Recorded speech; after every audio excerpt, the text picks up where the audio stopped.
They were the beautiful golden couple. A shot like a thunder crack echoed in the air. Prince Christopher's mouth gaped open, his eyes wide with pain and shock. He tumbled to the ground, a heap of black fabric and white lace. Princess Rosalind let out a horrified wail, cupping her hands to her mouth, muffling her screams. Shouts and crying rose as people ran, scattering the palace lawn to escape the gunman, who could only be the groom's brother. A sob burst from Mathilde's throat as reality sunk in. He came. There was trouble. She should have brought her looking glass. I could have monitored him, stopped him, she thought. I could have vanished away his gun by stealth, anything. She couldn't just stand by and watch this happen.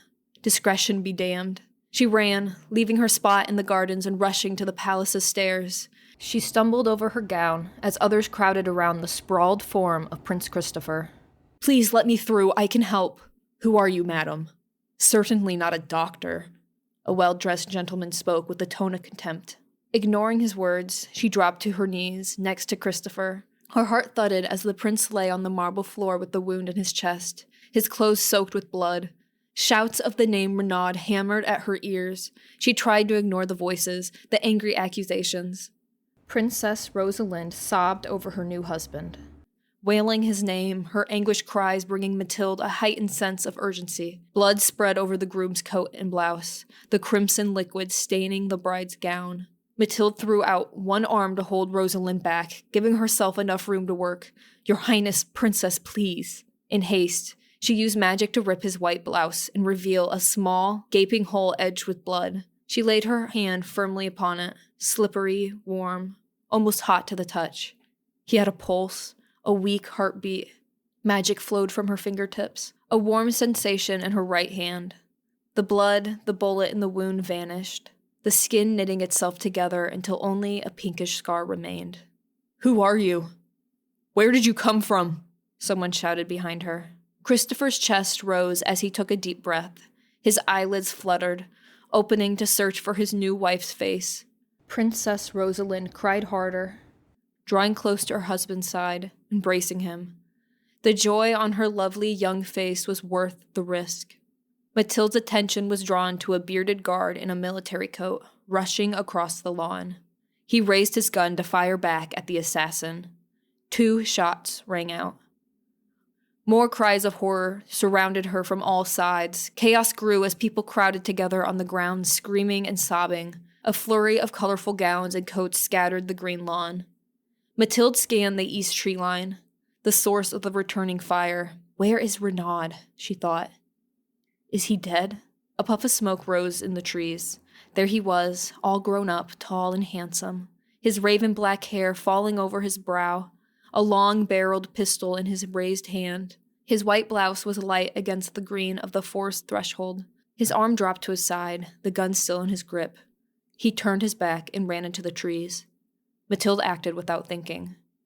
She vanished from Christopher's side using magical teleport and reappeared inside the forest in a heartbeat, desperate to catch up to Renaud. Twigs and bushes cracked from his running feet. Ahead of her, his white blouse caught the rays of the sun. She followed the specks of light. Another shot split the air. Renaud let out a shout of pain, dropping to the grass beneath a tall evergreen. No! The soldier guard had taken him down. She rushed to him as he lay face down, her silent spell ripping his clothing. She pressed a shaky palm on the bleeding, gaping wound on Renaud's upper back. His body trembled, his feet in shiny black boots shaking against her side. Warm waves of magic surged through her healing hand. His wound, and the bullet, which had penetrated his lung through his back, vanished and healed, knitting together as if time had reversed itself. He took a deep, heaving breath, his hands clawing and grasping blades of grass. Both brothers would live. The damage Renaud caused with his jealousy and hate was undone, fixed. She grasped his shoulder, pushing in an attempt to roll him over and see his face. What shall I tell him? He doesn't even know me. Men's voices came from the thicket of trees behind her, those sent to hunt Renaud down. Francis, please, go back to her. Let me handle this, one of them shouted, his voice trembling with clear anguish. Rapid footfalls approached as Renaud grunted, raised his head, and tried to push himself up. A man was coming, likely one of Christopher's guards or servants. She glanced back to see the pursuer. It wasn't the bearded soldier with the pistol. It was a man in a beige waistcoat and breeches. A hat shadowed his face. Panicking, Mathilde took Renaud's hand in a tight grip and teleported, taking him away to the secrecy and safety of her tree cottage. Your Highness. Prince Renaud. This was the moment of truth. A look of confusion came over the man as he lay in her small bed, staring up at the cottage's knotty pine ceiling. How are you feeling? Mathilde asked, her voice a whisper. The pain is gone. I have to leave. I must. He raised himself on his elbow. Relax, lie still for a while. She caressed his arm. He stilled, staring at his healer with icy blue eyes. Who are you? Some sort of a witch? Where am I? He has Theodore's face now that he's grown, Mathilde realized as her heart sunk like a stone in a frigid lake. The spitting image of that devil. But his black hair. It's all mine. And yes, I knew he would use that word if he saw my powers. My name is Mathilde, Your Highness, and you're in my cottage. She blinked her tearing eyes and hardened her tone, speaking like a stern governess. I saved you. That's all I can say. You cannot escape justice from your brother if they find you alive. You didn't succeed because I saved him as well. Half-brother, if you want to be precise. I'm the bastard no one cares a thing about. A pained look of defeat crossed Renaud's face. Let me go. He made a jerking move to raise himself from the small bed. Mathilde panicked. She clapped her hand to his forehead. Dormez, go to sleep. He slumped to a reclined position, his arm flopping to the side. His eyes glazed over and closed as he passed into a comatose slumber. Renaud lay there for some time, asleep, his breathing soft and shallow. Without shame, Mathilde stroked his temple and dark hair with her fingers, her heart aching, not one spark of recognition. Just, who are you? With tears stinging her eyes, she then cast the most powerful spell she'd ever used in her life. Effacer la mémoire d'Avis, the amnesia curse. Wiping out memories was one of the most unlawful, forbidden spells of the society. He remained comatose as Mathilde sat and rested for an hour, assured he would remain asleep. She knew where she needed to take him, Paris. A vast and crowded city where she could create for him an entirely new life. She'd given him a consequence for his evil deed, but one of her own design. She squeezed Renaud's hand and teleported with him to the forest behind her tree cottage, landing on the mossy ground beneath a canopy of elms and evergreens.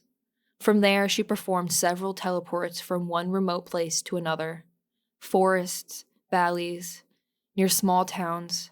That night, she conjured a simple shelter from the elements by casting an enlarging spell on a hollow old Normandy oak tree. The young man remained asleep. Exhausted from her strenuous feats of magic, Mathilde rested inside the fragrant moss-lined tree after she transported both herself and her long-lost son. She caught a few hours of sleep, moving on at daybreak. The two of them arrived in Paris that evening, appearing in a flash in her cousin Armand Guerin's sitting room. Renaud landed in a slumped position upon his settee. Mathilde! Armand jumped back from where he had been standing, his eyes like saucers. Great mage of old! It's good to see you again, but who is this strange young man? And why is he sleeping on my sofa? Mathilde collapsed upon his chair, her green dress wrinkled and her hair untidy. She took a deep breath of relief. Please, I need help. Chapter 1. 2 years later, Armand paid a visit to Mathilde, who invited him to her home for tea. Finally, the dear lady was open to communication. Upon arriving, he took in the sight of the Paris apartment, Mathilde's secret home for the past 2 years. Dull stone walls, a cracked window, a grimy wood floor, and a plain fire hole that could barely be called a hearth. Holes within the walls were certainly homes for vermin. He met her eyes. The uneasiness in her face evoked pity and protectiveness in his heart. This is how you still insist on living? Oui. Mathilde lowered her gaze. It's a price I need to pay. Just for now. Allow me. Armand made a sweeping motion with his hand. The broken, spindly chairs transformed into fashionable, upholstered rococo loungers. The drab fireplace expanded and grew into a lovely hearth accented by 2 marble cherub statues and a vase of white roses. An ornate gilded table appeared, bearing a tea set. Armand turned the hole-infested, cracked walls into golden satin. His finishing touch was a Persian rug to cover the dingy floor. Within less than a minute, the impoverished flat resembled a fine parlor. I feel more at home now, if you can forgive me for that. A rose-fragrant relief filled him for the beauty he just created. No reason to be surrounded by ugliness and squalor if he didn't need to. Monsieur Armand Guerin, an exiled mage, had enough of that in his early years, waking up every sunless day on a thin straw mat, facing a pane of glass with enormous centipede-like creatures crawling on the other side. He'd spent years being caged like an animal beneath the earth, but no more. Armand was free. He enjoyed a quiet, comfortable life. Thank you. You're quite talented. Mathilde laid her hand on the blue and white French provincial teapot. You even made the tea warmer. I also flavored it with honey and a shot of brandy. The best thing the Saint-Magis ever invented. For my benefit more than yours. He gave her his easy smile, but she didn't laugh. White roses. Mathilde glanced at the transformed fireplace. You remembered they're my favorite. Oui, of course. He gave her a subdued smile.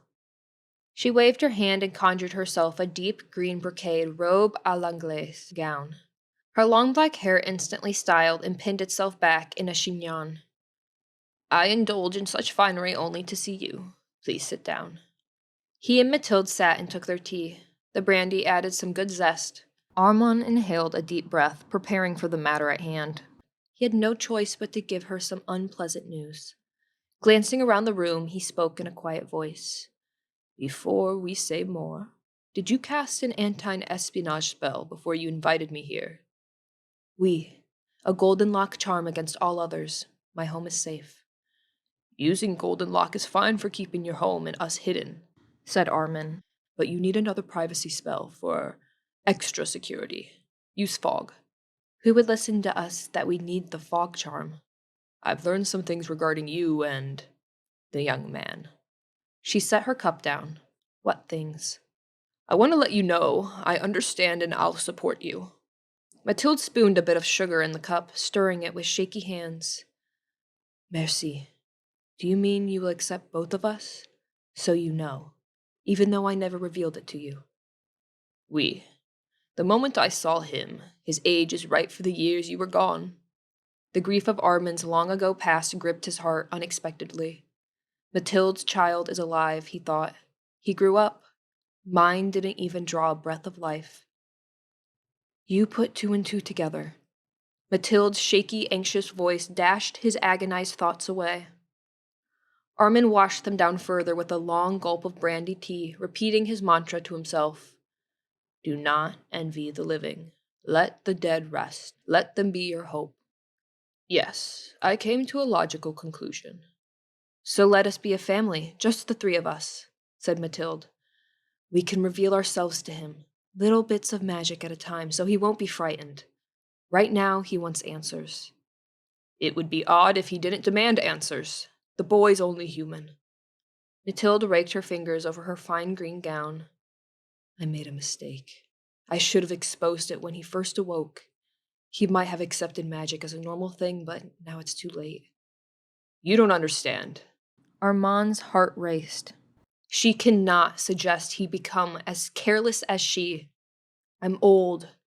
To risk being sent back down. Understand? Her brow furrowed as she sipped some tea. We need the fog charm. Armand leaned forward in his chair, his voice a tense whisper. Immediately. It needs to be cast against Alexis. My nephew? With a resolved shake of her head, Mathilde closed her fingers together and waved her fist in a circle 3 times.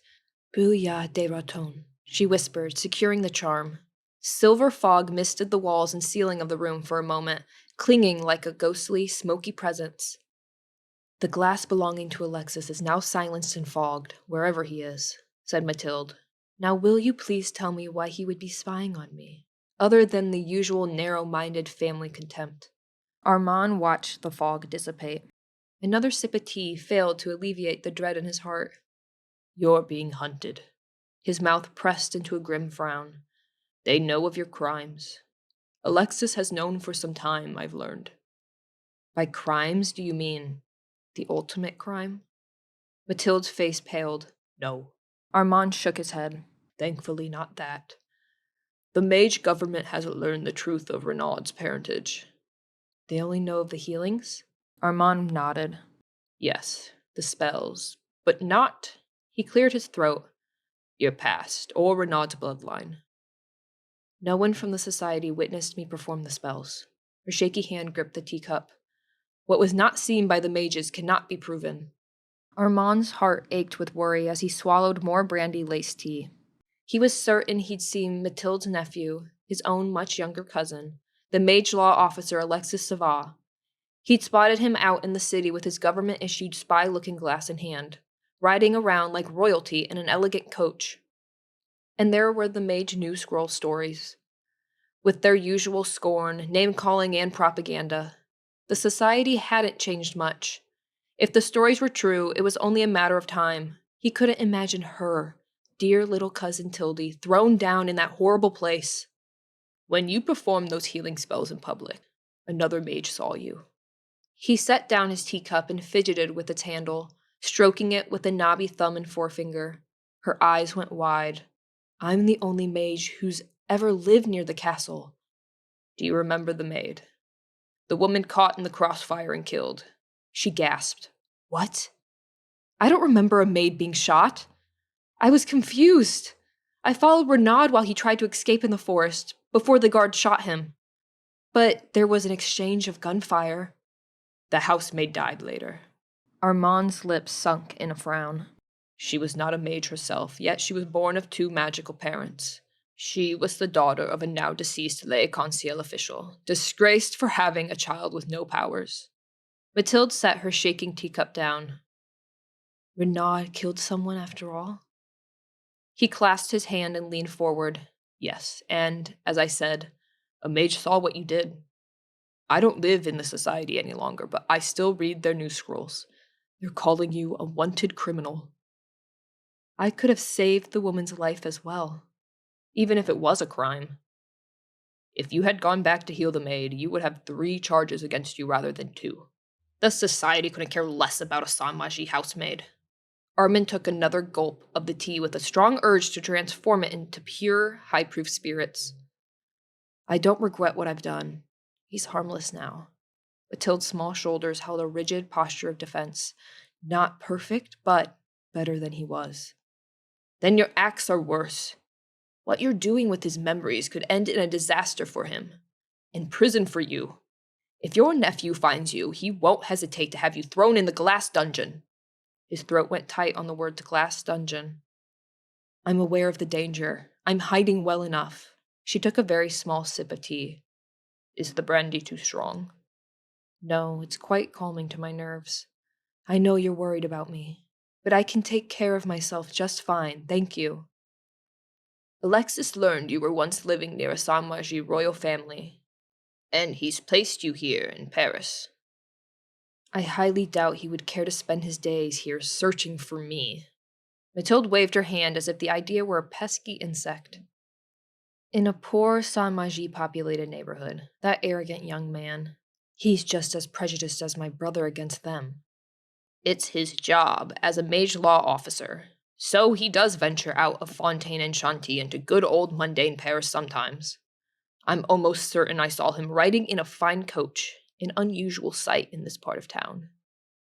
Would you care for more tea? Mathilde cast her gaze to the blue and white china service.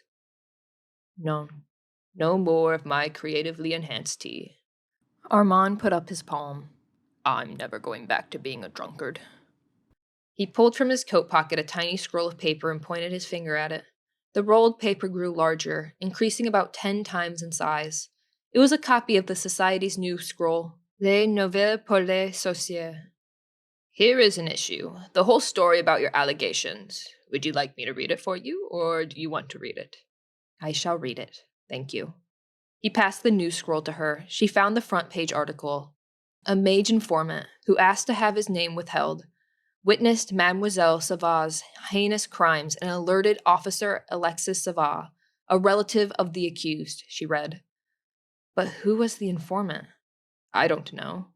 Armand shrugged, raising his palms. She read more of the scroll. Anyone with information about this reckless and hysterical spinster woman, a vile abuser of power, and a threat to our security and our very existence, please visit Le Conseil Supreme headquarters and send a message to Nicolas Roux, Chief Law Officer. She lowered the paper and gave Armand a look of exasperation. I'm a reckless and hysterical spinster woman. And they must feel that it's of the utmost importance that spinster be included in my criminal profile? Armand couldn't help but grin. You're an unforgettable spinster woman, no doubt. Mathilde laid the scroll on the table, pushing it away. I never wanted to harm society, Armand. I only wanted to save lives. Christopher and Renaud were more important to me than anything. But who informed Alexis and the government? Was there anyone you can recall? One can't identify a mage in a crowd. It could have been the man chasing me in the forest. He saw me teleport with Renaud, and I didn't get a good look at him. And many people saw me heal Prince Christopher. She lifted her chin. I still don't regret it. Whoever he was, he didn't even need to know your name. Armand toyed with the flowery teacup's smooth handle. Alexis would have seen you by reading into the others' minds with his powers. Didn't you disguise yourself? No. I plan to stay in disguise from now on. He poured himself a bit more of the brandy-laced tea. You're the only family member I can talk to these days. All I have left.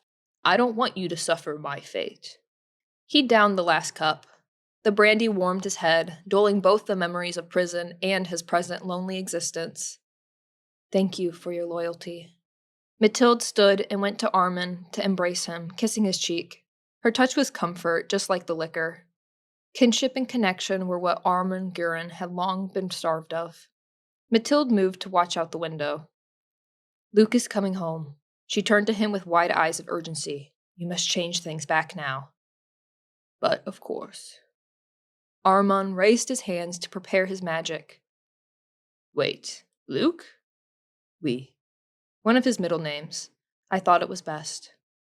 Armand waved his hands to transform the room into the condition it had been before. The fireplace shrunk down to the ashy stone hole. The cherub statues and the rug vanished, and the room returned to its normal state of a squalid, impoverished apartment. The rose bouquet remained as his kind gesture. I'll talk to you later. He made sure to stand in an open area of the room to prepare for a speedy teleport. Please stop at my home soon.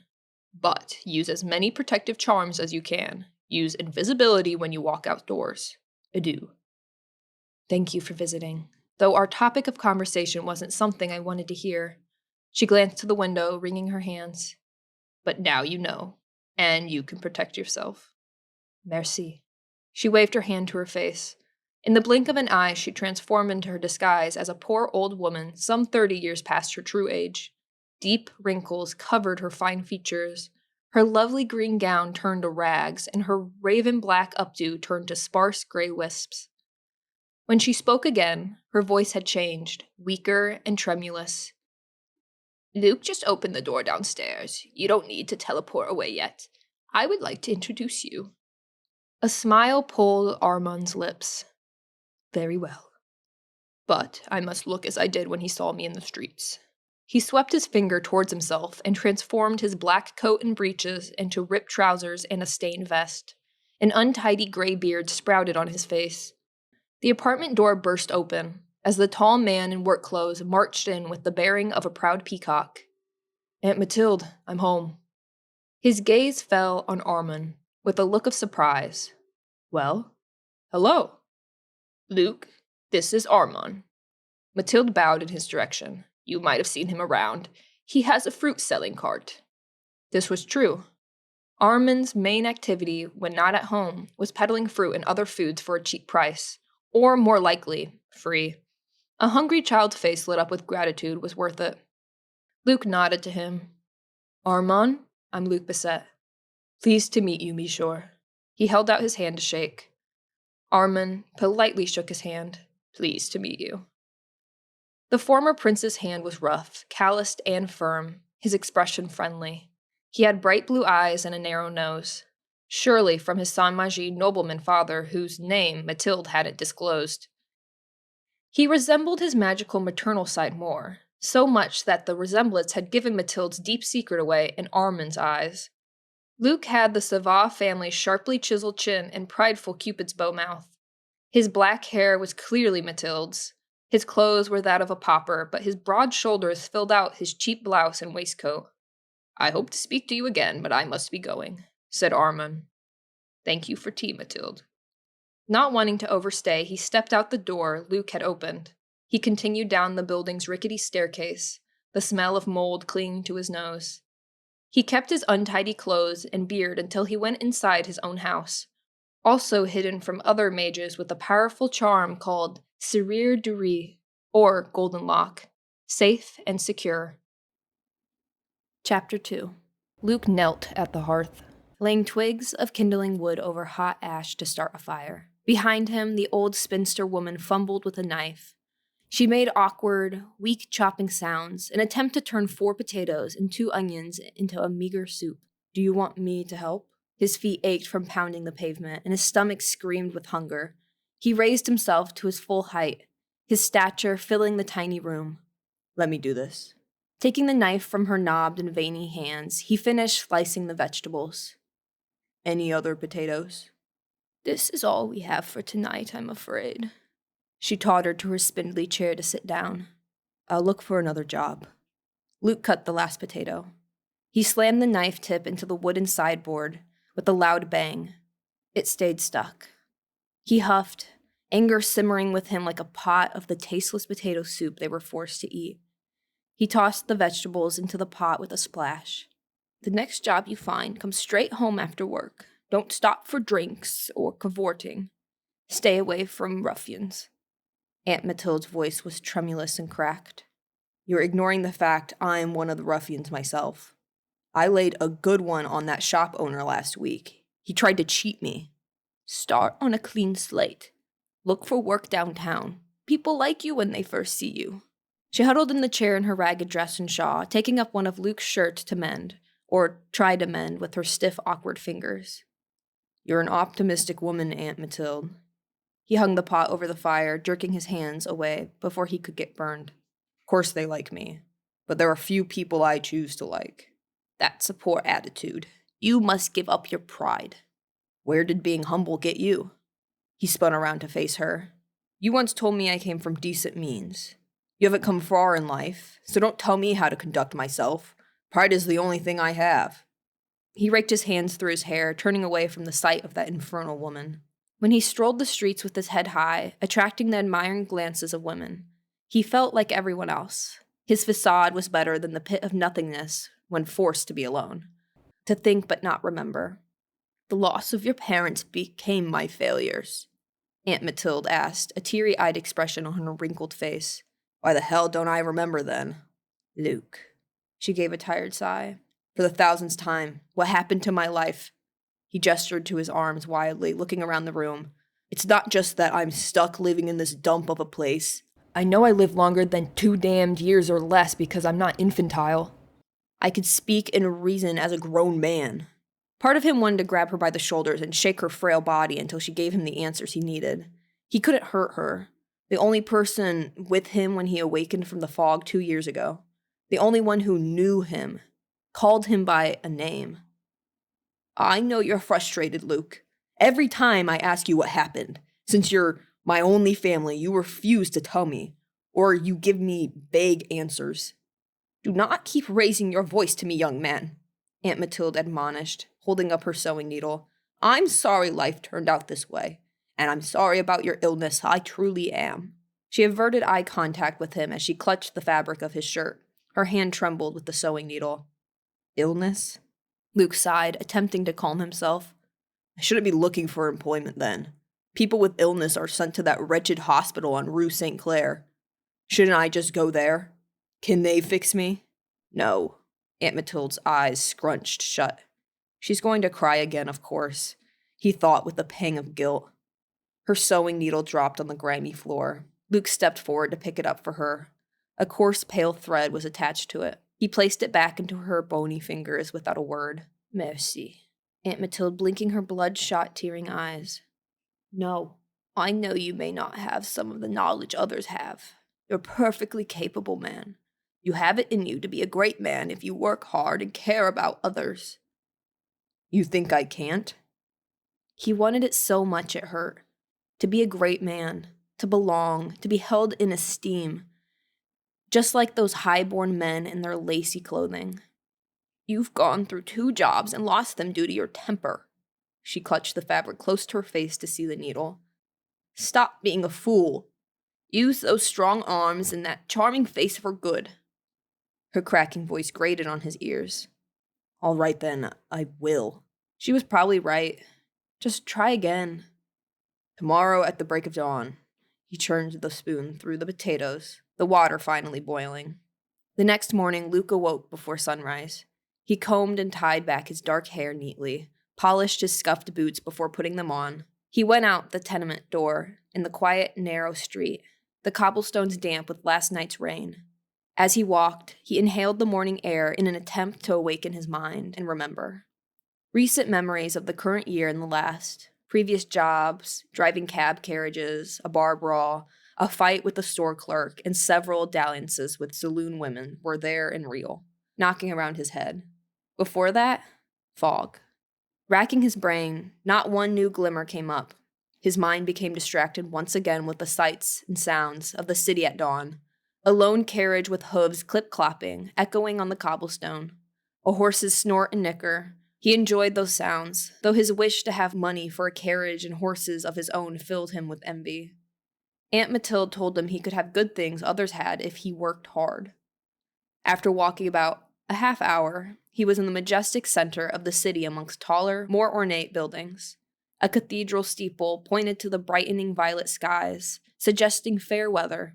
The bell chimed 6 times to mark the hour, setting off an influx of people and carriages rolling along the streets, sweeping the tranquil quiet away. Peddlers began shouting at everyone.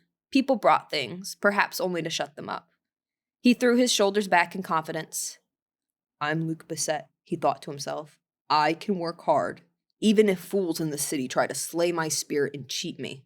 The window of the bank's glass door reflected Luke's image as he walked past it and drew closer to make certain he looked presentable. He grinned at his reflection. The answer to that was a definite oui. The moment he turned away from the window, 2 ladies in a carriage smiled at him. He waved and returned the smile. He took proud strides across the street, throwing his arm out to signal a coach to halt, letting him through. Women, men, and children in ragged clothes lined up on the edge of the damp street. Youngsters sat cross-legged with clay pots in their laps, hoping for a few coins to drop.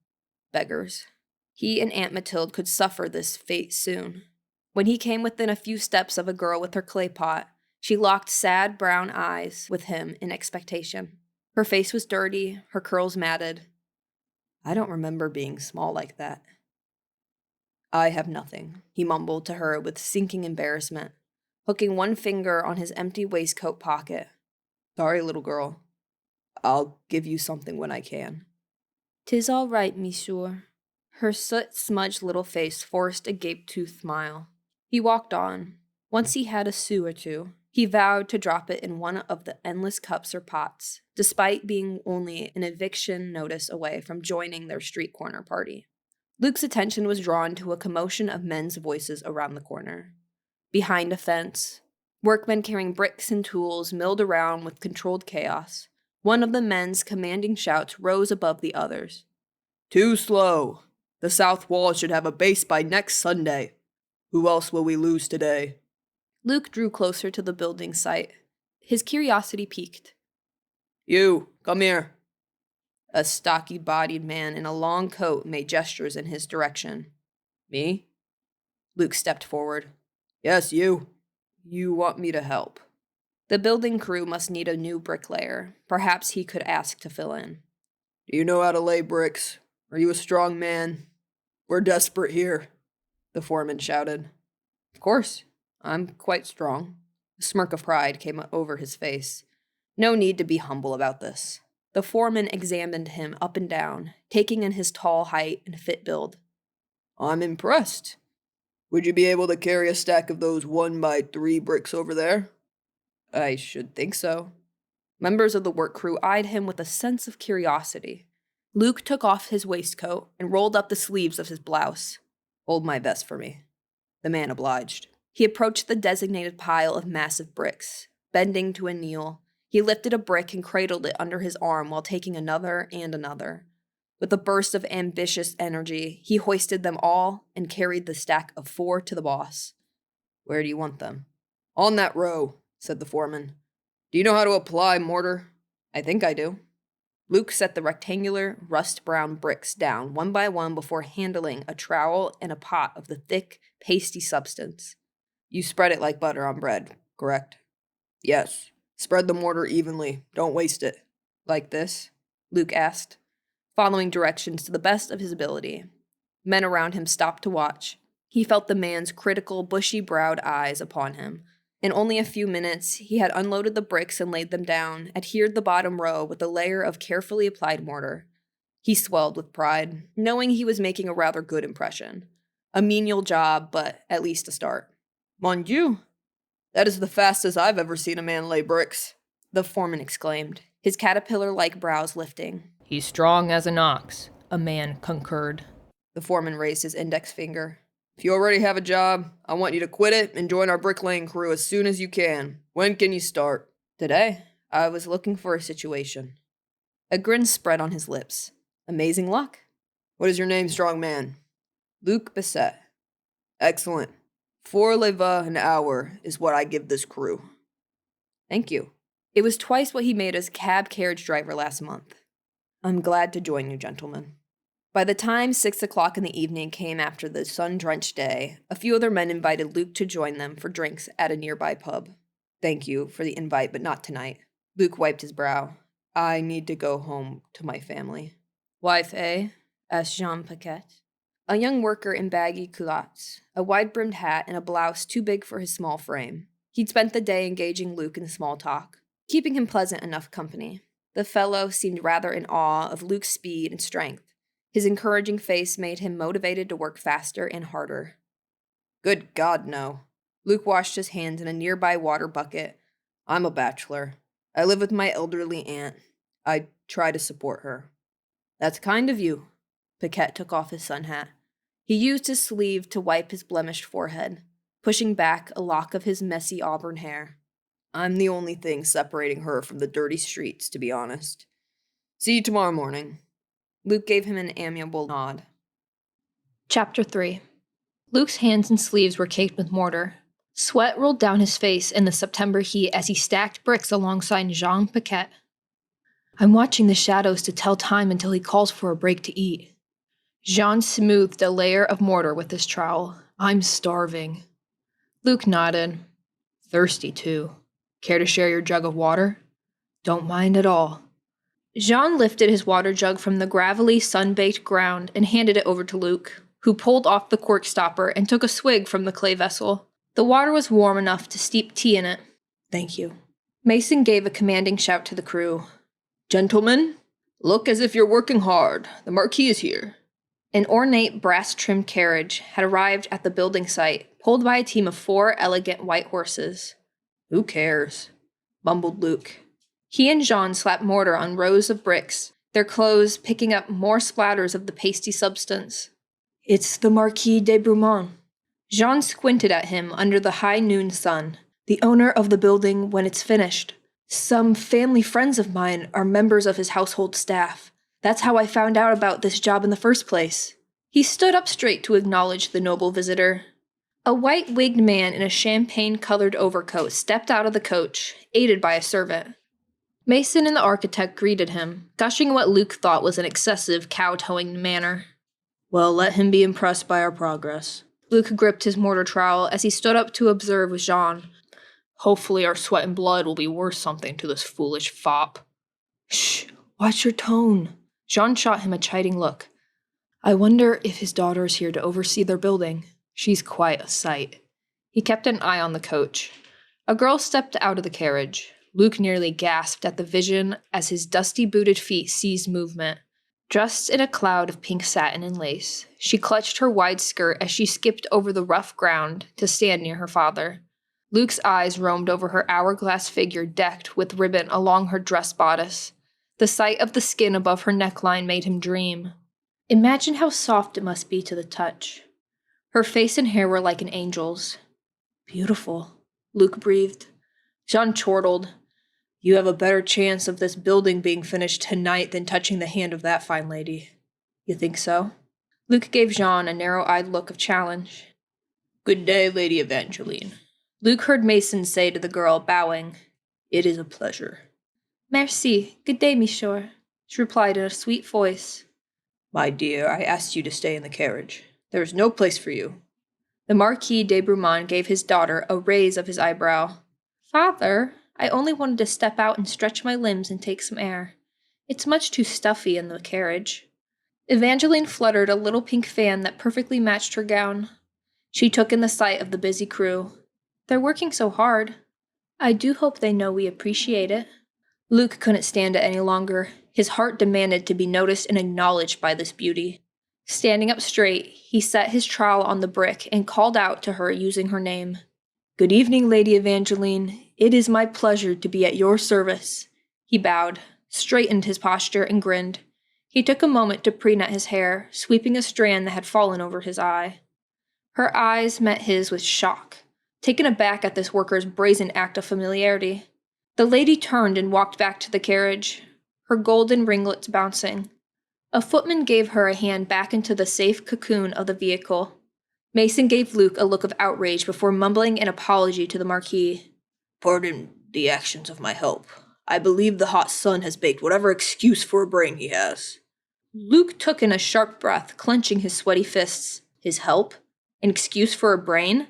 It took skill as well as muscle to arrange and construct these walls for countless hours. He deserved to be treated like a human, not a brainless pack mule. The Marquis made eye contact with Luke. His expression turned to shock and bafflement as he rubbed his wig-topped forehead before turning back to Mason and the architect. I expect the roof and interior walls will be done by midwinter? The nobleman asked. Most certainly, Your Honor. Mason nodded at him like a fool. The Marquis gazed over the building's walls. I want plenty of decorative friezes and moldings. I like a vine and leaf pattern. Corinthian columns in the exterior and inside the ballroom. Venetian windows, just as in the plans. Yes, Your Honor. The architect scribbled notes and marks on his drawings.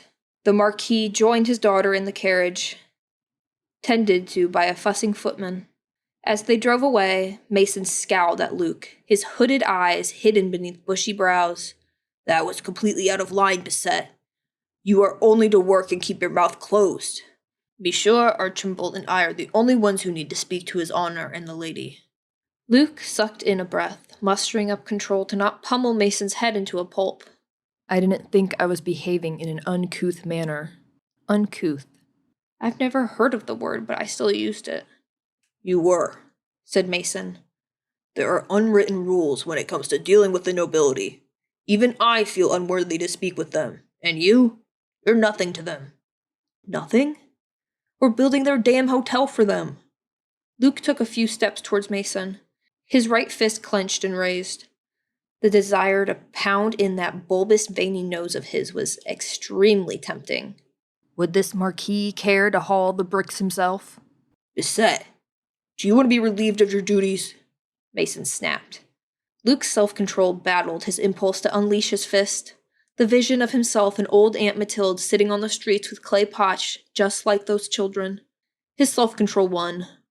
No. Back to work, all of you. Mason addressed everyone while giving an eye of warning to Jean, who seemed amused by his friend's insolence. The sweaty youth kept grinning. Luke kept his mouth shut the rest of the sweltering day, brooding over the insults of the foreman while moving load after load of the heavy bricks. He'd show Mason what a nothing could do. At quitting time, Jean Paquette offered a friendly invitation. I've been hoping I could show you around my neighborhood sometime. My family wanted to meet you. What have you been telling your family about me? Luke squinted his eyes. Nothing bad, the youth replied, taking off his floppy sun hat. His nose was well sunburned, his auburn hair untidy as usual. "Just that you're one of the best bricklayers I've had the chance to build with. That your strength and speed are legendary." Luke's mood lifted a bit. Encouragement and praise. He would die like a man suffering from thirst if he did not get it. "Many thanks, Paquette," he said with a grin. "I am quite fast and strong." "And humble as well," Jean chuckled. "Up this avenue, past the riverfront, is the part of the city where I live." He led Luke through the city center, near the Seine's great bridge with its cacophony of seagulls. Jean stopped to toss a bit of bread from his lunch sack into the street. The flock of white birds went mad, swooping down with ear-piercing squawks. Luke jumped out of the way to dodge a wing-beating seagull. "Confound it, I hate those things." Jean squinted up at the birds. "I shouldn't feed them while people starve." "No, you shouldn't." Luke glanced past the seagulls towards a group of workmen by the ship docks. "We're fortunate to even have bread." For 3 weeks last winter, he and Aunt Mathilde had gone without coins for food. He rummaged scraps from a butcher shop at one point. Never again. They walked farther from the great bridge and onto a modest residential street lined with narrow row houses, 3 or 4 stories high. The place bustled with carriage traffic, children playing on the staircases and mothers visiting amongst each other. "Hello, Jean," a shawl-draped woman called out from her stone steps. "Bonjour, Jeanne." He gave her a friendly wave, their similar names sounding like echoes. "She's my neighbor," he told Luke. "This is my home. All 5 of us live on the bottom floor." He pointed to a narrow building sandwiched between the others, like books on a shelf. "Would you like to come in and meet my family? And my lady love?" "Lady?"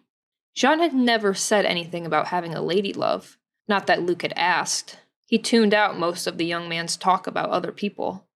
Jean led Luke up the steps and inside, where he was greeted by 5 friendly faces in a warm room with a rough-hewn table and chairs. The smell of chicken and onion soup added to the pleasant atmosphere. Luke took the middle-aged couple to be Madame and Monsieur Paquette, and the 2 small boys as his brothers. A petite brunette girl in her late teens stood cooking with his mother. The girl with her long brown hair and brown eyes had the ordinary face every young lady in the city seemed to have. "This is Luke, a man I work with." Jean gestured to him. "I'd like you to meet my parents, my brothers Hugo and Leon, and this is Clemence." He gestured to the girl. "Pleased to meet all of you." Luke glanced polite nods to the family. "Are you hungry?" Jean's mother clenched her wooden spoon in a potholder.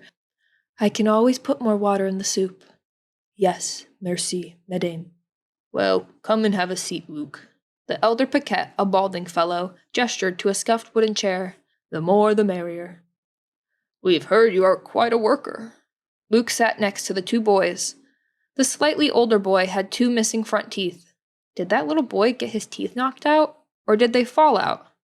He couldn't remember how he acquired his own teeth, or if they were ever knocked out. All he knew was that his teeth looked better than most other people's. The soup had chicken along with the potatoes, unlike Aunt Mathilde's. The food was quite good, better than what he was used to lately. They even had butter for bread, a rare treat. Jean and Clemence stole fond glances at each other. Clemence blushed as she leaned in and whispered to Jean, "Aren't you going to tell your friend our big news?" "Of course. I'm sorry." Jean touched Clemence's hand. "Luke, Clemence will soon be a part of my family. She accepted my proposal of marriage." "Marriage?" Luke furrowed his brow. Why would he get tied down with a wife when he was barely 20, or less?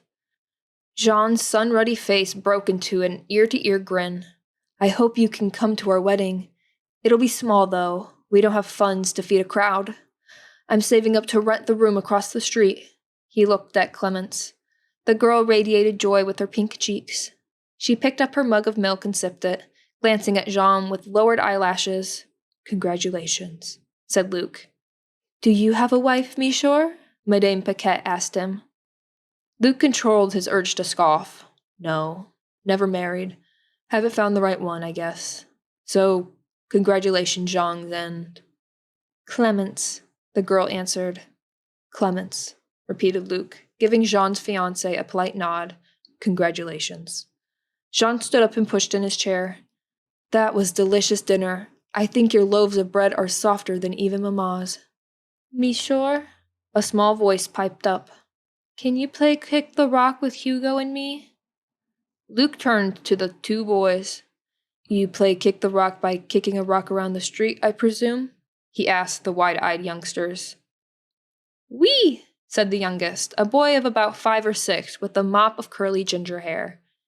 We see who kicks it the farthest. Well, let's go then. Luke waved them forward, feeling a glow of pride for the thought of children looking up in admiration to someone like him. He headed out, led by Jean's little brothers, content with the thought of doing childlike things. After all, I can't remember ever being a child. Outside, shaded by the close-stacked buildings around them, they chose rocks from the ground to kick into the cobblestone street. Horses and carriages sped past. Luke ran to retrieve the rocks, picking them up so the children wouldn't be in danger of getting hit. As the shadows grew darker, the mother called to her boys from the top window that it was time to wash up and get to bed. Be sure, Luke, you're the best rock kicker ever, squealed the little red-haired Leon. He and his brother Hugo, a boy of about 7, rushed to hug him around the waist. Luke smiled and gave them playful hand slaps. Good night. Jean and Clemens came outside arm in arm just as the boys went in. Be sure, you've made some friends, said Clemens. They're good little fellows, Luke shrugged. They usually get along well. Jean waved a hand in the boys' direction. They have each other, and think I'm too much of a bore to be their playmate, so I'm glad they took to you. I find kicking rocks fun, I admit. Better than hefting bricks for hours. Are the boys and your parents the only ones in your family? An odd question. Luke was still in the process of learning, at the ripe old age of his mid-20s, what other people's families were like. Jean didn't seem to mind. Hugo wasn't born until I was 12. Leon came the next year. I was thrilled to have brothers after being alone for so long. I had a sister years ago, but she didn't make it. His expression went somber. Clemens put her hand on Jean's shoulder. Both Jean and I lost siblings growing up. My sister Colette was my twin, and I never knew her, but I dream about her. Do you? The urge to open his mouth and share his bizarre night dreams bubbled up. Better not. It would make him sound weak, crazy, and unlike the two of them, he had no experience with death. Yes? Do you have siblings? Clemens tossed back her long brown hair as she clutched Jean's arm. Luke shook his head and sighed. No. In truth, he didn't know whether he had them or not. I must take my leave of you now and return home. Merci for your pleasant company. He turned to walk away. Jean chuckled. Who are you supposed to be? The Duke of d'Orleans? Luke turned around. What?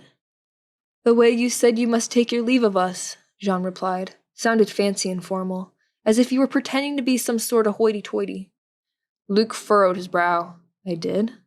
You did. I'll see you tomorrow morning, Your Highness.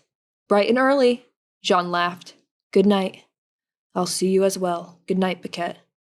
Luke strode away, hands in his pockets, dreaming of ways to win the heart of the Marquis's daughter. Aunt Mathilde? Luke burst through the door. Of course, he thought. The old bat sits with her infernal teacup like always. He kicked his boots off one after the other, relieving his hot and damp feet. One boot flew across the room, thumping against the wall. I'm late, he announced. I was talking with people after work. Aunt Mathilde clenched her cup of tea in her knobby hands. She had the usual watery stew on the fireplace, which had gone nearly cold. Help yourself to some dinner, dear. I ate at my friend's. He thanked the heavens for that. Well, Jean, not the heavens. A friend? That's good to hear. How was work? All right, I suppose. He shrugged and blew out a sigh. I know you're an old woman, dear Tanta, but how can you just stare at these putrid walls all day? Today we saw some aristocrats overseeing the building, he told her. A marquis and his daughter. Your day sounds quite exciting. Aunt Mathilde sipped her tea with unsteady fingers. Did she honestly find royalty exciting? I can't stand those spoiled clowns, Luke burst out, thinking they own the world. We working men are forced to see their fine clothes, their grand homes, while we toil and sweat for them. Do you know what I'd do if I had my way? What would you do? Her eyes widened. Put them all in a ship and sink it, drowning the whole lot of them. He swept his arm towards the window in a grand gesture. Aunt Mathilde blinked, staring at him before she spoke. You mustn't speak about the nobles with words of murder. Turn the other cheek when you feel slighted by the rich. Luke scoffed. And it does good in this cruel world to make friends. Her red-eyed gaze pierced him, questioning, Who is your new friend? A man named Jean. He's a good fellow. He tells me how strong and good a worker I am, which is true. A sigh went through Mathilde's hunched, frail chest. To keep loyal friends, you must give and take. What do you like about him?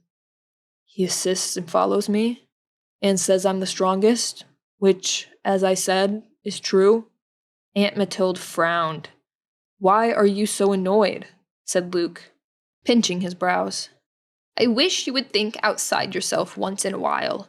If you ever want a woman to give you true love, you must do the same as for a friend, with even more effort of giving.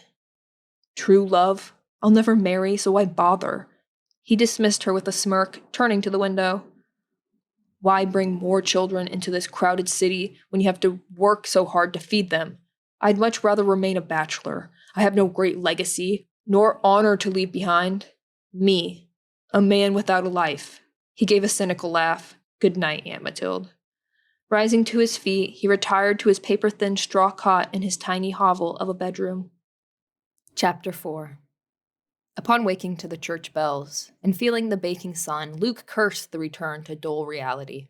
He had allowed himself to sleep until 10 in the morning on this Sunday, his odd and thrilling dream now disturbed by the toll of cathedral bells.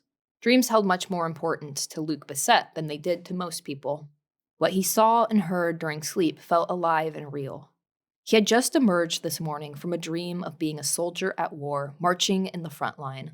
While a man at his left carried a blue flag, Luke carried a bayonet-tipped musket. Another man rushed straight to them, and Luke caught his throat with his blade. Blood poured over his uniform sleeve as the man died inches from his face, falling backward and landing with a thud. Gunpowder exploded around him while men screamed, "Forward! Move! Move!" Horrifying, yet thrilling at the same time. "Luke, are you awake?" "I'm going to the market," Aunt Mathilde called to him from the main room. "All right," he grunted, staring up at the stained ceiling. A long-legged spider meandering at its corner kept him company as he lay still for a while, just to relive the dream. Did the visions of war symbolize something? Was he fighting a battle against unfair society, the rich and powerful? Did the dream predict the future? Should he find an enlisting office and join the army? Perhaps he ought to. There had to be more to life than trudging downtown every day, hefting bricks and stacking them. Returning home not to a wife, but to his only living relation, a nagging old lady who thought herself to be the fountain of wisdom. Be kind, control your temper, be a good friend. Luke tried to recall the vision of himself marching forward with the brigade, the flags held high, the drum beats, evading death and killing lest to be killed. It was best to remember this now before it faded away. There had been other colorful and interesting dreams too in the weeks and months prior. He often dreamed of a grand chateau. A palace, in fact, with crystal chandeliers in an opulent ballroom where crowds danced in circles and people feasted to oblivion. A man who sat at a long, elegant table and yelled disparaging names at him from the far side. Bastard, disgrace. Luke felt weak and small compared to him. He dreamed of a boy with light brown hair who was busy studying, reading books. He sometimes appeared as a grown man. He looked at Luke with a sneer and rolled eyes when he wasn't looking at his studies. Luke hated him.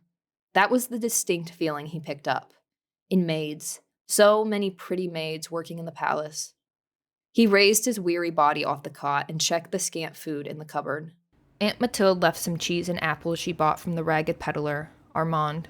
He took a bite of one of the apples, but it was soft and rotting. After donning his waistcoat and boots, Luke headed out to the street. He made his plans for the day, find the army's recruiting office and become a soldier. Soldiers were treated like heroes, after all, and their families provided for. At least, according to the soldier Luke had conversed with at a pub a few months ago. He could leave good old Aunt Mathilde behind, and she'd still receive money to keep her out of the streets while he explored the great unknown. A win-win situation for them both. A large, elegant black coach was parked close to his building. The driver sat upon the buckboard behind his 2 fine-looking gray horses. No rich citizens around this part of town, my friend, Luke thought as he approached the man. Monsieur, could you tell me where I could find the army headquarters? The Royal Army Headquarters building is downtown, monsieur. The coachman gave him a wide-eyed look. On St. Severin. It's far to walk from here.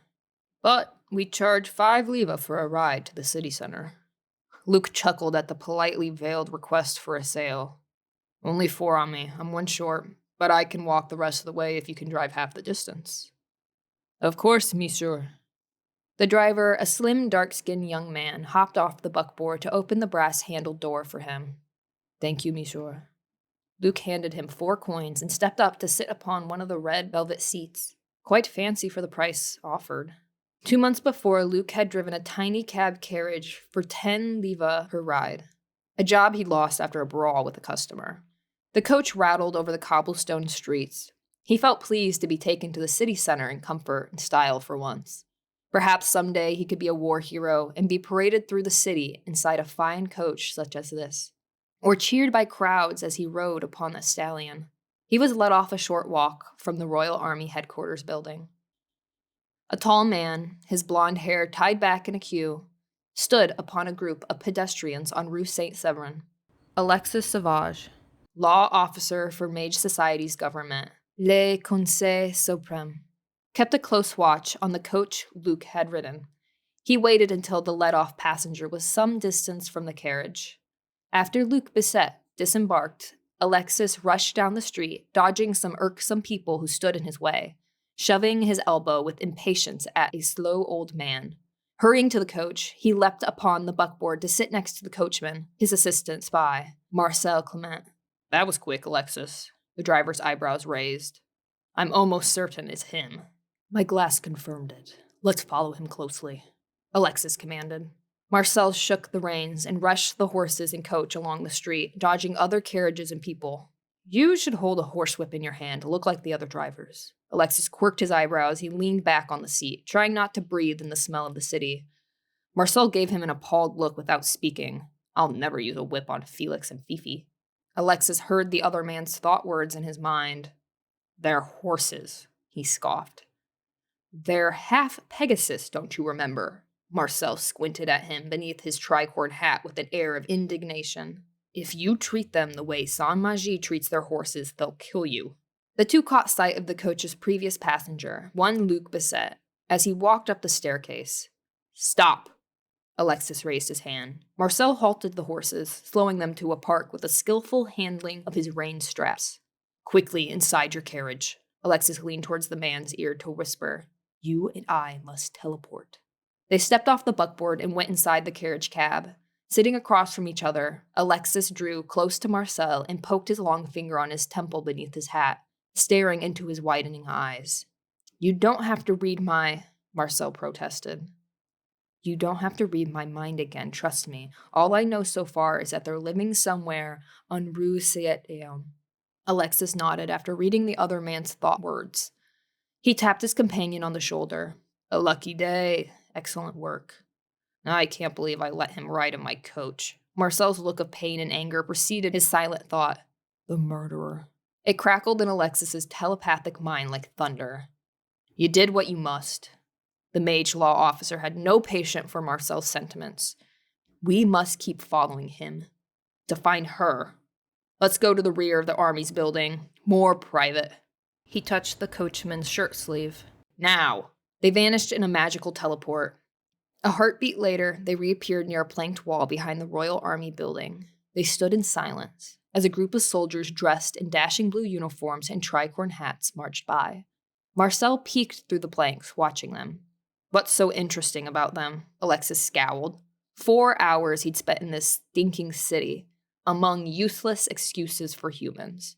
Marcel shrugged. Their zeal for a cause, I suppose. Their willingness to die. Nothing to admire about Saint-Magie. He smirked, rubbing his beard stubble. Though I suppose if they volunteered themselves to die, I'll find that a benefit. While no one else could see him, he waved his hand over himself and transformed his clothing to the same blue uniform as the officer he'd seen bearing the insignia of captain. He waved his hand over his face. His chiseled, early 30s appearance shifted into that of the aging officer who marched by a moment before. Alexis cringed as he looked over his temporary body. "You look distinguished," said Marcel, grinning. Alexis threw him a death glare. Using his power of body doubling to look like an individual Saint Mathilde was bad enough. Having to age himself was loathsome. If only Marcel or Rue had this particular power instead. He waved to transform Marcel's clothing into a similar uniform, but the junior agent threw his hands out to stop him, slapping his palm on his. "Wait! He saw me already. I must remain a coachman." Alexis spoke in a voice thicker and coarser than his own. "You're right. He did interact with you. Mon garçon. I have to say you've made an excellent soldier, though. Our society believed in war." "Merci. Perhaps another time I'll take the role." Alexis caught the hint of an impish spark in Marcel's dark eyes. He picked up a sense of mocking, of rebellion, like an insolent child to a schoolmaster. "Let's go," he ordered him, well used to speaking in other people's voices. He entered the building in his military disguise, Marcel alongside him. Pulling his looking glass from his coat pocket, he spoke the name Prince Renaud into it. The lifelike image of the man appeared in real time, dressed as a peasant, yet he strode the halls with the air of a Saint-Magie noble. A glowing golden arrow appeared alongside the image, pointing the direction the two mage agents needed to walk to find him. A soldier approached the duo and stopped to salute Alexis, Captain Labarre. Alexis touched the brim of his hat, pretending to preen in front of the glass for a moment before he passed it to Marcel's hand. He took a moment to mind read the fellow's name. "Sergeant Mercier?" He saluted back. "At ease, Sergeant Mercier." Alexis imitated the tone of a military officer, not much different than that of a mage lawman, to be honest. He and Marcel passed the soldier and rushed up the marble staircase, the looking glass as an infallible guide to the room where they would find the man. Luke bounded up the stairs of the Royal Army headquarters. He wasn't dressed his best, but he still managed to invite shy smiles from ladies of all ages as he passed by. He was likely one of the most handsome men in the city, poor or not. The opulence of the army building's interior made Luke halt in his boots and gaze around, awestruck. The hall exuded grandeur, high ceilings, classic columns, and teeming with soldiers and well-dressed gentlemen. A portrait of some smirking fellow draped in robes with a silver wig caught his attention for a second. "That's the king, I suppose." He continued along the halls and approached a rich-looking civilian for information. After questioning the gentleman, who gave him an odd, surprised look, he was told to stop in an office at the top of a marble staircase. He ascended more stairs, his body and posture regal and proud.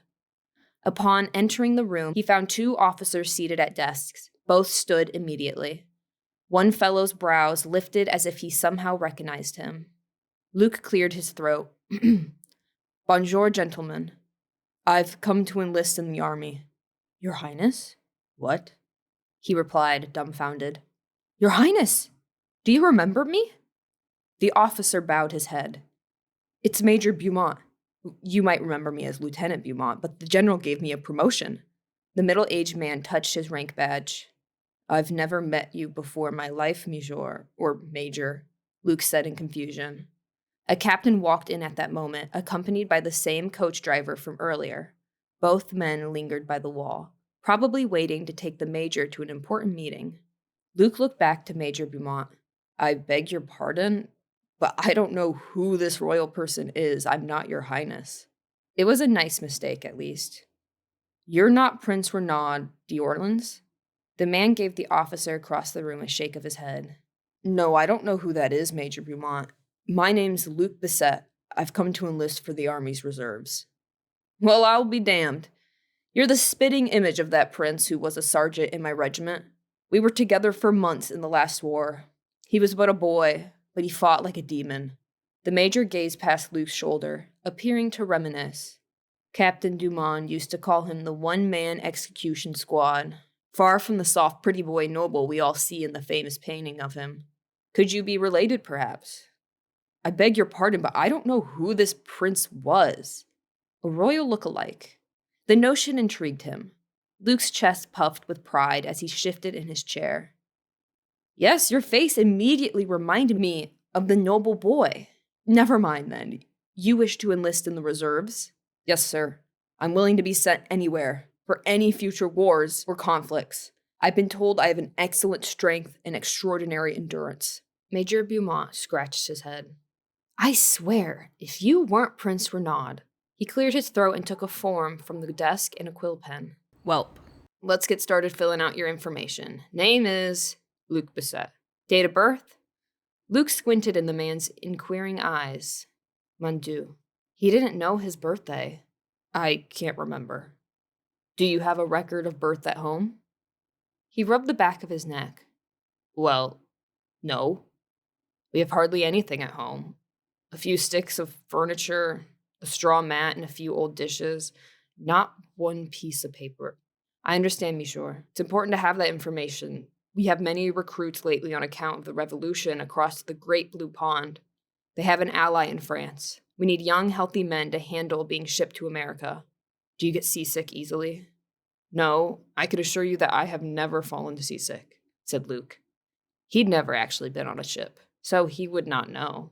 Do you remember your year of birth? We need family records. I don't recall. Can't recall it. My parents have been dead for years, but my aunt may know. Well, monsieur, I hate to say you've wasted your time, and I appreciate your eagerness, but I must get your information. Come back with your identity, and we'll get the paperwork done. Luke sucked in a breath, trying to hide his disappointment. Thank you for your time. It was a pleasure to meet you. The major reached out his hand and shook his. Do you, by chance, have relatives in the Eastern Principalities? I, don't know. Is that where my twin brother is from? Oui. I don't know what the prince is doing now. It's been years. I imagine he went back home and now enjoys a fine life as a gentleman of leisure. Though I heard tell that one of the d'Orleans men tried to kill his brother and was assumed to be killed himself. It may have been him. Interesting. Luke nodded. Anyway, thank you again, Major. He shook hands with the officer and left the office, walking past the two men lingering in the doorway. He rushed down the stairs and stalked out onto the street with irritation. Needing papers and proof of parents' names to serve his country, the least he could do was ask Aunt Mathilde for some paperwork, or at least tell him the date he was born. In the meantime, he'd keep trying to impress the beautiful Lady Evangeline. Only a fool would think a bricklayer could marry a marquis's daughter, but he wasn't sure he wanted a wife anyway. If he did become a soldier, he'd give Evangeline a brass button from his uniform if sent overseas. These thoughts entertained him as he meandered in the city center and walked into the open door of a lively pub. Chapter 5. Luke was in the mood for entertainment after he met with the army officer. No money for a hydromel beer, but some nice barmaid might swoon over my face enough to buy me one. It had happened twice in the recent past, after all. He entertained the dim, unpleasant-smelling pub on Rue Saint-Severin with its haze of pipe smoke. The place was filled with good common Parisians, gambling after their Sunday morning visit to churches where they learned about, well, whatever it is they talked about inside churches. I'll ask Aunt Mathilde about that. The polka table wasn't an option with Luke's lack of coins. He scanned the heads of people and spotted one of the very few women, a brunette in a red dress, covering a large bosom, cinched tight and tiny at the waist. It didn't take long before her eye caught his. She brightened as her hands swept to her hair, brushing it from her rather ordinary face. Luke stepped forward. Mademoiselle, tell me, how on earth can someone like you stand being trapped in such a wretched place as this? A good question. Oui, she giggled. Who are you? The gruff voice to his left belonged to a stocky man in a gaudy waistcoat, his cravat strangling his thick neck. You're talking to my lady? He drew a puffy-sleeved arm around the lady's shoulder. Renee, he meant no harm, sweetheart. Buy him a drink. How kind of you, mademoiselle. Luke surveyed the fellow's scowl. He had fake teeth, for God's sake. Wooden ones. Did she truly endure kissing him? I ought to rescue her from this fool. You know who I am, the man snapped. No, Renee. Luke crossed his arms. I don't. I don't buy drinks for strangers, the man sneered. Luke glanced at the busy barman pouring tankards. I'll ask for water, then. Mademoiselle, would you care for some water as well? Her dark ringlets bounced as she shook her head. Water? Her smile transformed into a perfectly matching sneer. Do you not have money? Money. Must it always be about money with the ladies? The thick-necked gentleman tittered, exposing his row of wooden teeth. A poor fool, aren't you? He scanned Luke's cheap trousers and scuffed boots. He doesn't sell free waters to beggars, idiot. Idiot. The word echoed in his dream memory like an old, annoying tune, making him feel powerless, weak. Blood beat in his ears, pulsing red. I'm not an idiot. Luke's hands curled into fists. A few heads turned. Jourdain, show him he's an idiot. I dare you. A man nearby chuckled. I'd wager my money you can't even read, street boy. Jourdain's eyes narrowed with scorn. You stinking, ugly troll. Luke's tolerance of the wooden-toothed gentleman's smug face reached an end. His buildup of hot rage prevented him from coming up with any sort of verbal wit. Hell, words are a waste of time. He reached forward, clutched the fabric of Jourdain's shirt with both hands, and slammed him against the wall. The back of his skull hit the wood with an audible thud. Rowdy screams and yells erupted. It's a fight! Someone shouted. Patrons cheered. Luke stood over Jourdain, who'd slid to the floor, spread-eagled, his eyes saucers of fear. René Jourdain's met his match. Who is this man? Don't know. But doesn't he look like one of the D'Orland princes? Luke propelled himself to the floor beside the man. His fist found the strength to haul back and serve the major a hearty, tasty sandwich fait du jointure des doigts, with extra blood on the side, 8 or 9 times stuffed into each fleshy cheek and removing those god-awful wooden teeth. Alexis had transformed back to his own appearance. He and Marcel had soon caught up with Luke, trailing behind him for some distance, before he turned a corner, swallowed by a crowd of people in the markets. The looking glass shone its golden arrow, guiding them where to turn. The spies wandered through streets teeming with those wretched, magicless humans until the tracking arrow led them into some crowded and smoke-filled Saint-Magie pub. Screams and rowdy shouts filled Alexis's ears. The smell turned his stomach. He had the feeling he entered the center circle of his own personal hell. Marcel pointed to a thick cluster of Saint-Magies congregated like larvae on a carcass. I think we found our prince. The subject was in the middle of a punching frenzy, grunting while the beaten men whimpered. The former nobleman stood to his feet and raised his blood-streaked hand in the air. People cheered raucously. Who are you? Someone asked of him. Don't ask me my name because I refuse to say. Luc Bisset wiped his reddened brow. And if you don't mind, please excuse me before the gendarmes haul me in. Panting from exertion, the man threw off his blood-stained shirt and tossed it aside.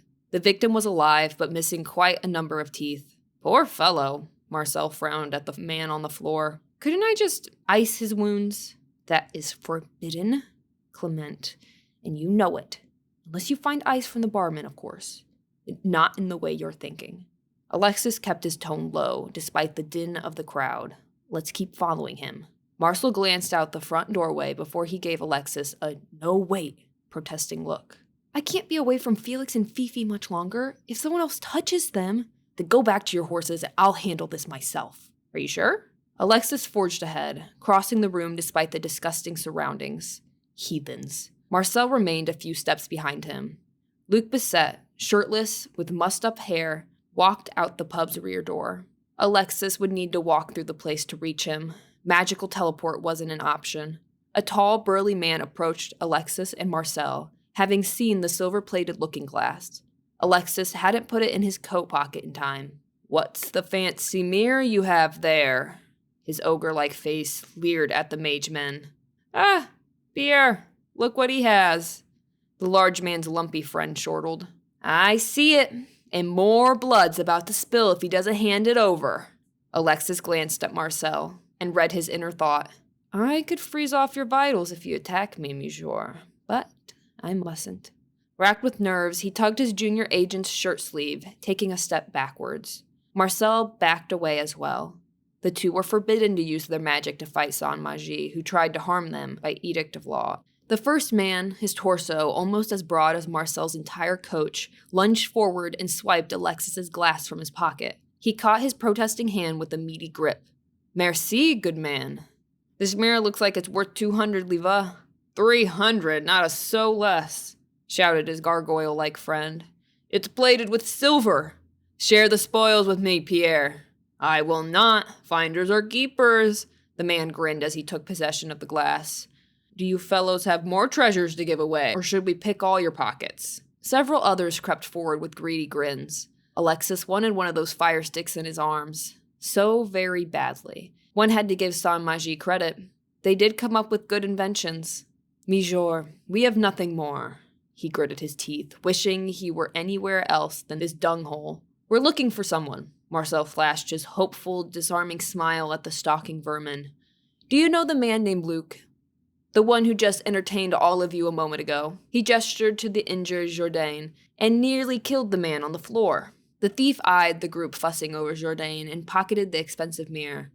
No. He left. Are you the gendarme here to arrest him? You're too late. He laughed, a hoarse guffaw. I dare you, you two pretty boys, try and arrest me. With his glass stolen, trapped amongst a horde of drunken Saint-Magie, Alexis cringed in defeat. Marcel, let's go. The younger man gave a polite nod. Have a pleasant afternoon, monsieur. Marcel. Alexis stalked out, beckoning his junior agent to follow him to escape the smell inside the hovel. Both spies took a deep breath once they left the pub and emerged into clean air. Marcel took off into a swift run, off to tend to his precious half-Pegasus horses. Alexis's magical looking glass had transformed into an ordinary mirror the moment it was held in the hands of the Saint-Magie ogre. It would likely end up in some pawn shop or gifted to someone's wife. It would surely cost him a mountain of gold coins to acquire a new one, not to mention a reprimand from Rue, the senior Le Conseil officer. One thing he and Marcel did observe, though, was that Prince Renaud was a scrappy fighter. He felt at home in this seedy working-class environment, and he clearly believed himself to be someone else. This made them certain he was under a memory erasure curse by crazy Aunt Mathilde. She needed to be locked up. He'd asked Rue about the possibilities of being armed with their sorts of weapons. As horrifying as it was, the thought of walking through the city with a long-barreled pistol on his belt appealed to Alexis a great deal. Not that he'd want to tell anyone. Luc, sans shirt, his hands bloody, walked home, hoping Aunt Mathilde wouldn't see him and ask if he'd gotten into another fight. Relief filled him to see she wasn't there. She must have gone to visit her scraggly bearded friend, Armand. Good. Luc washed his hands with a sliver of lye soap and water. He put on another shirt to hide the bruises he received from the man's defensive kicks. He drank a cup of warm milk and ate a stale heel of bread, relaxing from the excitement of his Sunday as he waited for her return. She shuffled in nearly an hour later. Hello, Luc, dear. I was waiting. I was visiting Armand. Luc slightly pulled out a chair for her to settle in. Where were you today? Aunt Mathilde collapsed her frail body in the spindly chair. I wanted to join the army, but they said I need a record of birth, of our family. She frowned. The army? Why do you want to go to war? I'd be a natural soldier, strong, tough, enduring of hardship. I can handle it all. She gave him a sad, red-eyed look. I'll search for these family records. Are you sure this is what you want to do? Leave your dear, poor old tante. She let that sentence hang in the air until it tugged on the tiniest sliver of Luc's guilt. He watched her stand up and totter, slow and stoop-shouldered, to her tiny bedroom. She closed the door. Luc heard nothing but silence for a few minutes until she came out with a yellowed and folded piece of paper. If you must. Here, dear. She handed it to him. In faded ink, an old form stated that a child by the name of Luc Bisset had been born on September the 13th, 1749, to a couple named Claude and Marguerite. It revealed his age to be 26. He had a birthday 2 weeks before. It must have been the day Aunt Mathilde brought a rare sweet cake home. Luc stared at the paper. Aunt Mathilde, I'm going to ask you this once again. Why is it I barely remember them? It was long ago, dear. They died when you were a little boy. I was 8, I thought you said. I ought to remember things from when I was 8, but I don't. I don't remember being 17 or 20 for that matter. Aunt Mathilde furrowed her already wrinkled brow. Could you tell me the things you do remember? What part of nothing do you not understand? He threw the paper on the table as a pulse of anger pounded his right temple. What are you doing? She put her hand on his shoulder, stroking it gently. Just stay calm and think, Luke. Close your eyes. Within a moment, images began to form in Luke's mind. Memories. There was a shop. Something sparked within him like a lit match. A store building with a thatched roof. It had candles and lanterns. It was called Claude's Mercantile, said Aunt Mathilde. Yes, mercantile. My father was a shopkeeper. Luke's face lit up in relief as more images emerged. An upper room above the store with a parlor, decent furniture, A lady's maman, perhaps. with black hair pulled into a chignon. Her face was still unclear, a doctor wearing some ungodly black mask, telling Luke his father was dead. A white-capped nurse telling his maman had also passed. Pallbearers taking 2 coffins out, a new lady, Aunt Mathilde of course, taking him away to live in her dingy little apartment. If only they lived, Luke mumbled. I'm terribly sorry. She took her frail hand off Luke's shoulder. If you want to join and make them proud, be a brave soldier. I won't stop you. Luke kissed her on each of her parchment-textured cheeks. Merci, Aunt Mathilde. Her eyes welled with tears. I'll come back alive. Chapter 6. The next morning, Luke returned to the recruiting office with his proof of citizenship and age.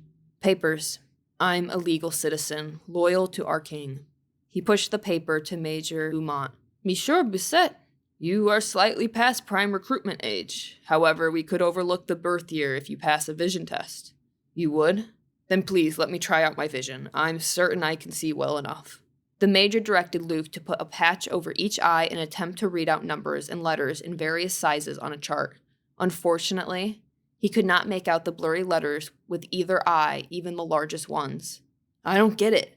Rage steamed within him, tempting him to swing his fist at the major's nose.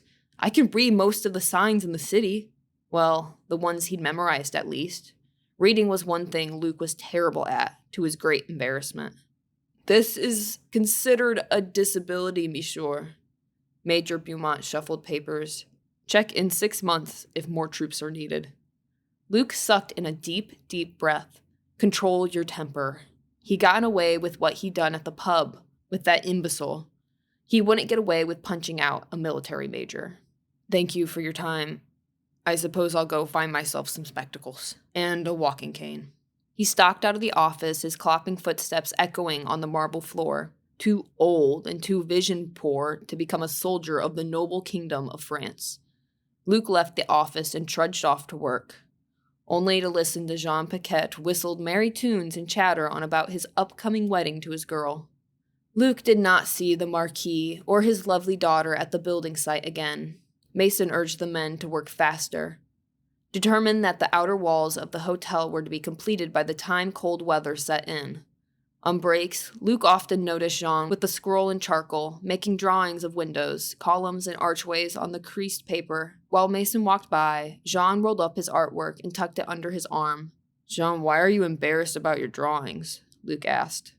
I'm not a real architect or designer. Jean, seated on one of the large bricks, shoved the paper in his sack, exchanging it for his last piece of bread. He took a bite. If the boss sees me doodling, I'll get fired. He'll think I'll have other ideas on how to design the building. That's Archambault's job, not mine. You should become an architect then. Luke resumed hefting a brick.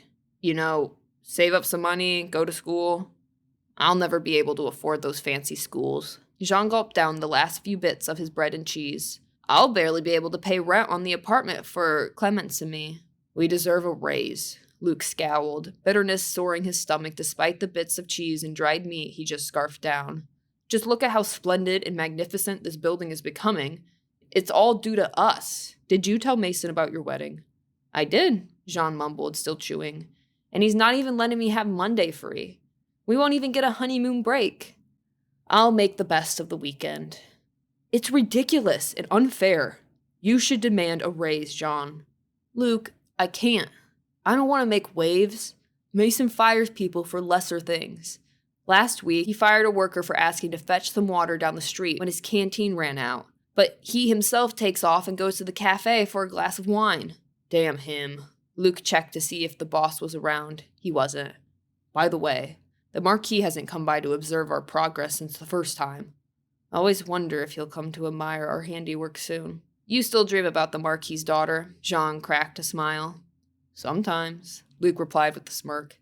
Haven't been as lucky in love as you. You're invited to our wedding. Perhaps you could meet Clement's 2 cousins. They're such nice, sweet ladies. Thank you. I'll be glad to come, even if it only means keeping your little brothers entertained. Jean squinted up at the sky. Except now my wedding is bad timing when it comes to people getting together. There's another outbreak of smallpox. Olivier has it now. That's why he's gone. I'm deathly afraid of that disease, he shuddered. Well, back to work. He picked up the mortar and trowel. Luke stretched his arms to limber himself up. Before he lifted another brick, he gazed across the street where the flag caught a breeze. The flag, with its bright blue color and 3 gold things emblazoned on it. He had been in battle dreams. He saw mountain soldiers carrying it. What are those 3 things on the flag? Those are called fleurs de lis, Luke.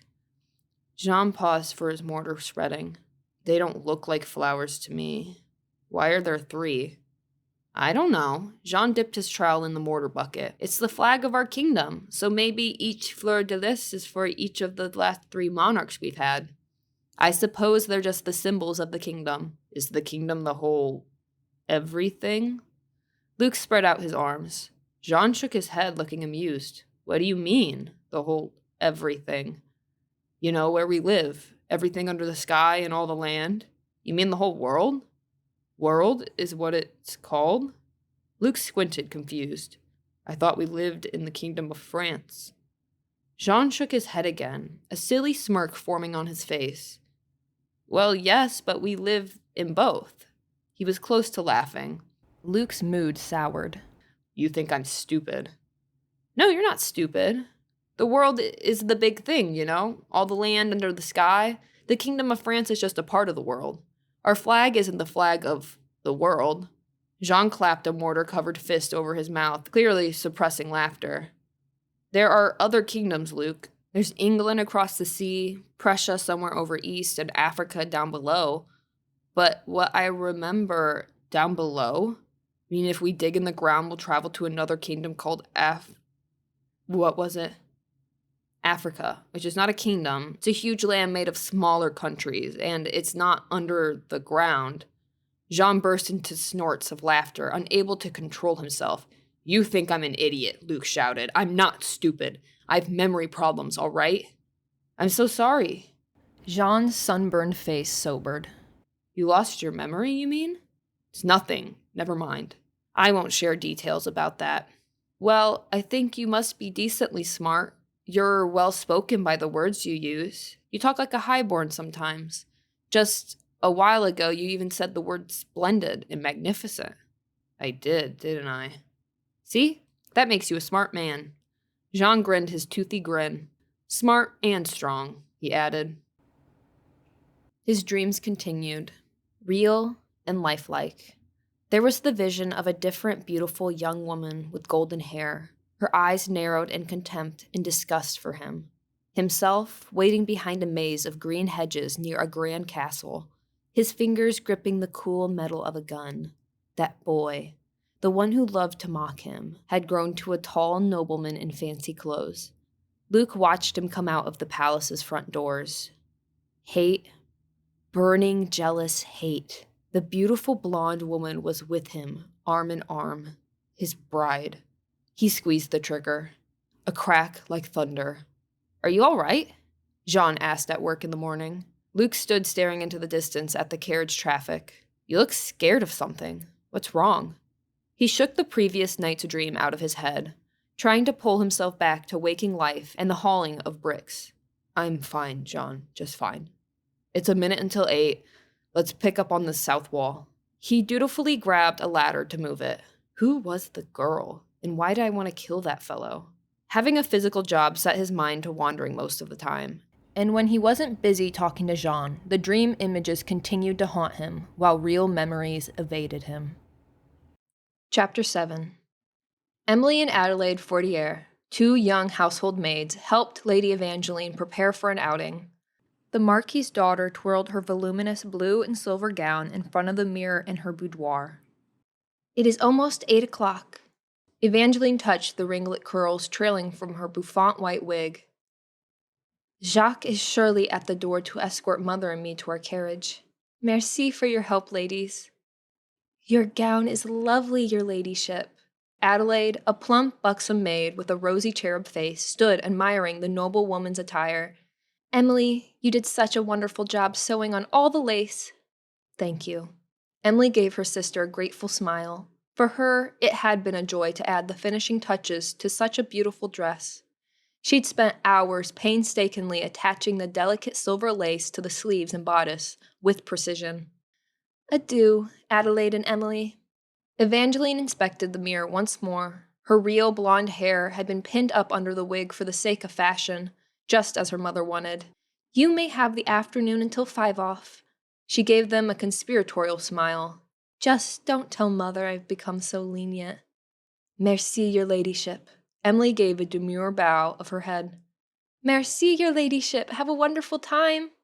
Adelaide bowed her head as well, her hands clasped. The 2 women watched a Lady Evangeline sweep out of her room, her wide skirt swishing down the staircase to attend a society tea with her mamma, the Marchioness Marie. When she was gone, Emilie watched Adelaide take a longing look at the makeup and hair supplies on the vanity table. I'd love to give you a makeover, Em. No, we mustn't, Addie, said Emilie. We ought to go out for a walk or help the others with afternoon cleaning. Glancing out the door of the boudoir, she spotted a fellow maid with her broom. Always work to be done. Evangeline won't notice if a little makeup is missing from the jars. Adelaide went to close the door of Evangeline's room, then bustled back to the vanity. Why not let me do your face?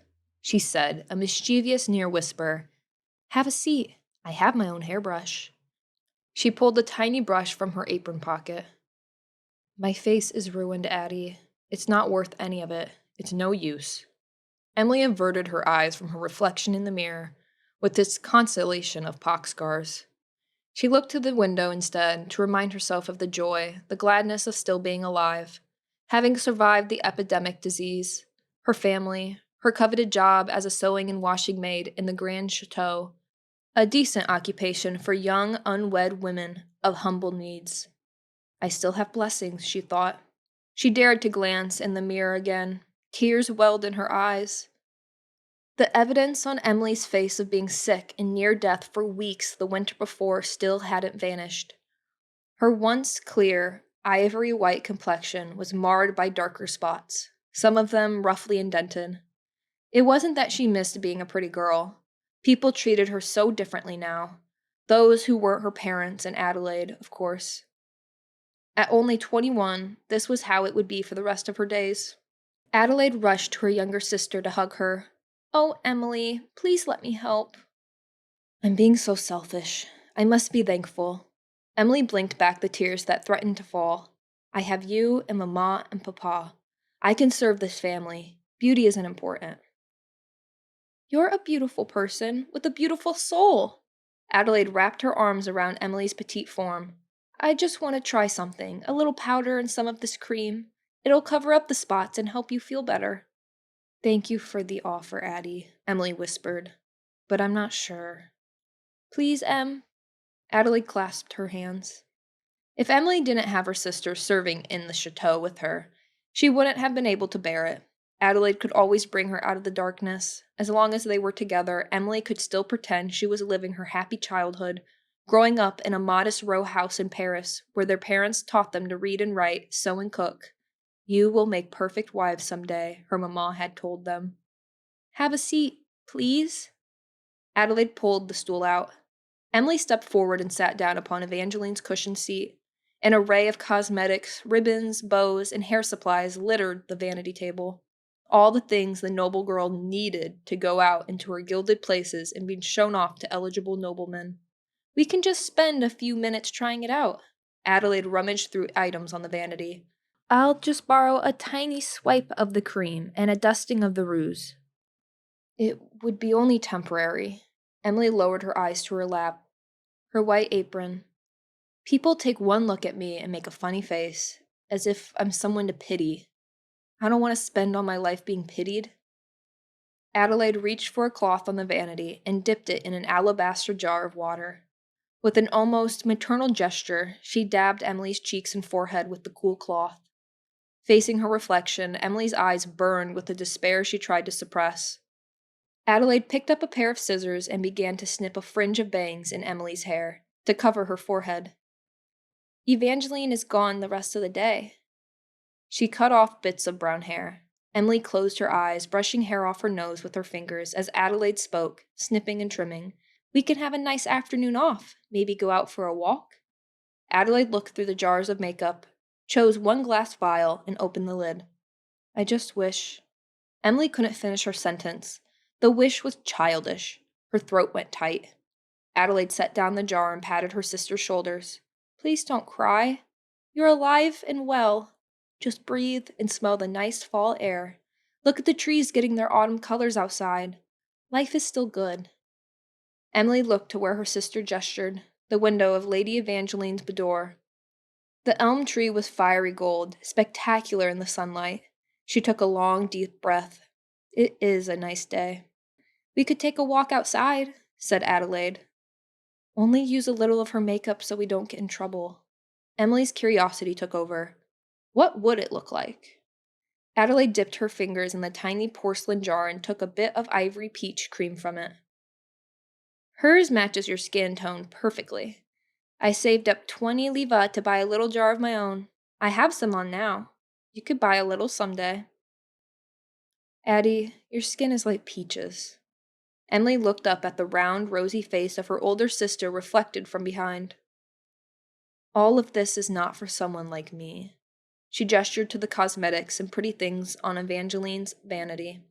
I'm a maid. I'm here for sewing, mending, and washing. Just have a little fun for once. I'm willing to do this because it's fun for you. A tiny smile formed on Emily's lips. I have scars. Adelaide pointed to her slightly doubled chin in the mirror. From all the pimples I get sometimes. This makes them disappear like magic. You had some little scars, but I never noticed. I wish it could be as easy for me to become slender like you are. I haven't had much of an appetite ever since I was sick. Emilie frowned at her delicately thin arms. She would try to eat more. Food wasn't a pleasure for her, as her stomach was often in a state of nerves. I know. I didn't mean to make light of it. It's fine, Addie. She watched as her sister applied one bit of cream on her cheek, covering the largest of her spots, as she smiled at her creation. Adelaide was giddily crazy over these things, in this order: handsome men, animals, sweet-baked foods, and finally, styling hair and makeup. She dabbed her finger over Emily's fine-boned face, the makeup like paint and her sister's features like a canvas. She smoothed it over her small chin, forehead, and cheeks, applying powder to Emily's face with a tickly brush. Rouge? No, thank you, Addie. Don't overdo it. She widened her eyes. It's working. It looks more like it used to. Emilie gave a soft gasp. She did look better, at least temporarily. Yet, this could not be done every single day.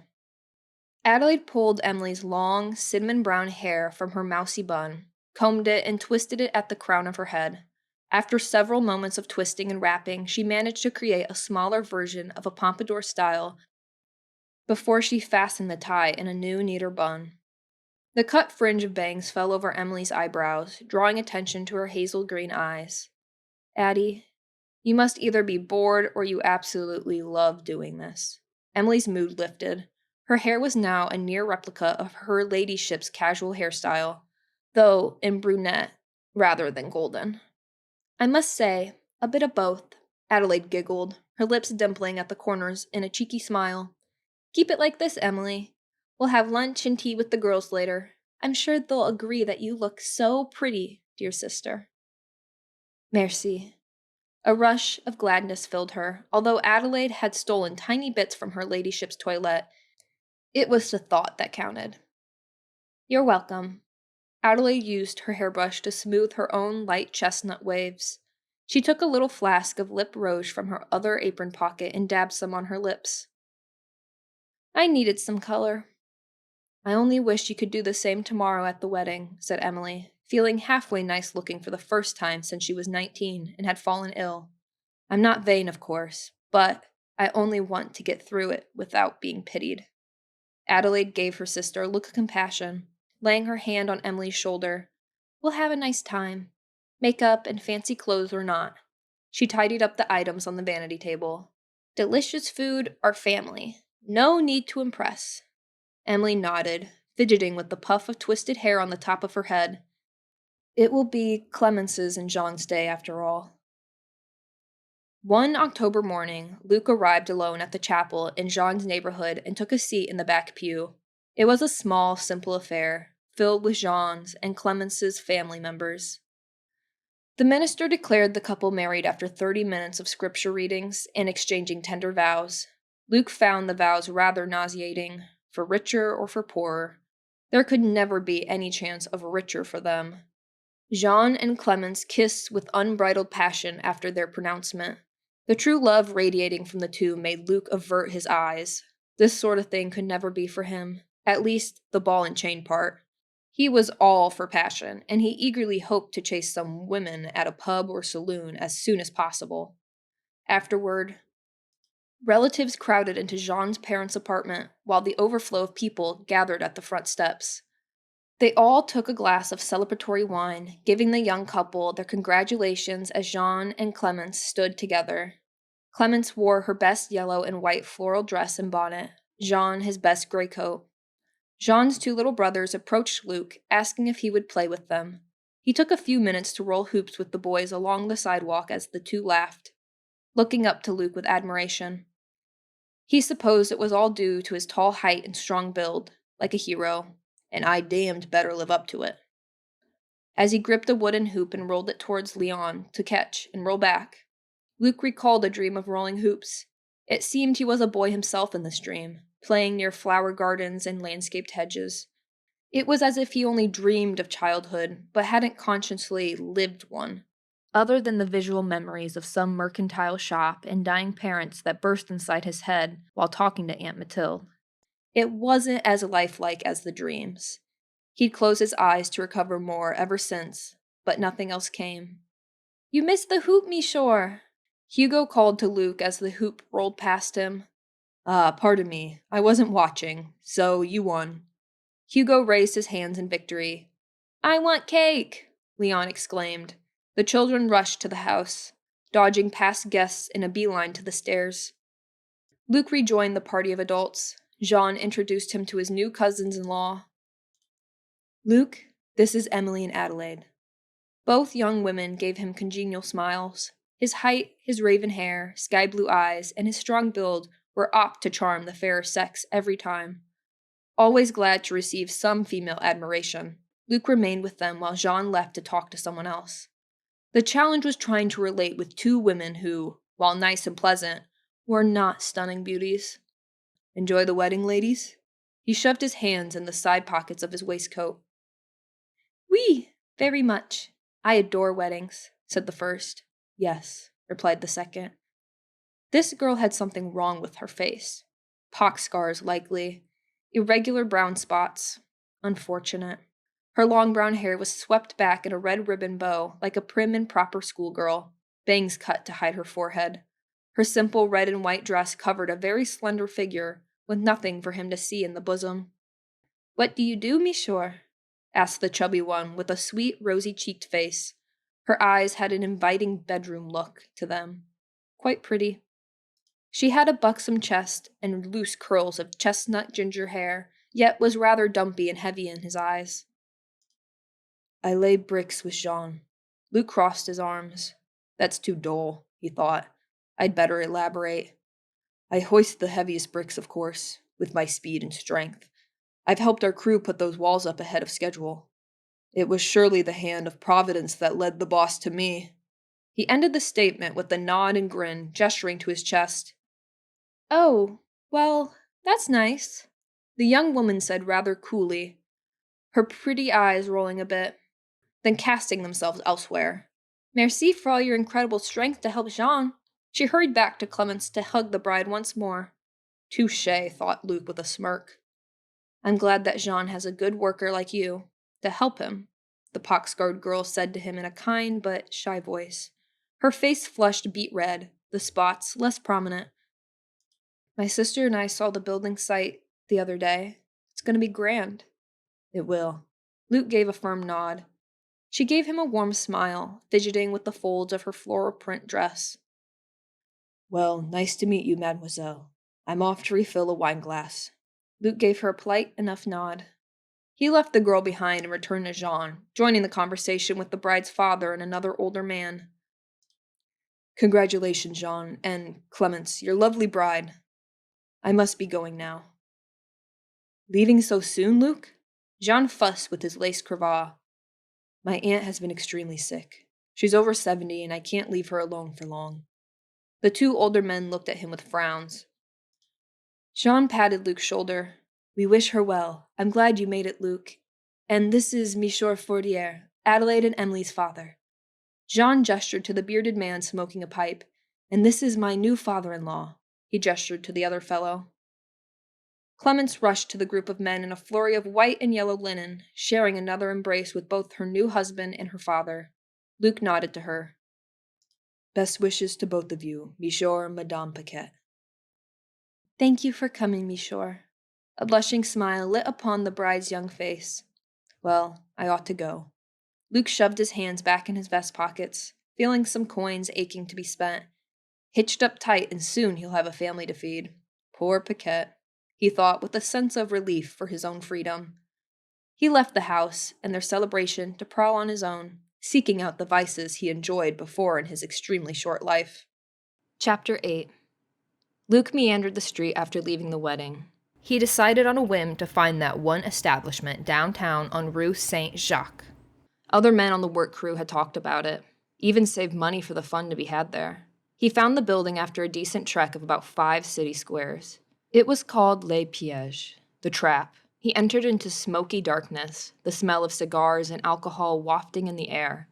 After ordering a glass of wine, Luke gazed at the flirting group of people in the candlelit room. Both old and young, men and women gathered around a card table, gambling and playing poker, while others stood with drinks in hand. He could recognize the ladies of the evening, their dress and demeanor unlike any proper woman. Skirts hiked up at jaunty angles, lace-edged panelettes visible in white, pink, yellow satin. They weren't here just to serve drinks. These women lived with the risk of murder and disease and possessed the breezy confidence and street smarts that came with not caring what proper Paris society thought of them.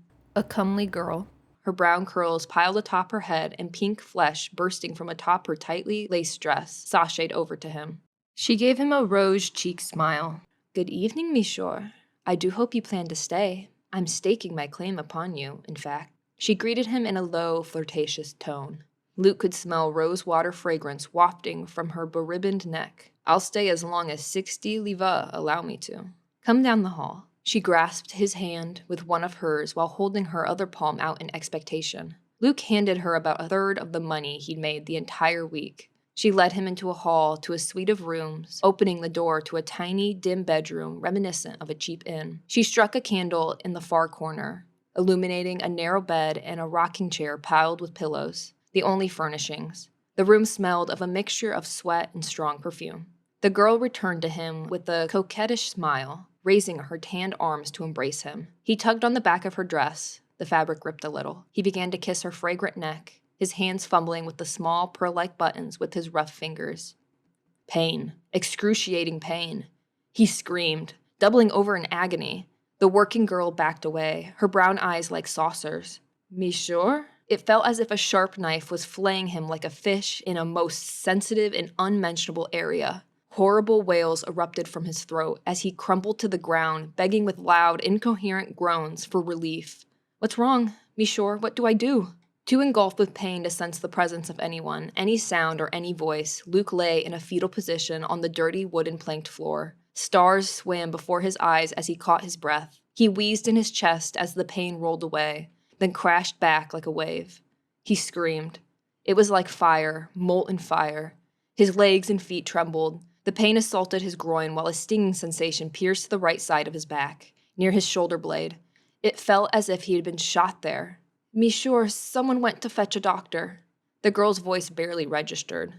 Footsteps shuffled nearby, those of curious onlookers. Stabs of pain racked his entire being. His vision blurred. After a few moments, the waves of agony began to roll back, subside, and finally, the pain vanished. His body went limp on the floor. He rolled onto his back, limbs splayed like a starfish. The pain had ebbed away, but the humiliation did not. He lay there, panting to catch his breath, finally able to see the planks of the floor and the saloon girl's threadbare slippers. "I think I'm better now." Luke lay there for a moment longer before he stood, dizzy as if drunk. Come to think of it, he was half drunk. "Keep the money, mademoiselle. Just a little sick, that's all. Adieu." He left the wide-eyed girl staring at him, her hands fiddling with her earnings in her skirt pocket. After Luke lumbered home, Aunt Mathilde eyed him with her watery old gaze. "How was the wedding?" "It was good. A simple, nice family wedding." He nodded at her several times, forcing a smile as he plopped down on one of the half-broken wooden chairs. "Did your friend Jean and his bride seem happy to be finally married?" "Yes," he grunted. Today, Jean Paquette had been riding on a cloud of joy. Tonight, the inexperienced 19-year-old was surely getting some affectionate l'amour with his girl, awkwardly fumbling with her in his bed right now, the blind leading the blind.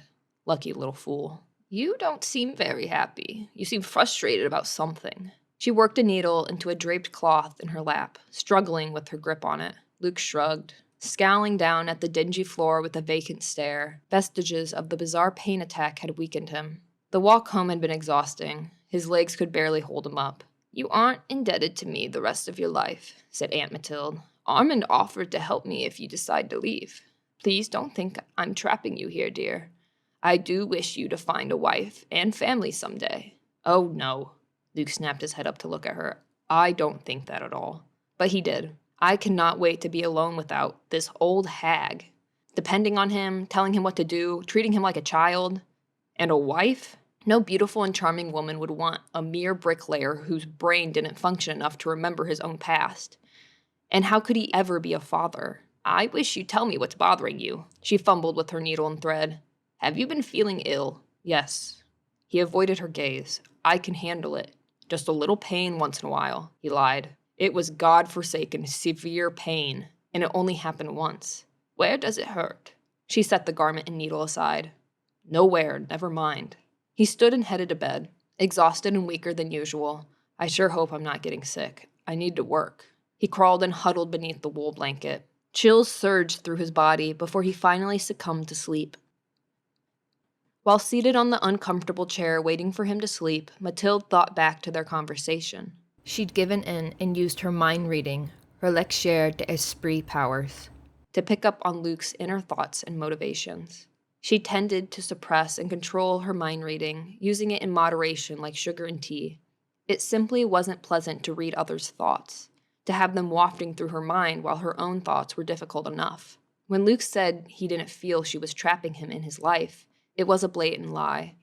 She heard his inner voice while he spoke in the opposite out loud. "Cannot wait to be alone without this old hag." It was a cold dagger in her heart. If he only knew. She had been watching his behavior in her looking glass during the day. Even in a humble life as a common laborer, his memories wiped to give him the air of a simple man. Prince Renaud Eugene Luc d'Orleans' nature and temperament were still, for the most part, selfish, shallow, vain, and violent. When she was certain Luke was sleeping, Mathilde put her hands on her temples and sighed heavily. She gave in, conjuring something more comfortable for herself. The rickety wooden chair transformed into a plush, red-upholstered chair of brocade satin. Her old stiff body settled into it, a cloud of comfort. Drifting off to sleep, however, might pose the risk of not transforming the chair back before he woke. Armand could very well be right about the impulsive way she used her magic to save him. They could go on for years until Luke eventually let his selfishness become vice. Yet another fate would be better than execution. Better for her son to be annoyingly selfish than to be a man so consumed with jealousy and bitterness to commit a violent act. On the other hand, he could be reborn. He could become unselfish, stay away from evil, love others. She had no intention to break his spell if it meant he could somehow grow and flourish by living with toil and humility. And with her, without the influence or even the knowledge of his father, the late Prince Theodore, She could hear him tossing and turning, mumbling in his sleep. dreaming of his old life. He hadn't been able to alter his memories completely, for mind magic spells couldn't penetrate the inner subconscious. This isn't good. He might begin asking around about the palace if he dreams of it. She clenched her hands, thinking of the dire possibilities of Luke, Renaud, finding his old life or relatives again. It cannot happen. Chapter 9. Mathilde watched the water in the kettle over the hearth's glowing embers. No sign of simmering bubbles. It took forever without the aid of magic. After checking to see if Luke was asleep in the room nearby, he was. She waved her palm over the kettle. Warm tingles of magic flowed from her hand, raising the water to a rolling boil. With a fond smile, she thought of Armand and his potions. Luke's hoarse, distressed voice came from the tiny room to her left. Aunt Mathilde, I have a terrible headache. She turned from the kettle, tottering on shuffling feet to his bedside. He lay with both of his calloused hands pressed over his face. Let me feel, she said. Move your hands out of the way. He moved them with weary obedience. She placed her palm, slightly wet from the kettle's steam, to his forehead. It was almost the temperature of an oven-baked potato. Get your cold, clammy hand off of me, he growled. Mathilde moved it away, a small gasp of worry escaping her lips. She didn't cause this. His attack of groin and back pain, yes. That was completely her doing. And yes, it had been a curse of torture. And true, that could certainly be considered dark magic. She simply couldn't help her reaction when she saw what he was about to do yet again through her glass. A grown man of 26 acting like a fool, immoral, and in need of harsh discipline. It tortured her to perform such a curse. Nonetheless, this morning Luke was ill in a more natural way. She gave him some warm tea and things to eat as he remained sullen, unmoving, and silent. Somehow he'd come down with whatever ailment was common among the sans-magie. She decided to go to Armand for help. Before leaving the building, Mathilde stood alone in the stairwell and waved her arm over herself to cast the charm of invisibility.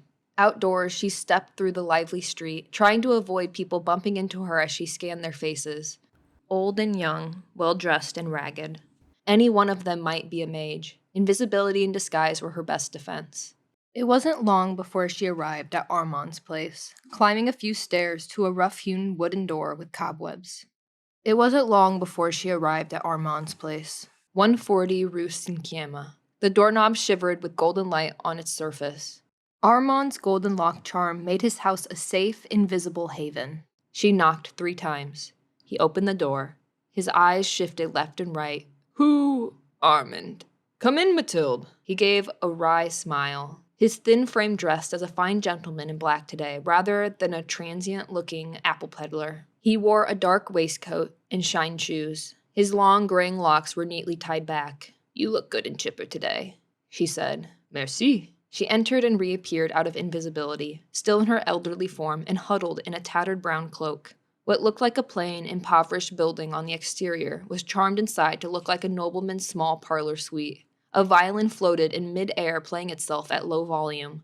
Armand pointed his finger to it, and the sweet notes of music silenced. Brouillard de Raton. Mathilde rotated her fist 3 times as her mind focused upon Alexis Sauvage and the glass he possessed. When wisps of smoke fog wafted in the room, she was assured the charm was working. Thank you for casting the fog charm, Mathilde. Armand gave a cautious glance to the ceiling. I need to protect both of us. She collapsed upon Armand's sofa, exhausted from the energy drain after casting such powerful spells over the last hour. Take your time and rest. Armand strode to the hearth to take up the tea kettle. I was hoping you could help me to help Luke. He's very sick. I could find a sans-magie doctor. Care for tea? Yes, thank you. Could you brew a draught for him under golden lock and glass fog? You'll be safe. I suppose. Armand breathed a sigh. I wonder if Le Conseil remembers all my potion work from my youth. I helped write that book of remedies and rare natural medicines. There must be copies with my name on it still floating around. It's been years. They don't remember you, I'm certain. Armin glanced at the ever-present Mage New scrolls on his table. You're likely right, he said. Nothing about me in any of those papers. I'm forgotten. As forgotten as your unfortunate son's memories. His mouth spread into a grin as he poured the tea. I only wish I were just as forgotten. Mathilde brushed off her twinge of annoyance at him for his reference to Luke. Unfortunate for Luke, but it's what Renaud deserves. She took out her glass from her dress pocket. The powerful tool had been a gift from her late father, Monsieur Auguste Savard Sr., when she was 17. A means for her to see and communicate with her parents, who planned to give her away to a foreign mage in marriage. My greatest fear is to go back to the dungeon, Armand reminded her yet again, taking her out of her musings. I could barely eat for years because of the sickening, horrifying creatures crawling over my glass cell. Dark magic enthusiasts going insane, screaming all around me. Mathilde, that will be your fate with what you're doing. He set the teacups on the lace-covered table before seating himself in the plush chair. Fear wrapped around Mathilde's heart like a padlock and chain. Neither of us want to be sent to prison. Her voice trembled. But do you want to let him die? No, I never said such a thing, replied Armand. I've been thinking about this family situation. It isn't fair to you. You and the boy can stay with me right here. I have no wife, no children. You're the only family. His gaze fell to the floor. As much as I would like that, it isn't in my plan for Luke. You could have a peaceful life, Mathilde, but not a hermit as before. I don't know. She shook her head, dismissing his kind offer to move out of their rat hole. I need you to fetch a Saint-Magie doctor to check on Luke. They can't help him. Could you brew a potion? I would need to know what he has. The healing potion must be specific. Some for illness, others to heal wounds. Thank you. She breathed, an inhale of relief. Stay here and relax for a while. Replenish your magical energy. Be young again. Armin nodded to her elderly aunt form. I will go out and search for a doctor. He waved to the levitated violin. Musique? It began to play a soft and comforting melody. He transformed his clothes to that of the penniless apple peddler, conjured a scraggly, unkempt gray beard on his face, and went out the door. Mathilde transformed back into her true mid-40s self, choosing a loose, comfortable gown to wear. She undid her glossy dark hair from its bun and continued to recline on her cousin's rococo sofa, gazing into the face of her looking-glass. My true nephew, Alexis Savard. She commanded it. Fog appeared, swirling in the glass. She pursed her lips in slight disappointment.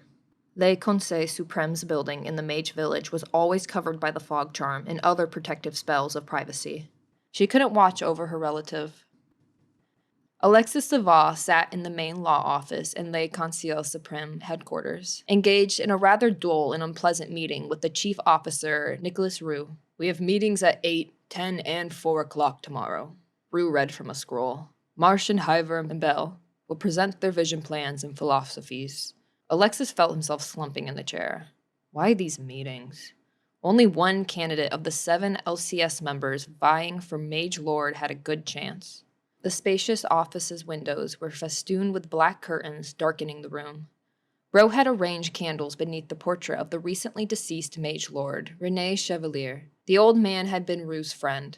He was a soft-hearted fool, Alexis thought. Le Conseil was scrambling to elect its new leader as soon as possible, Bartholomew Bertrand. That favored prospect possessed the gift of prophecy and a clear vision for magical France's future. He would lay down an iron fist to preserve elite and inborn human magic power and the survival of mage existence. Crack down on those who dared to interbreed and lead all sorceresses and their gifts to extinction. Alexis, who served on the 30-man governed board of Le Conseil, planned to give him his vote. Speaking of budget, we don't have funds for replacing stolen equipment. Alexis focused back on Rue's words. He crossed his arms, his buckled shoed foot tapped the soft carpet. You're speaking of the day I was robbed. It'll be months before we can issue you a new glass. Rue fixed Alexis with a disappointed look beneath his graying browns. You're careless and disorganized, unlike your father, was the thought Alexis pulled from his boss's mind. You may purchase one yourself. After all, you, Auguste, and your mother have Morris and Tana in the bank, and the three of you can dream of spending. Alexis straightened his chair. I was careless, but we were ill-prepared. You are paying for the replacement glass of all. I cannot believe one of them stole it from you in a filthy tavern. I had no choice. We couldn't fight back with our offensive magic. I couldn't throw my sword slashes at them. Marcel Clement couldn't freeze them into ice. With his powers, he could have frozen the whole pigsty if the law allowed him to. But he cannot. Saval, you're obsessed with the idea of using young Clement as a weapon. Alexis heard Rue say in his mind's ear, Clement would be phenomenal after some training. Call me obsessed, but the boy is now the only living cryomancian in France, and pardon me for reading that thought. Not everyone wishes to have their thoughts constantly pulled out and examined by you, savant, said Rue in a stern tone. Now back to the subject. Mage agents. Using our powers amongst those heathens. Remember Noel from 5 years ago? He's in the dungeon for using magical force out in the city. Is it possible for us to acquire a few of the San Magi's weapons for our work? Absolutely not. Officer Rue shook his head. No agent of Le Conseil Supreme will stoop so low as to use their fire sticks or sabers. I'm postponing this manhunt for your aunt for at least 2 months. We're in the middle of election meetings. Postpone my assignment? Are you serious?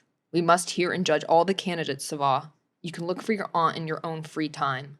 Tell Marcel Clement he can remain in mundane Paris and drive his carriage on solid ground until he's needed to provide a flight.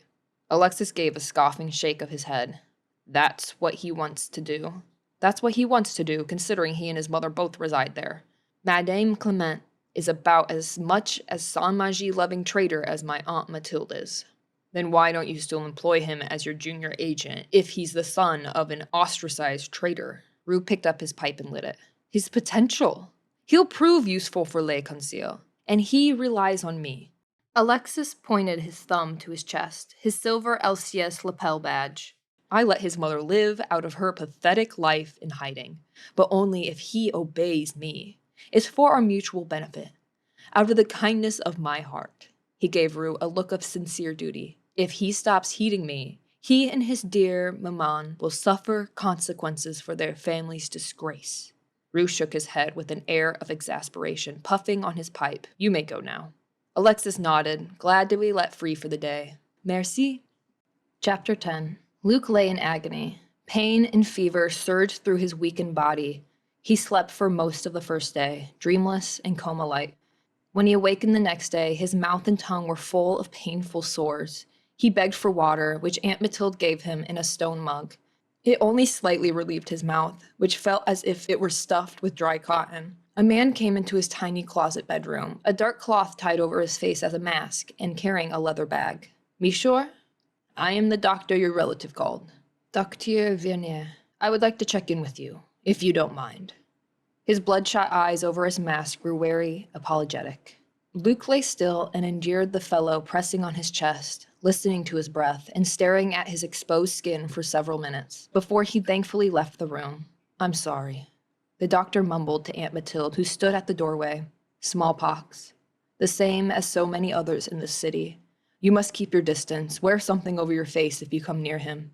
His aunt's eyes went watery as she heard the news. Damn, am I going to die? But he didn't die over his sleep-soaked days, as daytime and night blended regardless of the hour. A rash spread over his body. Horrible, uncomfortable pustules erupted on his skin, including his handsome face. He couldn't see them, for there were no mirrors. He was about to suffer the same fate as that girl at Jean's wedding. Feeling over his skin with his fingers, his heart boiled with despair and rage. He would lose it all. His attractive appearance and appeal to the ladies, his physical vigor and strength, the only qualities that he, a poor laborer with an ill brain, had as an advantage in this god-forsaken world. Now those qualities would be gone. Aunt Mathilde brought him water and cooled tea often, trying to keep him as comfortable as she could. One day she brought him some warm apple cider, and he was able to sleep through the night, and into the morning after drinking it. She implored him to eat at least something every day, bringing soft porridges, which he barely touched. She washed his stricken skin once a day with warm, soapy water. During one of the worst of his nights, he experienced a vivid dream about the brown-haired boy in the great palatial home. The boy mocked Luke with a superior attitude and a chiding voice. I'm chosen because I'm smart enough to get my work done. Next time, pay attention and don't be such a stupid dunce. The boy left to do something enjoyable. A trip, perhaps. Luke was missing out. Frustration and anger came over him as he was left alone in a great, intimidating library. A beautiful, stately room with enormous windows. He sat on an oversized chair by a desk piled with books, papers, and ink quills. A mountain of tedious work and reading. He opened a book and could barely read a word on the page. The print jumped around before his eyes, impossible to even start. Fortunately, he didn't have to do it because he woke up. Just a dream. And his reality was still hell. In this tiny room with its rotting boards and crumbling walls and a straw cot. Trapped in this body, laden with fear and the stinging, aching skin sores.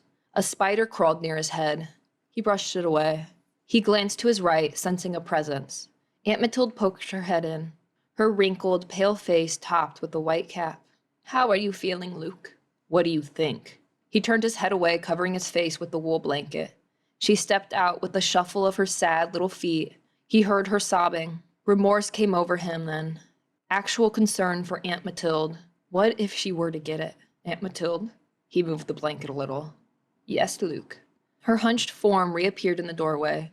"I'm sorry. Are you sure you can't get this?" "Yes, I cannot get sick," she said in a tear-choked voice. "How do you know?" "I had it as a child."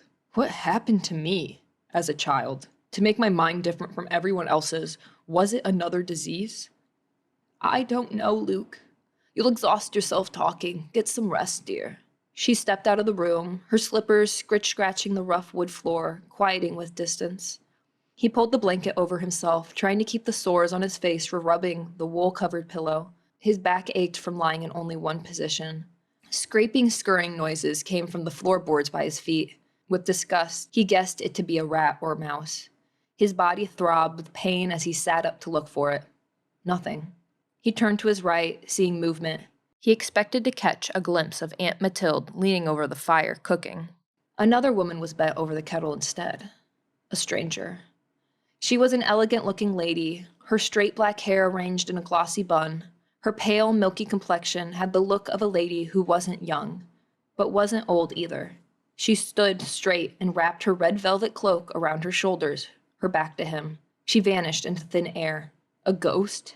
Now I'm delirious, he thought, falling back to the cot. He passed into another deep sleep, into the strange and beautiful world of a palace and a ballroom. There was the beautiful blonde girl again amongst a crowd of circling dancers. Her bouffant pink and gold gown swept the marble floor, amongst other colorful twirling skirts and gentlemen's tailcoats. Her flaxen hair was done up in a pompadour laden with jeweled ornaments. His eyes kept track of her movement as she danced, her face rosy and glowing with his tormentor. The bullying, pompous boy, now grown to a man in a jewel-studded coat, a man who got everything. Hate and jealousy turned his heart cold. 3 knocks sounded at Armand's door. When he turned the crystal knob to pull it open, the invisible woman swept in with a gust of air. "He has smallpox. This is terrible." The tearful, cracked voice came disembodied from near his chair. "I'm sorry. I have nothing that can cure diseases, only elixirs for pain, or to help him sleep." Mathilde reappeared as her true age, already seated upon his leaf-patterned chair. "I know you can do little for him." She clutched the fabric of her cloak in her fists. "I must come to terms with the fact that he could die from this. No magic from either of us can stop it." Armand went to his bookshelf and pulled a slim volume from it. "Healing. From what I remember, there's no spell which cures disease, and even if there were one, it would be a crime to help sans magie." Settling in a chair, he flipped pages in his book. "I can heal a bullet wound, but smallpox? It's outside the reach of my mind's imagery and the touch of my hand." "Can you heal sores?" Armand's mind scrambled for ideas. "I was about to vanish some, but they keep reappearing. There's something inside him, in his blood." Armand theorized. He closed and set down his book of spells. "That's why I believe that sans magie doctors make cuts into people to let their blood out. Has a doctor tried that technique?" "Dr. Viner told me he can come back if he has time." "Bleeding him? I fear that would do more harm than good." She buried her head in her hands and sighed. "Tildy." The childhood nickname escaped him as he walked over to touch her shoulder. I know you love your son with your whole heart and soul. I can never imagine. Lost for words, he simply conjured a gift. A bouquet of white roses materialized on the table in front of her. Merci, she whispered. I thought you could take them to his room, and the fragrance would give some relief. A kind thought, Armand. Everyone enjoys the scent of flowers. I'll brew more cider with sleeping potion. I have enough apples for a new batch. He gestured to a pile of fresh-looking apples in a wicker basket. I'll use the potion in moderation. He can't sleep constantly, for he dreams of his old life. She lifted a white rose from the bouquet. If he recovers and survives, what will you do? I haven't come to that yet. I only live day to day for now. I have a question. Armand went to the other chair and sat down, an ache of tension in his temples that screamed for a stiff drink. Well, perhaps advice regarding your, salvation of your son, Prince Renaud, or Luc Bisset, as you have nicely rechristened him. What is your question? Mathilde craned her neck to gaze over the room. Silvery fog from the Breyade des Ratoons spell drifted about the ceilings and wall. We're in private, Armand assured her. It's safe to call him what he is. My question is, do you plan to have Renaud live the rest of his natural life under the identity of Luc? Yes. And why not? I saved his life. But because of the terrible thing he did, he deserved penitence. Mathilde clasped her hands in her lap and gave Armand an intense gaze. I thought a great deal about this. I didn't do everything out of a rash decision, as you might think. And what have you planned? I designed his new life as a pauper rather than a prince, in the hope he learns humility and goodness. That is all noble, Mathilde, said Armand, yet still very unlawful. And what's more, at least in my opinion, you took away Renaud's choice of free will. That's utterly ridiculous. I did not take away. Yes, you did, Mathilde. Did he ask for his memories to be stolen? She frowned. No, but I wouldn't have told him such a thing in the first place. He may have already met people who knew him. If he hasn't, he'll meet them eventually. Have you thought about what may happen if Prince Christopher and Princess Rosalind visit Paris by chance? Fate has a way of causing people's paths to cross. Mathilde held a stubborn look of innocence, turning the long-stemmed rose in her fingers. But their palace is such a long way away. And this is a vast city. You are playing God, Mathilde. It's the truth. I feel you should stop your memory curse on Luc, or Renaud. This sort of curse needs a breakage clause. At least set a breakage clause. His mind raced with possibilities. If she broke it, set her adult son free, she could evade the mage authorities and stay safe. Her child was a man. He could deal with what life fated for him. Break my spell. She shook her head, placing the rose back in its vase. It's not a curse. It's a charmed spell because I saved him from an early death. It's a curse. Have you done anything to punish him? I understand his catching smallpox was natural, no fault of yours. But tell me, did you ever punish Luc for wrongdoings? I did perform a little pain curse on him one time when I saw him behaving badly. Unbelievable. Pain curse. He gripped his chair arms tightly. How could she? That's dark. It's what cruel-hearted mages are thrown in the glass dungeon for. I can't believe this. Armand couldn't help but feel a sense of sorrow. My dear little cousin. Great mages, Tildy.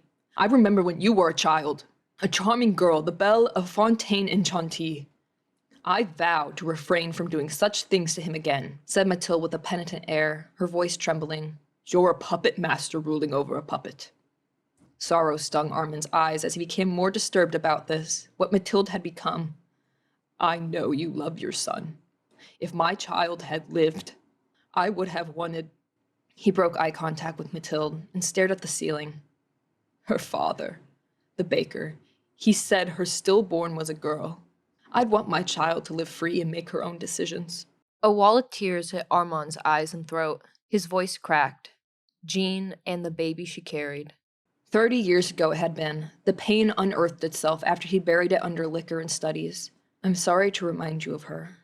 Mathilde rose from her chair to approach him with a swish of her skirts, a comforting hand on his shoulder. She bent down to give him an embrace. I wish I could have met her. So do I. Armand whispered, regaining his composure. He rubbed a fist over his eye and focused back on the matter of Mathilde's child. If you love someone, you must let them go. Not keep them in a prison of their mind, controlling them with curses. You ought to set a breakage clause. Something that Luke may encounter to bring his memories back, something connected to his old home at the palace. Mathilde stood straight. His brother must believe he's dead by now, she argued. And furthermore, if his spell breaks, he'll go straight back to the castle and try to murder Christopher all over again. But that's not fair to him either. To believe a lie, Armin argued. What you are doing is against mage law, and that pain hex you put on him, a sans magie, makes it even worse, Tilde. Her childhood nickname spilled from his lips. As he looked at his cousin, a lovely mature woman, he could still see that impish, spirited young girl. What if I were to contact Fontaine and Chantilly and Le Concierge and tell Alexis about everything? No! Mathilde cried, her eyes reddening. Armin, how could you even consider that after I kept your secret, we promised to protect each other, ever since they freed you from the dungeon? The dungeon. Horror and fear from Mathilde caused him to shudder, regretting the threat. I couldn't. Please, forgive me for even thinking of it. I can't imagine you ever returning to that village, not after the way my brother destroyed your life. Armand glanced at his pile of newspapers. I believe your nephew wants to know more than what his father always told him about you. Alexis was close to you when he was very young. He may have more genuine memories of you. I doubt I'll ever have the chance to reconcile with my brother and my nephew, she said, her voice near a whisper. My concern at the moment is my son. He was just a baby. He didn't remember me either. Her dark skirt retreated away from him as she paced back and forth. When she spoke again, it was with strength and resolve. I want to wait until Luke gets well. Then I'll separate myself from him. Let him live alone. But I don't feel ready to lift the enchantment and turn him into Prince Renaud again. I wish for him to learn some lessons first. I think I understand. Armand sighed. But you're attempting to raise an adult man. A fool's errand. May I ask you exactly why you didn't let him know you're his mother? Why did you insist on calling yourself his aunt? She frowned. Because that would make him inquire who his father was. I don't wish for that complication. Understandable, said Armand quietly. She had disclosed nothing about her relationship with the man, who must have been the prince of the eastern region, the place where she lived for so long. Today wasn't the day to press her about it, nor to demand the name. Merci for the roses, Armand. I ought to go back to him soon.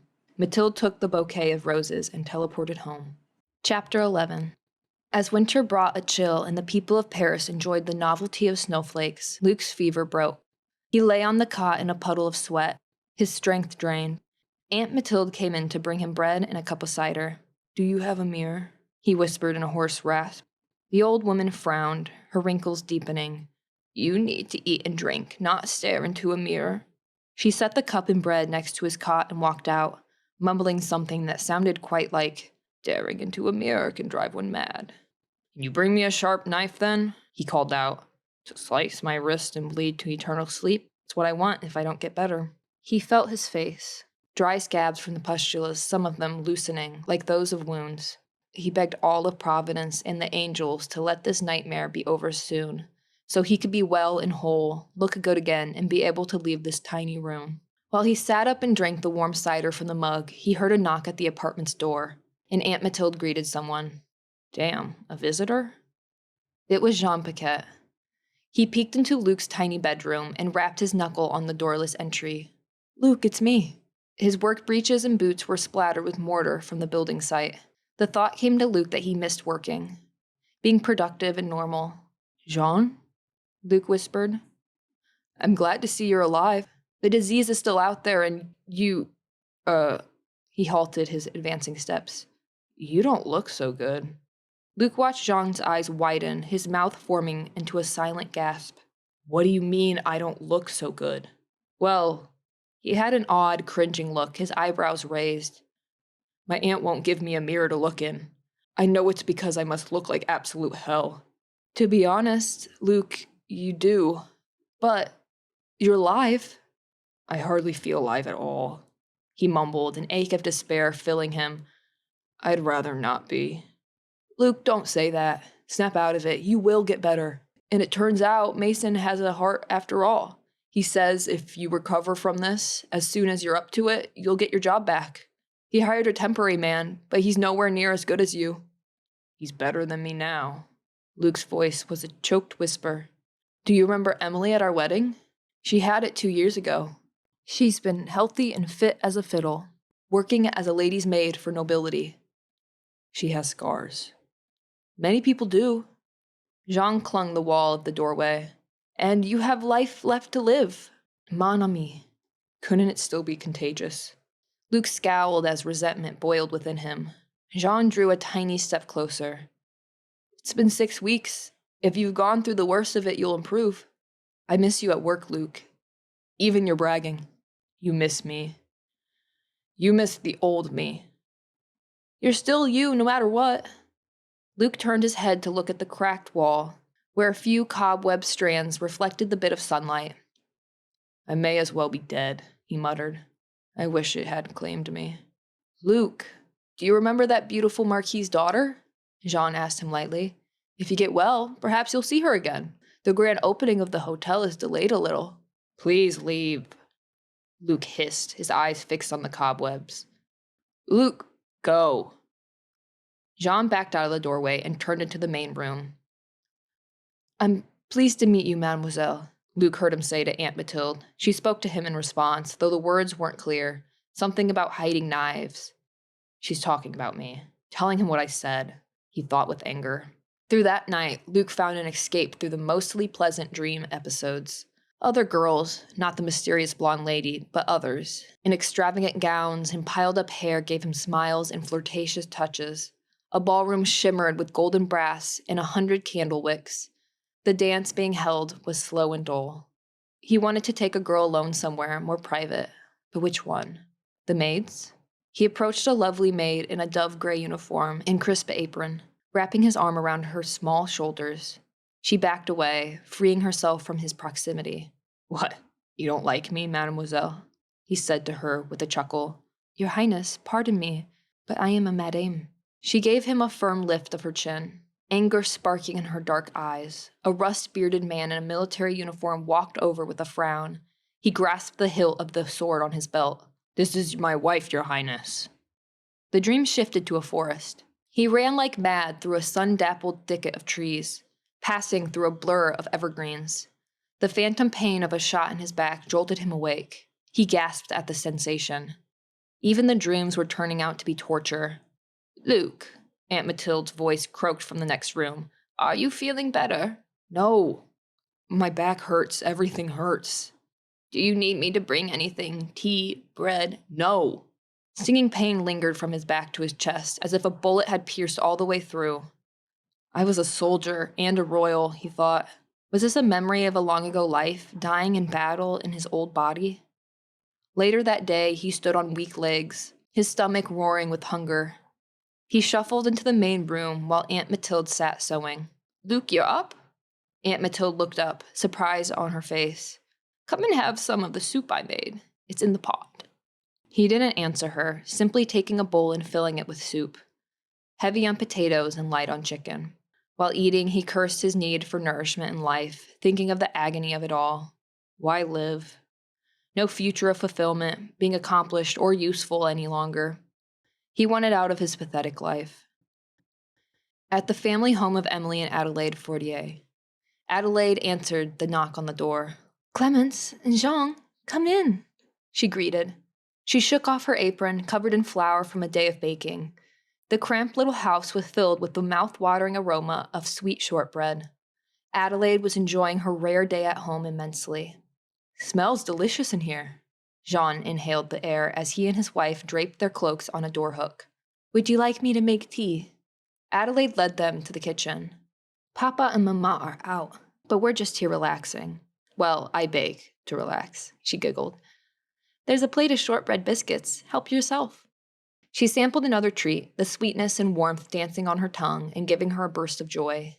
Merci. Clemence chose a biscuit. Are you and Emilie going back to work at the chateau tomorrow? We have a whole 2 weeks off. Adelaide's voice rang with enthusiasm as she set a kettle on the hot iron stove. Indeed, she looked very much forward to relaxing and reading that book she meant to finish. The Marquise and their ladyship are on a trip to the south of France for the holidays. They're going to Prince Louis's villa. That must be exciting for them. Clemence pulled off pieces of a biscuit, nibbling as she spoke. I must admit, it's so hard to imagine how they must live. It's an entirely different world. True, said Adelaide, sighing as she thought of the Marquis's home, her workplace. So elegant and beautiful. The gowns, the balls, the dinners. But the social rules and no privacy. A maid like me helping you dress in your unmentionables? She tucked a reddish-brown curl inside her white cap. I wouldn't quite care for that. Neither would I. Clemence wiped crumbs and sugar from her lips. We'd have to obey such strict rules of etiquette, instead of standing around eating pastries like we're doing right now. She laughed.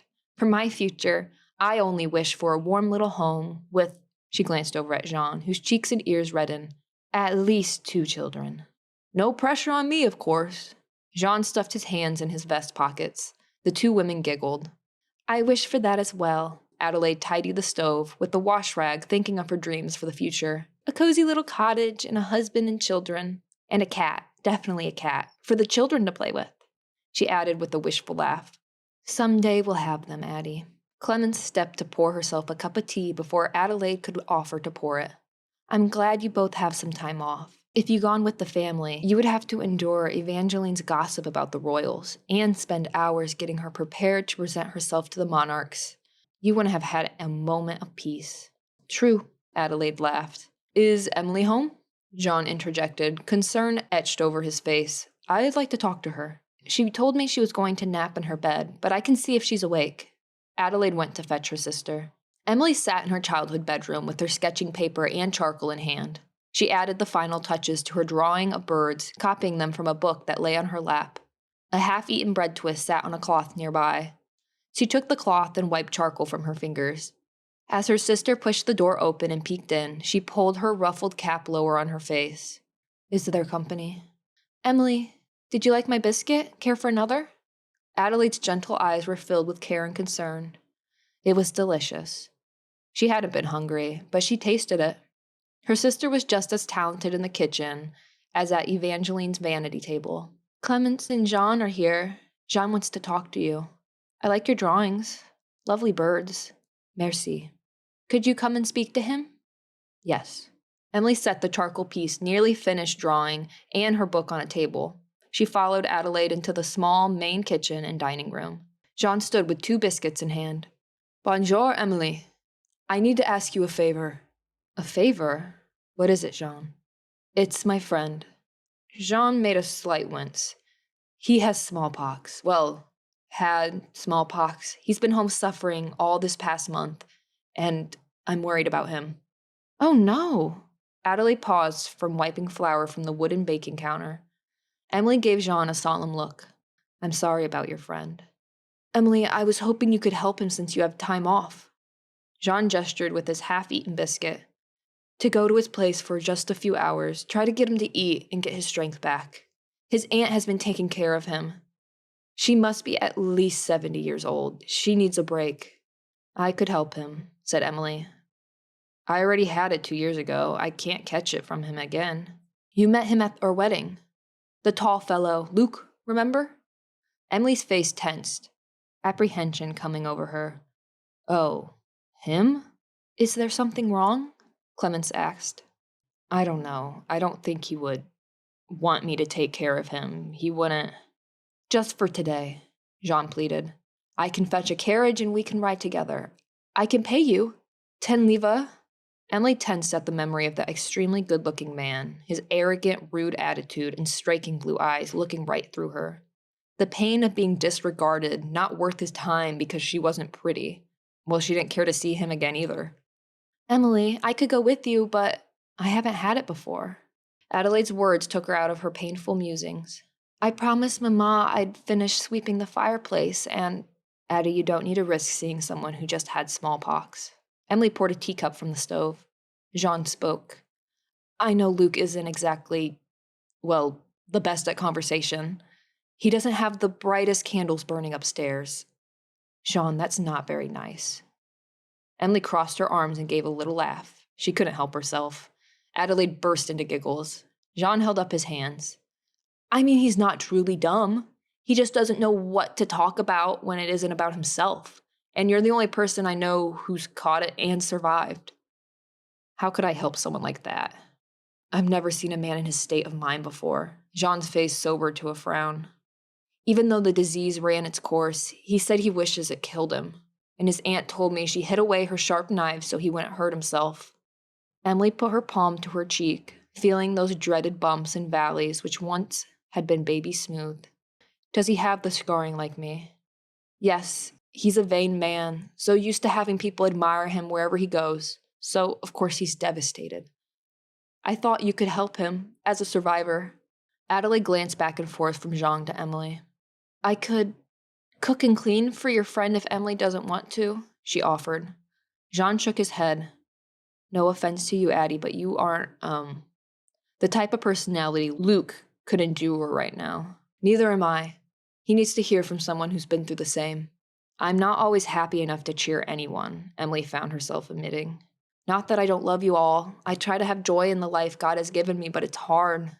I just don't know Jean. He's a stranger. She turned to head back to her room, teacup in hand, to privacy, peace, and not being seen. He's gonna die if he keeps this up. She heard Jean telling Clemence and Adelaide in a hushed voice. I don't know what else to do. Something out of Emilie's control, a sharp little nudge like a hook around her heart, urged her to turn and face them. Yes, she breathed a sigh to prepare herself. Do unto others. I'll go see him. Chapter 12. Mathilde tried once more to rouse the wasting figure on the straw cot. Luke appeared to her as a lump beneath a woolen quilt. I made some porridge with milk. Please sit up and try to eat something. I stoked up a fire. It is much warmer in the sitting room, and it smells much more pleasant there as well. The corpse-like lump beneath the quilt moved slightly, indicating a live being beneath. He didn't answer. Luke, I'm going to seek out some help to pay our rent and food, since you're still in an invalid state. There are people I can go to, the churches and abbeys. Jean said he would stop by today.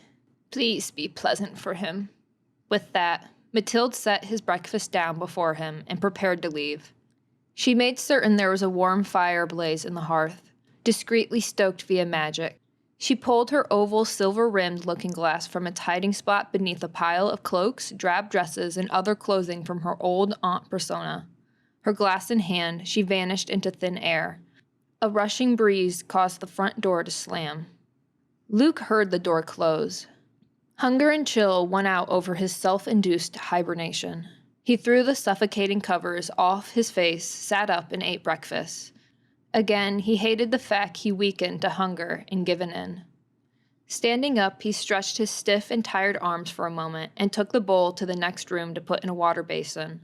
The desire to sit in front of the fire and warm up tempted him to stay out of bed. He stared at the crackling, popping golden flames, surprised that Aunt Mathilde could get the fire going so strong. Normally, she could barely lift a small log of wood in her old arms. He felt his scarred, sickly forehead and cheeks with his fingers. The flames went down to red embers, soon about to go cold and die, just like me. Feeling a chill, he stood to his feet and placed another rough log inside. He stoked the ashes with the poker. Flames sparked, giving the promise of warmth. Gripping the black iron poker, Luke considered for a moment whether it was sharp enough to pierce his own heart. He sat back down and cradled it in both hands. It was about an arm's length, smooth and solid. Aunt Mathilde neglected to hide this, like she did the cooking knives. The still hot tip felt more rounded than sharp when he pressed it with his index finger. He doubted it would pierce his chest. It might pierce his eye and go through his half-absent brain if he stabbed it hard enough. He squeezed the handle and held it in position, thinking about the exact muscle movements his right arm would need to make. Knock! A strong knocking rattled the already splintered door. He ignored the noise for the first 2 times. It persisted. Luke! It was Jean. What is it, Paquette? Luke called. I'm just checking up on you. May we come in? Jean walked in, followed by a petite young woman in a red woolen winter shawl and white cap. Luke glanced at them before finding more interest in the fire hearth. The orange-red embers radiated warmth to his feet. "You're out of bed, Luke. Good for you," Jean encouraged. Luke turned from the fire. "Yes." His hoarse voice rose in a mockery of his cheer. "I can use the damned privy all by myself, like a big boy. Would Mama Jean like to see?" His friend frowned. "There's a lady here." The girl behind him backed away, shuddering. "Jean, I really cannot." She wasn't Jean's wife, Clemence. Her face had scars. She was the girl from Jean's wedding party. It was clear she didn't like him, so why would Jean drag her here to endure his company? "Luke," Jean explained, "Emilie offered to watch over you and help in your place when she can, while your aunt is away. Please be kind." Luke stood to his full height. "What are you trying to do, Paquette? Did you bring her here to say misery needs company and I can't fend for myself?" "She had the disease, so she can safely be in contact with you. She's an excellent cook, and she's willing to go buy things for you if you want to stay inside." "I don't need to eat anything. You two can cook and eat if you want. Do whatever the hell you want in my home. Just be quiet and don't engage my company." He hurled the fire poker against the stone hearth. The iron tool clanged against the crumbled rock wall and clattered to the floor, making a fresh mark in the old wood.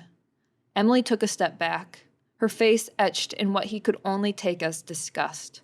"The doctor said you're well past recovery by now. It's been 6 weeks," said Jean.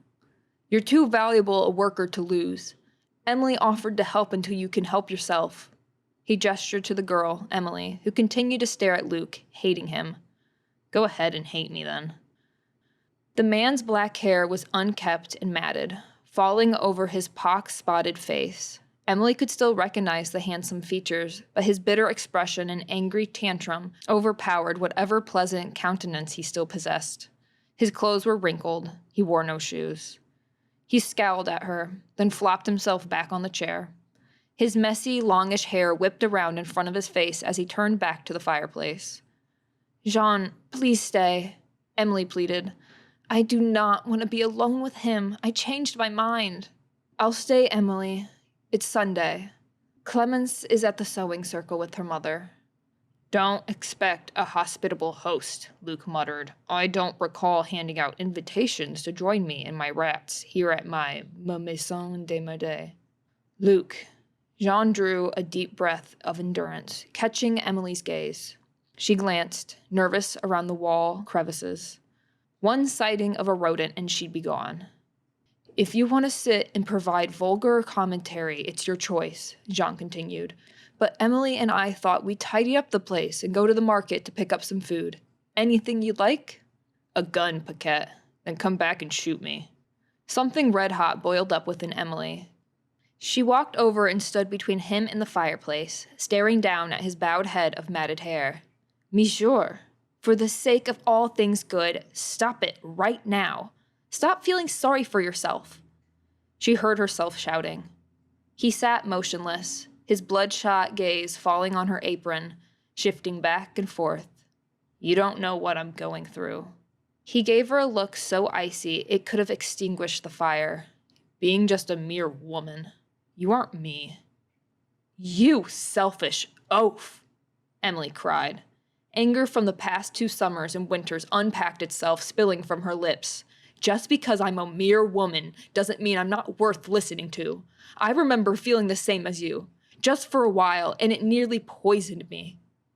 She worked so hard for so long to be joyful and to accept her life as is, and this man insulted not only her sex, but the gift of air in his lungs and a still-beating heart. "Emilie, you never told me," Jean cut in. "I never cared to. A personal matter, Jean. Even my parents didn't know how I felt during that terrible time." The venting felt good. Emilie needed this. "And Monsieur, do you want to talk about your scarring? I'm just a mere woman. My looks determined my entire life."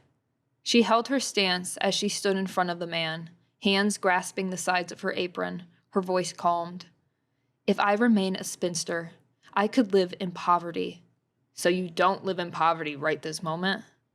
Luke asked in a tone of contest.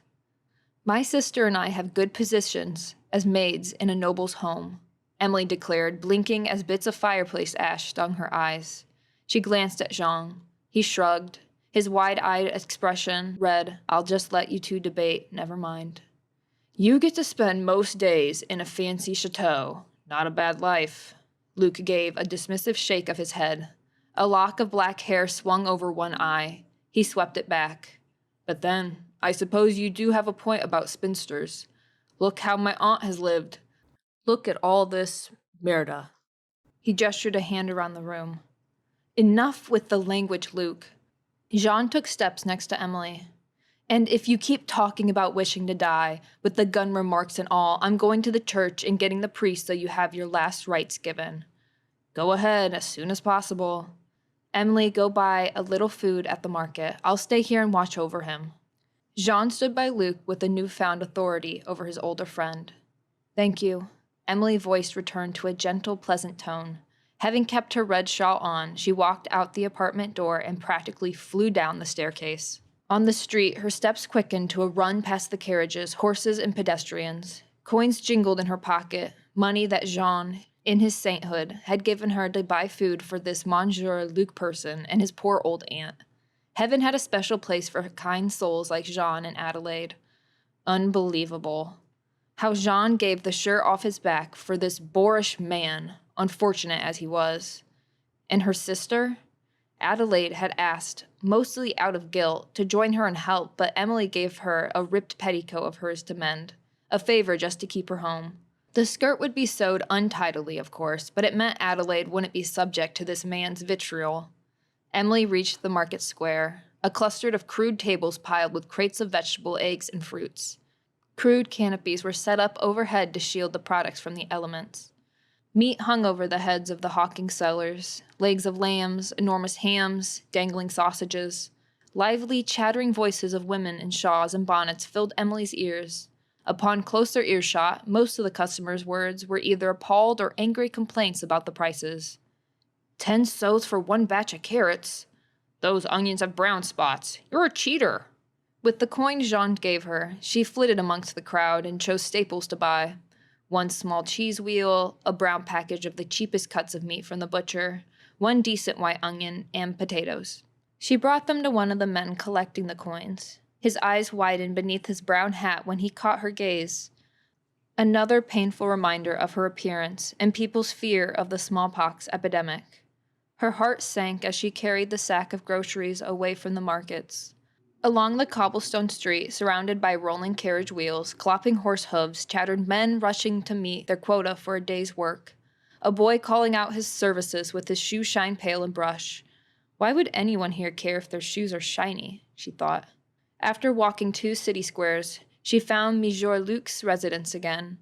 She arrived back in the apartment with her bags, depositing them on a table. Jean held a crude broom, sweeping the floor. Emilie scanned the room for things she could tidy up while Luke sat like a statue, staring at the fire, behaving as part of the furniture rather than their companion. Emilie, said Jean as they cleaned, when we were at your mother's last week, you ladies made the best beef vegetable stew. Clemence would like the recipe. Of course. I'm glad you liked it. We'll write it down for her. Emilie cheerfully ignored the scowling man. How is your stonemasonry training? She said you may get a higher salary once you apprentice. It's going well. Jean looked to his sullen friend as he swept dust and dirt into a garbage pail. Luke, you would be a natural at training in stonemasonry. You ought to train for it when you get all your energy and health back. You and I could both get a raise. Are you interested? Luke said nothing. When the apartment was cleaner, Emilie cooked some sliced potato and onion in a pan with butter and added the fresh meat, frying it all together for dinner. She served out 2 plates for her cousin-in-law and herself. Jean and Emilie sat down together with their small tin plates. This all smells heavenly. Jean took a bite. Tastes heavenly, too.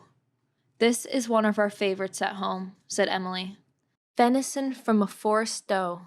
It's something country and village folks enjoy all the time. I like that there isn't as much grease when we cook it. A hoarse voice spoke from the other chair. Serve some up for me, too. Jean and Emilie turned to see Luke perking his head up at the delicious culinary smell.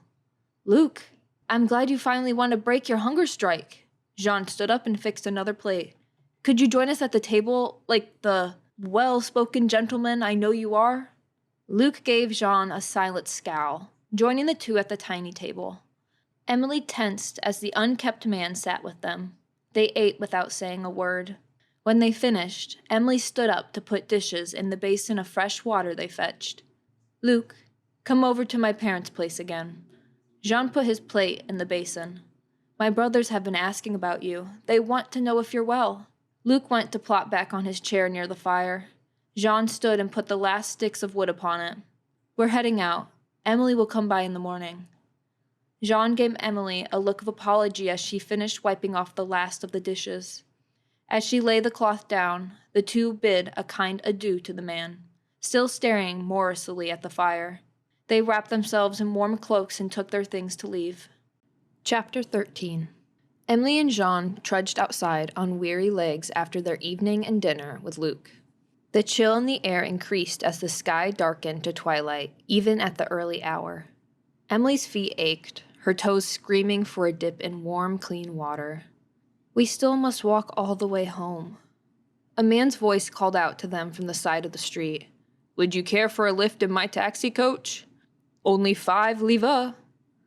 A large and elegant coach had conveniently showed up in front of Luke's building. Thank you, monsieur. Jean approached the driver and pulled out coins to pay. We need a lift to 408 Rue Troisième. I thought you two looked so cold and tired. The coachman, a young, dark-complexioned fellow, gave them a sincere look of empathy. Please, monsieur, no money. I can give you a ride for free. I'm on my way to Rue Troisième anyway, so it's no bother at all. Merci, they both exclaimed. Some angel saw our good works, thought Emilie. The 2 horses were probably the cleanest, most beautiful horses she'd ever seen. Gray, almost silver, with white flaxen manes. The coachman hopped down and opened the carriage's door, as if Emilie and Jean were a duke and duchess. Such soft seats! Emilie settled with relief upon red velvet cushions, as Jean took the seat across from her. They set off at a brisk speed, bumping and jiggling along the cobblestones. The windows featured black velvet curtains that Emilie drew closed, shielding them from some of the cold and wind. I'll pay you 2 extra livres each time, Emilie. Jean's face had the look of desperation as he caught her gaze. Only 3 days. Emilie fiddled with the curtain with one hand while holding her bag securely on her lap. He's too difficult. What does Pierre Antoine say? Think of your reward in eternity for caring for the least unto these. I suppose you're right. It's an act of charity, but... Jean took the same coins he'd offered to the coachman and passed them to her. Here, who knows? Once Luke feels better, you may grow to like him. I don't think that's possible, and thank you. Emilie slipped the coins inside her bag. But it's not because he was stricken and scarred like me. That makes me not care for his company. It's his dreadful attitude. I understand. But the more time he spends alone in his dreary little place, the less likely he'll improve and want to go back to work with me. I have ulterior motives, I suppose. A sheepish grin crossed Jean's face. You see, the man hired to work in Luke's place cannot do a thing. All right, but only for 3 days.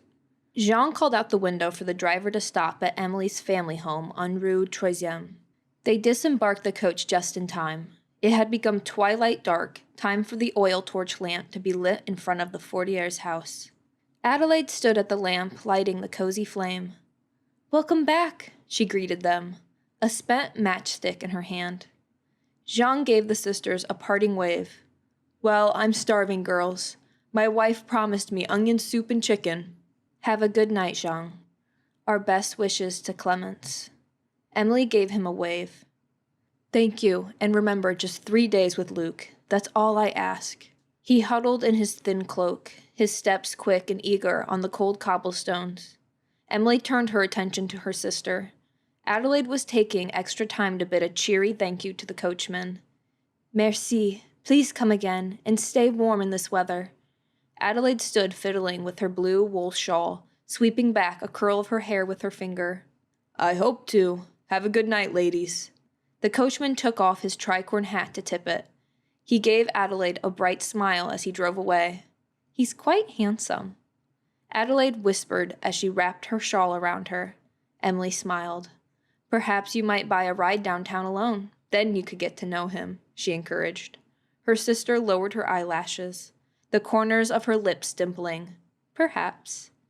They walked the steps into their parents' small house.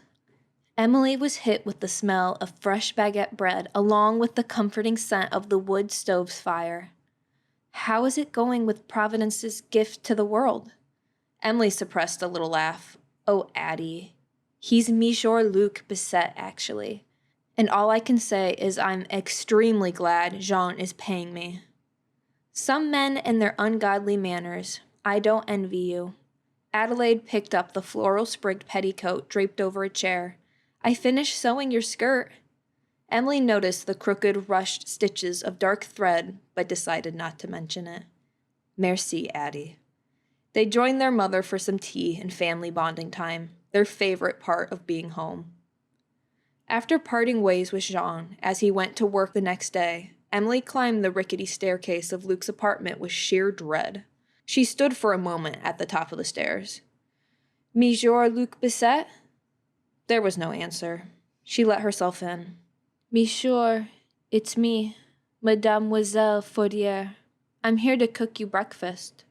She found him lying on his back on the floor, lifting a wooden bench up and down, wearing no shirt.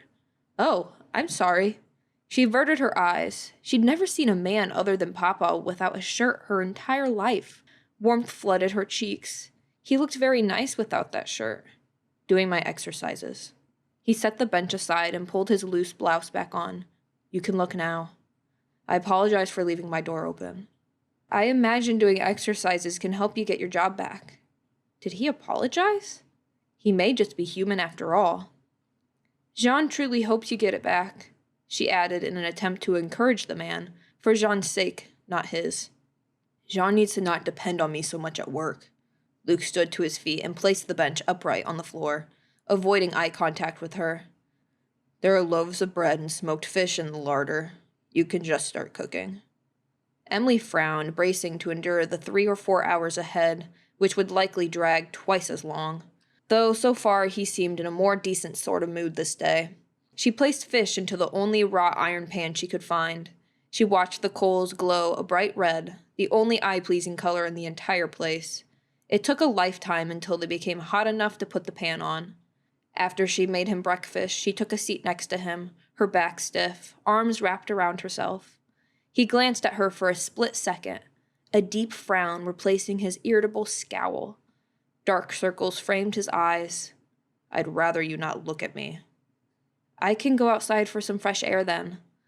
Is there anything you'd like me to bring you? There are a lot of things I want, mademoiselle. He looked at every point and object in the room that wasn't her. But the main thing I want is to be alone.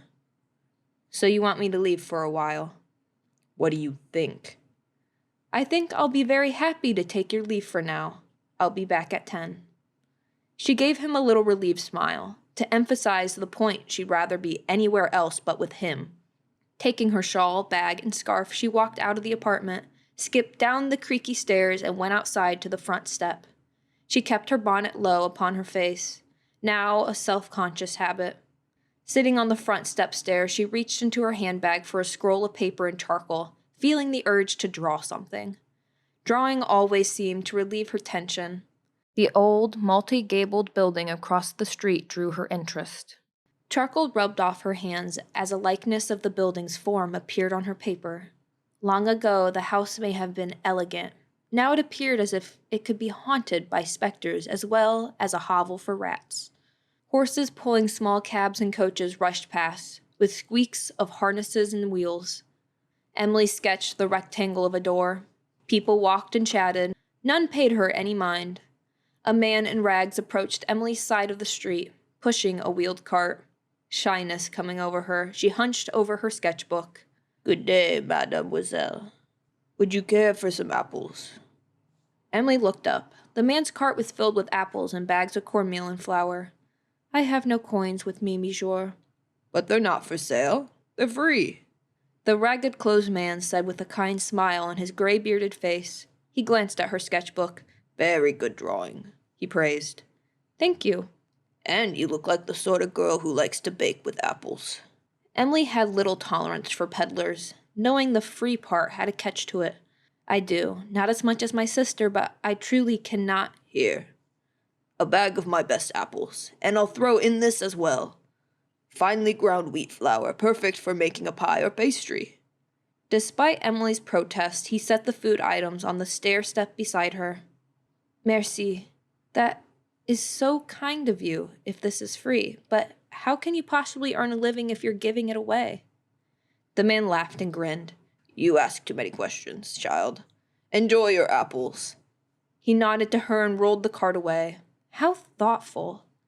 Monsieur, may I ask, what is your name? She said, standing up. I'm Mademoiselle Emilie Fortier. Gladly. My name is Monsieur Armand Guerin, at your service. He tipped his frayed hat to her before disappearing around a corner. He was the second person who'd offered something free of charge in 2 days. First the coachman, now the peddler. Blessings. Emilie returned to her sketch of the building, adding to the detail of the odd gargoyle statues near the top gables. When it came time to prepare her companion's lunch, she took a deep breath and carried the bags of bounty up the stairs to face Luke again. I'm back. Good. The word was a grunt. An hour or so later, the aroma of fire-baked apple tart filled the tiny apartment. As they ate together in silence, Luke stared down at her bag lying open by the ashy hearth. Her sketch paper was inside the bag, open to a drawing of buildings. Who drew that? Is that Jean's? His speech was an incoherent mumble through a mouthful of apple tart. I drew it. He glowered at her. But you're a mere woman. You need an education to draw like that. Emilie closed her eyes a moment, then regained her composure. I never had much schooling, but I taught myself to draw. So why are you a lady's maid and not some famous artist then? Luke asked, smirking a little. I'm a mere woman. She tore a piece of cheese from the cheese wheel and mixed it with the apples and pastry. Yes, of course, obviously. Emilie tasted the apples mixed with cheese. It was delicious together. I draw portraits as well. Would you like to see some? Luke gulped up the last of the apple pastry, washing it down with a glass of warm milk in a stone mug. He nodded. Sure. Emilie took the scroll of sketch papers and separated them, laying them out on the table. Luke narrowed his eyes at one portrait drawing in particular. A lovely young woman with light hair piled in a pompadour, a faux beauty mark on her left cheek. Mon Dieu, that's beautiful. She is amazingly beautiful. Who is that? It's her ladyship, Evangeline de Brumagne, daughter of the Marquis de Brumagne, the man who commissioned the hotel you used to build. Wait, I met her. His expression darkened again. Monsieur, is something wrong. What about her? She is a hard woman to please, that's all. They oversaw the building. I'm one of her family's maids. Emilie smiled at the thought of the unforgettable Lady Evangeline. She's very kind to my sister and me. My sister Adelaide does her hair and makeup as her stylist. Her ladyship is being courted by someone right now, and I hope it all works out. A sour look crossed Luke's face, but he seemed to brush it off with a shake of his head. Aren't you jealous of her? He leaned back in his chair, his arms stretched and clasped behind his neck. Jealous of Evangeline? He unclasped a hand and gestured to the portrait. Her beauty and wealth? She has everything a woman could dream of. Wouldn't you want to be her? Emilie shrugged. I don't know. I guess in a way, but actually, no. I love my family. My sister, Maman, and Papa. Well, good. I'm glad for you. My parents are dead. I'm sorry. He must always make it about himself, but this is forgivable. How did they die? I was told they were sick during one of the worst consumption epidemic years. I can't recall them. Whose sister is your Aunt Mathilde? Your mother's or father's? Luke's mouth opened a little, then closed. He raised his gaze towards the ceiling. I'm sorry for asking a personal question. It's just, damn, I still don't even know. He raked his fingers over his spotted forehead. I don't know anything about who she... Are you all right, Monsieur? Emilie reached out and softly touched his elbow. Don't touch me. He pulled his arm away. Emilie drew back. I can't catch it a second time. I'll be fine. Luke pressed his palms to his temples and squeezed his eyes shut. Something is just not right with me, mademoiselle. I am a doomed man, doomed to die. As I told you yesterday, Monsieur, you must snap out of this attitude. Emilie clenched her hands. Please, God, give me patience. Your skin and face are not your life. You are still you. Don't let the disease kill you after all. I said, it's not the disease. Luke slammed his fist on the table with a hard crack. Emilie jumped a bit in her seat. It's not only having had smallpox. There's something wrong with my mind. Right here. He poked his index finger at his forehead, 3 sharp jabs. You are welcome to talk to me, but only if you can speak civilly. I do not wish to be shouted at, Monsieur. His face fell. I am sorry. She felt a smile pull at her lips. It felt extremely satisfying to stand up for herself. It's all right, and thank you. I have strange dreams. Luke looked at her for a brief moment, pain in his eyes, then down at the table. Nearly every night, and they're real to me, more real than anything else. His eyes met hers again, with an intense pleading look which seemed to say, please listen. Before he shot his gaze to the fireplace with the now familiar scowl. What do you dream about? She leaned towards him. A great many people have strange dreams. I've had them, and my sister enjoys telling me about hers. He blew out a breath. First of all, I don't remember my life the way everyone else does. No childhood memories. But in my dreams, I'm some royal person, I think. And even better, a soldier, taking down enemies and winning battles. I would much rather sleep eternally than remain alive like this. I'm sorry. Emilie picked a piece of apple. I do hope your memory comes back to you. Luke spoke again after a lull, fidgeting with a spoon. What do you dream about? He looked at her with inquisitiveness. His eyes, sky blue in color, had taken on a gentle expression. They seemed to constantly shift back and forth, one extreme to the other. Either this or icy cold and angry. Me? Oh, my dreams are silly, said Emilie. I hardly ever remember. I've had a few where I'm stuck in a dirty privy house with a giant bottomless hole that I'm afraid I'll fall into, like a filthy well I could drown in. It's unpleasant. Your dream sounds like my life. Falling in a pit of Never mind. He stopped himself before using foul language, at least. But sometimes I have pleasant ones, like walking amongst flowers. That's good. He nodded, then waved his hand dismissively. What I told you is all nonsense. I shouldn't have said anything. If it bothers you, perhaps you do need to tell someone. Unfortunate man. Like Job in scripture, she thought. I can keep a secret. You may share with me since few people in the world care about what I think or say. You better keep it a secret. Luke shot her a threatening, icy-eyed look. She raised her chin and looked him squarely in the eye. You think I'm one to talk frivolously about other people? That's something I despise. He raised his index finger. Don't tell Jean or Clemence or your sister. I hope I can rely on you not to embarrass me. I've had it. Emilie shot up from the stool she was sitting on. Is that all you care about? Your pride? She shouted.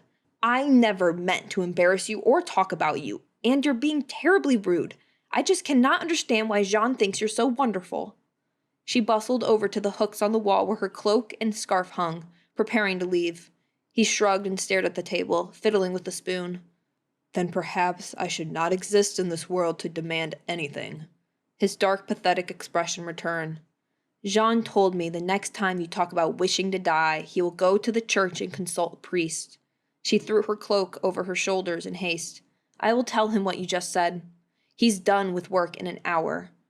As an afterthought, Emilie took the apple-cutting knife and pronged fork from the table, stuffing them away in her bag.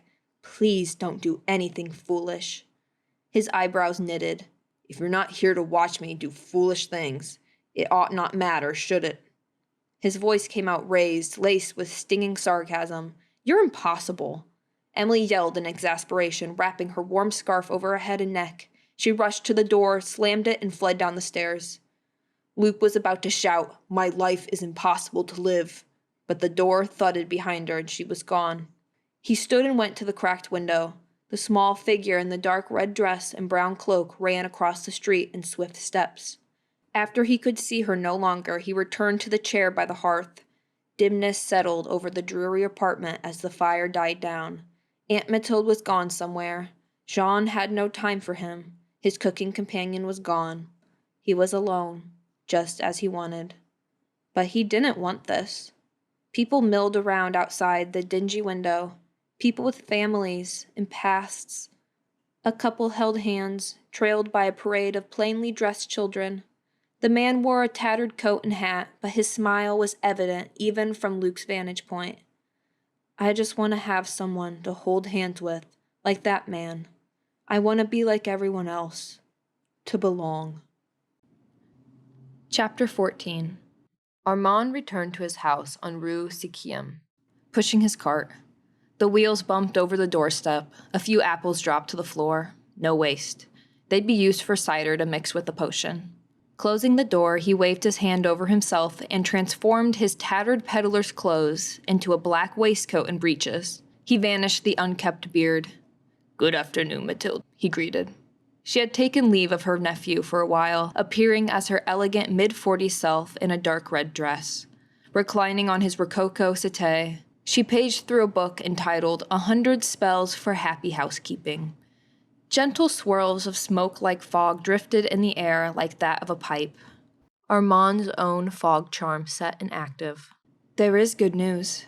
Mathilde set the book down on his tea table, picking up her glass. Luke is eating again. It seems he overcome the worst of it. A little gruff and cross to the poor girl, though. A girl? He walked to where she sat, holding her glass. Emilie, a young sans-magie woman. She survived the disease. She's helping Luke around our home. Show Emilie to us, she commanded it. The glass lit with an image of the girl who swept a lock of brown hair from her brow as she chopped Armand's apples with Mathilde's cooking knife. Red and green peelings littered the table. Well, what do you know? Armand's eyes widened as he watched. I made an acquaintance with the same young lady on the street a few minutes ago. He gestured at the mirror's moving image. I gave her those apples. And don't worry, they were very good apples, Mathilde. Doesn't she seem to be a kind person? Mathilde gazed fondly at the girl, trying to assist Luke. Yes, I agree. Most folks don't care to even look at me when I'm in my peddler disguise. The two of them gazed at Mathilde's glass, watching over Emilie. Her clothes dusted with flour, she fixed a dish to cook with the scant kitchen items, and then bustled about, tidying up.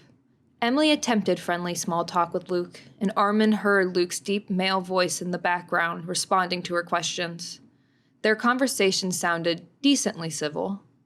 Mathilde faded the image and put her looking glass away. He might have made a friend, I hope. Most truly a kind person. Armand went to his stove, adding a bit of wood. Sans-magie style. Just for our brief conversation. Now, those apples you gave to her, they didn't have potion infused into them, did they? No potion, I promise. Armand grinned. They were only plain ordinary apples. I did not infuse them with my elixirs. He poured a bit of the sleeping brew into a cup. I might need this later tonight. So, may I ask you something? Yes. Luke, as you call him, is recovering. Have you considered breaking the spell? Setting your son free from your binds of mind magic? She shook her head. Strands of hair fell loose from her coiffure. I'm not ready. You must realize I have to consider his brother, and his brother's wife, and...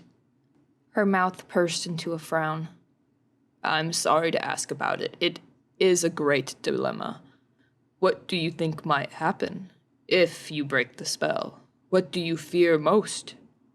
He could die. Mathilde's voice cracked. She stood from her chair and began to pace. Or someone else could die, and I may not be there to heal this time. What if he decides to head back to the castle? Another violent fight? Christopher is a good man, a fair and just prince of his region. Yet, by sans magie law, he could still condemn Luke for murder. The death of the maid. Armand frowned. Do you feel it may have been an accident? Unintentional? Yes, it had to be an accident. Renaud engaged in gunfire with a guard. I don't know why the woman was in the line of fire. Very tragic. He ought to make amends to the family the woman may have. Even if the curse lifted, he may not remember shooting anyone by accident, though. So, she stopped her sentence. Her words hung like a torn curtain full of holes. Mathilde, firing a gun and causing a human being to be hit, and to die from that hit, puts him at fault, whether he meant to or not. She turned to face the window, moving the curtain aside to reveal a soft white sky, a few snowflakes.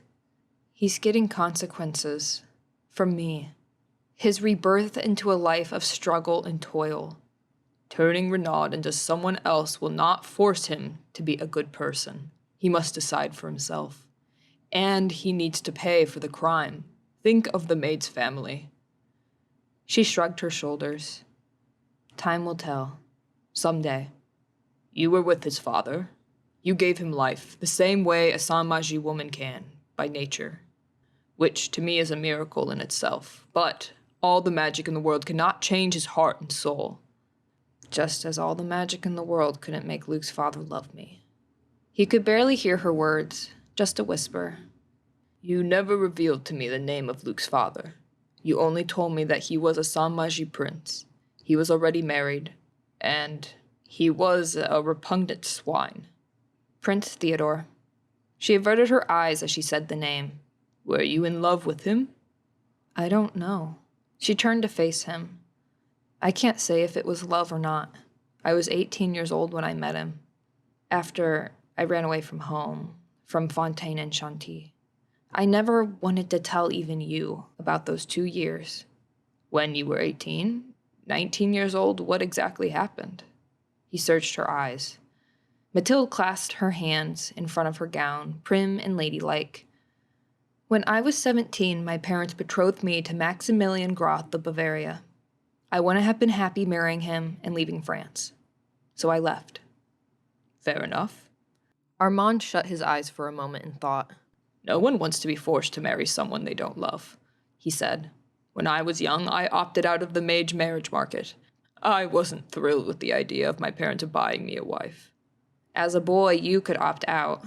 We as women don't have the choice. Mathilde folded her arms, her expression hardened. If we didn't find a suitor near home, our names were sent out to the market with a dowry price on our heads, to be bid on. My looks caused me to be won by the richest mage in Europe, that man Groth. He was over twice my age. I understand. He certainly recalled that trapped feeling, though not half as bad as his sorceress peers. And so you wrote an adieu letter, slipped out of your home in the village, and explored sans magie society. I can relate. He swallowed a wave of grief. Heaven knows I found myself doing the same. Yes, you've always understood me, Armand. She stepped towards him to wrap him in a hug. He stood and accepted her familial embrace. You and I both. It wasn't a crime. I loved Mama, your Aunt Lenore, and Papa, but I had to be free. The prince was married when you met him? She bowed her head. Yes. Prince Christopher is the older of the two sons, correct? Born of Theodore's wife. She glanced to the wall, to the mist of the fog charm. Luke's father, I found out later he was married. A grimace of pain marred her face, and the princess was ill. She died young when Luke, little Renaud, was very small. She put a finger to her reddening eye. Armand offered her a handkerchief. Did you attempt to mind read Prince Theodore if you fell in love with him? Mathilde took the handkerchief from his hand with scrunched shut eyes. I rarely mind read. It's an annoying gift. Her voice tightened, balling up the handkerchief in her fist. I don't overuse it and abuse people with it, the way certain relatives of ours do. I trusted Theodore. At first, with his generosity and his charm. I was 18, 19 years old, spirited but naive. You weren't the only one to succumb to the charm of someone outside our own kind. Armand sat back down, his fingers steepled in his lap. Do you want to talk about it? Mathilde stopped to look at him with a frown as she prepared to teleport back home. No, thank you. I understand. She nodded and vanished, as quick as a frightened doe. He leaned back in his chair, allowing himself to remember a girl he once loved decades before, a love which caused him to spend long, suffering years in the glass dungeon. Jean was a baker's daughter, a sans-magie he met thanks to his sweet tooth and love of bread. He ventured outside the mage village too often against the warnings of his parents. Jean sold him the most delicious sweets and croissants. Armand had been quite a flirt back then, he had to admit. She was shy each time he pursued her in the patisserie shop, but within weeks of meeting, they fell for each other, and fell hard. Over a year later, Jean revealed she was about to have a child with him out of wedlock. Soon, Armand was caught by Les Conseil officers, including his own cousin, Auguste. Jean died after giving birth at her home after he was thrown in prison. The child died the moment of its birth, he was told. Armand Guerin had loved no woman since, save his relative, dear Tilde.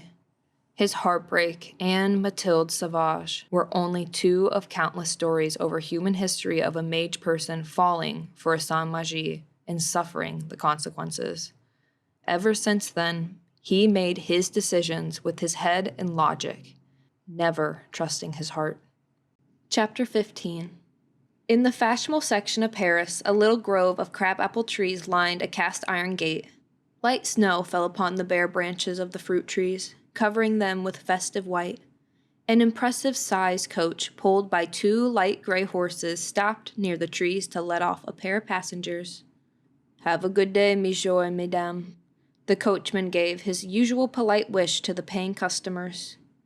Let's get out of the cold, chérie. The gentleman took the lady's arm. They walked away. I wonder who that fancy carriage belongs to.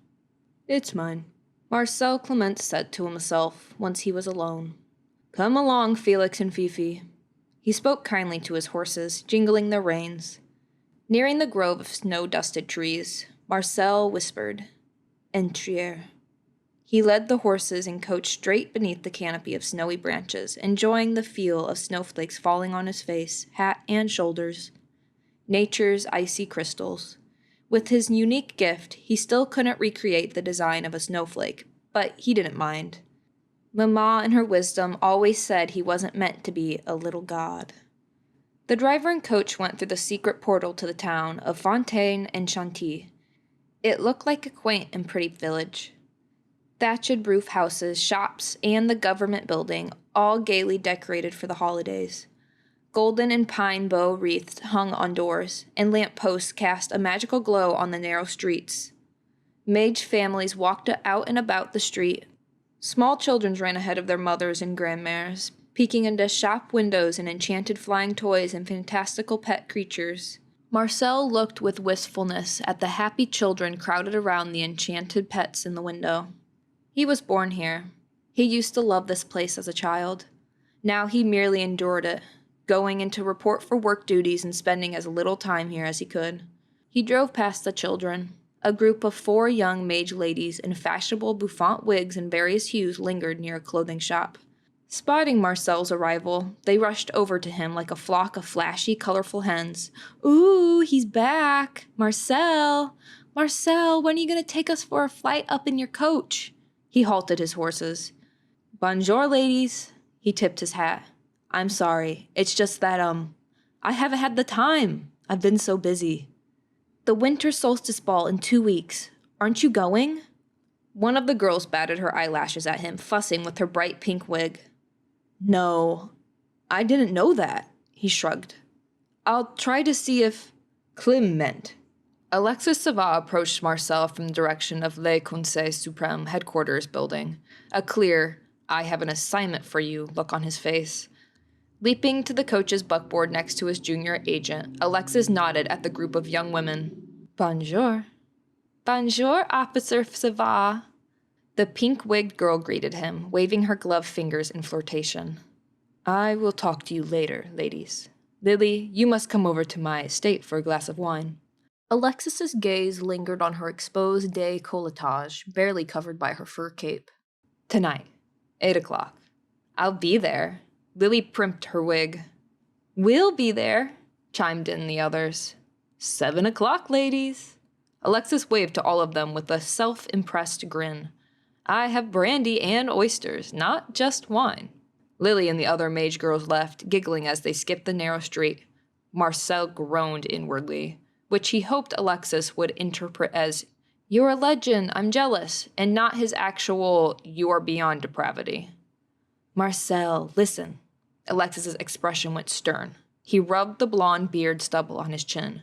Rue says we can go back to the hunt for Mathilde, and I have something special for you. I hope you'll be pleased. Oh? Marcel mistakenly made eye contact. He must have read his thought. Time off to visit Celeste? No, mon ami, it is not that, Alexis said in a tone of irritation. Alexis Savat often scoffed at how the original builders of the town wanted to emulate mundane Paris so much. Only because Saint-Magie had decent enough artistic taste, he surmised. Le Conseil Supreme headquarters looked very much like the grand buildings of Paris with its decorative carvings, balconies, and castle-like spire. A Grecian-style fountain statue of a woman stood in the middle of a pool. Water flowed from the chalice the marble nymph held in her outstretched hand. The beautiful fountain and pool were pleasant facades of what lay beneath it. We held our final secret meeting of Le Conseil about the succession of the Mage Lord. Alexis looked at Marcel with severe scrutiny. The younger man was quiet. He seemed rather hard to read lately. And we've appointed our new Mage Lord. Oh? Marcel fixed his gaze on his horses. Merda. It's Patron. Was the thought that escaped, so intense Alexis didn't need his eye contact. Monsieur Bertrand is the one. He impressed us most of all. He has excellent ideas for our nation. Marcel's hands grasping the leather reins clenched and tightened. The carriage jerked forward. A fine change of leadership. A bit of chill hit the air. Alexis felt it on his face. I have a feeling you don't care for Monsieur Bertrand. No, not terribly. Then you must make sure not to incite his wrath. After they parked the coach, Alexis led Marcel inside the headquarters and into his small office, to a scroll-carved wood desk holding wine bottles and glasses. On the wall behind the desk was a colorful Baroque painting of a voluptuous nude maiden standing in a flower garden. He sat down, offering Marcel the chair facing the painting. The agent avoided looking at it, using his hand to shield his brow. Alexis put the painting up with the theory that distraction towards the carnal instincts, away from higher independent thoughts, would help train more obedient agents. Officer Volant explained this to him once in a meeting. Marcel must have caught on. He appeared to be trying to resist. Alexis opened his desk drawer to take out his newly acquired looking-glass. Marcel? The man's eyes darted away from the painting of the buxom maiden, meeting him with a look of chagrin. Yes. I have a new looking-glass, he told him. Getting down to business. It cost me over 300 gold centaines. Watch, as I check for her. Mathilde Savat. The glass lit up. Alexis scowled at the fog and clouds swirling like a galaxy inside it. She still won't let up her fog. He laid the glass on his desk and drummed his fingers. All we know is that they're both living on Rue Septième, on the south end. Have you discovered anything new? I've spent hours driving passengers around the area. Marcel stared at the wood scrolls on the desk, avoiding both Alexis's telepathic gaze and the ode to female flesh on the wall. She has charms over her home. A golden lock charm against us, I'm certain. And fog against your glass. We'll find her some day, I hope. Yes, And I'm very aware that you are just as invested in this criminal case as I am. Alexis took a bottle of wine and poured it into a goblet. Wine? No, thank you. Alexis sipped his drink for a moment. This wine is too warm. Do you mind? Not at all. Marcel reached out to touch his fingers upon Alexis's wine glass. It glazed over with ice and condensation drops. Perfect. Good and cold. Merci. Alexis attempted eye contact with Marcel again while sipping the cold wine. The agent allowed it for a brief moment. You are invested in this case. He read his thoughts. Why didn't she save my sister? But it isn't because my dear Aunt Mathilde broke the law. You wanted her to break the law thrice instead of twice, didn't you? Marcel bowed his dark head and nodded. My sister died. I can't help wishing she were still alive, he said in a near whisper. Your sister had no magic and she didn't fit in. She ran away from home, didn't she? Marcel's tone sharpened. What else was she supposed to do? A young girl abandoned in the streets of mundane Paris alone. She just wandered out of the portal because she was curious one day. After that, she could never come home again. It was her choice to leave the safety of the portal. Your sister wasn't fit for our world. Alexis took a sip of his ice-cold wine. The junior agent's eyes sparked with anger. Of course, she didn't fit in our world.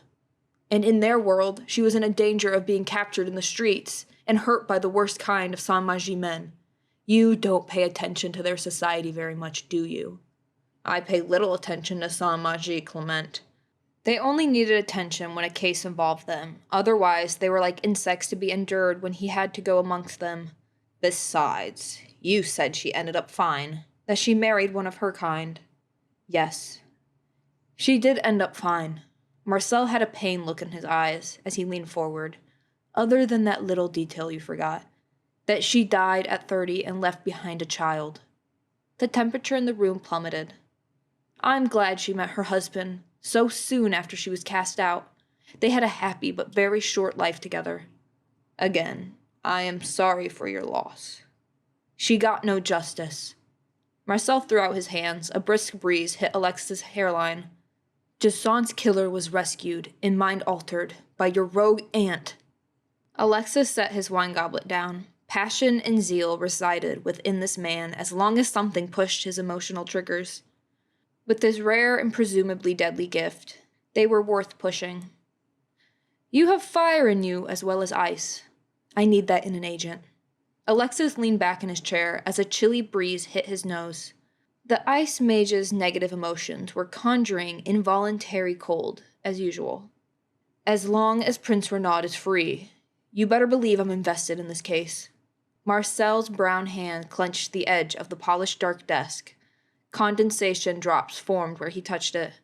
I'll do everything I can to make him pay for murdering Jacinthe and put Mathilde Savard where she belongs, beneath that fountain. He pointed an emphatic finger at the fountain pool out the window. The glass window pane frosted into a sheet of opaque crystals. I see you did some redecorating for the holiday just now. Alexis reached for his wool cloak draped over his chair. Brisk day today, he muttered as he threw it on. Sorry, Marcel said with a heavy sigh. That was accidental. He took his hand off Alexis's desk where a cold dew had formed. No need to be sorry. We'll catch Mathilde and make sure that man's spell is broken so he could come out of hiding and get his punishment. His brother will likely have him hanged for the attempt on his life. You know how bloodthirsty those sans-magie royals can be. Alexis waited for a moment as the younger man cooled down, or warmed up. He reached inside the drawer of his desk and took out an exact duplicate of his powerful tool, a second looking glass. Here is the something special I wanted to give you. Alexis handed him the gold-rimmed mirror. This is amazing. Marcel's voice had calmed as he handled the glass with care. Merci. Does this mean I'm a capable spy now? Since Mathilde thinks she's clever and knows me as her nephew, she's aware of my hunt for her. But she doesn't know you. or the fact you now possess a glass. She knows few in society these days due to her living among sans-magis. The glass lit with a soft glow. May I try it out? Go ahead, but it's not a toy, it's a tool. Mathilde Savard, Marcel said to the glass, staring at it. I see nothing but my own reflection. He smoothed his short cropped black curls. A golden lock charm? Yes, golden lock, Alexis nodded. You would see fog swirling in the glass face if it was a brouillard de roton, and if you see that, it would mean she cast it with you in mind as a personal glass holder. So my cardinal rule is, don't meet Mathilde. Don't speak to her or let her know you're a mage. Marcel nodded. Of course, either way, we can't find her unless we use the tracking arrow. I can't, but you have a better chance. She's inside her home at the moment. State her name to your glass and it may show her image, or let you hear her if she's not careful. Otherwise, she's in a place golden locked. Or she casts invisibility around herself. She can do that. Invisibility? Merda. Marcel swore with a look of awe. She has that power as well? Yes. Bitterness strained his voice.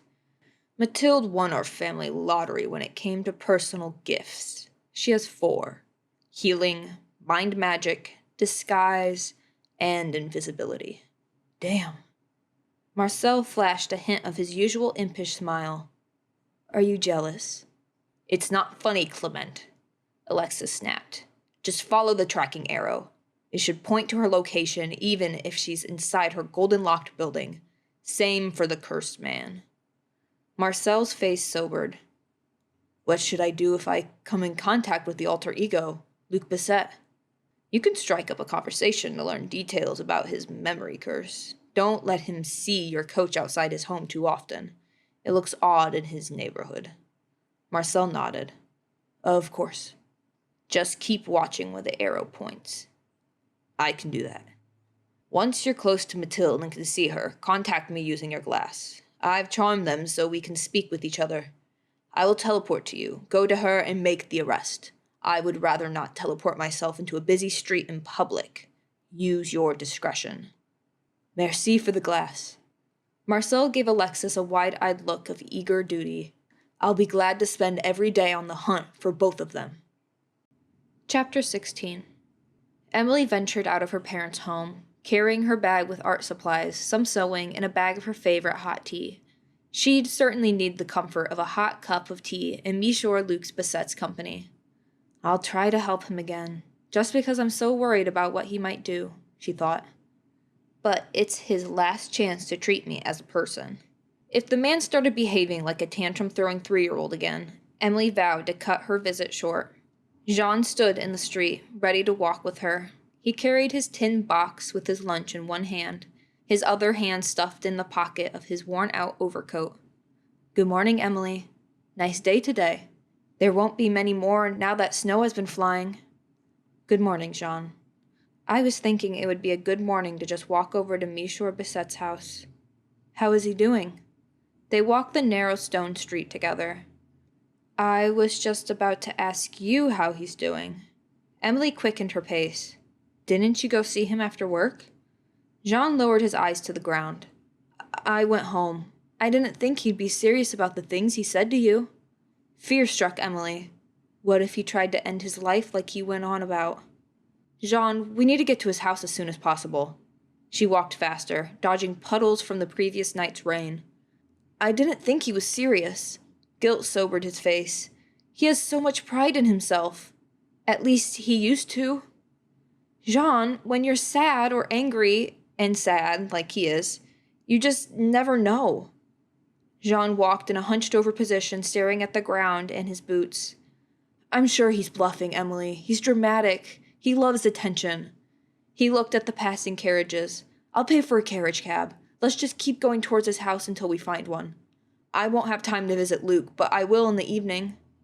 Emilie hoped Jean had enough wisdom about his new friend Luc, but she wasn't certain about that. He was still young, naively optimistic. 2 years her junior, he'd been like a brother to her in Adelaide for years. They walked at a quick pace for what seemed like forever. No taxiing carriages to be seen, only privately owned buggies and coaches.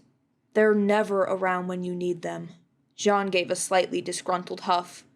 Emilie's heart quickened as her cold-weather shoes thumped along the cobblestone walk. She slipped on a wet stone and stumbled. "Are you all right?" Jean offered his hand to help her up. "I'm fine." She ignored the pain of her bruised knees, breaking into a near run. "We need to hurry. It's a man's life I'm concerned about." She knew exactly what Luke was going through. When Emilie had been sick, doomed to be scarred forever, her prospects for any life beyond service shattered. She longed for an early death during her darkest days. Anger at the world had battered her soul. She'd kept it all inside, festering. For Luke, that same anger and darkness she experienced was well apparent in his attitude. What he felt, what he expressed, she'd also felt in private. She wished for him to heal as she had, to realize light and joy once again. What would Luke, a once proud and vigorous man, be like if he could learn to embrace life? Jean caught up with Emilie in a half-jog. While he huffed and puffed, Emilie's feet became increasingly wet and cold. It took forever, but they finally arrived on South Rue Septième in the poor part of town. When they passed a family on the sidewalk bearing clay pots, Jean fumbled in his vest pocket, pulling out 2 coins. He dropped them in each pot held by a child. "God bless you," said the woman with them, her mouth missing several teeth. Jean and Emilie waved, moving on. Emilie wished them a silent prayer for better days. What was Luke's building number? 318, said Jean. "We're close. Here's 315. Reaching in his pocket, he gave Emilie the money he promised. "I gave those children some of my coins, so I owe you 2. "Merci. They needed it much more. Don't worry." "Thank you." Emilie's feet ached with cold as they approached building number 318. Jean barked a laugh at the sight of the big taxi coach parked squarely in front of it. "For heaven's sake." Jean's tone was as close to anger as Jean Paquette could achieve. "Just as always. Paid drivers are never around when you need them, but the moment you get to your destination, suddenly they show up everywhere." Emilie raced to the crumbling stairs of the building as Jean shouted to the driver, "I need a ride to work downtown, please, monsieur, and in 4 hours could you give the lady a ride home to Rue Troisième?" She didn't hear the response, because she was already up the stairs and at Monsieur Luke's door. She knocked, hoping upon hope that the man wasn't dead by his own hand while his loyal friend Jean was hopping a coach to go to work this very moment. "Monsieur Luke," she tapped again. Footsteps, heavy ones, thumped inside the door. Thank God. He opened it, his blue eyes widened in his spotted face. A look of surprise, relief, it seemed. "Truly?" "Emilie, you're back." His shoulders lifted as he breathed a sigh. "I wanted to cook you breakfast. Jean's already going to work." He nodded. "Fine. Come in, thank you." He went to sit back by the fire. "You're welcome." Emilie set her scarf and bag on the hook, keeping her shawl on. She stood close to the fire in Luke's chair, hoping to relieve her frozen feet. Remembering the knife and fork, she reached into her bag and took them out. "These belong to you." "I appreciate you bringing those back," said Luke. "Silverware can be expensive." "You know why I took them?" Emilie set the utensils on the table. He didn't respond to her statement. Hands on his forehead, he rubbed his temples. His tied-back hair looked wet as if he washed it. Picking up a splinter of wood, he tossed it in the fire. A flame flickered from the hot ash.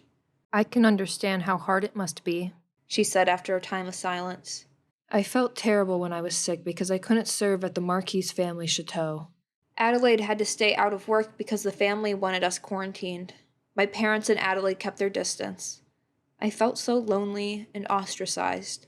A miracle none of the 3 of them caught it." He nodded, looking at her, actually willing to listen to her babble. Most people tended to cut Emilie short and talk over her. The other staff, Mama, even Papa or Addie sometimes. "You were out of work, but it's not your fault, monsieur." Emilie continued, realizing she was talking about herself and her family. "Have you felt well enough to go back soon?" "I don't know." He stared ahead at the fireplace, his eyes sad and pensive. Perhaps soon. Isn't it lonely here? He shrugged. Jean would like you to come back. He misses you. What? Is he your best friend now?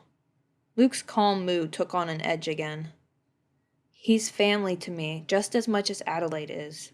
Speaking of family, where's your aunt? She went to see that Armand fellow. Luke waved a hand towards the door. She's spending more time with him than she does here. She must have some old lady social life. None of my business. He shrugged. I hope she's not sick. If she is, she should be here, not at some friend's. Did you say anything to anger her, perhaps? Emilie suggested. She remained standing, waiting for the fire to perk up hot enough to cook. Aren't you going to cook something? Luke narrowed his eyes. I have some eggs and cheese left. Yes, I said I was. Emilie closed her eyes. A brief mustering of patience. I'm only going to be here until 1 or 2 in the afternoon, and then I'm going home. Her voice was short and clipped as she rummaged to find one of the 2 cast iron pans the man owned. Where's the pan I used yesterday? I can't remember. Glancing around the tiny sitting room, she spotted something round and dark beneath a wooden bench on the floor. There it is. Why is it on the floor? The man sat still, staring in the low flames.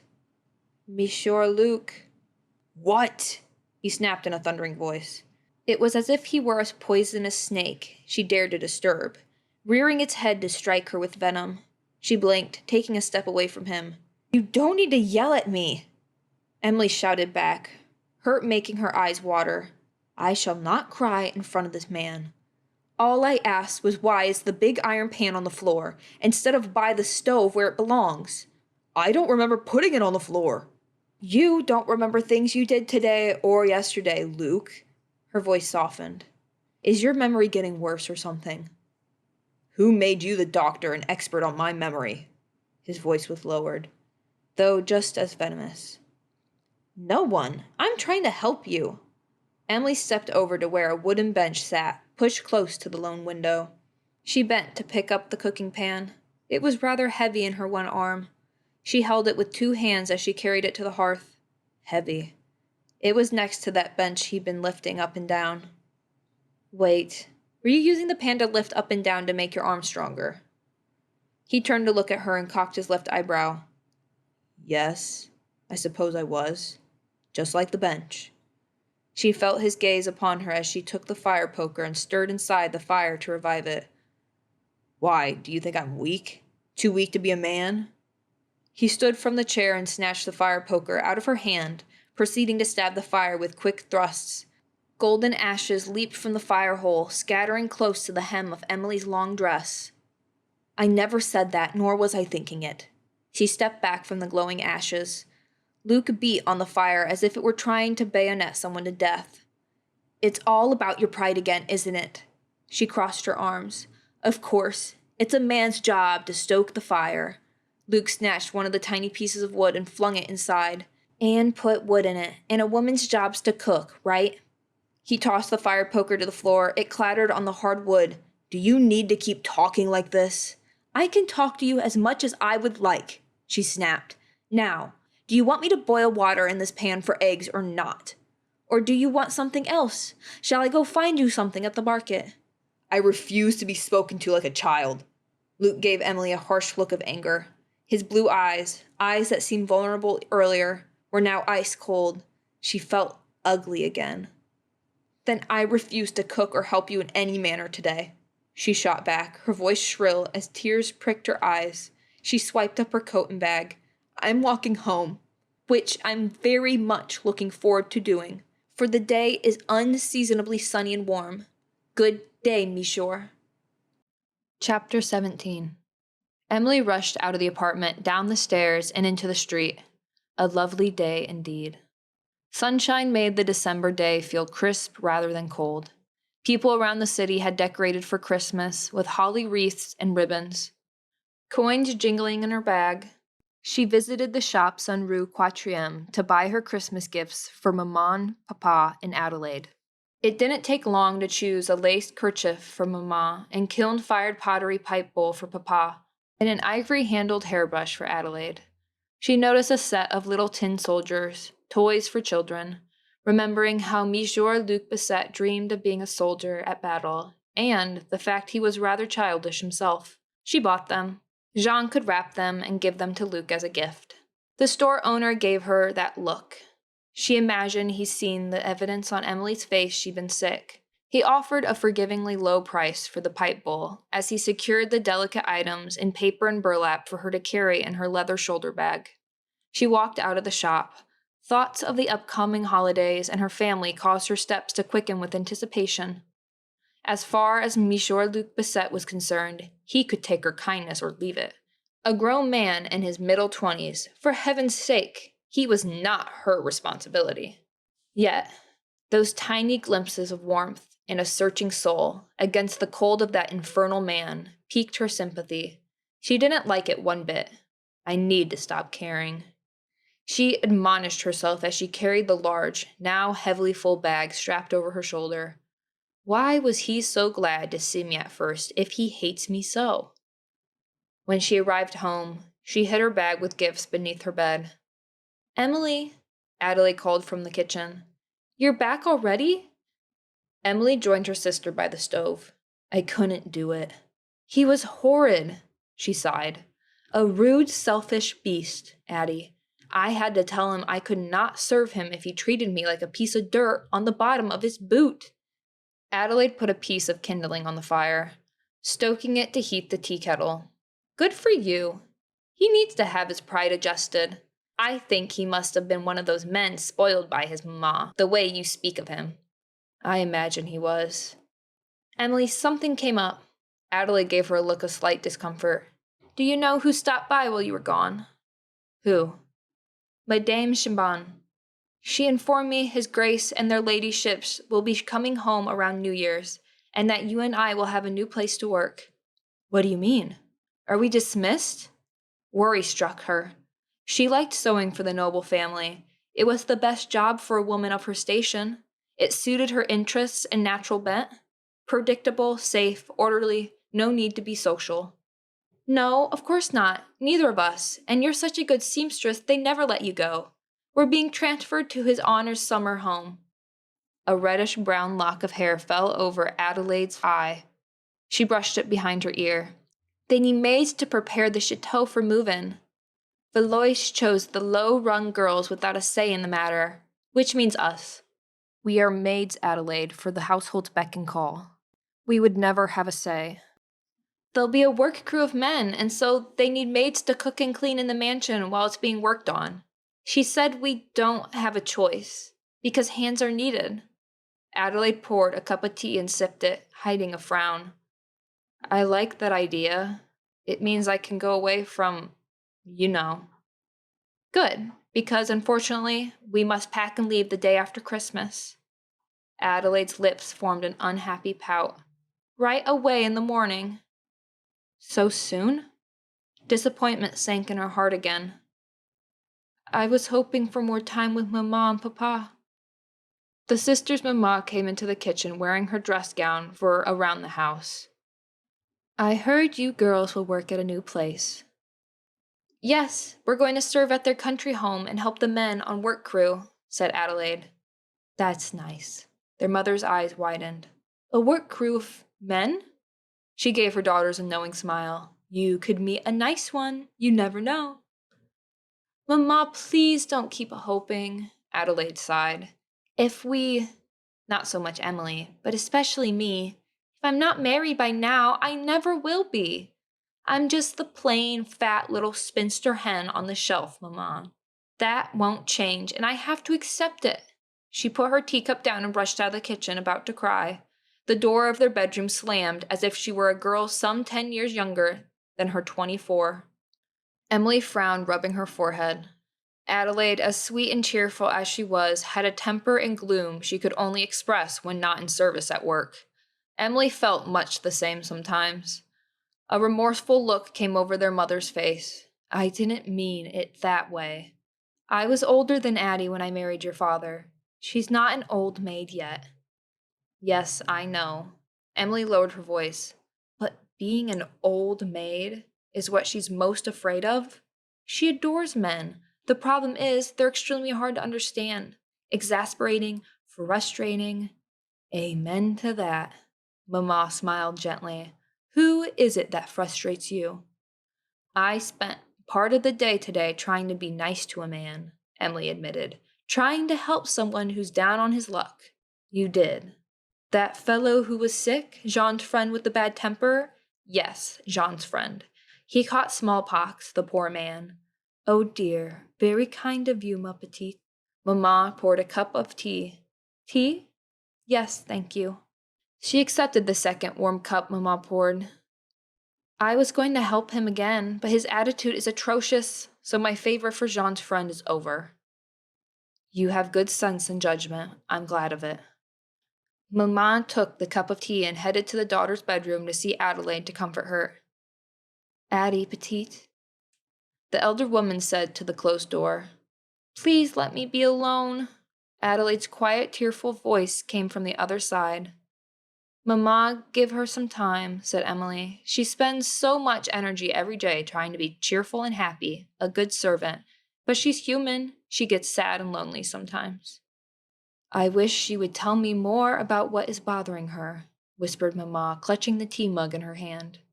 If it's a man problem, I wish I could tell her I understand. It takes time to find the right one. I know. Emilie took a heel of baguette from the sideboard as a pang of hunger struck. As far as I've experienced, men can be. She sighed in frustration. I'm glad you and your sister have good heads on your shoulders when it comes to men. If you didn't, you both might be with someone by now, but you still might not be happy. Thank you, Mamma. Emilie felt comforted, though she couldn't recall any someone who actively pursued either Adelaide or herself for courtship. Adelaide let the dam burst and cried into her pillow. The evening before, she made 2 lemon cakes for dessert and brought the extra to the milliner's shop to cheer up the hat maker while he worked late. Adelaide's new blue winter wrap bonnet was made by Charles, the milliner. Over the autumn months, she and Charles shared frequent light-hearted jokes while she stopped in the store to pick up her own and her ladyship's orders. He complimented her, told her blue was her color.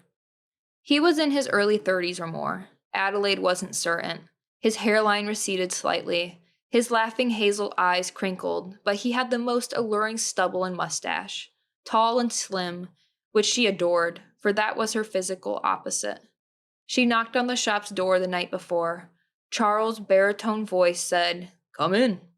Adelaide had put the lemon cake on the counter and offered to make tea, when a tiny, wasted blonde swept in and squealed, "Oh, how sweet, dear! Merci beaucoup." Charles joyfully introduced the girl, his fiancée, Emilie. It wasn't a rejection, merely a misunderstanding. Yet it was likely the 37th misfire of Cupid's arrow when it came to Adelaide's tender heart over the last decade. Somehow, none of the arrows which pierced her had a corresponding, matching shot in the admired boy or man. Maman's remark about meeting new men brought only the assurance that this would keep repeating itself. She lay alone on her damp pillow for most of the day. Chapter 18. Luke remained alone the night after Emilie ran off, and the following 2 days as well. Aunt Mathilde had said she was leaving to seek help or charity, perhaps even work in her advanced age. She had also gone to spend time with her friend, the fruit peddler Armand. He had to admit, he missed her. Snow fell heavily on the 3rd day that Luke was alone. He had no calendar. What month is it called? The Noel holiday. December? His guess was confirmed when he saw people putting Noel pine bows and ribbons on their doors. This season added charm and light to a time of year when darkness and cold moved in, demanding more wood for the fires and oil for lamps. Luke had no desire to go buy the things needed for light or comfort, for he didn't deserve them. An insane man of unsightly appearance would simply be a blight upon this city of snowflakes and the laughter of children. So inside he remained, only venturing out when the bitter darkness fell. He desperately wanted to bathe. He waited until midnight and paddled down the stairs and out to the back of the building, wrapped in a blanket as a cloak. He grasped the handle of the communal water well pump and pushed it. It gave a loud squeaking noise in the night's stillness. He worked quickly, the cold water splashing into the bucket with each squeak. "We're trying to get some sleep around here. You're so rude pumping the water at this hour," a woman screeched from her window. "I'm sorry," Luke called out, his voice a hoarse croak. "My wife is sick and we're fresh out of water," he added, a lie, to gain some sympathy. "All right then, I do hope she gets better," came the woman's less harsh reply. "Thank you." He hefted the bucket to bring back upstairs and used the last few pieces of kindling wood to heat part of the water in a tea kettle. When it boiled, he poured it with the cold water in the small tub bucket, making it comfortably warm. He stripped down by candlelight, finding one block of lye soap. Much of his fit, still well-muscled body, as well as his face, was dotted with scars. He couldn't bring himself to examine them until now. Bathing would not get rid of them, but his skin felt better. He vowed to do this every night, to not feel so wretched. It took a long time for him to fall asleep. After all, there was nothing to look forward to in the days to come. He might have had a companion for a few days, but he ruined that chance. She only wanted to help as a kindred spirit, having suffered a similar fate, but Luc Bisset, fool as he was, failed again when it came to wanting to rejoin the human race. In the wee hours of the morning, Luc fell into another dream. This time, he was swimming in a river, accompanied by a large silvery fish that bit his ankles, tried to devour his feet. The fish soon transformed into mermaids, strangely beautiful mermaids, with seaweed green hair and silver and green scales. The river turned icy. The mermaids swimming beside him shivered. Ice crystals formed in their hair. An unseen fish bit his right toe. Its small jaws clenched hard. He yelled with pain and anger as he awakened. Reality proved to be worse. His room was ice cold. There, at the other end of his cot, was the reason he'd felt a fish biting his foot. It was not a fish, but a rat. The dark rodent scurried away the moment he yelled and kicked. "Damn!" He reached for his nearby boot to fling at the creature. It skittered from sight. Luke's skin crawled, his toe throbbed. How many rats are here? He observed his big toe, the bite mark oozing with blood. "You better not give me rabies, you filthy vermin!" he screamed aloud, incensed. Standing to his feet, he limped into the main sitting room, his mind swirling with images of more rats everywhere. He washed his bitten toe, finding a scrap of cloth to tie around it in place of a bandage. He had to get out of this place. He tried to remember if there had been a rat infestation during any previous winters when he and Aunt Mathilde had lived here. His memory of this detail was miserably blank. Just like everything else before the last 2 years. Set some traps, he decided. Finding the crumbly remains of cheese in the larder, he set pieces of it on a small tin plate, which he set in a corner. He huddled in a blanket, clutched his fireplace poker in eager hands, and waited. Finally, the rotund rat with its pinkish tail crept out of whatever crevice it had been hiding in. It approached the plate of cheese. Luke leaped across the room and attacked with the agility and speed of a panther. He struck the rat with his iron poker, killing it in one swift strike. Pain. A blinding migraine ache struck his head. His vision blurred, weakened again. He lay down upon the hard floor, fading into the semi-conscious border of sleeping and waking. A dreamlike image came to his mind, an elegant woman in her 40s, her smooth black hair tucked into a lace kerchief. She wore a fur cloak over a jade green gown. "Who are you?" he demanded in his lucid dream. Something was familiar about her. She looked suspiciously like the woman he imagined seeing by the fireplace in the depth of his illness. "I'm your mama." Luke's soul burned with indignant rage. "So you have finally come to me, mother. What am I supposed to do? Let rats eat me alive? If you're my damned guardian spirit watching over me, mother, what have I done to deserve this?" "I want you to try to live, Accept help from your friends. Reach out to others. The woman clasped her hands, her pale face filled with anguish. He watched his self-proclaimed mother fade away, with her gentle plea of reach out to others echoing through his mind's ear. The reality of his cold apartment resurfaced and his throat swelled with emotion as he begged for relief from this. I want to live, but not like this. If any friends arrive, Mother, if anyone cares, I will accept it. I'll try. A hot tear spilled into his hair as he lay facing the ceiling, not wanting to die yet, not wanting to live in this life. How to live? He glanced at the rough wooden bench nearby. The bench he often lifted. Strength. After lying still for several minutes and thinking about the possibility of getting up to do something, Luke heard someone pound on the door. Luke! Jean?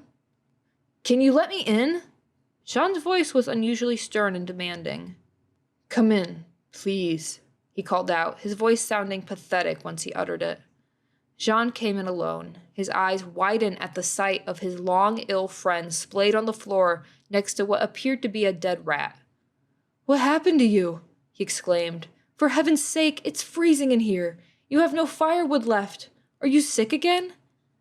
That rat. It bit my foot, and then I killed it, and I think I fainted. Damn it, Jean. Mon Dieu, those things can be deadly, Jean exclaimed, cringing at the sight. They carry rabies, maybe even the plague. You need to get out of here. Jean, please, I'll be fine, said Luke. And this is my home, need I remind you, the only home I've been able to afford, he added with the sardonic edge, as Jean knelt to examine Luke's toe. Just a minor bite. You never know. Concern and worry darkened the young man's features. Luke couldn't help his heart from singing with relief. Thank you, he whispered. Jean removed his winter coat and tricorn hat, hanging them on the hook. I was going home and had the urge to check on you.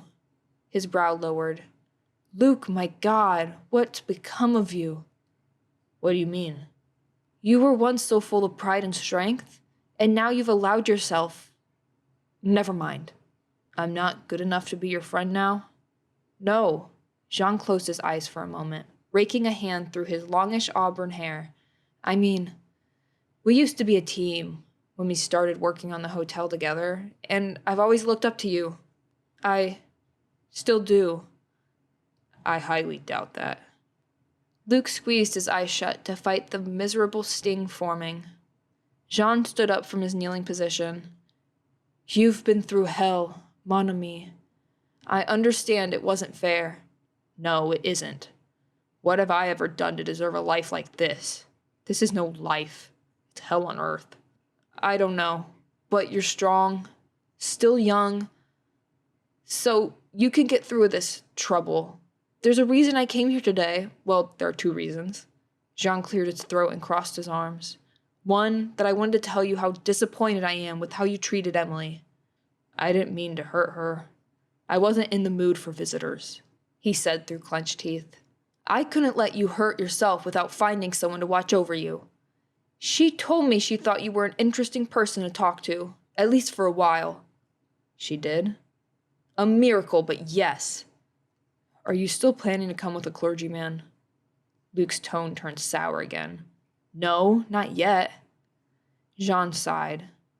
Look, Luke, your illness is in the past now. You need to stop loathing yourself, and for God's sake, make yourself well again. Look at you, lying on the floor, letting the rats eat you alive. You can get out of here. How? Luke blinked his stinging eyes. I wanted to tell you about a new work opportunity, where both of us can make twice as much money and could live in comfort. I am in earnest. What kind of silly fantasy are you talking about, Paquette? Luke asked, his voice dripping with sarcasm, his preference over the other option, weakness. If you're not interested and you'd rather rot in squalor amongst rodents, I'll take my leave right now. Jean stood and walked to the door, taking his coat and hat to leave, reminiscent of Emilie. Wait, Luke pleaded, reaching out a desperate hand. Jean turned around. Are you interested? Are you feeling well enough to do building work again? Luke clambered to his feet. Despite the sting of pain in his toe, his previous head pain had gone. His pride could not allow another day like today. I'm not sick anymore. So what sort of job is this? Jean's face lit with a smile. I'd like us to go outside so we can talk about it. Not comfortable with these rats, either. He glanced with a look of revulsion at the dead rodent on the floor. Luke pulled his boots on, threw water on his face, and tied back his hair. He picked up the dead rat with a dish rag, forced open his window, and tossed it out. Jean made a disgusted face as he watched. Finally, he threw on his only warm coat and hat. They descended the rickety staircase and stepped outside to the outside world. The cobblestone Rue Septième with its rows of attached brick and brownstone buildings and random piles of people's junk here and there. It wasn't grand, but at least Luke was out. Clean, cold air filled their noses and lungs, fragrant compared to the smell of the apartment. A sheet of smooth ice covered the street. Luke stepped over it with surprising grace. Jean slipped, and Luke clutched John's elbows to pull him up. Thank you, Luke. I hate ice. Jean glanced around as if to see if anyone else witnessed his clumsiness. There was only one. The driver of the large bargain coach sat on his buckboard, huddled in a dark cloak. He gave the two men a polite nod while holding some sort of mirror in his hand. Do you need a lift today, Mijors? I'm fine, Mijor. Jean called to the coachman. We don't need a taxi service today. It's good to just walk. He turned to Luke. The coach driver is gazing into a mirror. He must be as vain as you used to be, he joked. Luke chuckled a little. Almost. I just wanted to say thank you, Jean, for coming here. I mean it. You practically saved my life. You're a fighter, Luc Bisset. Don't ever forget it. Jean tapped his shoulder. Thank you. Luke poked a long, lean finger over his stinging eye. Where's Emilie? I must speak to her again. Emilie? She's getting ready to travel out of Paris soon. She and Adelaide are part of the housekeeping maid crew, going to tidy up the country estate. They'll serve there when they move in. It's a short drive from the city. Luke lowered his head. So, she's gone? Well, yes, but will you be able to see her again soon? I treated her badly. Luke mumbled. Luke, listen to me. I'm going to head out after Christmas to the country home where Emilie and Adelaide are going. I'm hired as a journeyman stonemason and a carpenter. You should have seen the look on Clemence's face. She's overjoyed. She's going to live on the estate with me and be a maid. You're leaving Paris? An ache erupted deep in Luke's heart. Everyone was leaving. My Aunt Mathilde left and hasn't returned for days. I don't know where the hell this Armand lives, if he even has a home at all. She might have found a job even at her age. That's what I want to ask you. Jean's voice intensified. The household manager is looking for one more stonemason in training to make a 4-man crew. The old house is grand, but the walls and rooms need repair. They aren't up to the family's tastes. Congratulations. Luke mumbled as they crossed the Rue Saint-Thomas, a street that curved and narrowed. Did you not hear what I just said? I'm asking you if you want to join me. Jean was in a bubbly state as he clutched at Luke's arm. I already told Mijor Valois I had a strong, agile friend who was a hard worker and would be perfect to add to the 4th member of our team. You! Me? I'm not sure I'm as good as I used to be. I've been sick for so long. I lost some of my strength, and just look at me. He averted Jean's eyes. You're too kind, but... Luke gazed with sadness at the street. The bargain coach rolled by with the clopping of horses' hooves. The driver had a passenger sitting next to him, a tall, fair-haired fellow. His piercing eyes stared into Luke's, following him with his gaze before they passed. Pleasant winter day, isn't it, gentlemen? Luke waved a greeting, wondering why that man stared at him. This was no one he knew. Come with me to my place. Jean waved an arm to his right, indicating the street they needed to turn to reach his part of town. Clemence will be cooking fish and potatoes tonight. A celebratory dinner. I think you can be as good as you were 2 months ago. Your problem is all right here. Jean touched Luke's temple. good work and a change of scenery are what you need. Truly. Join us for dinner, Luke. Spend Christmas with us, and when you return home tonight, pack your bags. You're leaving with me to apply for a new job, whether you like it or not. Luke breathed a sigh of resignation. I don't have a choice, do I, Paquette? No, you don't. Jean grinned as they took careful steps along the wet cobblestone, wandering to the more pleasant areas of the city. Chapter 19. Mathilde spent the morning resting at Armand's. He remained in his chair, engrossed in a book, the room silent except for the rustling of his pages. Glancing over his bookshelf, she considered finding one to read, but his taste ran to potion-making, plants, and science. Nothing that interested her. I'm going home, Armand. She stood from the settee. Adieu, Mathilde. He waved a hand without looking up from his book. She teleported with the familiar whoosh in her ears, finding herself inside the apartment a split second later. The place was unpleasant smelling as always, and the fire hearth was cold. No sign of the large, depressed, and angry lump beneath the blankets. Luke had left the room for the first time in weeks. He's finally recovering, Mathilde thought with a breath of relief. She took up her glass to watch his activity and listen in. He was walking with a friend, finally out. Upon hearing his conversation with the young fellow as they strolled the city, she learned about the prospect of a new job. This was even better. Cold pricked her arms as she glanced at the unlit, black, soot-stained hearth. It would be best to warm up the place before Luke returned. Once she had a fire started, she'd go out into the streets and shop for food in stealth. Having Golden locked both a butcher's shop and a patisserie, she could use invisibility and reappear safely inside each building. Getting back home with the food in hand tended to be more of a challenge. It typically involved teleporting with her arms full. As Mathilde was about to light a fire in the hearth, a rat scurried out, dark gray, with a long, ugly tail and tiny, sharp teeth. She gasped and shuddered with disgust. Part of her wanted to fling it in the fire hole by magic and ignite the fire to kill it. But why condemn a lowly creature who only wanted shelter from winter? The place was more suited for rats than humans. Let it abide here. She hoped upon hope that Luke would take on the job and leave. She went under invisibility and did another teleport, fleeing the nasty place to the street outside.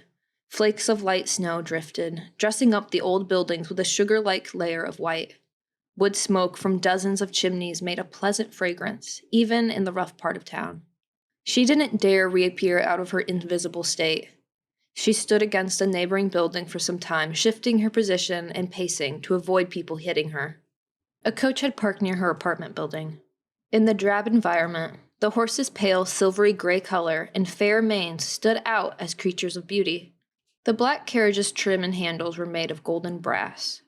Surely not a vehicle to be expected in this lowly part of the city. It belonged in a place such as Prince Christopher's palace. The driver, an agile moving young man in a dark cloak and hat, hopped down from his seat. He walked in strides near Mathilde's and Luke's building with the manner of a detective, holding something shiny in his hand, something that Mathilde, in her paranoia, imagined to be a magical looking-glass. The man strode back to the coach and climbed up, still staring at the shiny object. He wore no Le Conseil law officer's uniform.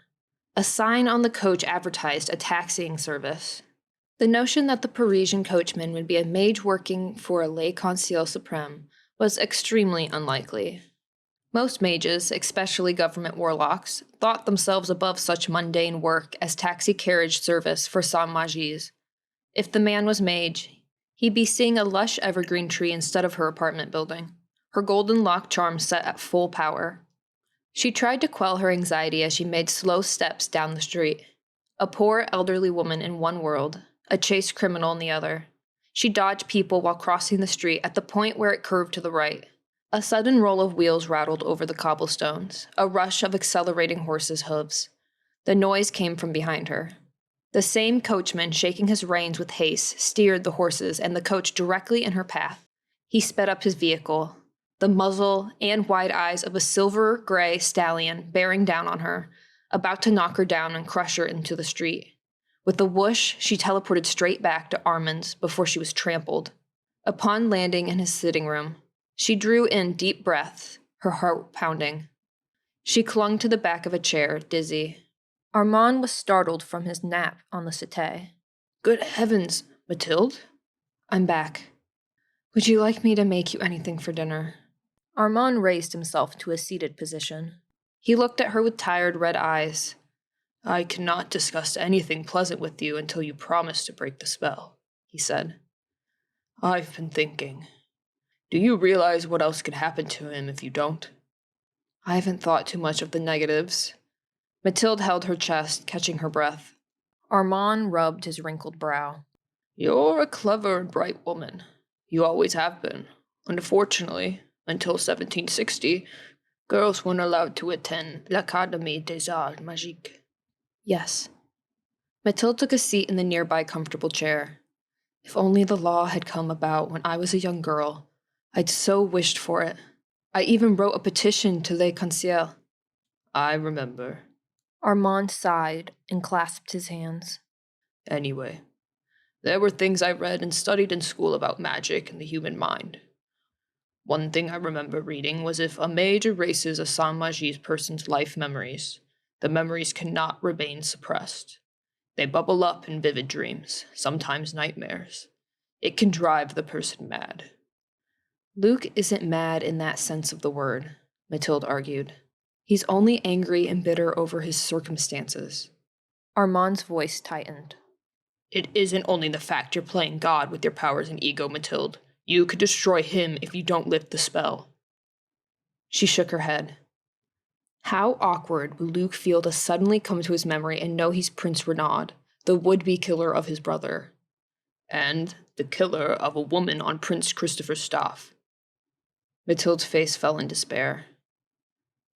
I know it's hard for you to accept he was a murderer. Armand's tone softened. I will break the spell, said Mathilde. Someday. First, I want to give him time to come to complete humility. And I hope that before I break the spell, Luke will. She shook her head, eyes lowered. My wish, though it's doubtful. Luke will what? Find true love. Mathilde clasped her hands. With a faithful, caring, and loving woman, not just any woman. And I want him to find love as a common man, a struggling and downtrodden man, rather than as who he used to be. It doesn't sound as impossible as it seems, but what would happen after? That's what I'm worried about. If and when I break the spell, he'll remember both lives. The years as Luke and his old life as Prince Renaud. My sincere hope is that he and his true love will continue to love each other, no matter if Renaud is a prince or a pauper, no matter if he had a past of violence. He'll know what he escaped from, how much I did to show him how much I loved him. After all those years watching over him, growing up. Armand allowed her to speak without argument. I understand your wish for him to find true love, he said. That will take time since he has such a sour attitude. I will wait and see. What about the fact you're still a wanted criminal? And your real nephew hopes to take you to prison. I've decided what I will do. Mathilde swallowed her tension. I ought to travel back east to Christopher and Rosalind's castle. Rebuild my tree cottage. Luke's moving on to a job with his friend, so... She closed her eyes and sighed. He'll be fine as an adult on his own without me. I'm glad you're deciding to loosen your grip on your child. Armand gave her a gentle smile.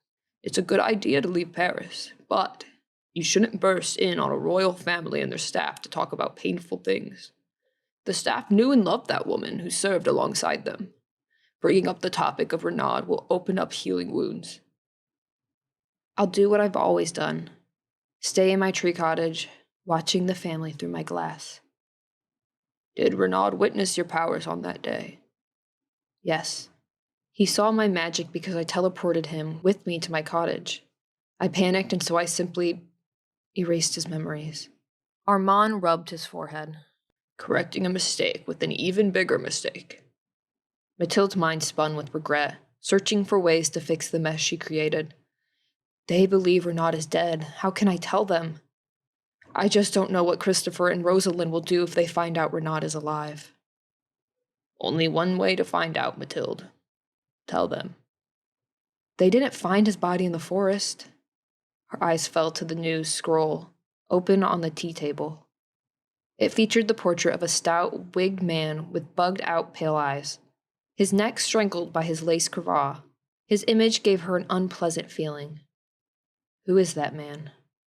The new lord of magical France, Bartholomew Bertrand. He has just declared that the ultimate crime will now be punished by death. Armand flipped the paper over and shook his head. As if to cast painful memories away. Can I ask about the beige authorities in Alexis? They still don't know about your relationship with the late Prince Theodore. No, not at all. Mathilde took an anxious breath. Alexis must never find out about this. That he has a Saint-Magie first cousin. From what I know about him and my brother, I doubt they care to throw a welcome to the family party for Luke. You're certain Luke has no mage ability? Absurd as it sounds. You said he has a particular talent on the battlefield years ago, so... No, of course not. I thank all heavens he has no magic. If he had, his father would have seen signs in him from an early age, and he... Mathilde took a ragged breath, holding back a sob as memories of Theo resurfaced. I'm glad he wasn't. Theodore was frightened by the things he couldn't understand. I could have kept hiding my magic, but I made the mistake of showing him. She choked on flooding tears. Armand leaned forward on his settee, gesturing a caring hand out to her. If he couldn't accept who you were, it was better that way. At least you have your son back. He stood to walk to the stove and heat his tea kettle. You have a chance at a real mother-son relationship. This is all fake, don't you see? Mathilde wiped her eyes with a handkerchief from her dress pocket. I want to return to Christopher and Rosalind's castle first. Fontaine and Chantilly is too close for comfort with this new mage lord. I'll think about breaking Luke's spell, but only if there's no more risk of him being killed by the prince's men. She stood from the chair and positioned herself in an open spot on the floor, preparing to teleport away. Please, Armand, watch over Luke and his new friends while I'm gone. Any way you can. You have a mother's selfless love. I will watch over them. Armand went to the bookshelf lining one entire wall of his sitting room, holding out 2 volumes. I want you to read these in your alone time. Magic effects on the mind, and, when spells don't take your sorrows away, A Mage's Guide to Positive Thinking. Mathilde took the books and wiped another welling tear from her eye. Merci, she whispered. As the sound of wind whistled in her ears during her teleport, a flood of memories from 26 years before came to haunt her. Autumn, 1749. Theodore, he's almost sleeping, mon cher, Mathilde whispered as she reclined in a rocking chair. Her tiny baby slept like a warm, quiet lump in her arms. Her lover had arranged for her to have a special accommodations in a pretty guest suite, away from the scornful looks and whispers of other women on staff. They all knew. She no longer cared that they knew, or the fact that they were madly jealous. He bent and kissed her gently on the lips. When he's asleep, I'll ask Madame Pauline to look after him if you wish. His sky-blue eyes squinted in mirth. You promise to give me as much attention as you give my son. I will. She gazed at his handsome features, then back to the infant's little head with his downy black hair. She took a deep, slow breath, not wanting to wake him. Renaud, you little intruder. Theodore stroked his son's hair with a long finger. My little spare. Mathilde finished his sentence for him, reading his thought words despite herself. An heir and a spare for the region. A stab of guilt came over her. Have you spent enough time with Louise today and Christopher? Of course. I talked with Louise in our master's suite. She's in bed, but doing better today. She can speak and eat, said Theodore, with a tense frown. Christopher is with Madame Pauline, playing in his nursery. Mathilde, I honestly cannot wait until these two can play together.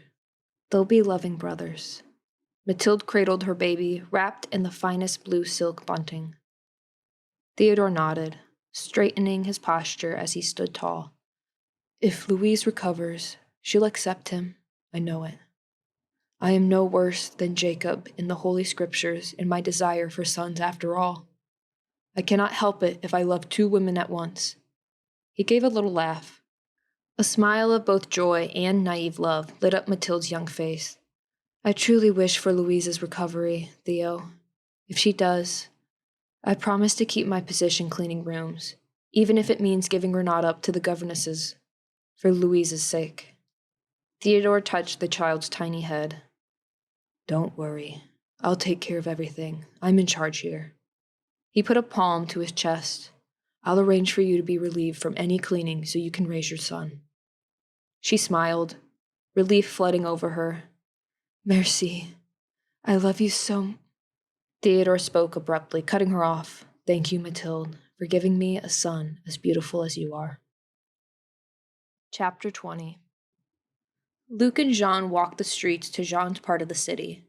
As they passed, peddlers pleaded for them to buy their items. "Chestnuts and plums for your Reborn feast." The food looked delicious, but too expensive. Shoeshine boys begged to spruce up their boots. "A polish for 2 sous, messieurs." Jean gave in to a small shoeshine boy, letting him apply and scrub the black polish on his scuffed boots. He gave him 2 sous coins, while Luc looked on with guilt. He had not 1 coin on him. They walked away, Jean with darker, shinier boots, and the boy thanking him for his business. "What about the hotel?" Luc returned to the topic of the job. "If we're moving on, do they have enough workers to get it done in time?" "Isn't Mason furious to lose some of his people?"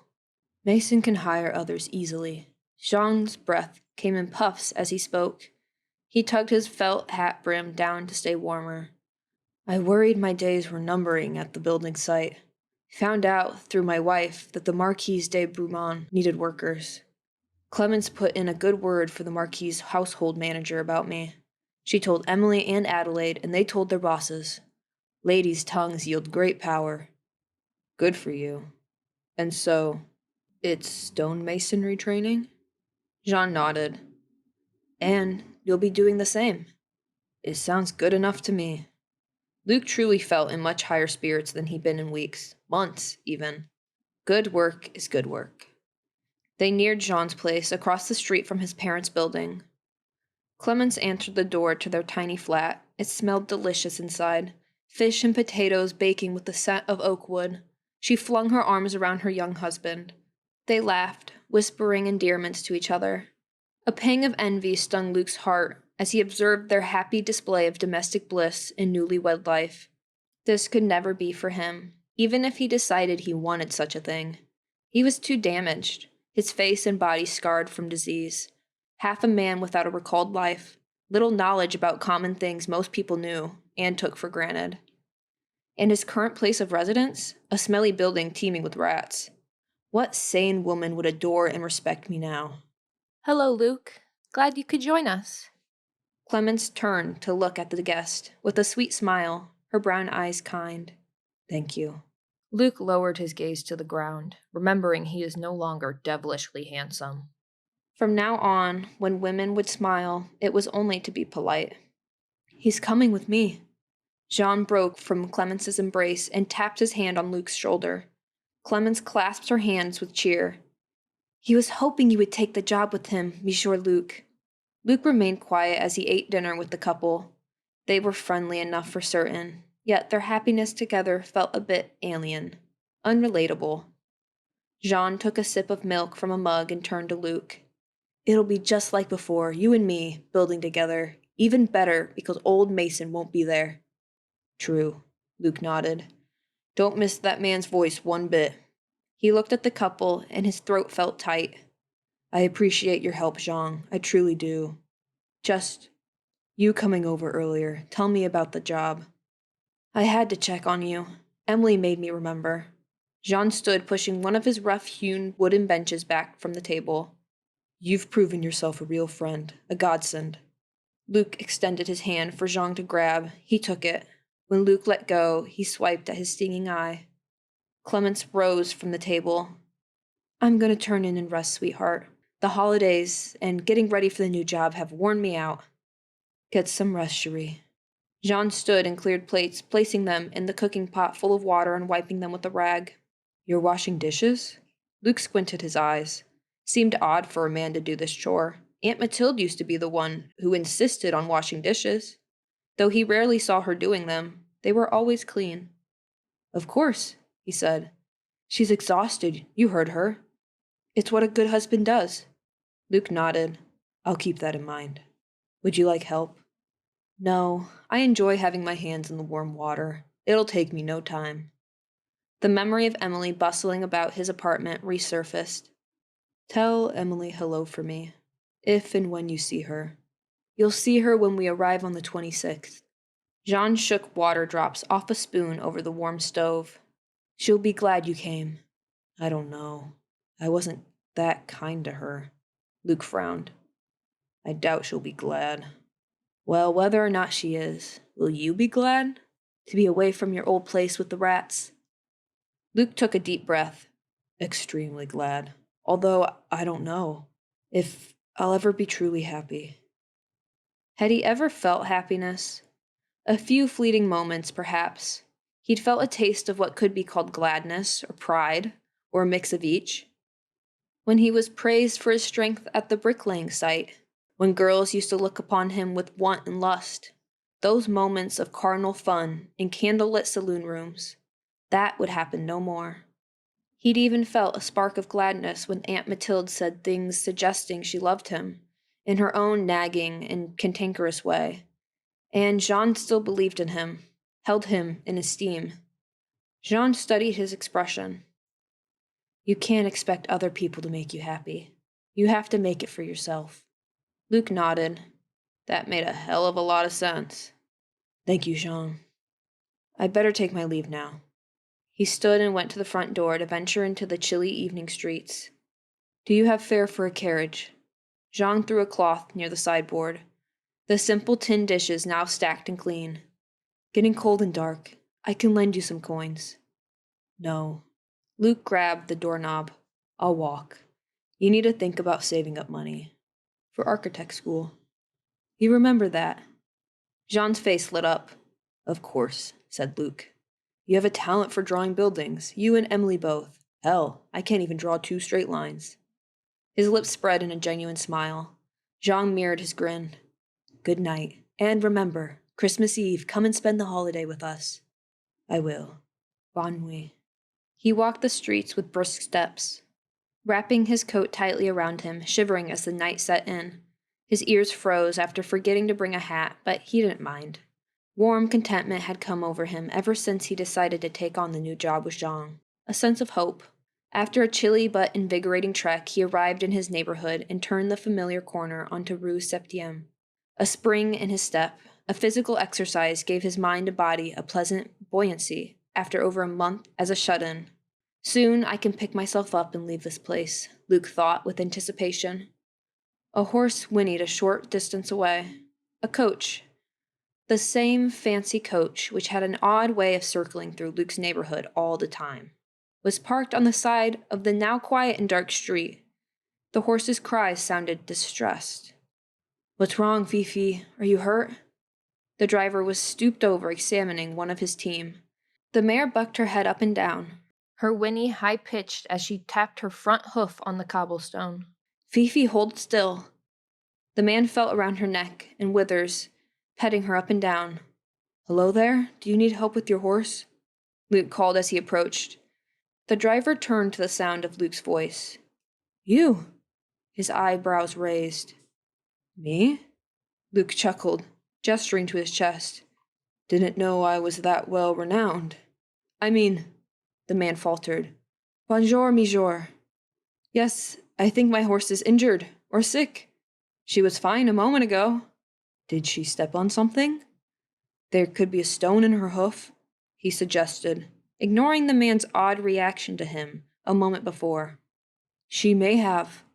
The driver bent to reach one of the mare's hind hooves. Luke looked over the mare's front legs, while the stallion nickered, nudging her with his head. They seem to get along well. They do. The coachman petted the mare's flank. They're brother and sister. I've driven them for years. Good. They've been good horses, I mean? Listen well to you? Yes, they're truly a joy, the man replied. It pains me when one or the other isn't well. Be gentle when you touch her. The mare snorted and whinnied. Her bridles and tack shook. With a swift move, Luke took hold of her front hoof with both hands, feeling inside the bottom with his fingers. He felt a jagged rock inside. Her iron horseshoe felt loose. The animal sorely needed a visit to the farrier. Stone inside the hoof, monsieur. Luke pried the hoof with his fingernail. I'm getting it. You found a rock in her hoof? The coachman groaned. Oh, I feel foolish. I should know this by now. No worries. She won't judge you, mon ami.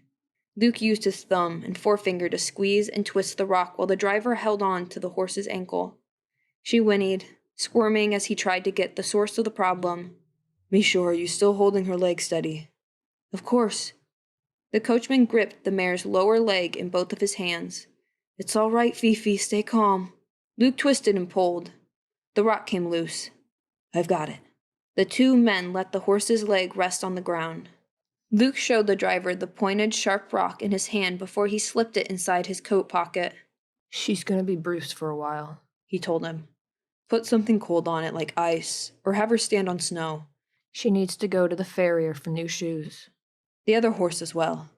Merci, I appreciate your help. I meant to take them to the fair earlier. The man hugged the mare's neck affectionately. Good girl. You're all right, aren't you? He said in a soothing voice. Just relax, ma fille. I'll get you some treats when we get home. You too, Felix. Luke couldn't help but smile at the man's obvious love for the animals, thinking someday it would be good to have a faithful creature such as a horse of his own. He couldn't afford one. Someday he would. Just apply ice to her foot and let her rest. Luke stepped back from the horses, preparing to leave, as the mare was now calm. I hope you don't have far to take them home. Not too far. Home is just over on Rue Troisième. The driver, who looked to be about Luke's age or a bit younger, gave him a long, intense look, making him feel as if he'd either done something wrong or recalled him from times past. What is your name, monsieur, if you please? Monsieur Bisset. Luke extended his hand. Monsieur Clement. The coachman shook Luke's hand. I appreciate your coming to my Fifi's aid. It's hard to see what was ailing her tonight. He glanced up the street. It's so dark already. I don't care much for winter. No problem at all, said Luke. I drove a cab carriage a while back. Lamoureux's Cab Company. Monsieur Clement nodded. I've heard of them. My passengers think they overcharge. We make it a point to keep our prices low. Very low. I remember you. Luke gestured to the fine coach with its brass trim. I rode your coach once last fall to the Army headquarters building. I was trying to enlist to be a soldier. They determined I was too old and blind. He chuckled, remembering his failing of the vision exam. I remember how unbelievably low you charged. 5 livres, wasn't it? Quite a steal, if you ask me. Clement laughed, stroking Fifi's snow-white mane. It's a bargain, I know, but people like it. It makes them happy to ride in style and comfort, so it makes me happy as well. Still think it's selling your services short. I know, Clement nodded. Well, I suppose I better take these horses home and let Fifi rest. His eyes squinted. Where do you work, monsieur? I was a bricklayer for the hotel being built downtown. Luke pointed westward to the city center, but now I'm going to work for an aristocrat's household, repairing his country estate, going to train in stonemasonry. I'll be working with a friend. I hope to get out of this city and see some nature. Where do you live currently, monsieur? Clement studied him, with what seemed like curiosity. Nosiness, maybe? Luke had the feeling it wasn't about his smallpox scars. Some different reason. Just a hunch. That building. Luke made a random, waving gesture in the direction of 318 Rue Septième. But I'm moving next week. His ears and face felt numb and frozen. If this coachman truly wished to be friendly, they could meet up at Rousseau for a pint another time. I see. Who lives with you? Clement continued to fix him with a look of interrogation. I mean, is it anyone you support, like a wife? Luke shook his head. No wife. Just my old aunt, who nags me nonstop. He chuckled.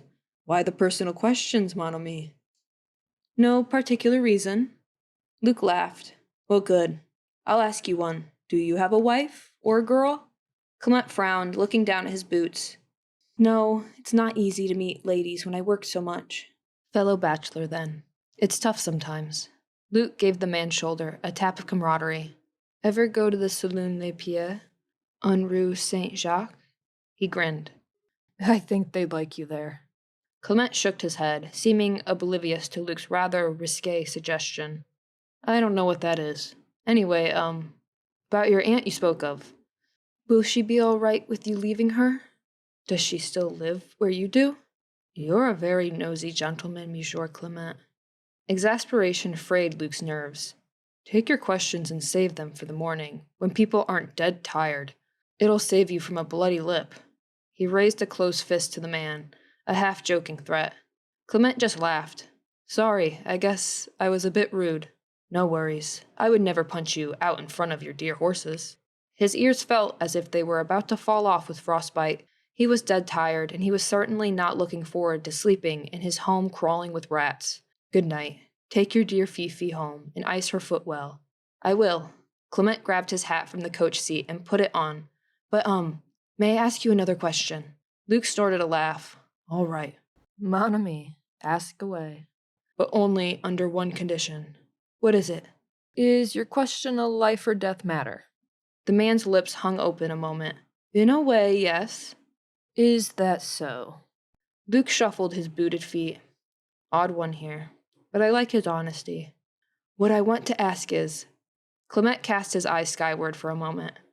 This doesn't have to mean you. It can mean me, or anyone. I guess it's... What's the word? Philosophical. Luke laughed. I'm the wrong man for that. I'm no book scholar. Are you sure you know what you think you are? Clement blurted out. I mean, you and I are in the same life stage. We're not youths anymore, and we're trying to find our way. I'm 23.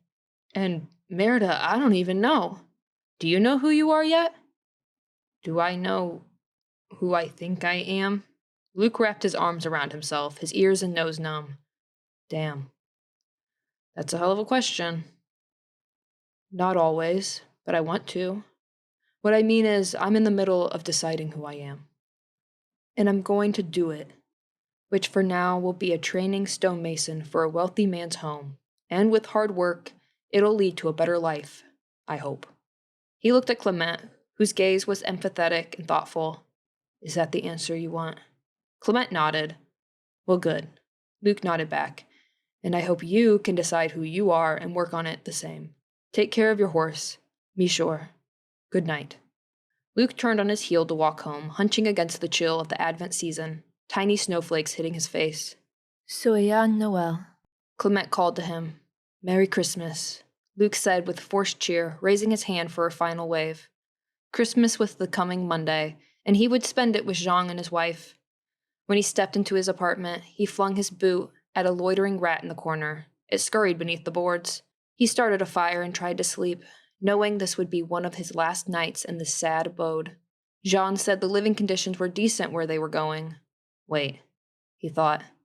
Recalling his talk with the coach driver, was that a life or death question? Luke recalled how he felt when he replied to the man's question. It felt good to share with a stranger about his plans for the future and his eagerness to work. He thought of the state he'd been in days and weeks ago, a place he never wanted to return. Yes, it was a life or death matter. Luke was choosing life, and making that life good. Chapter 21. Marcel watched the outer shell of Prince Renaud walk away. He isn't that bad, a man under his curse, he whispered to both himself and his pair of horses. Luc Bisset had just aided his injured mare. His personality and demeanor were friendly. He even had a sense of humor, a trait Marcel admired, as well as an ambition for honest work. He almost liked the man now. He shot Gisant and left a little girl motherless, he reminded himself. It's the same person. Marcel stroked Fifi's mane, then bent to lift her rock-bruised hoof. He cast the lowest intensity ice spell to create a small glaze of frost, just a little, to balm her injury. I'm sorry I didn't bring you to the fair earlier, he said soothingly. Climbing to his seat, he urged both horses to walk, nudging Felix at his mouth bit to control his speed, to match Fifi's slower pace. Be nice, Felix. Settle down, Garcon. The clopping of their hooves echoed in the nighttime, giving him an eerie but peaceful feeling. Devotion for his two half-Pegasy companions kept him sane in the crushing stress and loneliness of living simultaneously in the mage and the Saint-Magie worlds. He spoke pleasantries to people every day, but he was close to few and trusted few. He relied on simply being his friendly, polite self to blend in, unidentifiable as a mage. His coach-driving business and spy work for Alexis served as twin buffers of safety and security. At least he had Mama. She was living the same. Marcel drove the dark streets, plagued with the turmoil of worry now that Bertrand was the new mage lord. Jacinthe's young daughter, his niece, was magical. The child was being raised by her father in an entirely Saint-Magie home, against the law. Alexis was unaware of this, at least for now. Speaking of his superior officer, Marcel needed to report his latest findings of Luc Bisset to him. He pulled out his glass and spoke into it, working the reins with his other hand. He set the glass to only communicate with Alexis audibly, not visually, to avoid getting an eyeful of his boss's lascivious habits. Alexis, ça va? The glass glowed opaque white. Clement? The officer's voice issued a low volume. It's late. Why are you contacting me at this hour? I just had a conversation with the subject, Prince Renaud.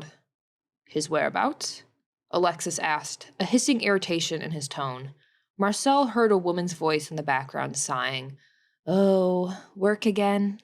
Rue Septième, same as always. Marcel held back a cheeky grin. I interrupted his personal life. Heaven forbid. Still under golden lock, so I can't reach it or even see the building. I tried to ask him about Mathilde. You don't ask him about Mathilde. That will blow your cover. Rule of espionage number 1. Marcel sighed. I'm sure she still lives with him because I picked up her presence earlier today on Rue Septième. There's another place she frequents, though. The glass pointed her out in another location. Where? Rue Saint-Quième, not far from the first hidden home. But that place is untraceable, under golden lock. Either she has 2 homes or she's associating with another mage. I haven't figured out who. Doesn't sound as if you have any new developments on Mathilde. Alexis spoke through his teeth. Just a minute, Yvonne, he muttered under his breath. Yvonne Cabot from the village? She was in my year at school, over 10 years his junior, Marcel thought, amused. I thought she had better taste. No, I suppose I don't have anything new. He was quite grateful he wasn't in the man's presence. Alexis could not mind read him unless he were with him in person. But listen, Luc Bisset told me he'll be living and working outside the city starting next week. He's moving. I still don't know about Mathilde. Keep the watch, Clement. Day and night, I don't care. You bring us Mathilde on a silver platter. You'll be hailed as a hero. Be relentless. Good night. But you don't want to be a hero? Why don't you take a turn combing the Paris streets at all hours as a spy? You can even take on my form with your disguise powers. Why on earth would I want to do that? Well, you might enjoy being me, Alexis. Considering you'd be in a magical double of my body, which is younger, of course, and has more generous virile attributes. I have important Le Conseil matters here, Alexis snapped. At all hours. He sounded madder than a stinging hornet. The girl giggled. Yvonne is a member of Le Conseil, then? He feigned innocence. Good night, Clement, Alexis bellowed. Good night. Tell Yvonne hello from me. Marcel signed off with a parting chuckle. The glass silenced and dimmed. He continued to drive the horses at a slow pace along the tunnel of the street, surrounded by rows of close-set buildings. Torch lamps reflected a few tiny snowflakes. He soon reached Rue Troisième and his neighborhood. By habit, he took a lingering glance at a certain house where a young lady lived. She'd caught his eye recently. Bright chestnut hair, sweet face, voluptuous figure. Please come again, and stay warm in this weather, she said to him once when he dropped off friends of hers. He hadn't seen her since. He didn't care to appear as any more of a stalker than he already had. 4 city squares further, Marcel parked his horses inside the alley stable behind the row house he shared with his mother. Madame Clement was a seamstress, known for her miraculous speed in sewing garments. Bonne nuit, Felix Fifi. He fed each horse an apple and went inside the house secured with a golden lock charm. The doorknob shimmered with golden sparks of light. His mother had set the lock against every mage who lived in Fontaine and Chantilly, which of course included Alexis and all Les Conseils officials. "Mama, I'm home." About a half-dozen shirts, skirts, and trousers floated in the air about the room, thread and levitated needles weaving in and out of them in rhythm. Marcel ducked between them to avoid being poked by the flying, darting needles. "Mon bébé!" Madame Clement, a petite lady with dark brown skin, came to greet him in her sewing room. She took down one of the finished levitating garments, laying it gently over a chair. "You look exhausted, petite. There is hot chicken soup in the kettle." Her son greeted her with his usual cheek kiss. "Merci. I'm famished." "A gentleman left a note for you," Madame Clement told him, her French charmingly accented with her native Hausa from her African childhood. "He requested carriage travel on the 26th. He found the note by the door, glad he'd put a small sign on his coach advertising his business and home address. The request was someone named Jean Paquet, offering a decent 20 livres to drive a party of 3 passengers a short distance out of the city. The address for pickup was 408 Rue Troisième, the place where the young lady lived. "I'll take the job," he said, grinning. Chapter 22. On Christmas morning, Luke woke from a dream about a ballroom. Scores of ladies in bouffant gowns danced some very formal dance with stuffy gentlemen. The couples turned in slow, careful circles, walking on their tiptoes while musicians played soft music. Upon awakening, he found himself on the floor of Jean and Clemence's little sitting room, grasping a pillow. There were no rats here, and it certainly smelled more pleasant. Inside their fire hearth, one of the newlyweds had placed Luke's boots, Jean's best buckle shoes, and Clemence's pink slippers beside the fire logs in anticipation of Père Noël. All 3 pairs of footwear were filled with candy sticks and small packages. Clemence came in with a tray of tea, cups, and biscuits, Jean following her. The 3 of them ate, drank, and began opening the small array of gifts. Clemence gasped with joy when she opened her present of 2 small, shiny spoons. "For the tea service! It goes perfectly with it." The couple embraced and kissed. "Open yours, Luke." Clemence moved to the floor to lean against Jean's chest. His slim, wiry arms wrapped around her in a tight hold while she tucked her dress around her lap. "The way you 2 are, next year you'll have a little junior to teach about Père Noël." He untied the string on the brown burlap package, unwrapped the cloth around a wooden box, and opened the latch. "Toy soldiers?" The 5 tin soldier figures were painted blue and red, holding tiny bayonet rifles. A miniature cannon was included, painted shiny black. Luke wouldn't play with them like a child. They'd be part of a collection to keep in his future home. There was something vaguely familiar about this sort of toy. He must have had something similar in his forgotten childhood. "They weren't from us," said Jean. "Emilie bought this for you." "Emilie?" Jean nodded. "She was acting a little shy when she stopped over the other day." He untied the package from his wife, a new white linen cravat. Clemence's hand-sewn gift. "Thank you, chérie." He tied it around his neck. Luke turned one of the figures in his hand. "How kind. I hope to thank her if I see her. She saw them at the shop and thought of you." He grinned. "She has a heart of gold, that girl." "She'll be working with us, correct?" Luke asked, a lightness bubbling inside him. Was this her peace offering? If so, he owed her a gift. "Yes, my cousins, the Fortier sisters, will be there."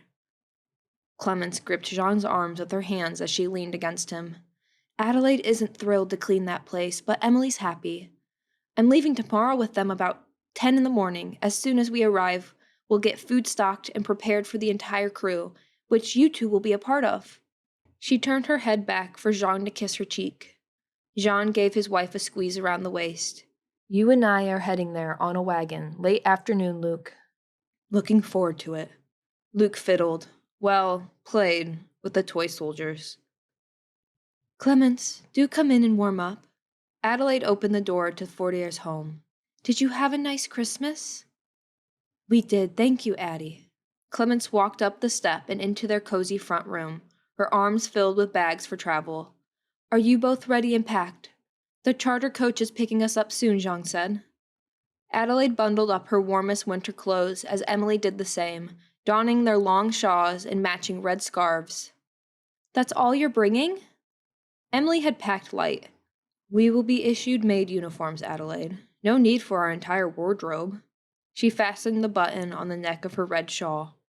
Adelaide had 3 bags packed. She found comfort in having all of her clothes and books, cosmetics, and hair supplies.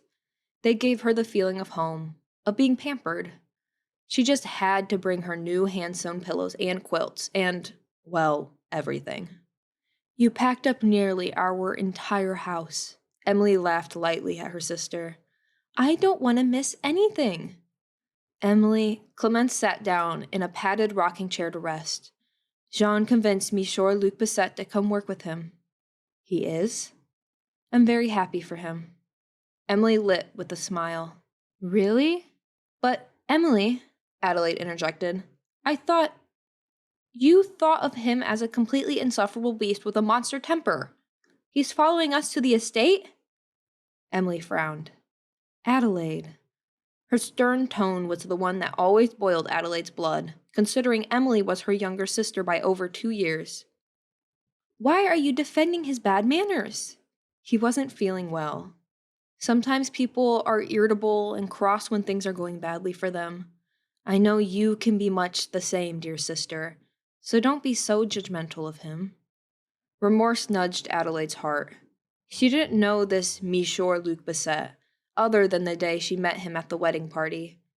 He'd behaved as if the stars and sun revolved around his immensely swelled head. Perhaps he'd come down to earth to live as a mere mortal now. I'm sorry, I didn't mean to judge. I was just... Adelaide looked out the window in time to see the charter coach arriving. Her heart did a flip. That coachman. A ride is here. A lightning bolt burst into butterflies inside her. Did Jean charter him? When they lugged their things outside into the light chill and snowflakes, the driver of Adelaide's dreams helped her load the first of her 3 bags into the cab. She handed the coachman her second bag, and their gloved hands touched for a split second. His gloves were pristinely white. They looked new. Perhaps his mamma made them for him for Christmas. Or his wife, she thought with caution. The coachman stowed their bags around and under the seats. There's snow and ice on the carriage roads outside the city, ladies, so it may be a bumpy ride. He ended his warning with an awkward laugh, addressing all 3, but his gaze was focused solely on Adelaide. I don't mind bumps at all. Adelaide giggled, then felt foolish in hindsight, since her sister and Clemence might mind them. We might worry about getting stuck, she blurted out. My team is strong. They'll pull through just fine, mesdemoiselles. Or mesdames. He gestured to the horses. I'm a mademoiselle. She fidgeted with her scarf. He grinned in response. She had never seen such soulful, dark, and beautiful eyes on a man in her entire life. His brown skin tone was lovely. Though he wasn't big or broad, more on the thin side. The agility in the man's movements belied a humble power about him. Watch your step, ladies. He held the door wide open while Emilie and Clemence boarded the cab. Adelaide followed, finding plush red velvet seats inside. The coachman gave her a soft smile, followed by a quick avert of his eyes as he closed the door. She felt herself blush. The warmth in her cheeks lasted the entire bumpy ride to the Marquis' country mansion. New fallen snow made the carriage lurch and wiggle, moving slower than usual. Adelaide, Emilie, and Clemence held tight to the brass door handles. What if one of the wheels were to break? Adelaide wondered aloud. Then you'll be lucky you brought so many things. Emilie laughed lightly. It's so pretty out here. Adelaide took in the new surroundings. It delighted her to escape the city limits. They'd left the mass of buildings and traffic behind. The scenery changed to a field scattered with trees, the land dusted with snow. After a while, a high iron gate led to a large, 3-story chateau with a veranda, 3 chimneys, and a row of multi-paneled windows. A few wagons were parked near the sheds and stables. Thick forests bordered the property, and Adelaide looked forward to the chance to walk and explore, to see the delightful little squirrels and rabbits. As they reached the mansion's drive, they could see the estate was in more disrepair than Adelaide had imagined. Probably full of cobwebs and spiders, she presumed. Adelaide's new excitement about coming here to work cooled a bit. When the carriage stopped, the 3 maids stood from the plush seats to disembark. Their coachman jumped down to open the door for them. "Ladies." He took their bags, setting them carefully on the cold ground before he gave Adelaide the most charming smile. One that could have melted the ice and snow clean off the circle drive, if not her insides. "Thank you so much, monsieur." Her face felt like hot bread in the oven. "It was a lovely ride, a little bumpy of course, but I didn't mind. And neither did my sister and cousin," she giggled, like a 15-year-old. "Mon Dieu." "Merci, mademoiselle." The driver leaped back onto his seat, his frock coat swinging with a masculine grace. "I hope to be of service again some day." "I hope so as well," said Adelaide. "Please have a safe drive home, monsieur. Stay warm." "I will, and thank you." He tipped his hat, giving them all a polite nod. His twin horses were sturdy and beautiful, equipped with fine tack. Adelaide wished to step forward and pet their snowy white manes. It would be quite rude to approach and handle other people's horses. He gave the reins a shake, and the coach departed, its wheels spraying bits of frost and ice and axles squeaking. "So here we are, the big house, our new abode." Adelaide studied the untidy state of the mansion and grounds. "Humble abode, despite its size. I've a feeling I'm about to be introduced to some spiders soon." She shuddered. "I do hope there are no rats." Emilie gave her a school-marmish frown, shaking her head. "What?" "You always have to act like a coquette with the men, don't you, Addie?" "You mean the driver? I can't help it." Adelaide watched the coach roll away in the distance, having picked up incredible speed. "I can look, even if I cannot touch. There's no crime in that. And I'm not coquette. I was just being friendly." "Oh, Addie." "I know what that giggle means." Emilie laughed teasingly as well as Clemence. The 3 women picked up their bags and walked to the steps of the mansion's veranda. "I'll never get to know the cute coachman anyway," Adelaide thought wistfully. At least his lovely smile had brought her enough sunshine to endure the tedious work ahead. When she, Emilie, and Clemence entered the mansion's front room, the place was just about close to a pigsty. A moldy, musty smell hung in the air as if it hadn't been inhabited for at least a year. The hardwood floors looked grimy. "Girls," Madame Chabon bustled in with arms full of mops and buckets. "We have cleaning to get on top of and food to prepare. Come to the dining room and take the schedules I've written out for each of you." Adelaide missed Lady Evangeline's perfume-scented boudoir very much. Chapter 23. Luc and Jean's wagon rolled into the drive at the Marquis de Beaumont's chateau, their new temporary home. The once regal-looking building now had crumbling cracks in the stonework. The wood trim was rotting. The so-called gardens were nothing but bare branches and brambles. "This place is a mess," Luc muttered with disappointment. "That's what we're here for." Jean flashed his ever-awkward grin. "To make it not a mess, oui?" Luc rubbed his brow. Days in the company of the saccharinely optimistic, chipper young fellow had worn his nerves. The food on Christmas Day had been delicious, the gift exchange enjoyable, but the constant affection and sweetness between the couple a bit too much at times. Luc had noticed them trying to tone it down, however. "There's smoke coming from the chimney. That means a fireplace and food," said Jean. "Sounds good to me." Leaving the wagon, Luc and Jean walked several paces behind the 2 other workers they traveled with. The men had kept to themselves on the ride out of Paris. Jean tried to share a few friendly words with the 2, but they snubbed both him and Luc. Besides those men and their unfriendliness, the trip was a pleasant change of scenery. Luc felt it physically, in his lungs and his clarity of mind. Forest bordered the mansion's gardens, where the Marquis planned to host fox hunts. The fresh, crisp winter air, the calls of birds, and even a frozen river shimmering with ice. All gifts of nature they'd entered into. It was all good, a fresh start. Luke and Jean ascended a few stone steps onto a veranda with uneven wooden planks and rusted metal accents. They followed the other men in. Clemence rushed past the others to greet her husband, wrapping him in an embrace. Mon cher, I'm so glad you're here. They gathered at the tables to eat stew and loaves of bread. Workers wandered in, taking lunch before returning to their tasks. Luke bit into a crusty piece of bread, just as two other women came down the staircase, wearing water-stained gray dresses and dusty aprons. He looked down at his bowl when he saw it was Emilie and her sister. Adelaide and Emilie! Jean welcomed them warmly. Hello, Jean and Clemence, Adelaide greeted. I'm glad you're here. We have so many endless rooms upstairs to dust and mop. With hesitance, Luke acknowledged the sisters. Emily's gaze locked with his for a moment, then shifted away. Lowering his head to his empty bowl, he forced himself to not look at her.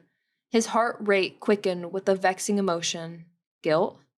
For blowing his top and shouting at her when she was in his home? Nerves? The two sisters helped themselves to the buffet, ignoring Luke. Adelaide motioned to Emilie to go sit in a nearby parlor, and the two disappeared. Luke and Jean finished the last of their lunch and headed outside for a quick briefing by the home's head manager. He gave them one look up and down. With a curt but pleased nod of approval, he assigned them one of the toughest physical tasks, taking down the old wood trim from the top of the building. Scared of heights? Luke raised his eyebrow. Slightly. Jean craned his neck to look at the third floor's gables, shading his eyes from the white overcast sky. Leave this to me, Luke replied, a bit of his old confidence surfacing. He gripped the long ladder and climbed up to the very top, a tool attached to his belt. The chilly air whistled through his coat, yet the cold wasn't unpleasant at all. The fragrance of the forest mingled with wood smoke. Voices of workers mixed with the sound of the wind as they attended to their tasks. Winter birds made their calls in the air, the sound oddly familiar to a man who knew only the streets of the city. He used a chiseling tool to pull down the rotted boards of the window trim, keeping his feet steady on the ladder while Jean pulled boards down below. When a piece of wood fell to the ground, he shouted, "Heads up!" so anyone standing beneath him would move out of the way, lest be injured by a falling board. After dark, Luke prepared to turn in for the night, walking upstairs with Jean and Clemence. As they reached the second floor, they passed the group of women finished with their first day of cleaning and tidying. Among the ladies were Emilie and Adelaide. "Hi, cousins," Jean greeted them. He and Clemence made small talk with the two. Luke wanted to disappear, to be honest. Emilie didn't look him in the eye, only at her sister, Clemence, and Jean. Adelaide, her clothes covered in dust and pieces of cobwebs, began to babble in a cheery voice about their day's work. So, when I took my bucket and rags into the room, I thought to myself, can the spiders possibly be any more horrifying? She put on an impish grin, dimples forming by her lips. My day was about to get much more interesting. How was it interesting? Jean grinned, crossing his arms. Adelaide dove back into her story, gesturing with her hands to add drama. Because as soon as I knelt on the floor by the bed, a 3-inch-long monstrosity came scrambling out, but Emilie was there to save me. Emilie smiled bashfully. I just killed the big spider with my broom. And we had to figure out a way to get rid of it. Adelaide indicated the size of the spider with her fingers. It was this big. We had to pry at the rusty window latch until we finally got the window open. Emilie tossed it outside. I enjoyed that part of the job. Emilie glanced at Jean, then at Luke for a brief second. I used the broom to throw it out. I didn't dare touch it. Jean and Adelaide laughed, Jean casting a knowing gaze at Luke. Luke knew what that look meant. Recalling the day he'd thrown a dead rat out of his window, he frowned as he stood there awkward and unremarkable, feeling like a large and ugly bunion on one's foot. Jean and Clemence bid Luke and the sisters a cheerful good night. The married couple was granted a bedroom to themselves on the top attic floor. Luke would share a communal room with the single men. "Good night, monsieur." Adelaide's tone to Luke was polite but cool compared to her enthusiastic storyteller air from the moments before. His beastly presence seemed to suck the spirit out of both sisters. They looked at him with sad, serious eyes. "Good night, ladies," he mumbled. His gaze dropped to Adelaide's dust and soot-stained apron covering her full, round hips, then to Emilie's smaller one, also stained with fireplace soot. Though they looked very different. The older one plump, voluptuous, with chestnut waves. The younger, slender, with pock scars and long, dark brown hair. They shared soft almond-shaped eyes and intelligent gazes. It would be nice to get to know them better. But he turned to leave. "Monsieur?" "Yes," said Luke. Adelaide had bustled off, but Emilie was still looking at him. "About the last time I was at your apartment." She fidgeted with her apron. "It was rude and unbecoming for me to run off like that. I should have stayed instead of starting a quarrel. I know you were suffering. I was worried you might have harmed yourself after that. I'm sorry." Kindness radiated from Emilie's hazel eyes, like warmth from a fire. "You're too good to waste time with me," Luke said in a quiet voice. "I behaved badly. The yelling, I'm sorry." He forced the last words out. "Your apology is accepted if you accept mine." "Oh, well, all right then, I do. But you did nothing wrong. I promise you won't see me here much. I'll be fixing up outside. We have a big task on our hands." "There's no need for that." "I don't want to make you uncomfortable." She shook her head. "I'm not uncomfortable at all, monsieur. You're Jean's friend. He thinks highly of you, so I'd much rather we be friends as well." He shrugged, unsure what to say. She stepped closer to him and held out her hand. "So, are we friends now?" A gentle smile formed on her lips. He took her small, work-calloused hands and shook it. "Yes, mademoiselle. I would like that. And as I said, I'm truly sorry." "It's all right." "By the way," Luke looked down at her shoes, then the floor, and into her eyes. "Thank you for the Christmas gift. I liked it." Her smile broadened.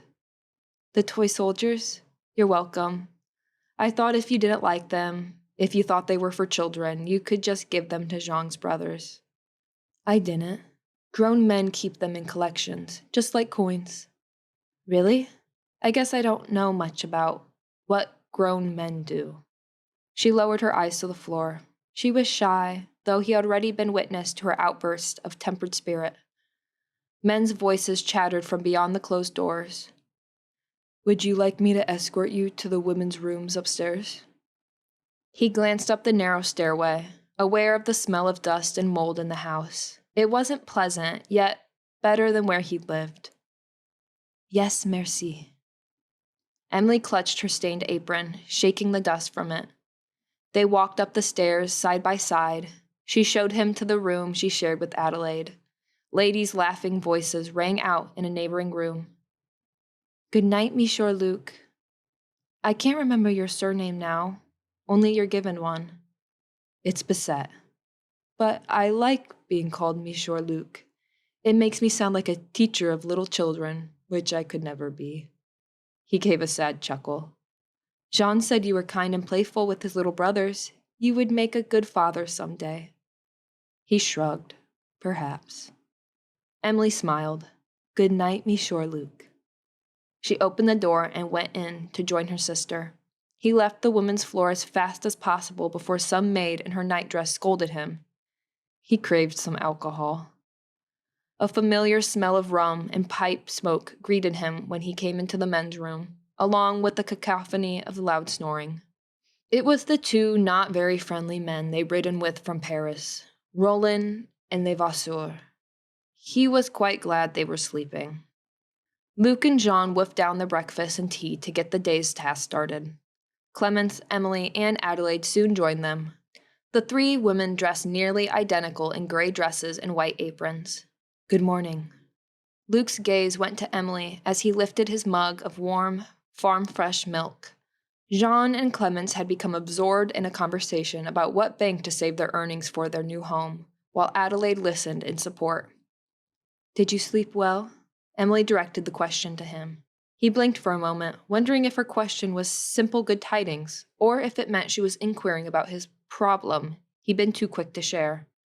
"I did. No dreams at all." "I'm really glad." She sipped some tea and nibbled a croissant. "Thank you." Luke bit into one of the croissants. "These are delicious. Who baked them?" he asked, self-conscious that he talked with his mouth full for a moment. "Adelaide, Clemence, and me." Emilie gave him her gentle and tolerant smile again. "It takes time to shape the dough. That was my part." The little pieces of bread were done in perfectly symmetrical moon shapes. "Good job." "Thank you." "As an artist, I suppose you sculpt bread just like you draw." Her face brightened. "Yes, I never thought of it that way, but I do. I like things to look in a nice shape." "Good." He nodded in affirmation, not quite proud of where those words caused his mind to go. He hadn't seen or felt the shape of a woman since last July. It was now late December. Fortunately, the 3 young ladies before him were clad in such modest, draping layers it didn't spark too much distraction. He raised his arms and stretched, letting his shirt sleeves fall to reveal the shape of his biceps, an ingrained habit.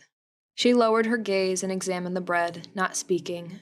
"Emilie, what do you and your sister get to do today?" He put his arms down and took up his mug of milk, drinking down the excessively creamy stuff. It wasn't his favorite drink, but Jean told him that creamy milk would help build up muscles. The skinny youth tended to guzzle a half-gallon each morning. "I'm in the kitchen most of today." Emilie took a glance at the galley kitchen nearby. Luke followed her gaze. The room was separated from the dining area with double wooden doors which yawned open, revealing a huge iron stove. "Addie is mopping and sweeping, or in the kitchen with me.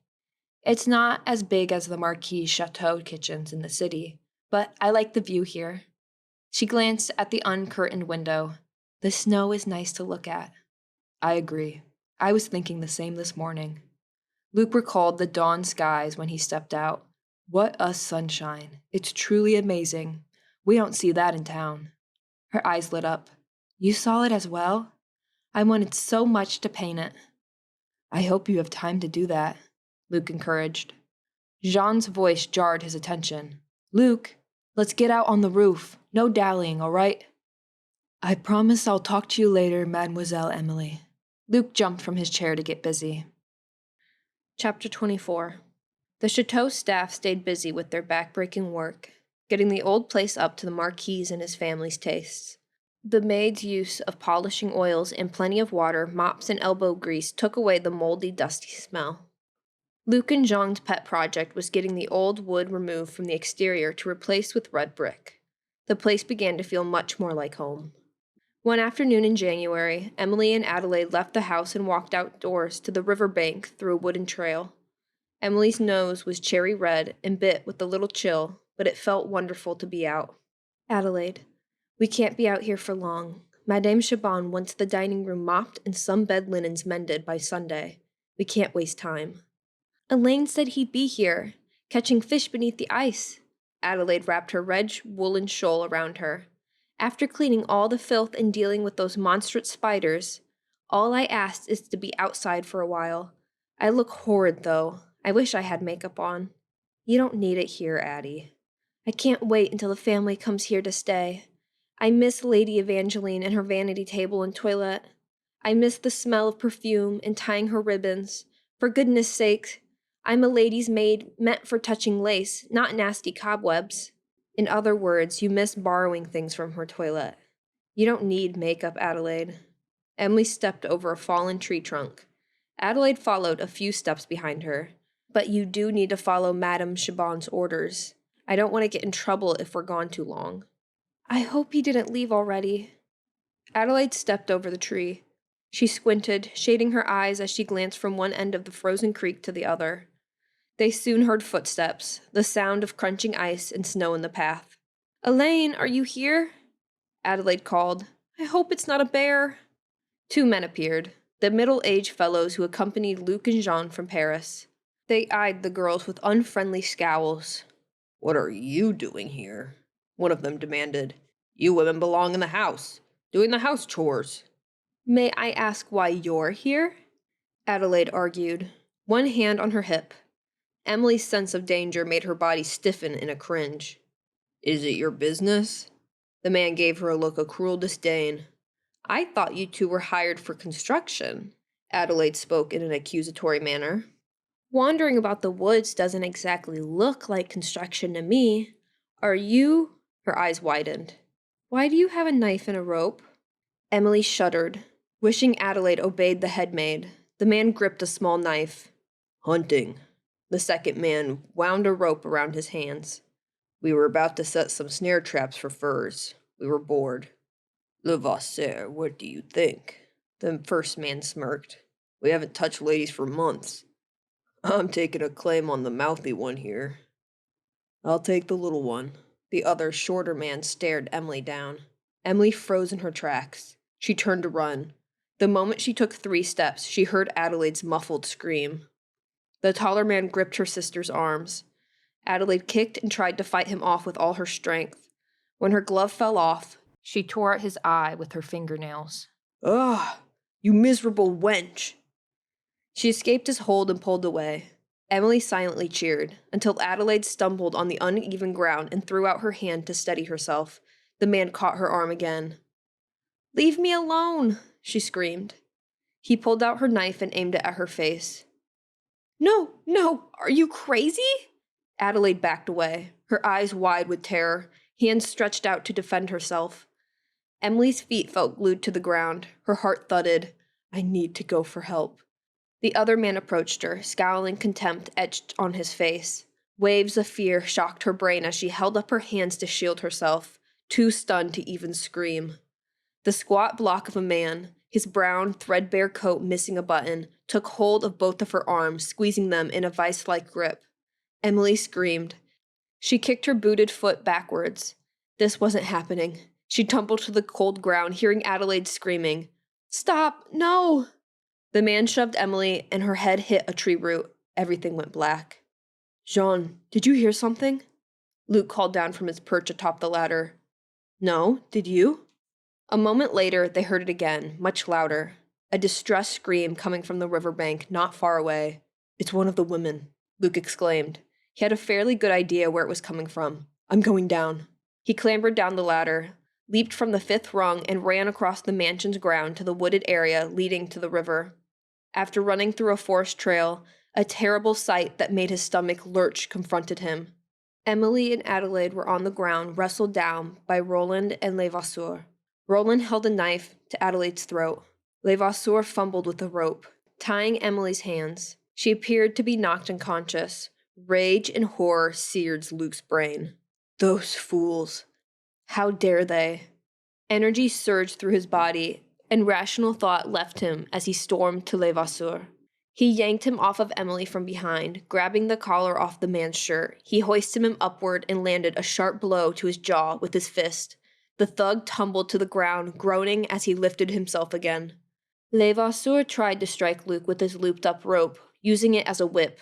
Luke lunged forward, grabbed the man around the shoulders with one arm, and fought for the rope, wrapping around his neck as he yelled and squirmed. He yanked the rope tighter until his face began to turn purple. Ghastly, choking noises emitted from his throat. His eyes grew bulging and bloodshot. "Giving you a choice. Either surrender to me or die," Luke hissed in the man's ears as he loosened the rope just a bit. No, please," he gasped once he had enough air to speak. Luke loosened the rope. Once Levasseur was free, he shoved him to the ground. He sensed someone behind him. He felt the sharp tip of a knife on his back. Turning around, he faced Roland, whose face was reminiscent of a mad bulldog with his lips pulled back threateningly. "Trying to kill me, are you, old man?" Luke grabbed wildly at his knife. Stinging pain made him growl as the blade sliced through the palm of his hand. Adelaide screamed, and Luke's attention diverted to her. She ran at Roland from behind, swinging her small fists at his broad back. Roland turned around to face her. This allowed Luke to try to take the knife. He lunged with his uninjured left hand to Roland's elbow, but was unsuccessful in disarming him. "Luke, what?" Jean arrived. He ran straight to Emilie and knelt over her, trying to get her to come to consciousness. Levasseur was sprawled on the ground nearby, moaning, massaging his rope-burned neck.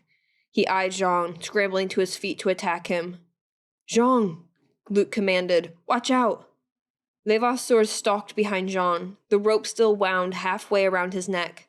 Jean turned around, shielding himself from Levasseur's attempted punch. The two wrestled in fury, not far from where Emilie lay unconscious. "Don't touch me, you loathsome donkey's ass!" Adelaide yelled as Roland drew closer to her, his knife still clutched in his hand. Luc rushed back to the two of them. Roland turned and pointed his knife at Luc. Luc charged him, his head down like a bull. Crashing against his stomach, he grabbed the man's arm around the elbow, yanking him to the ground. Luc then threw back his arm to give Roland a few good blows to the face, the pain of his cut hand sparking a mad lust for revenge, before going for the knife once more. Jean's pained yell. His losing his fright with Levasseur distracted Luc yet again.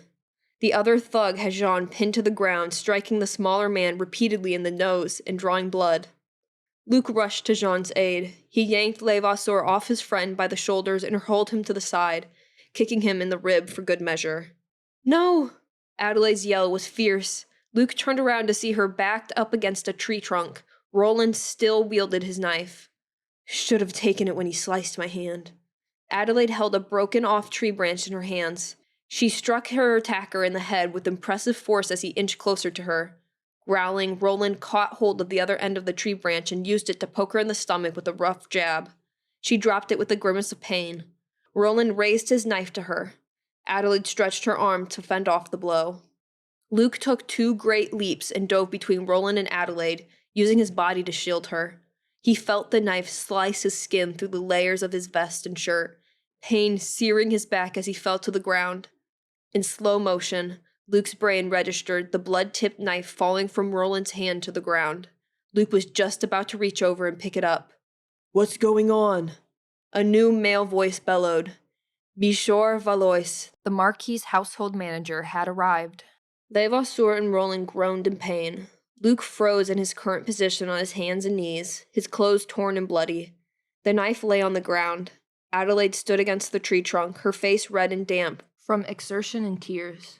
Luc lumbered up to a kneeling position on his knees, locking pained eyes with Valois as he became more aware of his sliced-up back and right hand. When he placed his hand on his leg to steady himself, he left a bloody print on his trousers.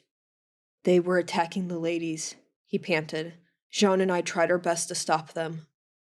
"He almost strangled me to death with a rope," Levasseur hissed in a croaking whisper, pointing to Luc. "He should have!"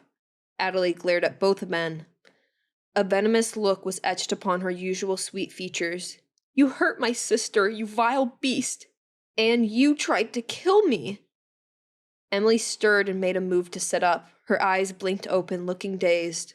Jean sat nearby, comforting her, despite his battered and bloodied face. "Roland and Levasseur, I should have known not to trust you," declared the household manager. "I was giving you a second chance, and now it's back to prison with both of you." Valois addressed Luc and Jean. "Thank you for what you've done. Please, if you can, Monsieur Paquette, help me tie up their hands. The authorities from the city will come to take them into custody." Jean, though injured, did as asked. Valois escorted the 2 badly beaten criminals back to the house. Their postures slumped. They didn't seem to give the boss any fight. Jean ripped off a piece of his shirt to wipe a smear of blood off his face. He ripped a second to bandage Luc's hand injury. Luc half crawled, wincing with the pain, to where Emilie lay on the ground. Adelaide knelt next to her. "Monsieur Luc." "She said the back of her head hurts. I think she was knocked out," Adelaide told him. "You've been hurt too." She looked at him with concern. "Thank you." "I had no choice." "Adelaide?" Emilie called. "I'm here. Does it hurt anywhere else?" Adelaide grasped her sister's hand. "Just my head," Emilie whispered. "Luc, you need medical attention right now," Jean exclaimed as he stood nearby, holding a cloth over his bleeding nose. "Can you walk?" "It stings, but I can walk. He was nothing but a clumsy fool with that knife." Luc could feel the horizontal cut across the top of his back. He gritted his teeth to ease the pain. Emilie, I'm going to lift you. Please tell me if it hurts. Luke made a move to scoop her up into his arms. He groaned as his back screamed in agony. No, I can walk, Monsieur Luke. Please let me try, she implored him. You don't want me to carry you? You're too injured. Don't risk it. My head feels fuzzy, but I think I can make it. Adelaide sidled next to her sister and helped both Luke and Emilie, letting them lean on her shoulders as they walked, painfully back to the mansion. A wagon and horses approached, rushing from the estate at full speed. Elaine! Adelaide called to the man driving. Please help us! The worker named Elaine thundered past with the wagon. He was surely ordered to drive to Paris to inform the authorities of Roland and Levasseur's crimes. The wagon vanished around a corner. The 4 injured young adults used all their strength to make it home. Back in the chateau that evening, everyone's wounds were treated by the staff's nurse, Madame Martin, a kind housemaid who was trained in nursing duties. Emilie suffered a very tender head injury and was told she would need to stay in bed for a few days. While she lay in her bed, Luke sat in a chair beside her. Adelaide lay on the other bed, her round body curled up with an open book in her hand, though she wasn't reading it. Adelaide was gazing at Luke, her eyes red and tearful. Monsieur Luke, thank you. You saved us. He shrugged. It was nothing. I saw what was going on, and I just snapped. Thank God I didn't murder either of them, though I wanted to kill. You're not a killer. She took a shaky breath. You're a hero. Thank you, Adelaide. Luke replied, shrugging before giving her a slight smirk. You weren't so bad yourself either. I wanted to maim that man. Adelaide snapped her book shut as if she didn't want it to hear her sentiment. Take out his eyeballs. I should have fought harder. Luke smiled despite his physical pain. Madame Martin came in then, chiding Adelaide to lie down. Madame Martin, everything that happened was my fault, the shaken woman told her. I wanted to go for a walk to the river, and it made Emilie come along. I ought to be dismissed for this. My dears, none of you will be dismissed, the lady assured. If it weren't for all of you, we wouldn't have known we had 2 vile criminals hired to our staff. Emilie attempted to sit up. Luke's uninjured hand lay on her stockinged foot at the end of the bed. He gave her foot a gentle pat. Madame Martin examined a cut on the side of Adelaide's neck. You poor little things. I don't understand how they could be so much evil in this world. But thank the good Lord for Monsieur Luke. You're a godsend. If it weren't for you... He saved our lives, Adelaide said once more. I've never seen a man attack the way Monsieur Luke did. Those monsters deserved it. I know they did, and I'm glad they're getting punished. Madame Martin wrung her hands, a tremor of shock in her voice. You just never know about some people. Please get some rest now, dear, and thank you, Monsieur, for what you did to restore justice. Good night. She left the room. Adelaide rose from her bed and leaned towards Luke, where he sat at the foot of Emilie's bed. She gave him a careful half-hug around his shoulders. A feeling of warmth came over him from her sincere appreciation. She moved to Emilie and kissed her sister on the forehead.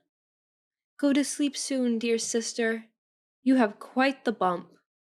Emilie gazed into her caring eyes. I will, Addie, she replied. I'm sorry they hurt you. Luke, you truly are our hero. I think there was a special reason John insisted you come here with us. Luke hung his head. They were silent for several minutes as he remained in the chair, watching over Emilie. She lay still and calm, eyes closed. Adelaide climbed back into bed and covered her head with her quilt.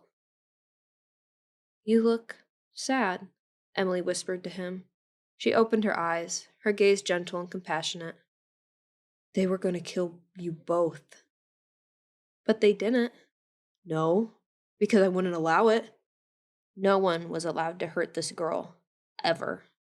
Thank you again. Emily's lips turned into a soft smile. His good hand lazily wrapped itself around Emily's woolen-clad foot.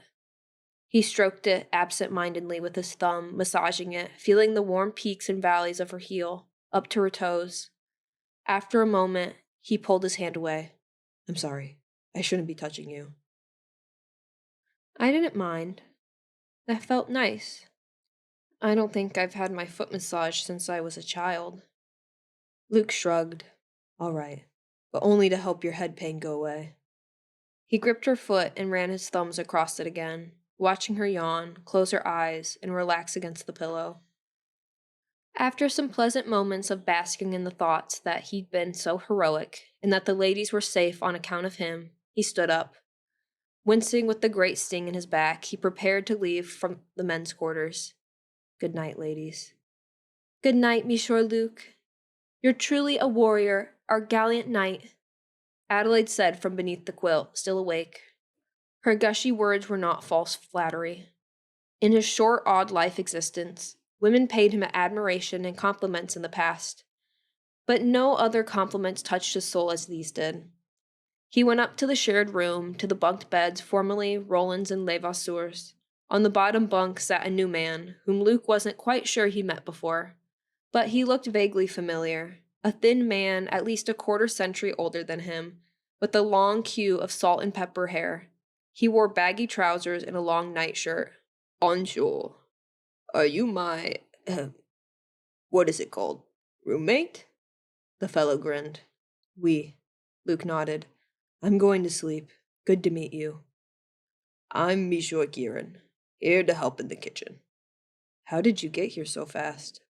I suppose I just showed up at the door this evening, said Monsieur Guerin. I asked if anyone needed help, and the maid said that 2 ladies are unable to work for a while. So, here I am.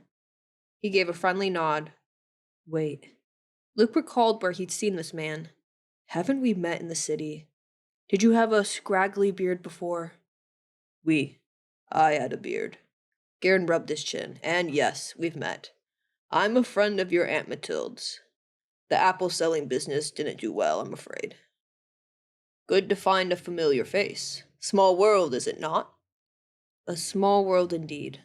Well, good. Luke forced a smile, hoping he would drop his conversation so they could turn in. He lumbered to his bunk with strain and flopped down, wincing at the bandage cut around his back and his sliced hand. Good night, he mumbled before dozing off. Chapter 25.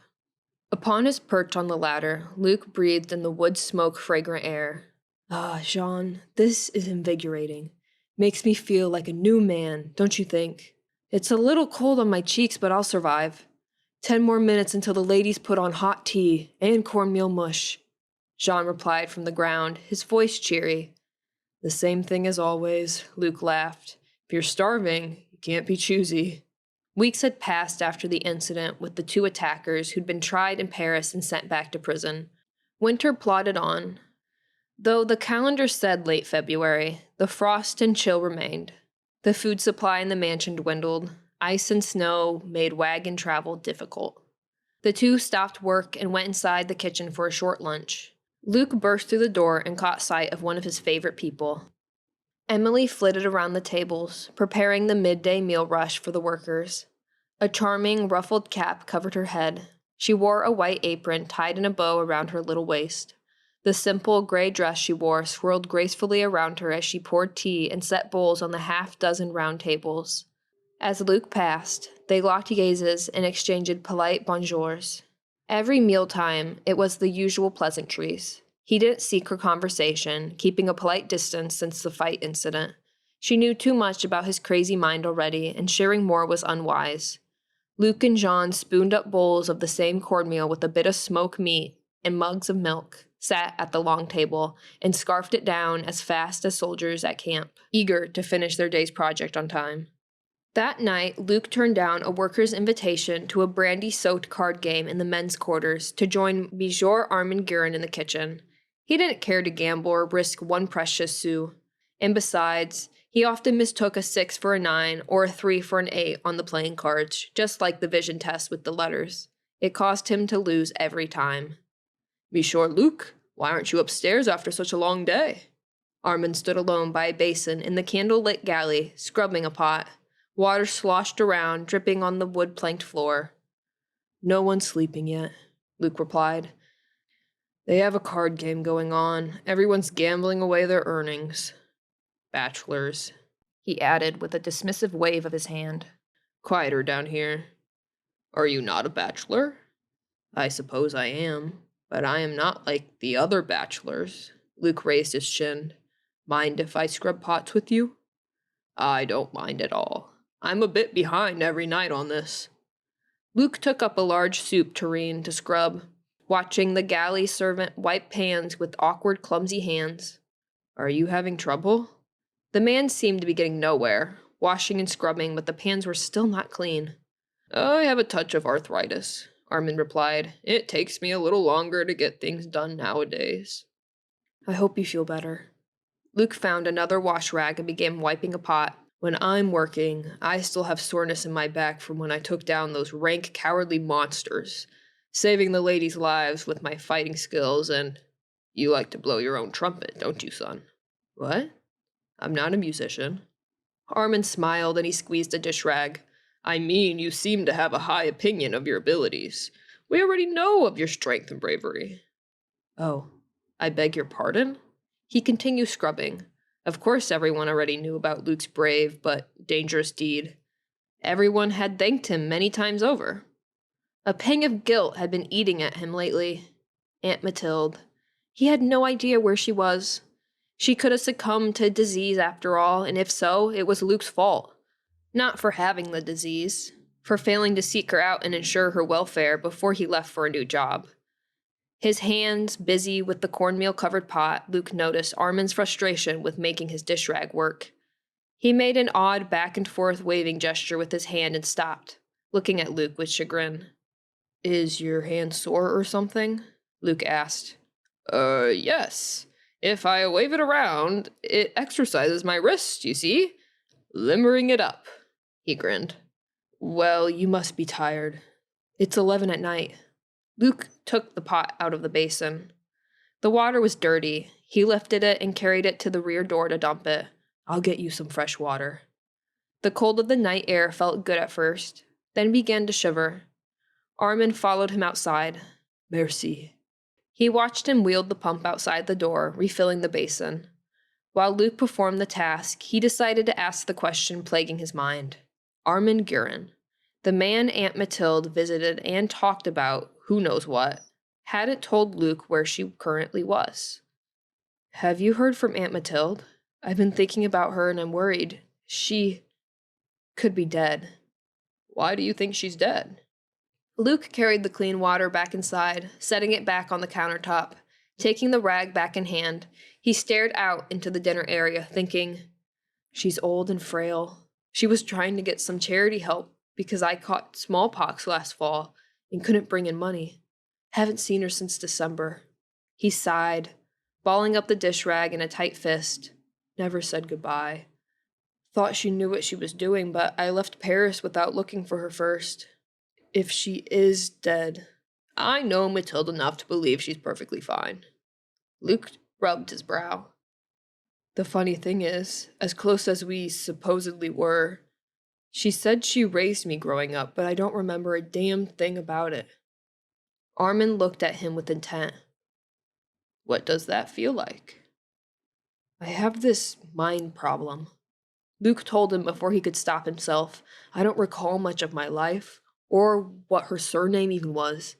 Why is it that the one relative who took care of me in place of a parent for years? He sighed, knowing he was going into weak territory revealing all of this. I know so little about her, can't even tell you her full name. I can assure you she's doing well. I saw her last month. She was in decent health, and that's all I could say. Armin fumbled with the pans in the dishwater. It looked for a moment as if a pan rose in the air by itself, then splashed back into the basin. Luke's tired eyes were seeing things. Is she back home? No, she found a situation somewhere else. A situation? Work? She must be over 70, 80 years old. And, God help me, I don't even know her actual age. Believe me, she is fine. I think it may be a job sewing. Armin wiped a fairly clean pan. That makes sense. She was always sewing things, said Luke. I'm glad I met you, Armand. It amazes me how fate puts certain people in your path, and you're here to let me know my aunt is safe and well. A surge of relief went through him. "You're welcome." The man smiled at him, though his smile seemed to be mixed with sadness. The Marquis Henri de Brumont, his wife, Marchioness Marie, and Lady Evangeline arrived in their carriage one early spring morning. It was said the family wanted to escape the city, retreating to their country home early. The epidemics of diseases in Paris, both smallpox and consumption, were still sweeping through like a mad storm. The servants couldn't blame them. Luke and the rest of the staff greeted the family as their footman and coachman led the three noble people inside. Marquis Henry gave Luke yet another odd look and a furrow of his brow. I know why. Because he bore a striking resemblance to Prince What's-His-Name. It dawned on him that the young lady was the same girl he'd been a bit obsessed with several months before, Evangeline. She was a lovely little doll of a person, with her tiny laced-up waist, golden wig, and bows and frills, but his lust and obsession with her were gone. She was a girl, a young girl at that. He observed the tour, listening to the two noble women say, "How splendid!" 3 or 4 times. After seeing all rooms of the chateau, the Marquis declared the refurbished place our new second home, our place of glorious repose and refuge. Luke and Jean worked the final touches on a fireplace while other staff helped the family with their belongings. While Luke checked his work on the new stone hearth, he recalled what Valois said to them months before, when they were first hired. The position is temporary. When construction is over and the family arrives to make their home there, you will be reassigned. His good cheer fizzled away. Supply and passenger carriages arrived later, bearing a handful of more servants in a bounty, bags of flour and sugar, crates of eggs, fruits, meat, butter, tea, and even wines. Luke and Jean helped unload the bags and crates, carrying them to the larders and storage room. Emilie and Adelaide came to aid them. Emilie prepared to lift a crate of produce, but Luke rushed to take it from her. "Allow me." "Well, all right." She gave a flustered laugh. "I'll take something else then." Luke waited with the box in his hands until Emilie chose a crate filled with bags of tea. While she walked with it in her slender arms, he slowed his pace to walk alongside her. "Would you like me to take that?" "I won't drop it, Monsieur Luke." Her voice rang with buoyant cheer. "Mere women can haul boxes of tea." "I'm glad of that, Mademoiselle Emilie." Luke ignored her repetition of this hurtful comment from long ago. "That tea smells delicious, doesn't it?" "There's sugar again. I'm glad." Her smile was genuine. It reached her eyes enough to make them twinkle. "I know, so am I. Addie missed the sugar and fruit. I hope there are lemons. I like a bit of lemon in tea sometimes. It helped me when I was sick." They set the goods in the storage room and turned in unison to walk out. Adelaide, helping nearby, practically squealed in delight as each item was unloaded and carried to the house. "Ooh, how lovely! Sugar and cocoa powder." "Like Christmas again, isn't it, ladies?" Luke found lemons in the second box of produce. "Emilie, your wish came true." He took one lemon out of the box to put it in her hand. "It's yours. Shh." Emilie put the lemon back in the box. "Most of this will be for his honors and their ladyship's teas." She retained her merry smile. Hope swelled within him, a hope that Emilie was recovering after the fright and terror of what happened weeks ago. "This is wonderful." Adelaide reached into a package. "Chocolate!" "The first thing I'm going to do is look up a chocolate eclair recipe. Her ladyship likes them just as much as I do. I've missed her." "You've missed styling the lady's hair?" Luke gave her a playful grin. "Yes, very much." Adelaide beamed with enthusiasm. "I hope my duties will be back to normal. I want to style hair, rather than work as a cobweb sweeper and mop girl. I can finally avoid touching those horrible spiders." She bustled off to the house with a sweep of her maid's dress, stopping short to stare at something in the distance. Luke turned to check what was intriguing her so much. It was one of the passenger coaches on the Circle Drive, a familiar one. The Paris neighborhood coachman, who'd been Luke's grateful ami after he aided his horse. Luke thought he ought to go over and wish him a good day and ask him how things on Rue Septième were faring. However, Emilie still stood at the back door, fiddling with the folds of her dress and apron. Her eyes were now downcast. Something's wrong. He turned on his heel and approached her instead. You were so happy a moment ago. What's wrong? Tension strained her face. Madame Chabon said there are only 2 new maids. I don't know how I can handle sewing for family and cooking and cleaning. My workload in Addie's may double. And we can never bring it to Monsieur Valois. He doesn't care. She spoke in a strained whisper. But I thought I saw about 6 new people arrive. Emilie turned to see Madame Chabon beckoning to her from the back door. I have a task assigned. She walked away. So, as a building worker, it's likely my job here may be ending soon. Luke took a few long strides to walk alongside her. I'm not sure where Jean and I will be assigned. She turned a wide-eyed gaze to him. Do you mean you'll be leaving here? About a 50% chance. At least I think that's what Valois had said. She swallowed and looked down at the ground. Oh. What do you mean, oh? He raised an eyebrow. Nothing. She balled up her apron in her fists. Just that I hope and pray you will find useful work in the future, as you have over this winter. So not, oh, as in I'm ecstatic that mad, insufferable beast is out of my hair? Of course not. Emilie gave a hint of a smile. Pleasant to know you don't wish to be rid of me, then. I don't, Monsieur Luke. A lock of cinnamon brown hair fell over her face. She tucked it inside her white cap. You are a wonderful helper. Thank you. Have a pleasant rest of your day, Mademoiselle Emilie. I will. Emilie craned her neck to look up at him, her expression bright. Luke strode over to the common dining hall to seek out Jean and other tasks, his steps brisk, feeling valued and important, hoping to catch more moments just like this. He dearly hoped he could stay on this staff. What if he were let go and sent back to the city alone, without Jean and the Fortier girls? Hopeless. He'd fall back into despair and wish to die again. The notion terrified him. Chapter 26. Marcel Clement was a persistent and persevering spy. Another day, another attempt to stalk Luc Bisset and hunt for Mathilde while working his regular job. Stalk was his own word for it. In truth, it was legitimate and under Alexis's orders. As he drove a coach full of chatty passengers out of the city, his looking glass tracked Luc Bisset's location to the same big house where he dropped off the 3 ladies in December. Luc had been here with them since then, an interesting coincidence. He crossed the bridge, now clear of ice and snow, over a river and steered the horses along a curve in a road.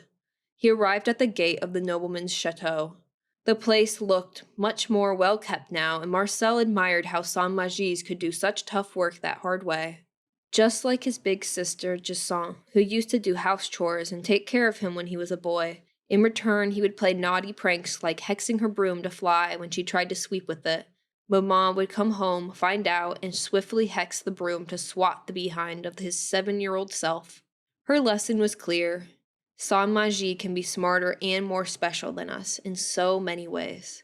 Since his boss wasn't currently with him, Marcel was free to think this thought as much as he wanted. Alexis was becoming more peeved each time Marcel gave his report on Mathilde's impenetrable locations. The officer spent a great deal of time serving in Lord Bertrand's Le Conseil meetings, running with the society's elite circles, and most of all, betting Yvonne and other unattached village ladies like a bull stallion. Good, because those sort of activities caused Alexis to neglect Marcel, leaving him on his own to drive and spy more freely. He steered his team through the dark iron arch gate. Passengers inside talked, laughed, and shuffled their belongings. He slowed Felix and Fifi to a park behind another passenger carriage. Another coachman dropped off a few servants of the manor. Marcel parked at a greater distance than the passengers would have wanted. When he came to a full stop, he checked his looking-glass. The glowing arrow pointed to the chateau. He stowed it in a bag and stepped down to let off the staff people, helping them with their luggage and giving them the polite words, Have a good day, messieurs and mesdames, that issued from his lips by habit. While the workers chatted and walked away with their bags, Marcel looked across the estate grounds, hoping to catch a glimpse of Bessette outside without the aid of the glass. Maybe even find the girl he'd taken an unfortunate fancy to. Best to forget her. As far as his mage assignment was concerned, he focused on the man who used to be Prince Renaud. He could easily work the case while earning Saint-Magie money to pay Mama's rent. The man who used to be Prince Renaud. He thought of him as such. There was too much disparity between the bricklayer fellow and the madman he'd seen at the palace nearly 3 years before. The bloody assassination attempt. The gunfight resulting in tragedy when Jacinthe moved too close to her husband. Marcel had rushed into the forest, grief and shock propelling his feet forward, only to see the woman kneeling over Jacinthe's murderer, healing the nasty prince's wound with such love and care. She even teleported him away, vanishing together. He focused on the image of the man who committed the crime and let Alexis read his mind the very next day. Marcel's brother-in-law, the widowed soldier guard Francis, happened to be a rare example of Saint-Magie, familiar with his world, with magic.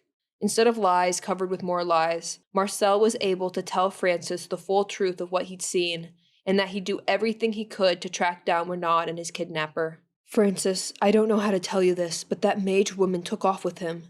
He's vanished, and alive. What should I tell His Highness about his brother? I don't know. Could you maybe tell him I killed him, and that I disposed of the body? I'll come up with a good story. You know me. Absolutely not. But you tend to be an enthusiastic liar, Marcel. It is our honor and duty to tell their highnesses the complete truth. And so, the proverbial cat was out of the bag. Christopher and Rosalind were entrusted with the secrets of magic because Francis didn't like lying. Their official stand in public was that Renaud was missing and presumed dead, while appointing Francis, captain of Christopher's royal guard, to arrange a secret manhunt. After months and years went on, though the couple became convinced that Renaud was truly dead, Francis, busy with palace duty, as well as the prospect of being called up for the Americans' Revolutionary War, put Marcel in charge of the hunt. This made him akin to a double agent, answering to both Francis and Alexis in each world. He scanned the grounds. People milled about in the warmth of early springtime. The servants wore either matching gray dresses, aprons, and white caps, or a variation of the same breeches, coat, and boots ensemble Marcel was wearing. Some of the men were tall and well-built, matching Bassette's size from a distance. It was hard to tell who was who. Snatching his glass back from its hiding place, he stuffed it inside his open coat for secrecy before ducking inside the coach's cab. He checked if the passengers left anything on the seats or floor. A bitten-up apple core lay on the velvet seat. How rude. Marcel pointed his finger at it. Dispertre pour toujours. The apple core vanished. He wiped the seat before sitting down. Luc Bessette, he commanded the looking-glass. An image in real time lit the mirror face. The man was outside the chateau, unloading boxes from a wagon with a few other people. One of them was Marcel's favorite Saint-Magie lady, and the sight of her caused his heart to quicken. Her chestnut ginger hair curled from under her cap. Her voluptuous form filled out her maid uniform. Are they together? Marcel watched their body language. None. Bassette's attentions were solely focused on the other young lady, the petite, dark-haired girl. Luc Bessette seemed to linger beside this maid, following her with his eyes and steps, a look of kindness and interest on his face. He took a large box from her to carry. He opened a door for her. He said something that made her smile. There was something there, either developing or about to develop, between Luc Bessette and this brunette maid. It made Marcel smile despite himself. Merde. No way can this be Prince Renaud d'Orleans. Nearly 3 years before, Prince Renaud attempted to kill his brother over Prince Rosalind. This day he followed a modest maid like a puppy. Renaud had holes in his breeches, stains on his blouse, and muddy boots. A powerful memory erasure spell was all that separated the two incarnations of the same human being. The criminal curse altering that Saint-Magie identity and life must be broken. Alexis had told Marcel recently, if Mathilde didn't break it herself, Le Conseil would step in and force the matter. He forgot about Alexis, though, as he watched the actions and interactions of Bessette and the two ladies, his heart lurched when he spotted the curvy girl again. He listened to her speak. She was delighted about chocolate. She spoke of styling someone's hair. She hated spiders. With his looking glass, Marcel had the means to learn about everything this girl liked and disliked. Honestly? Stop, you lewd-minded little scamp. Not only was it an invasion of a lady's privacy, the more she was in his mind, the more Alexis would find her in his thoughts. Watching Luc Bisset also meant looking in on her life, and Marcel wasn't sure his idiot heart could take it. You cannot know her, Clement. Dispertre de la vue. He disappeared the image on the glass, and his look at the house servants faded. No more stalking these people. Mathilde se va, he told the looking glass instead. He saw her, finally, out of the golden lock hiding, and she didn't look like her 40-something elegant black-haired self. Just like Alexis, and just like Marcel's own mother for that matter. Mathilde had the gift of disguise, taking on the form of a little old peasant woman in a ragged brown shawl, riding in a carriage and traveling like a sans-magie. Marcel employed his glowing arrow tracker in the glass. She was to the east. He stepped out of the cab, leaped into the driver's seat, and wielded the reins to set Felix and Fifi into a swift run. His coach jolted forward and sped off. Once they were away from sans-magie eyes, he parked in a wide field of yellowed grass, jumped from his seat, and unfastened Felix and Fifi's ordinary city-use harnesses. He pulled the decorative red cloths from their backs and shoulders, uncovering their tucked wings. As half Pegasi, Felix and Fifi didn't have the great 12-foot wingspan of a full Pegasus. They could fly just as well, and in truth were tamer and more utilitarian. As foals, they'd been purchased by Marcel's late father for a great amount of gold centaines.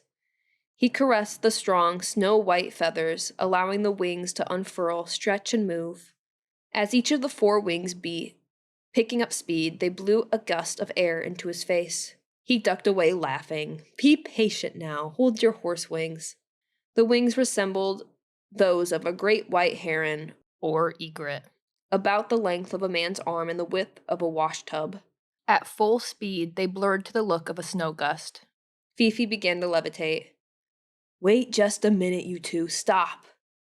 Their wings slowed. Marcel stored away their street tack in the cab and affixed their special leather tack.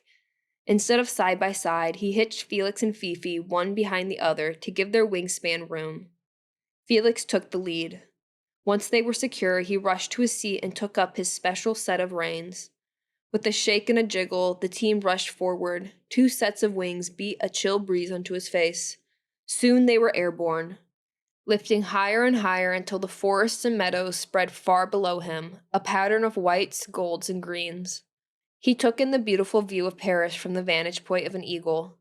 He recognized the steeple of the church near Rue Cremieux, close to his and Mamma's house. It can't get any better than this. It was all great fun, of course, but he still had his assignment to finish. Chapter 27. After a few hours with Jean mortaring stonework on the exterior wall, Luc headed to the galley kitchen, the bustling hub of the servants' lives. The conversation seemed to flow more naturally there. Emilie tended to chat with Luc whenever the strict Madame Chaban wasn't around, which was usually between 11 and 2 o'clock midday. Luc made it a point in his schedule to duck into the kitchen at noon with a quick bite to eat in his hand, finding Madame Chaban absent and Emilie there. This time it wasn't noon. It was nearly 2, and Emilie typically did the dusting and sweeping chores this time of day.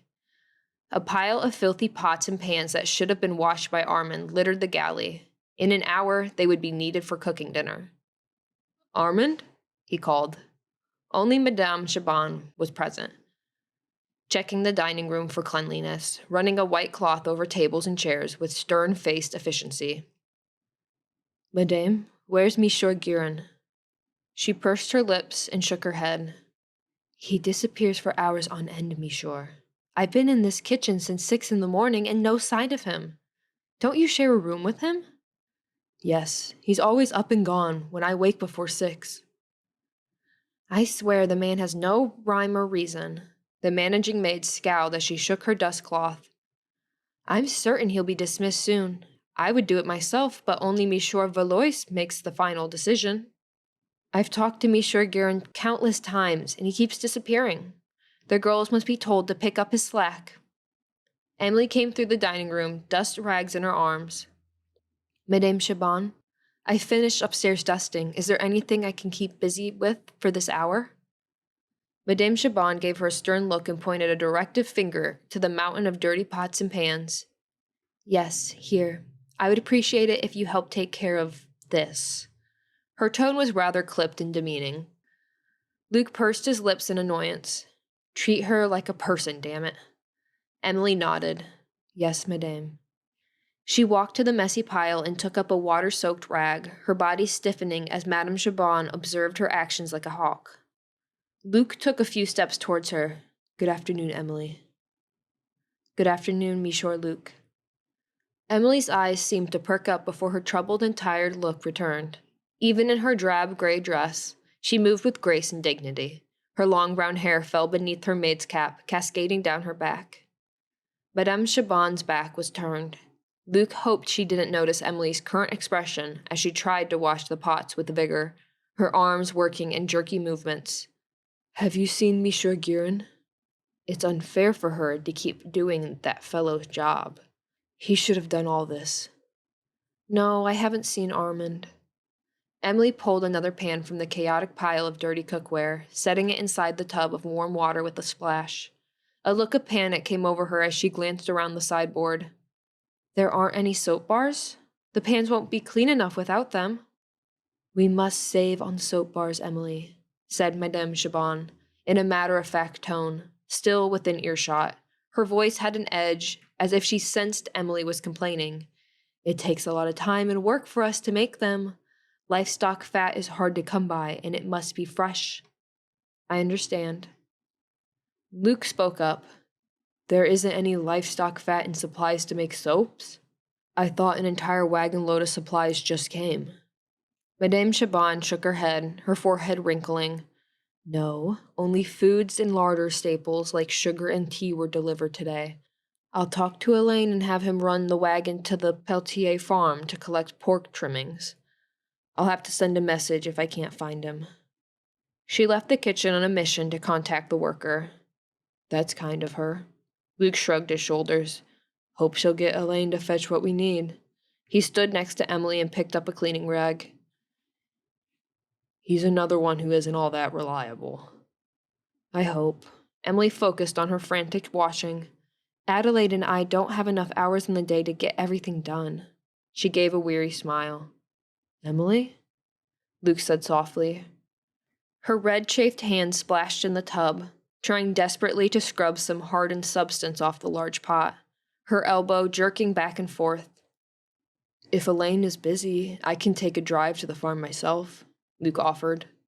I'll do it this next hour. Jean said it's just off the west bend past the gate. Farmers even have soaps made to buy. Or at least that's what Jean told me. I'll just buy a stock of them. Monsieur Luke, that is kind of you, but you can't possibly get all these clean in time, Emilie. Dinner preparation starts at 3, which is soon. Thank you for your offer. Emilie frowned at a pan in the water. The water isn't clean, and it's cooling off fast. She rolled her dress sleeves back up. They won't be clean unless the water is reheated. I'll help you. With ease, Luke lifted the heavy pot out of the water and raised the entire water tub in his arms. A bit splashed on the floor. Just open the door and I'll dump it. Then we can reheat more cleaning water on the stove. But, Monsieur Luke, it isn't your job to help us. It's no bother. Just open the door. He waited for her to open the door and carried the tub outside to a remote spot where some bushes grew. Pouring the dirty water on the ground with a splash, he watched it soak into the dead, yellow early spring grass and the bare twigs of bushes. Might as well help those plants grow and get green soon. He carried the tub back inside and wielded the water pump handle. Emilie added kindling wood to the stove's fire. We work well together, don't we? Luke grinned as he filled the tub with the squeaking pump. Emilie gave him a faint smile. Merci. I appreciate this. Just as Luke lifted the tub onto the stove, the storeroom door opened. Armand appeared, his gray hair disheveled, carrying a large basket. Good afternoon, he greeted. Luke scowled. Where have you been? In the storeroom, of course, making soap. Armand held out the basket. What is... Luke stepped forward to get a better look at the goods. Dozens of yellow soap bars, all of them cut into perfect rectangular shapes, enough to last for months. How did you make all of these so fast? Emilie asked, her face lit with relief. My hidden talents, I suppose. Armand shrugged. What? You got hold of all the supplies to make soap, Luke exclaimed, his irritation growing. Why didn't you tell us? How were Emilie and I supposed to know what you were doing for the last hours, mon ami? Monsieur Luke, Emilie chided. He did nothing wrong. What has gotten into you? Luke continued to berate Armand. Madame Chabon just went to ask a worker to travel to the damned farm to buy a load of stinking pork scraps to make a batch of soap. He picked up one of the gold bars and smelled it. It was fragrant, smelling of honey. This smells like the highest quality kind. Why are you so sneaky? Monsieur Luke. Emilie's voice carried an edge of exasperation. Why get angry with him over it? Let's just appreciate the fact he did this for us instead of rage like a mad bull about it. She picked up one of the soap bars and smelled it, closing her eyes with pleasure. They're wonderful. Almost too nice to use for dishes. Thank you, Monsieur Guerin. I apologize for not letting you know. Armand bowed his head. I tend to get very involved in my projects. Luke closed his eyes, attempting to cool his anger. Emilie has been burdened with all of those dishes to be cleaned up by 3 o'clock. I thought that was your job. He didn't know whether to hug Armand or lay a hard one on him across the nose. It is my job. Armand gestured to the chaos of the kitchen. I'll have all of this completed, I assure you. Madame Chabon asked me to wash the pots. I insist, said Emilie. Luke, please take the lady out of the kitchen for a while. Armand gave a conspiratorial grin. We will keep this hush-hush. Purely confidential. He stretched his hands towards Luke, pushing on his chest with his palms to shoo him out of the kitchen. Please stay out. For just 10 minutes. 10 minutes, Luke scoffed, clenching his fists. His second option, to serve Armand a hearty sandwich fait du Joan Tuirdois, was much too tempting. You can conquer the infernal mess in 10 minutes. Yes, and if Madame Chabon asks who did the dishes so fast, please tell her it was this young lady here. He nodded to Emilie. Are you certain? Emilie asked. Yes, let me handle this alone. I was told to do this. No arguing, you two. Out, out, shoo! Armand waved his fingers at Luke and Emilie as if they were a pair of blackbirds invading the kitchen. He slammed the wooden double doors. Go enjoy yourselves. I hope to not get in trouble, whispered Emilie. You won't get in trouble. Luke leaned to her level, searching her eyes. He thinks he knows what he's doing. Put on your cloak. We'll walk outside and let him do as he insists. They left the mansion, soon strolling together in the gardens. The day was cool and cloudy, though a sliver of blue in the western sky hinted at clearer weather. Birds sang their calls in the treetops. How did he manage to acquire all the soap in one day? Luke wondered out loud. He wanted to surprise us. It was kind of him, said Emilie. No need to get cross. But he should have told us about his soap-making schemes. Luke waved an arm towards the house. He could have saved you plenty of headaches with Madame Chabon. It's preposterous how he pulled it off. He must be more talented than we think.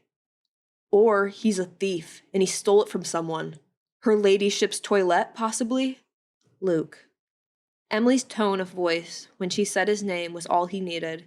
It meant, calm down, control your temper, and see the best in others. Aunt Mathilde's barking admonishments of the same sentiments had nothing on her. He grinned down at her. At his height compared to hers, he could only see the top of her white bonnet. You called me Luke without the monsieur. Oh. Emilie's eyes widened in chagrin. I did, didn't I? He chuckled, stuffing his chilled hands in his vest pockets. I request you drop the monsieur and call me just plain Luke from now on. You request it or you demand it. A request. Demand would be something Monsieur Valois or Madame Chabon tells you, which you think you must obey. A request is what I wish for, but I may not get it. It's up to you. Monsieur Luc, I'm intelligent enough to know the difference between a request, a demand, and a command. Her hands slid into her apron pockets, warming herself as they walked with matching paces. Even us mere women can discern. I know you're intelligent, Mademoiselle Emilie. I swear I'll never live that mere woman thing down, will I? I may forget about it someday. I find you intelligent, and a good artist as well. Thank you. Her face brightened as if she were a wilted flower, and he just gave her water and sun. He knew how that felt. You're the only man besides my father to even notice I possess a mind, she added. I think every man or woman ought to notice, said Luc. Mademoiselle Emilie? Yes? Do you hear how much I waste my breath and voice when I say that? That's why I'd rather use Emilie, if I'm not being too forward. We're equals, Emilie. A laugh bubbled in Emilie's throat. All right, Luc. I think the 10 minutes are up. Luc glanced towards the mansion's back door. Let's see if Armand worked a miracle. They strode back up the path, down the steps to the veranda and inside. Reaching the staff dining room and galley, Luc knocked on the doors. Come in, Armand called in a cheery voice. Luc repressed the urge to roll his eyes. They entered and Emilie gasped. 15 minutes before, it had been a chaotic mountain of filthy cooking items. Now, every single pot and pan, ladle, and spoon was stacked, organized, and sparkling clean, ready to be used for preparing the evening meal. Luc raised his hands in disbelief. How in the good blazes? Remember what I said? Armand widened his eyes. It was Emilie's work, not mine. But that's lying. Shh. Armand put a finger over his lips. You are insane. Luc raked his hair. You are completely one baguette short of a 5-course banquet. One zucchini short of a ratatouille. Luc. Emilie gave him a school-marmish look. All right, Luc sighed. What's cooking? He smelled warm apple cider in one of the kettles. I had a few minutes to spare to make you two a little drink. Armand rushed to pour the cider into 2 sturdy mugs. Please enjoy. He handed the mugs to Emilie and Luc and poured one for himself. I want to propose a toast. To what? Luc asked, wishing to scoff at the utter eccentricity of this dishwasher. Armand furrowed his brow to think. Friendship. He raised his mug high, a broad smile on his aging face. My apple cider recipe has helped me feel like a new man. I feel 10 years younger, and I work 10 times harder. So, I wish to share my secret of health and vitality with my good friends. Armand, you sound like a scheming snake oil salesman. Luc. Emilie stifled a smile at this admonishment as they caught each other's gazes. Friendship. Luc nodded to both of them as they raised their mugs. Chapter 28. Lady Evangeline studied her reflection in the vanity. Adelaide, may I have your honest opinion? The golden wig or the white? I think the golden one is flattering, your ladyship. Adelaide was happy to give her opinion on such things. It's more like your real hair. I think white wigs make you look 70, to be perfectly honest. Lady Evangeline frowned in the mirror. 70? She pouted her lips. Knowing you, that's an exaggeration. I agree with you about hating the white wig, but a lady must suffer for the sake of fashion. She winced and squirmed in her seat. Something's wrong with my stays. I'll help you with them when you stand. Adelaide affixed the golden wig with its ringlets that brushed Evangeline's collarbones. She wound a string of pearls around the wig, emulating a portrait she'd seen of the new queen. When is your next social engagement? The only social engagement we have this week is the arrival of Prince Louis Jean-Baptiste. Evangeline's smile was half nervous. It didn't match her eyes. He will be here this Saturday. Louis Jean-Baptiste as in the Prince of Normandy? Adelaide reached for some tiny bows to dress up the pompadour at Evangeline's forehead. Oui. He is the best match father and mother can secure for me, the second wealthiest prince in France, cousin of the king himself. Adelaide smiled, glad for her. Wonderful! Who's the first wealthiest? Prince Christopher of Lorraine. He married down, everyone says. Maybe he loves her. Adelaide used a brush and a spray of water to make sausage curls in the wig. He must love her very much. A frown crossed Evangeline's makeup rouged face. A tragedy happened on their wedding day. We weren't there, but they say it was dreadful. Louis told us more about it. A tragedy? Christopher's bastard half-brother tried to kill him. Adelaide gasped. Oh no! That is terrible, your ladyship! A guard killed the brother in retaliation. At least, that's the official word. Evangeline grasped a hairpin in her fingers, gesturing with it as if it were a dueling pistol. His body was never found. Prince Christopher declared him missing and presumed dead after his staff searched for him for over a year. Adelaide frowned. That's sad.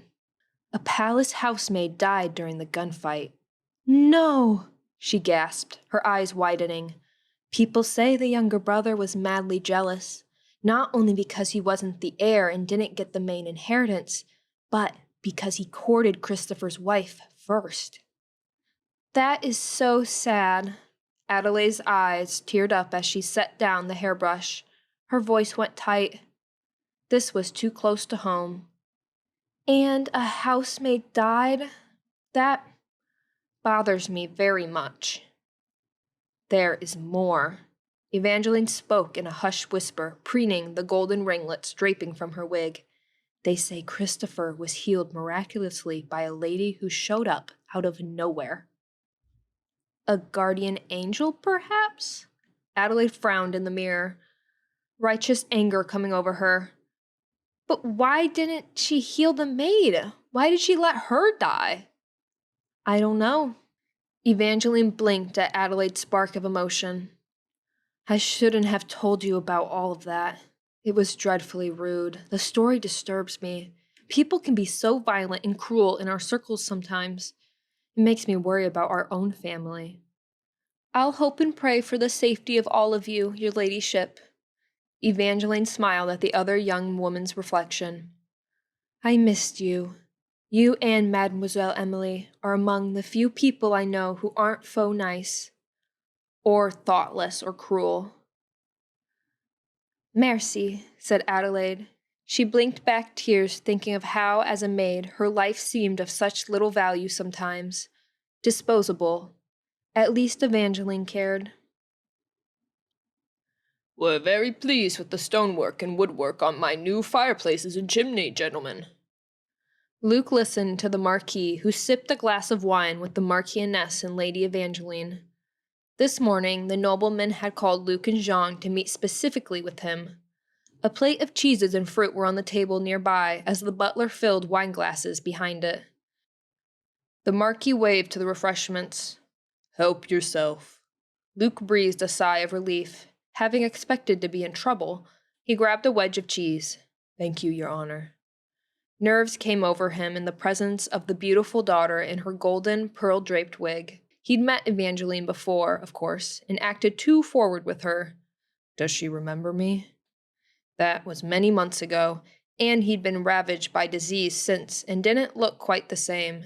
He saw no hint of recognition in her eyes. The Marchioness spoke.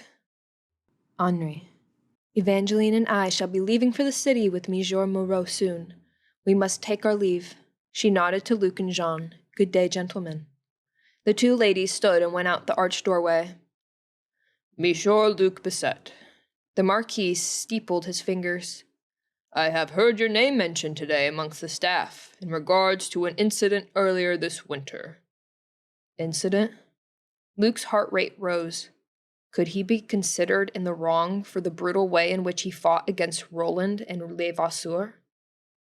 You caught 2 hired workers red-handed in the act of cruel assault against the persons of 2 staff ladies. Luke kept his hands still at his sides, like a soldier. Yes, Your Honor. I thank you for what you did to prevent any more harm to those maids. What I want to know is why I wasn't informed of the incident by my household manager. Luke exchanged a glance with Jean, frowning. I believe it's up to Monsieur Valois to keep you informed of things amongst the staff. To be fair, I would have wanted you to know. Did Valois hire 2 men who were known to be criminals to work among ladies? The Marquis's expression was stern, because that is what I've heard in hearsay from one victim herself, while I walked near the servants' dining area 1 hour ago. I'm certain he didn't know, Your Honor. He did know, Jean interrupted, finally speaking up. Anger flushed his young face. He still bore a slight scar on his lip from the beating. He said it out loud when he confronted them. He said, I should have known not to trust you, and it's back to prison with you both. Luke, that meant Monsieur Valois knew that those 2 were bad news. It's true, Luke nodded. I only felt it was out of my place to tell you, Your Honor. Gentlemen, you may go now. Thank you. And I want to assure both of you that you shall remain on my household staff in any way you can help. You are vital men. Thank you, Your Honor. Luke's heart swelled with relief. The nobleman spoke again. Monsieur Basset. Yes. Silly question, forgive me, but I was looking at you and... Is anyone in your family, your parents, related to nobility? In our circles, it isn't out of the question. There are dozens, perhaps hundreds of commoners out there with noble blood, not knowing. No, Your Honor. Luke kept a proud stance. Proud of what I am, a working man. Not a single drop of royal blood, I have to say. Pauper through and through. Never mind, I apologize, said the Marquis. You have a bit of a resemblance to a prince named Theodore who passed years ago. And his son. I can recall a portrait I saw of him at Louis's chateau. The son is presumed dead now. Tragedy in that family. He picked up his wineglass. No worries, monsieur. Good day. Good day, Your Honor. Luke followed Jean out to the hallway. Lady Evangeline appeared from another room, descending upon them in a cloud of pink ruffles. What was my father talking about? Nothing to concern you, Your Ladyship. Luke stopped to address her. But I want to know. She followed them, her layers of taffeta rustling as she pattered down the staircase. Luke turned again and gave her a respectful bow of his head. It would be best to ask your father. Have a nice time in your city, Your Ladyship. Luke and Jean nodded to Evangeline as she left them, her pink skirts billowing. I don't think I care to be noble, to tell the truth, Luke muttered to Jean as they walked to the staff dining room and galley. Too many strict social rules and uncomfortable layers of clothing. Jean laughed softly. Is she still the girl of your dreams, Her Ladyship? Luke furrowed his brow, haunted by embarrassment for his old self. Well, no. A passing fancy. Not that she isn't beautiful, I just can't realistically see, She's not much more than a child. 19. I just turned 20, so I hope you don't think I'm a child. Jean grinned. No comment at all. They arrived at the communal dining area by the galley kitchen. Ladies, have you seen the Fortier sisters? Luke scanned over the staff nearby. Kitchen, helping the dishwasher. The poor, incompetent sap. A maid flickered her dust rag with a scowl. Luke made quick steps into the kitchen. Emilie stood near the sideboard amongst pots and pans, her hands cradling Adelaide's shoulders. The elder sister had tears in her reddened eyes. Ladies, is something wrong? He asked. Did their mother just die? Their father? Adelaide wiped her face with her apron. You're just catching me at the wrong time. She attempted a weak laugh. I'm sorry. Are you all right? No. Adelaide took a shuddering breath. Emilie and I are not all right. I still worry about being attacked. We've been stressed, we're overworked, and... She heaved a ragged sigh as a tear trickled down her face. Emilie hugged her. Sympathy pierced Luke's heart. Whatever he could do for them, be it practical help, be it speaking up for them, he would do it. I'm sorry, ladies. The empty sentiment was all Luke could spit out. No, you can do better than that. Emilie patted Adelaide's shoulders. I know it's still so hard. I'm afraid to take walks in the forest too. Ladies, no one is going to hurt you, not as long as I'm here. The words sprung from his lips before the beast of selfishness could silence him. Thank you. Emilie's voice was a whisper, her eyes reddened. And you're both so brave besides, he added. Everything is going to be all right. He moved towards them and wrapped both girls in his arms. A chaste, familial hug. They began to sob, embracing him back. The fragrance of the perfume one or both of the girls wore hit Luke's nose. I'm sorry. I didn't mean... He pulled away from them, but they clung to him. Luke, you bumbling ox, can you get it through your thick head that we need you here, doing this? Emilie said, laughing and crying at once. Well, all right. He hugged them for a few lingering moments, so strange, during his short life filled with foolishness, to embrace young women in such a non-carnal manner. But it lit up such a warmth within him, a glow like a window at night. Emilie's face flushed pink. One good thing just happened. Adelaide's tears subsided. A merry sparkle returned to her eyes. Valois left a few minutes ago, and he looked absolutely hopping mad. We're certain his honor dismissed him. She turned to leave the kitchen. I'll see all of you at dinner tonight, and thank you again, Monsieur Luke. You're welcome, Adelaide.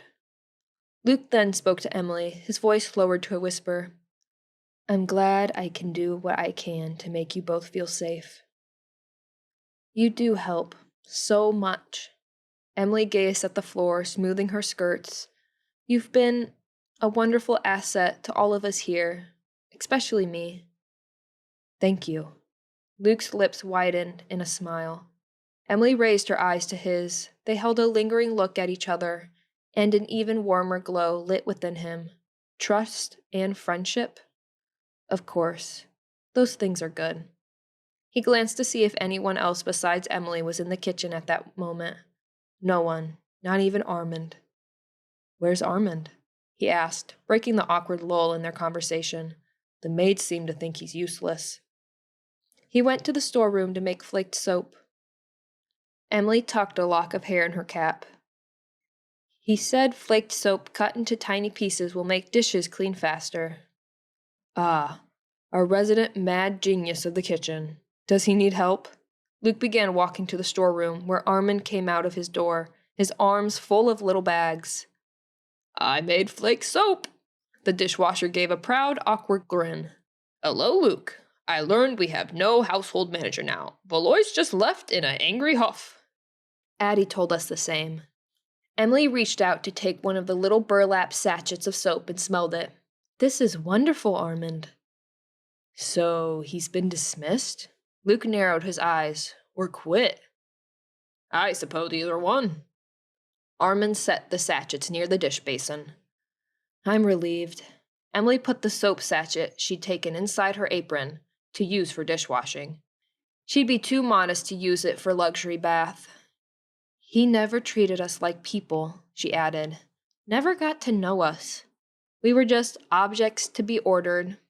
He sneered at me once back in the city chateau. As if he were disgusted that I was sick. I'm glad he's gone. Luke nodded at her, listening. He could still smell eau de parfum, a very expensive fragrance he associated with femininity and the joy and comfort of being close to a woman. I'm glad too.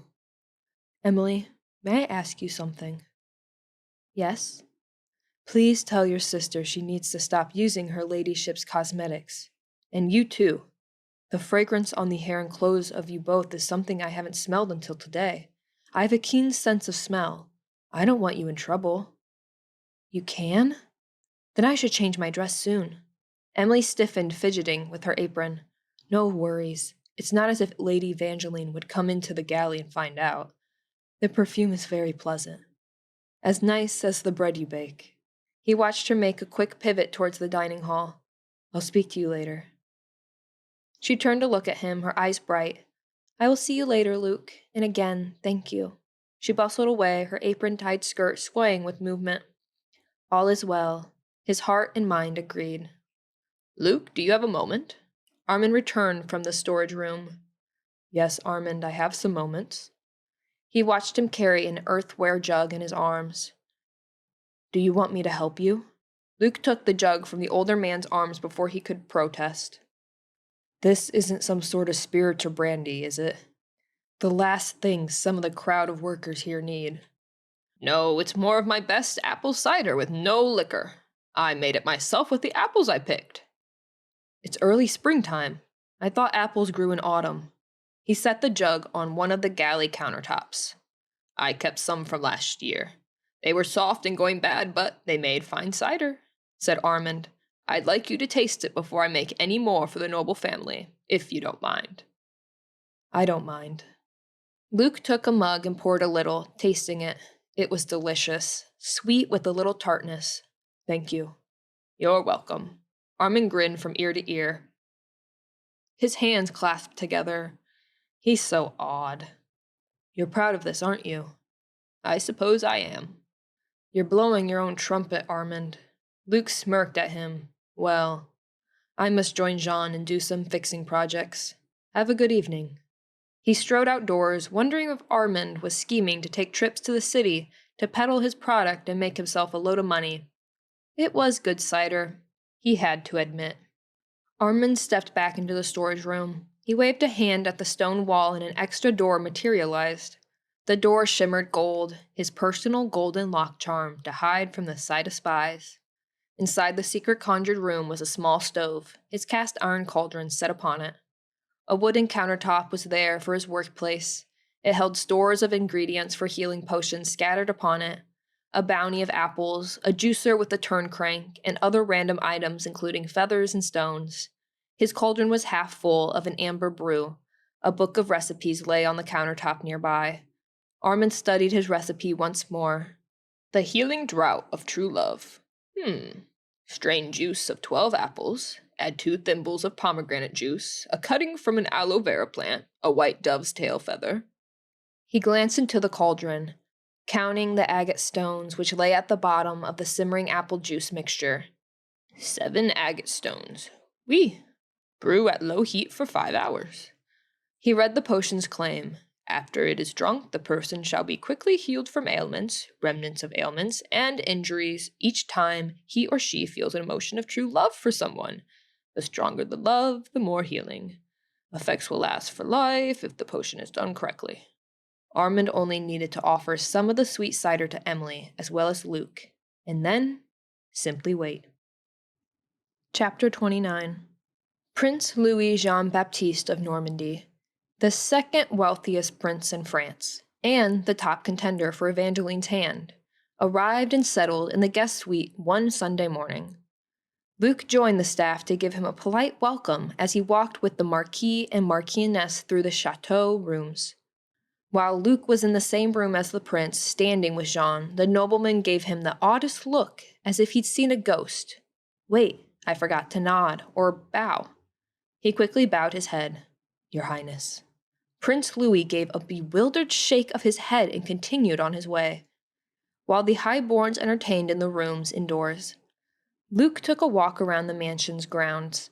As he meandered along the forest path, he found Emilie in her gray dress and shawl, doing much the same thing. Pleasant day, isn't it? He called to her. She turned around. Oh, hello, Monsieur Luke. Yes, it is. She stopped, waited for him to catch up with her. The ruffled edge of a white bonnet framed her rosy face. You didn't go with Jean, Clemence, and Adelaide into the city today? He drew near, and they began to stroll in matching steps along the wet grass. They just left a while ago. They were happy about taking the afternoon to go home. No, I thought perhaps some tasks could be done. If all 4 of us were gone today, Madame Chabon would be angry. Luke shook his head. It's only a drive. I think you could have gone with them and had a good time. I was sort of curious what your plans were for today. Now that His Highness has settled in, her demeanor seemed a bit shy. Most of my tasks have been repairing. We can't pound hammers and fix things while the family is entertaining their important guest. I have no plans for today. He gestured his arms out and looked skyward. Free man for hours. That's nice, Emilie said, a little skip in her step. Are you sure you don't mind walking here, to the woods? It's about time I face it. Emilie wrapped her red shawl tighter around herself. I don't want to be afraid of the woods anymore. As long as you're comfortable. Emilie's eyes searched his. Speaking of facing your fears, do you still have those nightmares? Nightmares? No, I haven't had either dreams or nightmares at all lately. I think they're fading. Were any of them pleasant? Some were incredible. They felt as if I were living an extraordinary life, instead of the one I have. Some were not so pleasant. Is the life you have now so terrible? Emilie swept the wind-blown bangs of brown hair from her eyes. They passed a thicket of budding elm trees. The ground felt soft and dew-damp under Luke's boots. No, my circumstances are a lot better. And you haven't been reassigned? No, I never thought I'd say this, but the Marquis a good man, kind and fair. I never expected a rich man, much less an aristocrat, to be that way. Neither have I, said Emilie. Lady Evangeline is very kind to Adelaide and me. She trusts us, which is nice. She's human, though she's still a bit vain. I know quite a lot about vanity. But you're not very vain anymore, and that's what's important. Luke shrugged, not sure what to say. He and Emilie walked past trees, enjoying the growth of spring in full bloom. Bluebells carpeted the grass on either side of the path. Do you remember anything yet? Emilie broke the lull. What do you mean? You had said before that you don't remember much of your life. I'm just wondering, have any memories come back? No, I don't think so. But the more I live, the more memories I make, so it doesn't matter anymore, does it? His voice took on an edge. Frustrating as hell to talk about this. Why is she asking me 20 questions? I didn't mean to pry or try to be the expert on your mind, Monsieur Luke. I'm not angry, honest. He grinned at her to prove it. And remember, it's just Luke. Very well. I'm glad. Her eyes lit as she gave a smile of her own.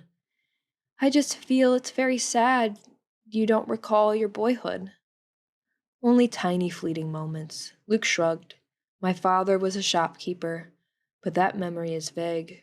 A vision of my parents' coffins when they died. I'm sorry. One can't miss parents you've never known. Did they die when you were perhaps 3 or in infancy? 8, according to my aunt. Luke watched a squirrel dart in front of his in Emilie's path. It scurried up a tall elm. Cute squirrel. Emilie glanced upward. But back to your parents. You didn't know them? He scowled. Must we continue this conversation? No. Emilie's tone was firm. Let's change the subject because I'd rather not touch any of your nerves. Forgive me for having sensitive nerves. She looked at him for a moment, then down to the ground. He watched her expression as she took in the natural beauty around the forest path. Her white ruffled bonnet framed her face like a flower. Her scars looked like freckles, and her skin looked healthier overall, glowing. I love all the blue blossoms in the woods now, she said. I ought to take my sketchbook out here and draw them. You should. On a whim, Luke stepped down and pulled out a handful of the blue flowers along the path. Here. He handed them to Emilie, her mouth open wide in a near gasp. Thank you. I mean, you're the first gentleman to give me flowers. Ever. I am? Well, good. I mean, you're welcome, he faltered. You can just take them inside and draw a picture of them or paint them, since you're an artist. Merci. A lull came to their conversation as they left the woods and headed back towards the big house. He stared ahead deep in thought over the craziness, the dreams, the lack of memory that this woman always seemed to bring up whenever he was alone with her. He hunched in his coat. Is something troubling you? Can you not judge me as insane? I won't judge you as insane, Luke. You can share anything. The urge to get all this out was like a wad of gunpowder in a cannon. Something about Emilie and her presence gave him a safe enough place to spark it. The dreams I had were sometimes... I suppose guilty. They made me feel guilty about things I only did in the dream, not in reality. You mentioned dreaming of being a soldier at war, Emilie replied. Yes. Do you remember me telling you? I dreamed of being some sort of noble. Yes, I recall that as well. And then there was a dream with this girl. A beautiful girl. Emilie cradled the bouquet of bluebells as she walked with him and listened to his talk of the dream. All men talked of beautiful girls. She was not. Yet he still gave me flowers. That girl was furious at me. She gave me a look of disgust. Luke clenched his fists, his expression uneasy, and the man she loved was this royal man. He was a boy sometimes, a man most of the time. I had the thought I hated him, wanted him dead. I saw myself with a gun. I pulled the trigger and shot at him. Insane, isn't it? People in your dreams may be there to guide you. Emilie's heart filled with a sense of care for the pain she caught in his narrowed blue eyes. Her mind scrambled for a memory of her own to connect with him. I never knew my grand-mère, but when I was a little girl, I dreamed of a woman. Her smile and comforting presence. I told Mama about it, and she was certain it was my grand-mère, speaking to me from heaven. They must have been real people. Luke gazed ahead with a brooding stare. Luke, you seem down. Should we switch the subject to something else? He shrugged and nodded. Yes. They continued to walk, procrastinating the return to the house until they were needed. Blackbirds and spring thrushes chattered in the treetops. Sunshine hit the new grass and the still budding trees, warming the day. In a tentative move, Luke held his elbow out. Emilie took this gesture to mean he wanted her to hold it, like a gentleman escort. Her face felt warm. Are you feeling good about walking in the forest again? Emilie wrapped her arm around Luke's elbow and smiled. I feel just fine. Merci for the nice walk and for the bluebells. His eyes crinkled, facing the sunshine. I'm glad I helped you face your fears. You're welcome. A true light of caring could be seen in his eyes. His skin was sun-pinkened, his pox scars not as noticeable, but more so, the coldness and bitterness of that incorrigible man from last winter had melted and bloomed with the springtime. Luc Bisset had become an actual human being who seemed to want life. Walking arm in arm with him, their steps slow and matching in gait, made her feel more alive than she'd felt in years. He walked her back to the door of the chateau, quite like a gentleman, before they parted to do their chores. Prince Louis and the Marquis Henri de Brumont lounged in the main parlor alone, a cozy fire in the brand-new marble hearth, and 2 golden candelabra lit the room. After the butler Cartier brought them a tray laden with champagne glasses, Louis gave Henry a squinted-eyed look. What is the name of that tall servant? The dark-haired man. Monsieur Bisset is his name, Your Highness, said Henry. And yes, I know what you're thinking. Oui, I'm thinking about Theodore. The king's cousin leaned forward and took a champagne glass. And I have a theory look in his eyes. I wouldn't be surprised if that's one of his. It's uncanny. His nasal voice lowered to an intense whisper. For God's sake, if not for the scars, he could be the perfect double of Renaud. Henry shook his head. I would rather not discuss it, Your Highness, or delve into the background of the poor boy, or start any rumors regarding heirs in Theodore's line. I'd rather not consider any rumors either. Prince Louis sipped his champagne, pursing his lips as he leaned back on the settee. Yet, it makes sense, for as a servant, he was likely the son of a servant woman.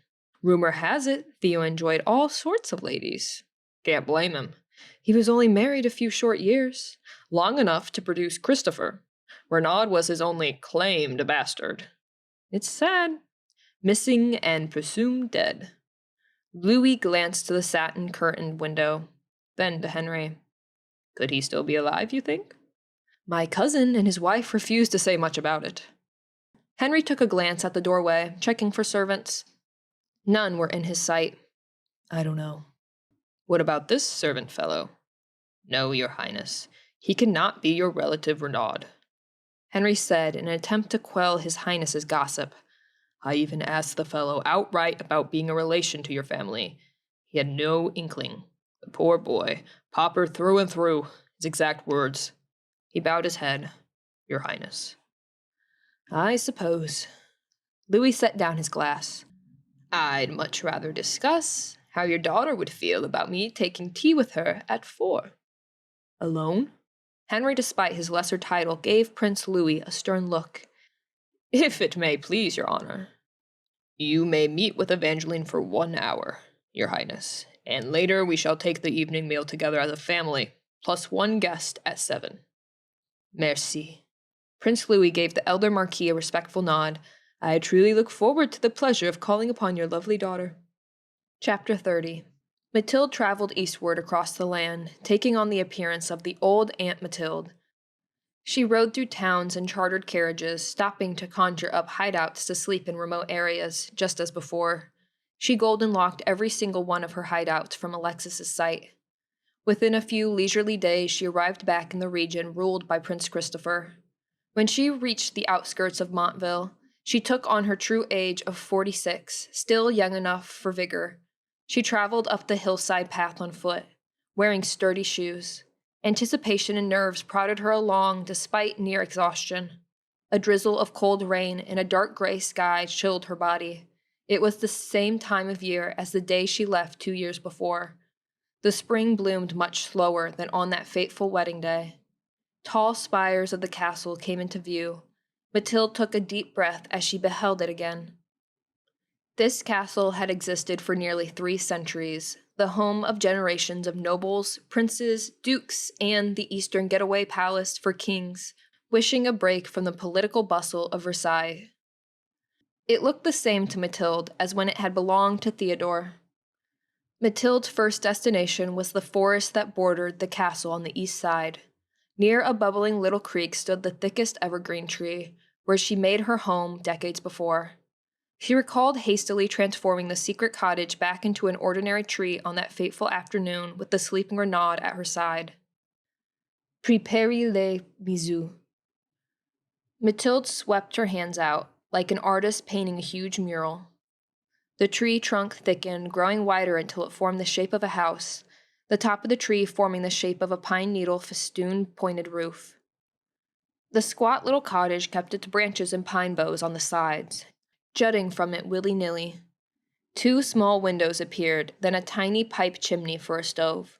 Finally, a short wooden door with a brass knob was conjured. She turned the knob and stepped inside. Breathing in the scent of a fresh-cut pine, she formed the simple furniture, the rock hearth and the kettle. She cast the fog charm, thinking of Alexis's handsome but sour young face and concentrating on his personal looking-glass, wherever he may be.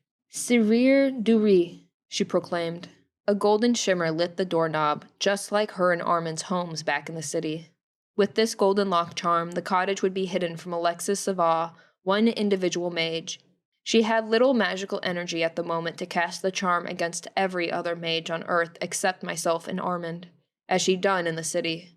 This remote area seemed safe enough from any mages who might be on the hunt for her. The natural fragrance of knotty pine wood filled the little abode.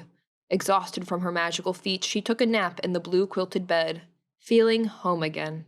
Mathilde woke and began her walk over to the castle that evening, nerves and anxiety paining her stomach. She proceeded up the flight of stairs to the same marbled floor stair landing where she'd once healed Prince Christopher's bullet wound. When she arrived at the tall oak wood doors, she noticed a telltale golden shimmer over the brass handles. A remnant of mage activity. Someone else had cast a golden lock charm on the palace, and Mathilde was not the person it was set against. She could see the castle perfectly fine. A disturbing thought. Alexis did this? No, he has no association. She knocked, and a maid soon answered. Madame? Good evening. A ball of nerves churned within her, making her voice tremble. I wish to speak with their highnesses, Prince Christopher and Princess Rosalind, if possible. Bonjour, madame. The maid appeared slightly older than Mathilde herself, but she wasn't anyone she recalled from a quarter century ago. They are home, If you could wait in the receiving parlor, I'll call upon them for you. Follow me, please. Mathilde followed the woman into the immense, high-ceilinged rococo foyer to a cozier parlor room to the side. It was decorated differently now, changed over the years.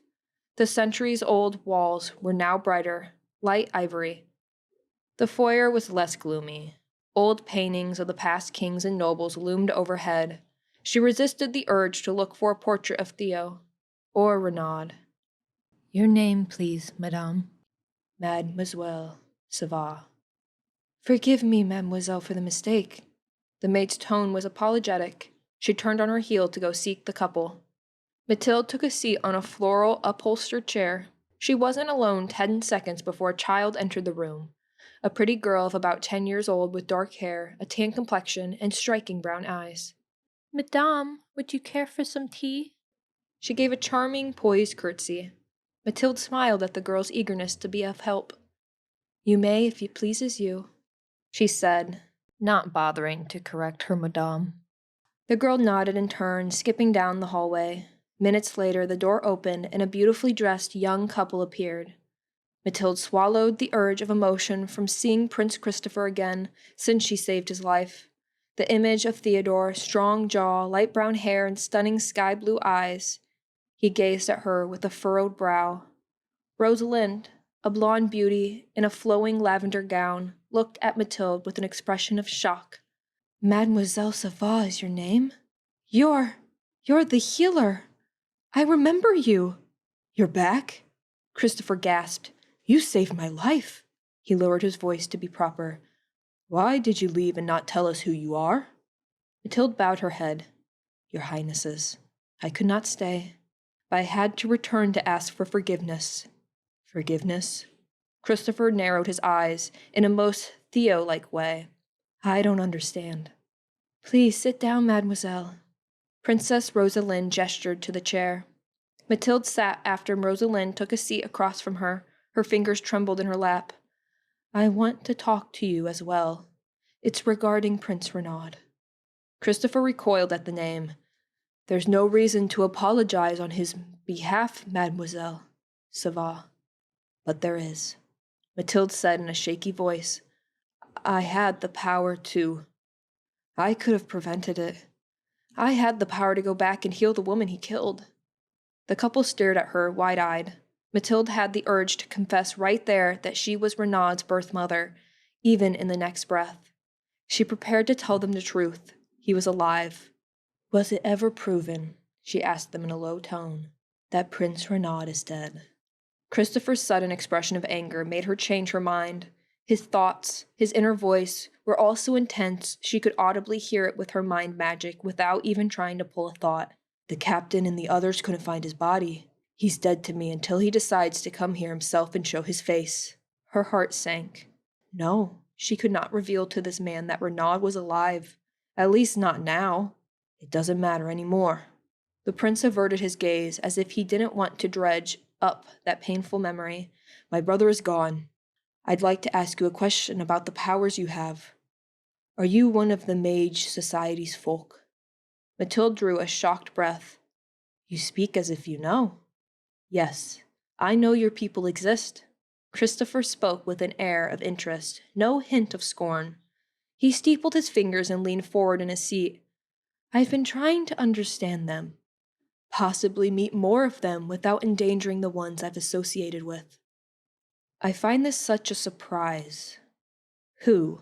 Did Alexis find this place? He could be spying under someone else's appearance. Is this the mage who saw me? Is that person still around? Christopher lowered his voice. I know it isn't logical. It's quite preposterous. My people would think me mad. But there have been happenings here.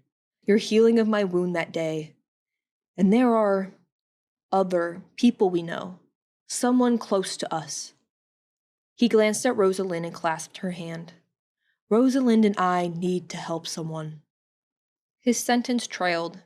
Mathilde had a sudden vision in her mind of the little girl she just met who offered to bring her tea. Rosalind spoke, sitting on the edge of her chair in intrigue. I would like to know more about your world, mademoiselle. What sort of powers do you have? I can show you a few if it pleases your highnesses. Mathilde braced herself, thinking of the risk of showing her magic. The couple seemed sincere enough. She waved her hand in an arc. A cool breeze blew about the parlor as white rose and honeysuckle petals appeared in the air. 2 conjured golden chalices appeared at Mathilde's feet. Christopher and Rosalind watched, more in wonder than fear, as flower petals rained over Mathilde's head, shoulders, and dress. They settled inside the chalices, a few scattering to the floor as their fragrance filled the room. Mathilde waved her palm over the chalices. The loose petals joined themselves into fully formed white roses and honeysuckles with green foliage, creating 2 enormous bouquets. "How beautiful!" Rosalind exclaimed, her hands clapping her mouth. "Oh my!" "You may keep them, your highness." "Merci." The princess stood and walked with a rustle of her lavender gown to one of the 2 golden chalices. She picked a white rose from the bouquet, smelling its fragrance. "Christopher and I have been trying to learn more about what we've seen, what we've found, but it simply isn't something we can share with the people of Montville, or the royals of our circle." Relief flowed through Mathilde's body like a warm rose petal bath. "I don't know what to say." "We are pleased you came to see us, mademoiselle." Christopher bowed his head in respect. "I owe you my life, and I shall not persecute you for this." He gestured to the chalices of flowers. "For having magical powers." A crash and a shattering sound came from the parlor doorway. A little girl returned with a tea tray. She had tipped and spilled it. "I'm sorry." The girl stiffened. "I can clean it up." "I can clean it up, child." Mathilde pointed her finger at the broken cups and pot. The shattered china shards levitated, floated, and joined themselves back into the gold-rimmed cups and matching pot. The spilled tea rose from the puddle on the floor to the air, settling back into their containers. The damage was undone and tidied in an instant. The child burst into distressed tears. "I am so sorry," said Mathilde. "I have frightened you. Please don't be. I won't harm anyone." "You can do it?"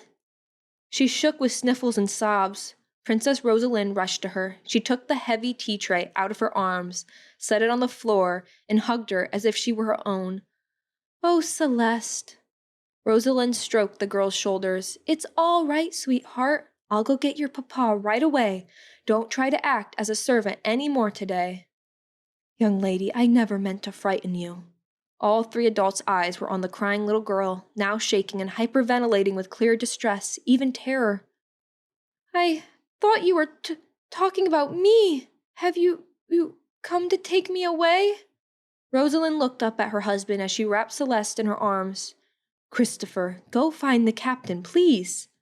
The prince obeyed his wife as if he were the footman. He turned on the heels of his shiny buckled shoes and strode away on long, calotte-clad limbs. Celeste looked up at Mathilde with wide, dark eyes, sobbing. "You're taking me away? But I don't want to leave. I want to stay with my papa. I thought the golden lock worked." Mathilde released her lecture d'esprit, her mind magic, once again. She now knew exactly what it was that made the child cry in fear. "Celeste is your name, sweetheart?" she asked as she stood from her chair. They nodded. "Pretty name. Who are your parents?" Mathilde heard the names, Francis and Jacinth, in her mind before Rosalind answered for her. "She's the daughter of our captain of the guard, Francis Dumond," said Rosalind, "and her mamma has passed." "Celeste," Mathilde gestured to her conjured flowers, "I'm just like you. What you are is very special." She took a few cautious steps towards the girl. "I did not come here to take you away from your papa. We can help each other. I can keep it all secret, and you can show me your beautiful home here. How does that sound?" The girl gave a curious nod. She wiped her face with her dress sleeve. "Celeste, do you have any mage family living here?" Mathilde closed off her mind reading, for hearing others' thoughts and voices was too much. She already knew that both of the girl's parents were sans magie. It was very rare for a mage to be born from 2 sans magie folk. "I have magical relatives, mademoiselle, but they don't live here." Celeste clasped her trembling hands. My grandmère and uncle. They asked me if I wanted to live with them so I could learn more about magic. I told them no. Her voice became bolder. I wanted to stay here. My uncle put, like he called it, golden locks on the castle to keep it secret, to keep other mages away. The ones who want to take me from Papa. Mathilde nodded. I understand. It explained the serrir du riz. Whoever this uncle of her was, he couldn't mean trouble for Mathilde herself, likely one of the villagers of Fontaine and Chantilly, hiding a family secret, or a mage banished from law-breaking like Armand. Mathilde's anxiety calmed. Christopher returned to the parlor accompanied by another man, a broad, sturdy fellow with a rust-colored beard. He wore a military coat with a sword and pistol hanging from his belt. A memory erupted in Mathilde's mind. She witnessed this man during the chaos of the day Renaud shot Christopher and the maid. He was the same man who rushed to the palace lawn, pulling his weapon to fire back at Renaud, the man who would have killed her son. Papa! Celeste ran into his arms. He gave the new guest a polite nod. Bonsoir, madame, he greeted. Captain, said Christopher, giving introductions, this is Mademoiselle Savard. Mademoiselle, this is Captain Francis Demond, my guard and advisor from the army. He and I had an idea, and this is completely up to you. Would you mind being Celeste's tutor? Mathilde looked back and forth between the two. Tutor? There are things she's eager to learn. Perhaps you could teach her. Christopher's face had that Theo-ish look of responsible concern, but it seemed genuine in contrast. Magical things, of course. She has a desire to learn how to use magic and how to control it. Celeste Young's face brightened with an eager smile. I'll do it. It would be my pleasure to tutor her, said Mathilde. But Captain, I want to tell you, I am sorry. If I only paid attention, her throat tightened, I could have done the same for your wife. Dumont frowned and grasped his daughter's hand, keeping a solemn soldier's bearing. Mademoiselle, I've seen war. There and here, we cannot play God and bring everyone back. Celeste's mother is at peace. Don't torture yourself with regret. Mathilde bowed her head, her heart churning with turmoil. His and Armand's words convicted her all at once. You're playing God, Mathilde. Captain, it will be a pleasure to teach your daughter about magic. Mathilde settled on the little bed in her tree cottage. As she reclined on the blue pillows, she took up her looking-glass. Luc Bisset, or my son, Renaud. The image formed of Luc and his new friend Emilie, along with Armand. The three of them stood in a galley kitchen, washing dishes and pans together, laughing and joking. Armand had made 2 new friends. As Mathilde studied Luc and Emilie, she could see their pox scars were fading. Luc was looking very handsome again, and the young woman was beautiful in a modest, demurred way. Sans magie typically could not heal like this on their own, so... Armand, she whispered, you are intervening with them a little, aren't you? There's certainly no harm in a good healing potion. Chapter 31. At the request of Prince Christopher, Princess Rosalind, and the captain of the guard, Mathilde began her new assignment teaching 10-year-old Celeste Dumond. She invited the girl into her tree cottage for lessons on her first day. Celeste levitated teapots, repaired broken dishes, and changed the color of her furniture a few times. The chairs from brown to gold, a blue set of plates to red. When they went outdoors that bright spring morning, the child discovered a robin lying on the ground with a broken wing, dying. Within moments, she healed it with a touch of her finger. Celeste, that's incredible. Mathilde watched the bird soar into the treetops. You must have the gift of animal healing. I do? Celeste brushed pine needles from her skirt. Did you show it to your relatives? No, this was the first time. Mathilde and Celeste walked near trees bearing their new leaves. The weather felt warmer, though not stifling warm yet. A blackbird's song trilled from a tall evergreen. Did you put the golden lock charm on your cottage? Celeste had a nervous air. Yes. Good, because my uncle only put it on the castle. That's nice to know, said Mathilde. Her mage relatives were protecting her against the society and government, allowing her to live unlawfully with sans magie, including her father. A pleasant thought. So we can do all the magic we like here? Only near my cottage and the castle grounds where the charm covers us. See the shimmer in the air?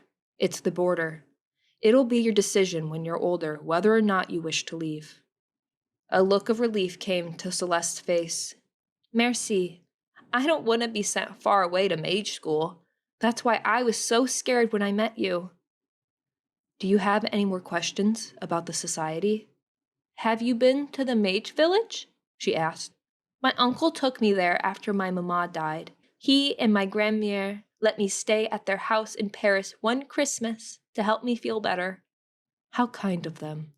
Their house isn't in the mage village. Celeste waved at a patch of tiny blue forgot-me-nots, turning them pink. It's in regular Paris. My grandmère doesn't like the village, even though she's mage.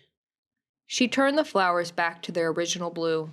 I mustn't change the color of the flowers. They're best as they are.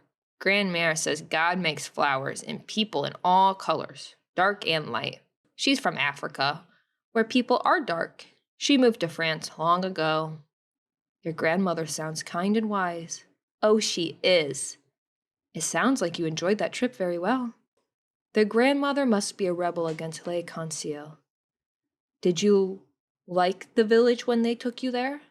Oui, I loved seeing the village. Celeste had a bounce in her step as she walked. Her manner gave Mathilde an ache of nostalgia. I was so happy at her age growing up there. Everybody could do magic. There's a pretty fountain statue and a pet shop with funny creatures. Have you been there? Mathilde frowned deeply. I haven't been to Fontaine and Chantilly for a very long time. Not since I was 17. Why not? Mathilde gestured to the trees of the forest and her tree cottage. Because I like this place so much better.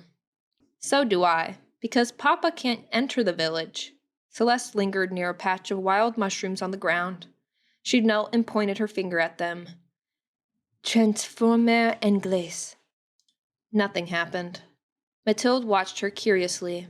Her student was experimenting, trying to discover if she might have ice powers. Celeste laid one finger on the large mushroom. Transforme en glace. It did not turn into ice, and a disappointed look came over her. Ice powers are quite rare, Celeste. My uncle has ice powers. I wish I did. Her voice drew out into a petulant whine, which Mathilde didn't have the heart to correct. It's so lovely. He could turn a tree into an ice sculpture tree, or a mushroom into an ice mushroom, and make a drink cold. He has a rare gift, then. But he won't cast that spell on animals. He says it kills them. Celeste stood and skipped to the door of the tree cottage, conjuring up clusters of blue bonnets to decorate it. Mathilde smiled at her enthusiasm, overcome with a sense of purpose. I'm glad I returned. Marcel followed the looking-glass's arrow, flying his coach to the prince's castle grounds. He touched down as close to Mathilde's track location as he could without crashing into any tall trees or tripping up Felix and Fifi. Leaving his creatures resting securely with tucked wings, he hiked along the bank of a rushing stream. He heard two female voices speaking amongst the thicket of trees and checked his glass. Show me Alexis's Aunt Mathilde, please, he whispered. Celeste? There was his niece, walking with and talking to that woman as if they were friends. What is Mathilde doing with my niece? I can't summon Alexis for her arrest when she's there. Clement? Alexis's voice from the glass disturbed the peace of forest and bubbling stream. The image of Mathilde and Celeste walking together faded as Alexis's summons took over. A white glow shone over the mirror's face. Have you found my Aunt Mathilde yet? He demanded. Shh! Quiet down your voice. I'm trying to spy, all right? I'm getting close to her. Where are you? In some forest? Somewhere east, Marcel replied. Give me a few minutes to find out where I am, the name of the town, and all that. Would you like me to summon Officer Roux when I know more? I want to confront Mathilde myself. If you contact Roux and send him your information, I would appreciate it.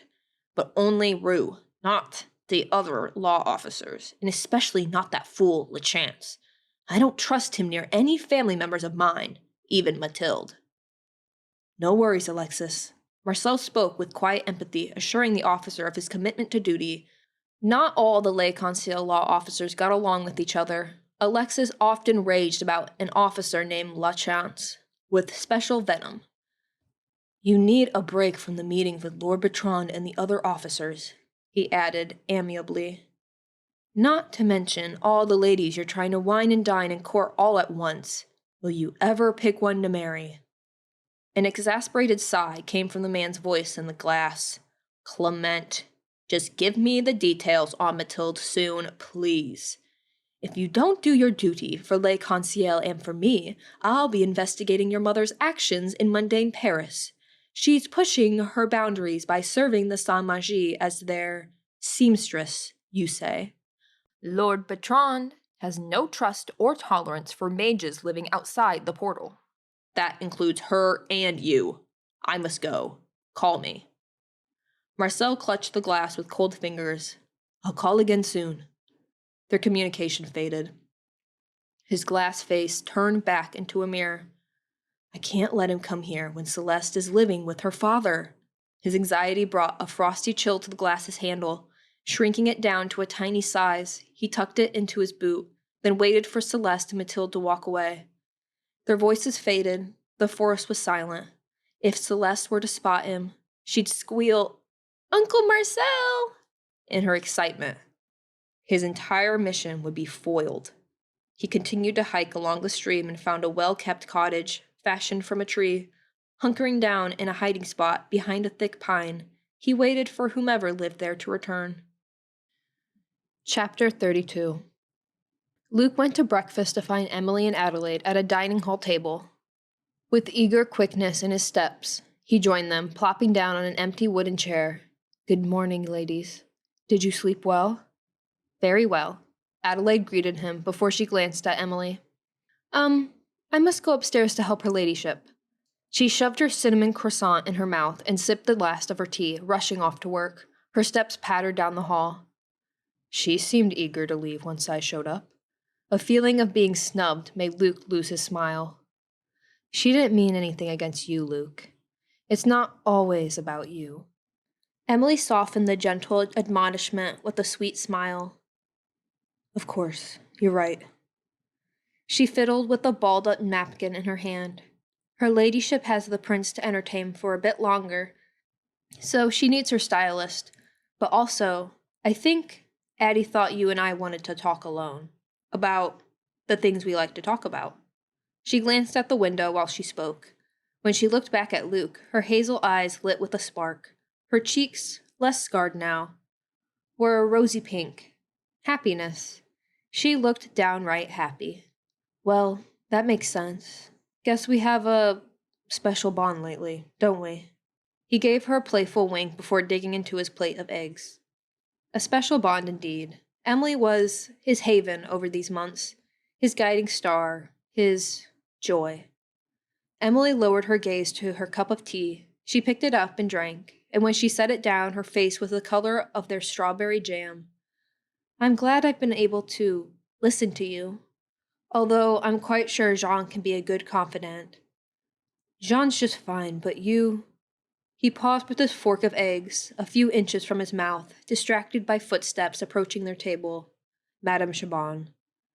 Monsieur Bisset, I don't mean to interrupt you, but His Honor wants to speak to you. Right now, please. Before he and His Highness go on their fox hunt. Oh, well, all right. Thank you, madame. Luke set his fork down. What did the Marquis need to speak to him about? Did he want him to go fox hunting? He rather hoped so. Excuse me, Emilie. He gave her an apologetic look before following Madame Chabon's authoritarian strides through the hall. Upstairs to Henry de Brumont's study on the second floor, a room he and Jean spent countless hours beautifying over winter. The fireplace and stone hearth were their masterpieces, built in a more rustic style matching the mounted stag on Marquis Henry's wall. A man's den. The Marquis sat behind a dark walnut desk, dressed in more casual clothes than usual. Good morning, monsieur. Have a seat. Luke sat down in the chair before the desk. Good morning, Your Honor. I have an offer for you, Monsieur Bissett. As you know, our former household manager left recently. Yes. Luke wasn't sure what this had to do with him, but would you be interested in the position of household manager, head servant? Me? Yes, Monsieur. There would be some extra duties. I know you and Monsieur Paquette have been doing your stonemasonry training and the maintenance. It's just a matter of oversight, keeping tabs on everyone, being the man whom the staff can consult. I understand.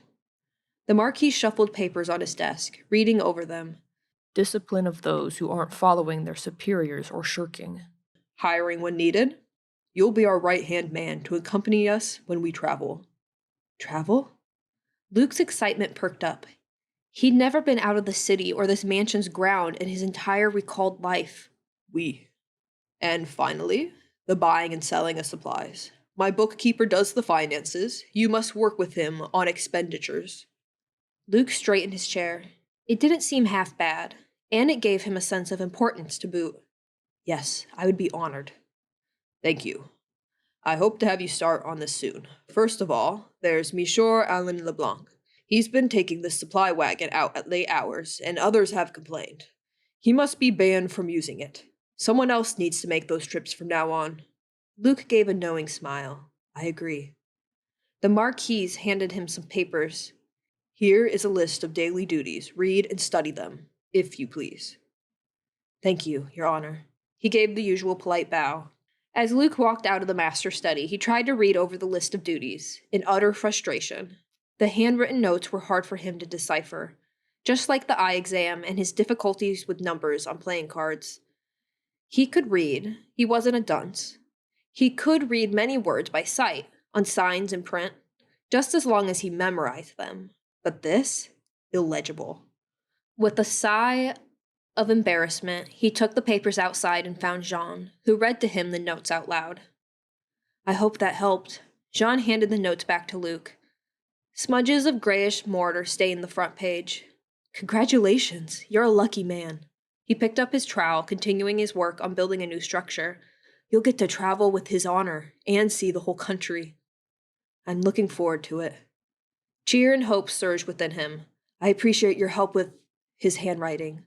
So, how busy have you been besides the chimney and this? Jean wiped his brow. Extremely busy. He gestured to the structure, soon become a new gazebo. This is my project. His honor let me start this once he saw the design I drew. Will you be able to help? I hope to, but I need someone else to drive the supply wagon. LeBlanc's banned from it. He's been using it as his own personal joyride to the city. Do you think you can drive?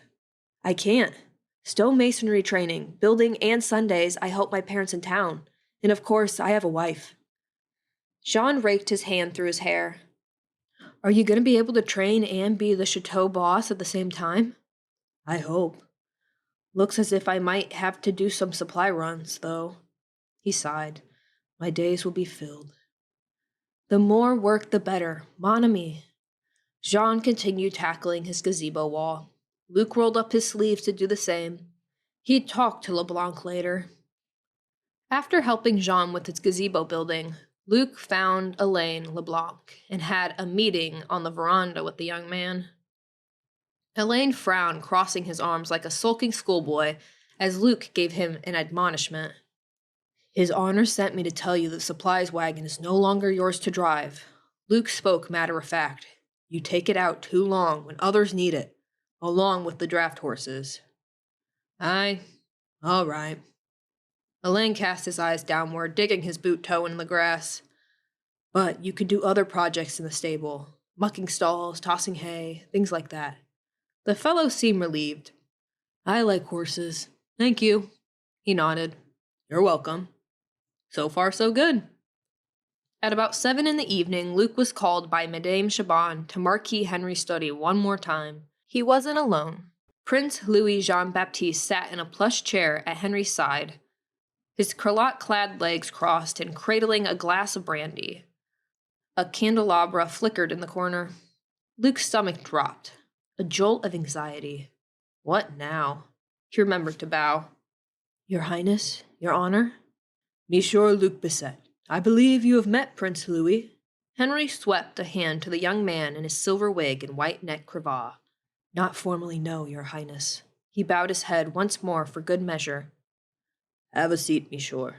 The Marquis gestured to the remaining chair. I wanted to inform you ahead of time about the trip that you'll need to accompany us on several weeks from now. Luke gave a silent nod as he sat down. A trip?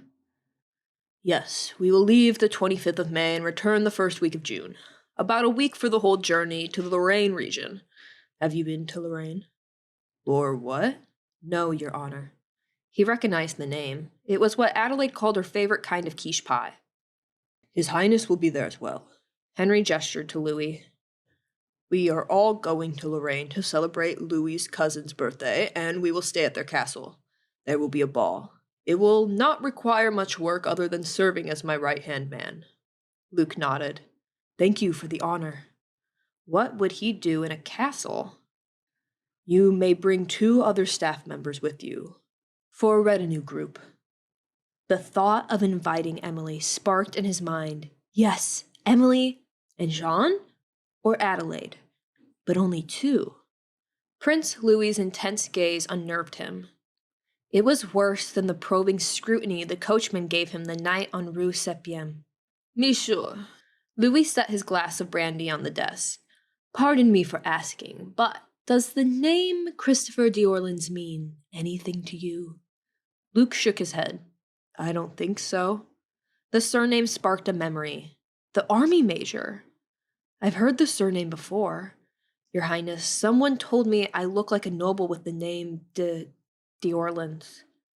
He gave the Marquis a slightly proud smile, an unaffected shrug. Don't think I'm of any relation, Your Honor. My aunt would have told me if it were true. Prince Louis kept staring at him with his squinting eyes. The Marquis spoke. You may go, monsieur. I just wanted to inform you of the upcoming trip, in case you had any plans with your family. And by the way, you're looking good and healthy. I believe you caught smallpox when you lived in the city. You seem to be healing. It's quite amazing to see. Luke stood to his feet. Yes, and thank you. And no, I haven't made plans with family. Have an enjoyable evening, Your Highness, Your Honor. He bowed again before leaving and rushed downstairs to the kitchen where Emilie was surely working. After Luke left, the 2 noblemen looked at each other. Louis took a swig of the last of his brandy. I need another drink, Henry. I just don't know what or who he is. Don't be alarmed, Your Highness. Henry relaxed in his chair. What he is a good workman, and possibly an illegitimate brother to the d'Orleans. We'll find out soon. Christopher will be the one to decide. Louis glanced at the doorway. I still think it's a bad idea to stress this young man, Your Highness. It's only fair. And it's not a principality, said Louis. It's a lordship. The same lordship that would have been granted to Renaud, had he taken it, instead of destroying himself. What if Christopher believes he is Renaud? He'd be innocent with a crime pinned on him. You're opening a Pandora's box. Christopher deserves to be shown a possibility. Prince Louis crossed his calotte-clad legs. His golden buckle shoes shone like a romantic moonlit night. Evangeline ought to have affection for His Highness sooner or later, Henry thought. Marie will summon Hades if the child refuses him. Building Monsieur Bisset up as your head servant will prepare him for the shock of what may happen. Louis held his empty brandy glass, staring at it. If he's accepted as a new brother, and the possibility of him being Renaud back from the dead is... I have no thought on that, Your Highness. What is your opinion?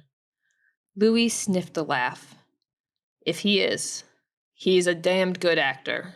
But if he's a lost d'Orleans, his mother, if she were to be found, would need to give a statement to claim Theo's paternity. Unlikely. Henry shook his head. I have no knowledge of this man's mother or extended family. I am certain your cousin Renaud is dead. Louis pointed his finger in dissent. Christopher's staff never found a body. I just don't know about this, Your Highness. I just want to make sure the young man is treated well. He will. I know my cousin and his wife better than you, Your Honor. He's not cruel. This is a good plan which might bring Christopher and Rosalind closure. Henry sighed and stood from his chair. I've already decided to do this. For your cousin's sake, Your Highness. How is his lovely wife? Any news of the expectation of an heir? They are well, and none, not as of yet. Prince Louis stood to his black and gold-clad feet. He gazed up at Henry's trophy stag mount. I'm hoping for all girls once they start growing their little family. He held up 3 fingers. Truh, I'll be the third in line if no sons. And that will mean a golden future possibility for Evangeline. You are thinking much too far ahead, Your Highness. The odds aren't as likely as you hope. Christopher is not even 30 yet. Your daughter, a queen, if fate determines it. Louis gestured his hand towards him. It must make you feel the tiniest bit thrilled, does it not? You sound like my wife, Your Highness. Henry shook his head. Let's find the ladies. Chapter 33. In the kitchen the next morning, Emilie listened to Luke announce to the entire staff that the Marquis had appointed him the household manager. The other servants nodded and clapped in approval, while a sinking feeling came to her stomach. Luke? Luke is my boss? Luke walked past Emilie a little later while she sautéed a pan of onions, slathering them in butter. Try to use only a little butter, please. You're making me nervous. I'll try to use less butter. Emilie's body stiffened. I know if it runs out, we have to wait until another delivery. And the same goes with salt and sugar. Luke raised his voice to address every cook in the kitchen. I'll be checking each sugar bag to make sure that only one is used every 3 days, he added. The staff within earshot nodded in agreement. Waste not, want not, Madame Chabon said in concurrence. Luke approached Emilie. Emilie, take a guess what I was asked to do. He spoke in a low tone near her ear. What? Emilie startled a bit. Her spoon jerked, spilling a few tiny pieces of onion. Relax, don't be skittish. His Honor asked me and a few other staff members to accompany him on a trip in late May. A trip? She stirred the onions, the smell delicious as they cooked with butter. Where? To visit a noble who lives in, I think it was a place called Lorraine. A prince, not Louis, a different one. Visit a prince. Emilie turned to look at him, grasping her spoon. That sounds exciting. When? May 25th. The prince is hosting a ball for his birthday. I'm not thrilled about going to some royal hullabaloo as an accompanying servant. He sighed. I do like the idea of travel, though.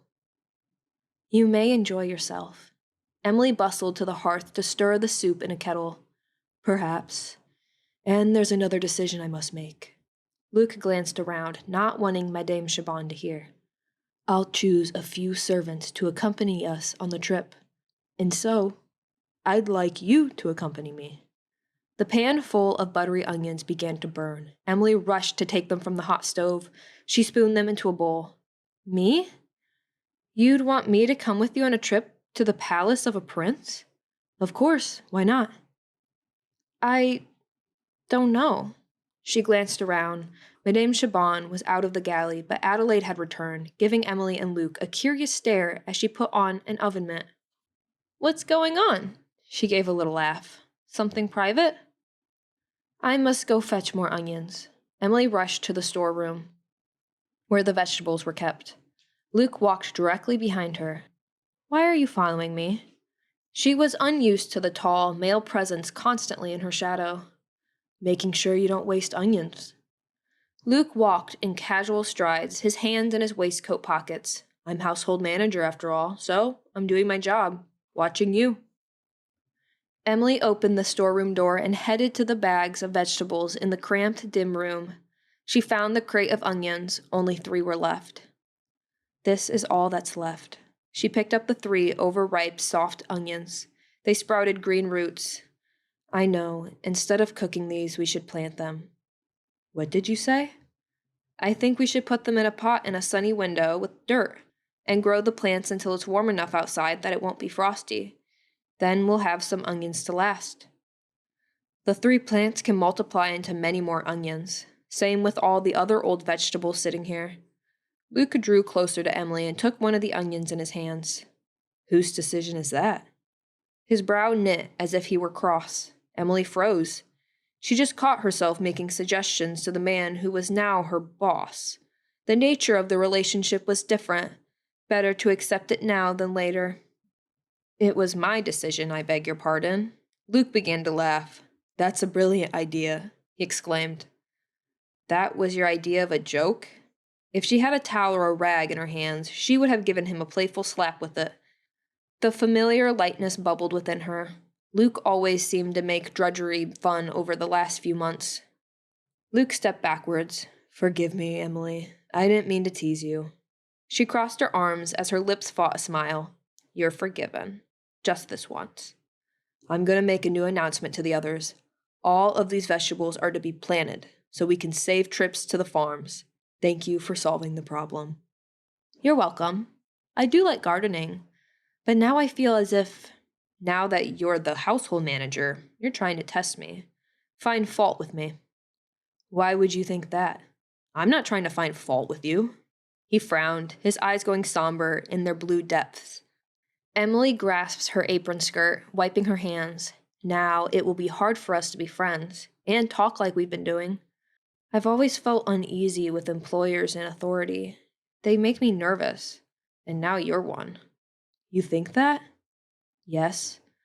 But that doesn't mean I won't be willing to work for you, and it doesn't mean we can't be close friends at the same time. Emilie, the last thing I want to do is make you feel uneasy. He swept a lock of black hair from his brow.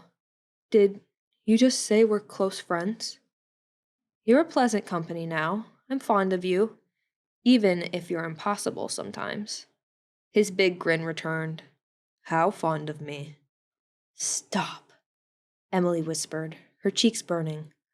I must go back to the kitchen. I gave you my opinion on the vegetables. She moved away from him, proceeding to walk out of the storage room. The shed bore the odor of rotten produce. So how long does it take an onion to turn into an onion plant? Emilie turned around. He stood there, fumbling with the old onion, rolling it in his fingers. My mama had a garden at our old home, she replied. It takes a little over 2 months, perhaps 3.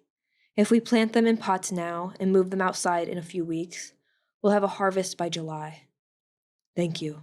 I know nothing about gardens. You'll have to teach me more. He smiled at her, his eyes crinkling. Emilie shook her head. Monsieur Luc, I'm not used to this. He tossed the old onion from hand to hand as they walked, like a child's ball. Not used to what? She averted her eyes. Compliments. Kind words. Except for Adelaide or my parents. And never kind words or closeness from a man. Well, Emilie, you ought to get used to them. They happen sometimes. He gave her a wink before he strode back into the kitchen. His broad shoulders filled out his vest and shirt. When Emilie made it to the kitchen, she heard Luke making a loud announcement to all the servants inside. Ladies and gentlemen of the kitchen staff, due to a shortage, all the remaining vegetables will be replanted to create a garden. Mademoiselle Emilie Fortier will be the gardener in charge. It was her idea, and I think it was brilliant. From now until midsummer, the recipes will include only meat, fish, eggs, and bread. If the family insists on vegetables in the meantime, we must limit sugar and salt to stick to our budget. We only can spend 50 to 60 livres a week. I ask for everybody's cooperation. Madame Chabon, her hands in a flutter, tidying up the stove, spoke up. Monsieur Luc, were there enough onions for tonight's baked codfish? I think the codfish will be good enough. I'll ask the family what they think. Don't worry. If they complain, I'll explain.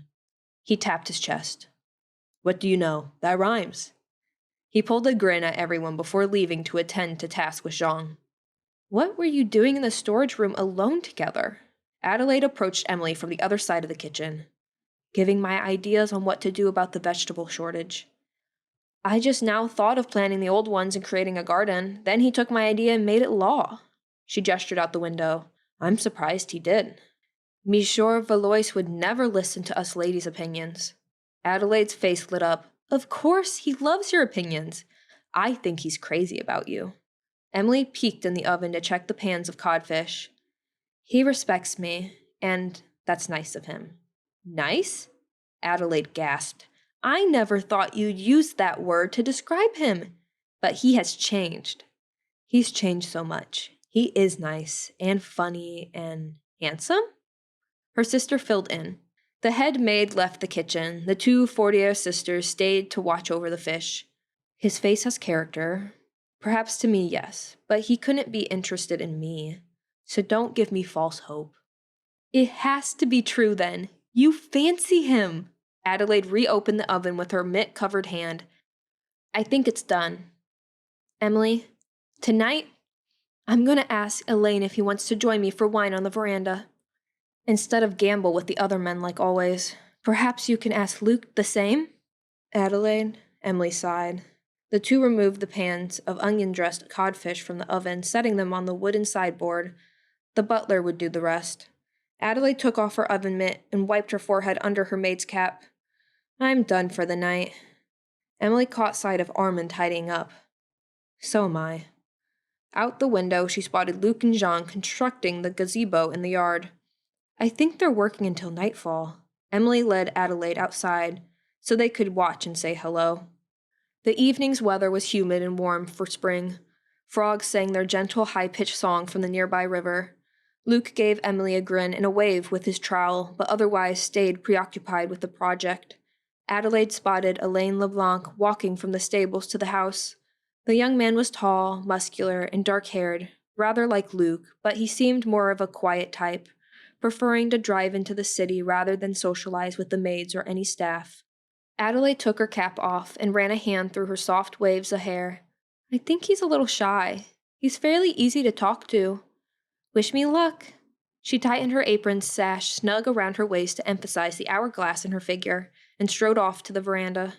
Emilie sat on a garden bench and watched Luke and Jean build until twilight, when they put away their tools, tired-eyed but content.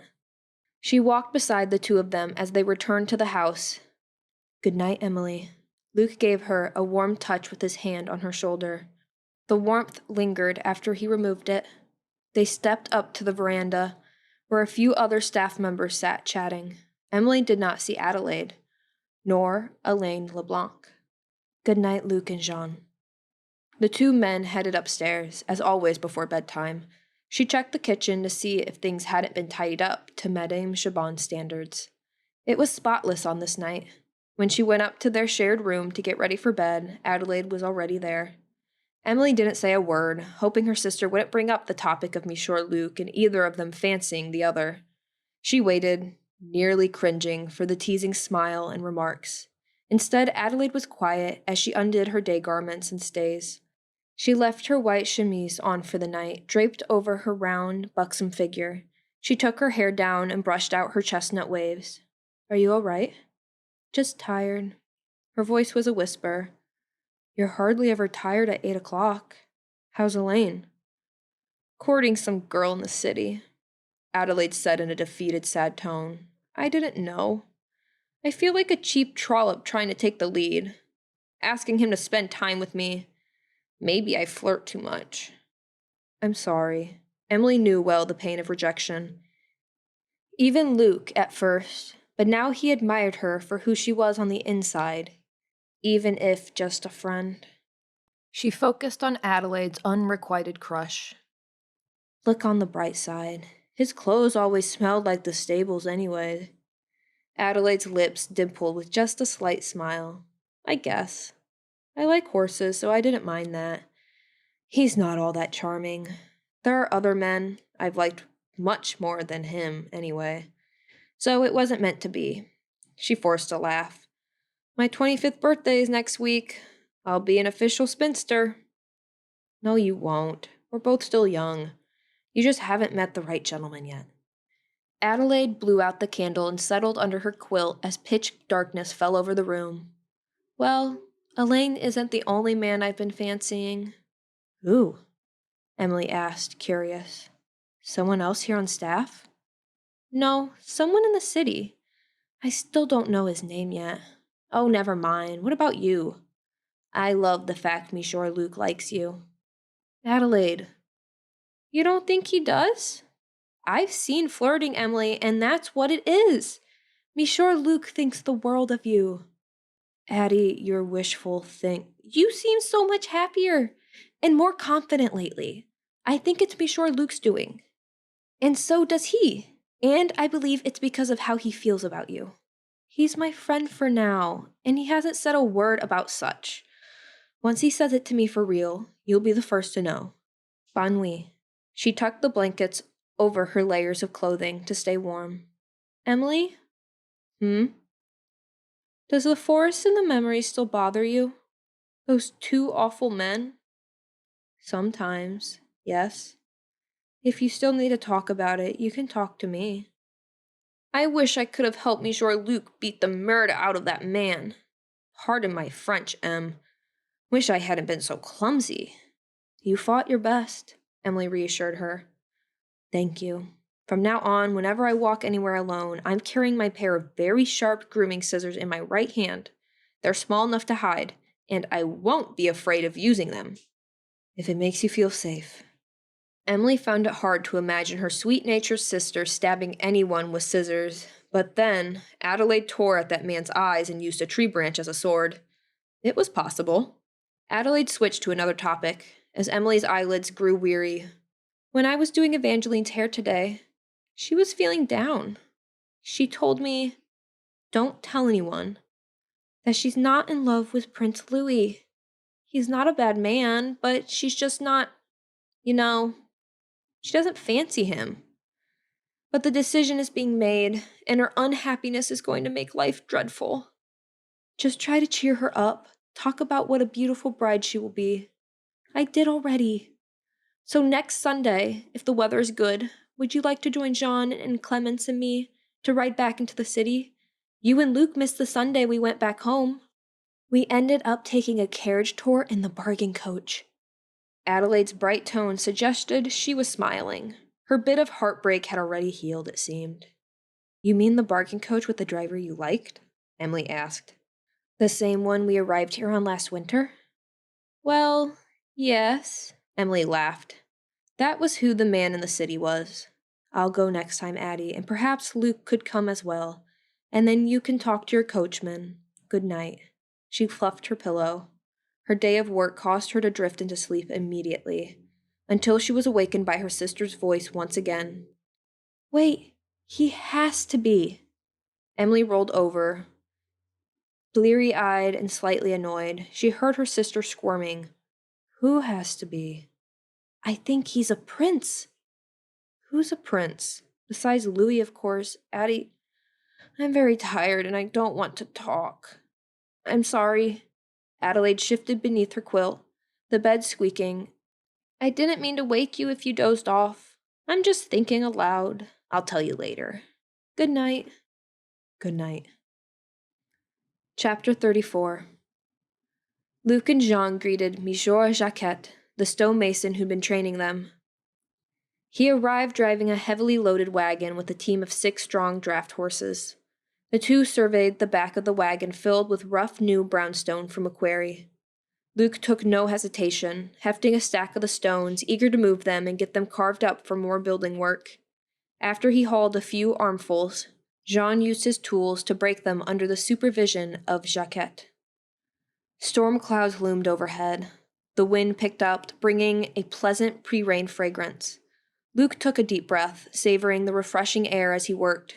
Rain, yes. So far, the spring had been too dry, the household needed food, and food came from farmers whose livelihoods depended upon how much water poured from the sky. Surely enough, the precipitation broke from the clouds and cascaded in a cool torrent over Luke's hat, dampening his clothes. Jean mumbled a light complaint. Now? Jacquet made a sound. Wasn't expecting this, gentlemen. We'll have to work through it. I need to work faster. The wagon needed to be completely unloaded of the brownstones. Luke gathered up all his energy and speed to take 4 large stones from the remaining pile in the wagon. The rain poured harder, thunder crackled. Emilie and Adelaide love this, They're probably enjoying their time in the kitchen, boiling tea like always, listening to the rain and thunder. Water dripping from his hat brim, Luke quickened his steps to carry his load to the pile where Jean and Monsieur Jacquet worked with their chiseling tools. Once he moved all the stones, he joined the other two in breaking them up, rain or shine. His foot slipped. By instinct, he moved his arm to balance himself, and one of the stones fell from his grip. The heavy boulder landed upon his foot with a sick thud. Pain screamed through every nerve. He yelled, unable to stifle the cry, as he lost his balance and tumbled. He was sprawled face up on the muddy earth, rocks scattered around him as the torrent of rain continued to pour on his face. His foot was on fire. Growls of pain burst from his throat. "Luke!" The presence of a hovering Jean did nothing to quell his rage at himself, at the muddy ground which had caused him to slip, and at fate. "Damn it!" he roared. The bones in his right foot were most surely broken. "Hang on, Luke. I'll get help." Jean's footsteps splattered mud as he ran into the house. Luke lay there as rain beat over his eyes and face. He covered his face with his hat, which did the double duty of keeping water from entering his nose and muffling his enraged groans of pain. When Jean returned with help, Luke couldn't even stand without Jean, Elaine, and Armand tugging his arms and helping him to his feet. "This is very good. Warm." Luke sat reclined in the kitchen, sipping a mug of apple cider that Armand made as he began his recovery from the ridiculous fall and injury. It was now 10:30 at night. Emilie was still there, cleaning under Madame Chabon's direction. If not for his injury, he would have told her to go to bed and finish cleaning the stove and ashes himself. This entire stormy day had been a miserable ordeal. Wretched accident. The good news was none of his large foot bones had been broken. Only his middle toe bone. The bad news was most of his foot was crushed and bruised. He'd seen the damage. It was swollen, bloody, currently the color of an eggplant. He would be unable to walk well for at least a few weeks. Jean found a stick from the forest that Luke could use as a makeshift cane. Madame Chabon and Madame Martin told him he ought to spend all day in bed. His answer to that advice was a stubborn, "Hell no." Instead of lying bored in bed, Luke had stayed in the kitchen nearly all day in the company of Emilie, Adelaide, and Armand. The three of them, plus Jean, hovered over him like a flock of mother hens. His leg was propped up on a chair. His foot was wound with bandages. The tree branch cane lay nearby. Rain pattered outside, and the window near the stove was open a crack, bringing in the fragrance of spring. A cozy fire crackled in the stove as Emilie finally finished the evening tidy-up. For some odd reason, Armand couldn't do his miraculous feats of quick washing unless he was alone. The man had since gone to bed. The pain in Luke's foot began to ebb away. Relief flooded his being as he sipped the warm, sweet cider and watched Emilie linger around the already clean kitchen, her layers of skirt and apron swaying like a bell, her hair cascading down her back from beneath her cap. When she turned and he could see her face, it looked rosy and smooth in the dim candlelight. She smoothed the damp fringe of hair over her brow. She is so ungodly pretty. Why didn't I ever notice when I first laid eyes on her? Try some of this. Luke held out the mug of cider to Emilie. She sipped it. Delicious. How is the pain? She clutched the mug as she stood, watching his expression. It's much better, would you believe? He closed his eyes, trying to relax as the pain in his brick-crushed foot dulled. It wasn't half as bad as an hour before. I saw His Honor today after the doctor came. He talked about the trip. Yes? She sipped more cider and handed the mug back to him. Lady Evangeline will want her stylist maid with her, so Adelaide will need to come along. Do you think she'd be excited to go? Emilie nodded. She'd love to go if it's with us. Luke drank the rest of the cider and set the mug on the sideboard. So it's settled. Jean and Clemence don't have time to travel so far. Myself, you, and Adelaide will be the family's retinue, along with the family coachman and footman. I'll need to charter a second carriage for us. He nodded to Emilie. Thank you for being willing to come with me. I'd be more than willing.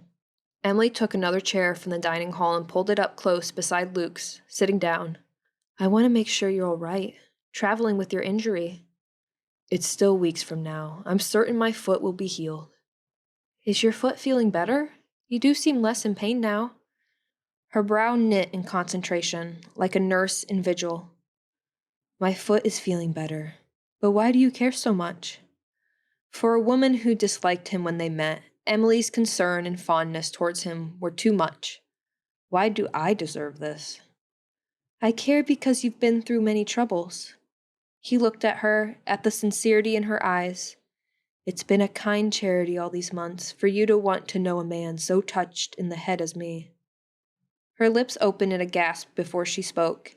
If you feel as if things are going oddly in your mind, that doesn't mean people should cast you aside. I don't see you as mad. Maybe this day didn't turn out badly after all. He stared at her white apron with its flower embroidery. He'd seen her in recent days on her downtime after dinner, sewing similar flower patterns on their ladyship's garments. I'm glad she worked on something for herself. I'll be here if you need me. Emilie moved her pinky finger to his large, work-roughened hand, touching it. But why? Luke glanced at her fingers, touching his hand with a look of disbelief. How could she have affection for someone so mind-befuddled and full of bad luck? Forgive me, but I need to know why you're lingering so close to me right now. Don't lie. I want honesty. Luke, you're a good man. I can see it. Emilie's soft eyes radiated care. You're strong and hardworking. I know you've been struck down by bad circumstances, your memory, the disease, that fight, and now another injury. A strong patter of rain hit the window across from the stove. It created a nice atmosphere. So good to be in this warm kitchen, in the company of such a warm person. Emilie's pinky finger moved against his thumb. He stroked his thumb against her fingers by instinct, a caress. She shifted in her chair, leaning her body closer to his so their arms touched. You've been a survivor. I'm defective. Doctors can't cure this, and I don't mean my foot, I mean my damn head. Either I'm mad, or it's some kind of cruel, I don't know, as if I'm being haunted, some sort of sorcery almost. It scares me. It would disturb me as well. Emilie's voice was a thoughtful whisper. But I think, well, there cannot be such a thing as sorcery. Luke turned to face the wall, wondering if he would ever be normal like everyone else, instead of living half a life or less. Emilie wasn't sure what to say next. She'd found herself babbling platitudes, anything to keep the man's dark demons and talk of insanity away.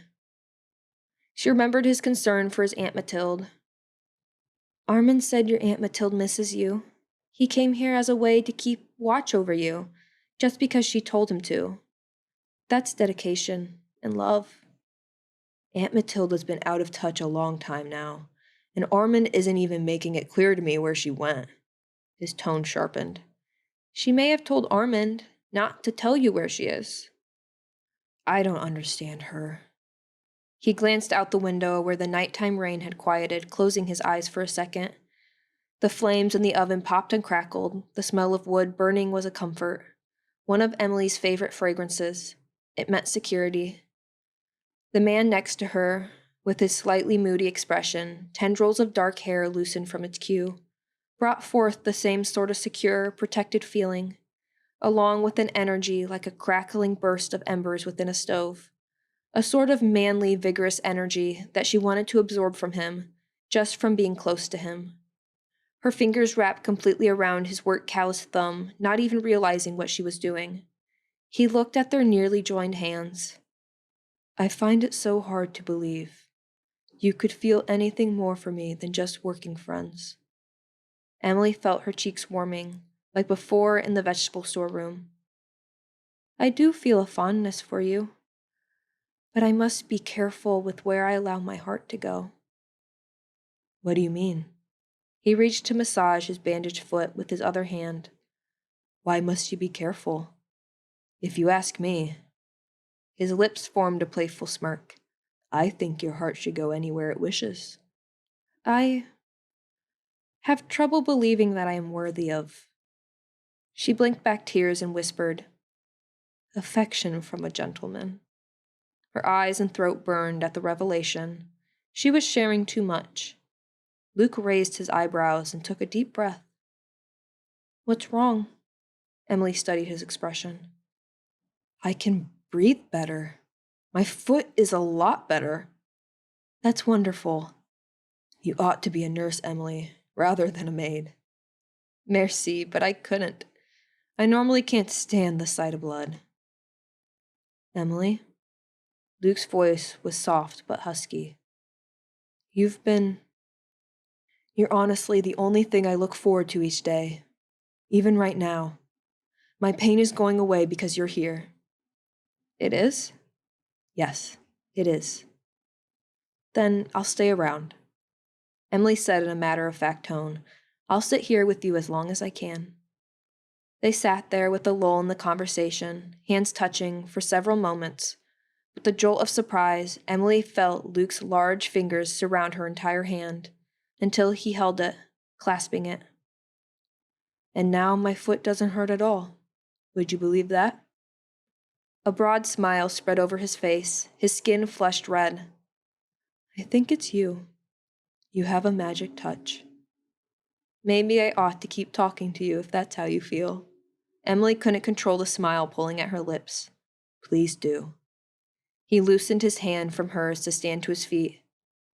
"You shouldn't stand even if it does feel better." Emilie stood up as well, facing him. "Are you positive the pain is gone?" "Yes." They remained standing face to face. Emilie felt the warmth of the stove behind her, while Luke stood in front of her on both feet, as if the accident in the morning never happened. She was eye level with the golden brass buttons on his brown vest, sandwiched between wonderful, warm things.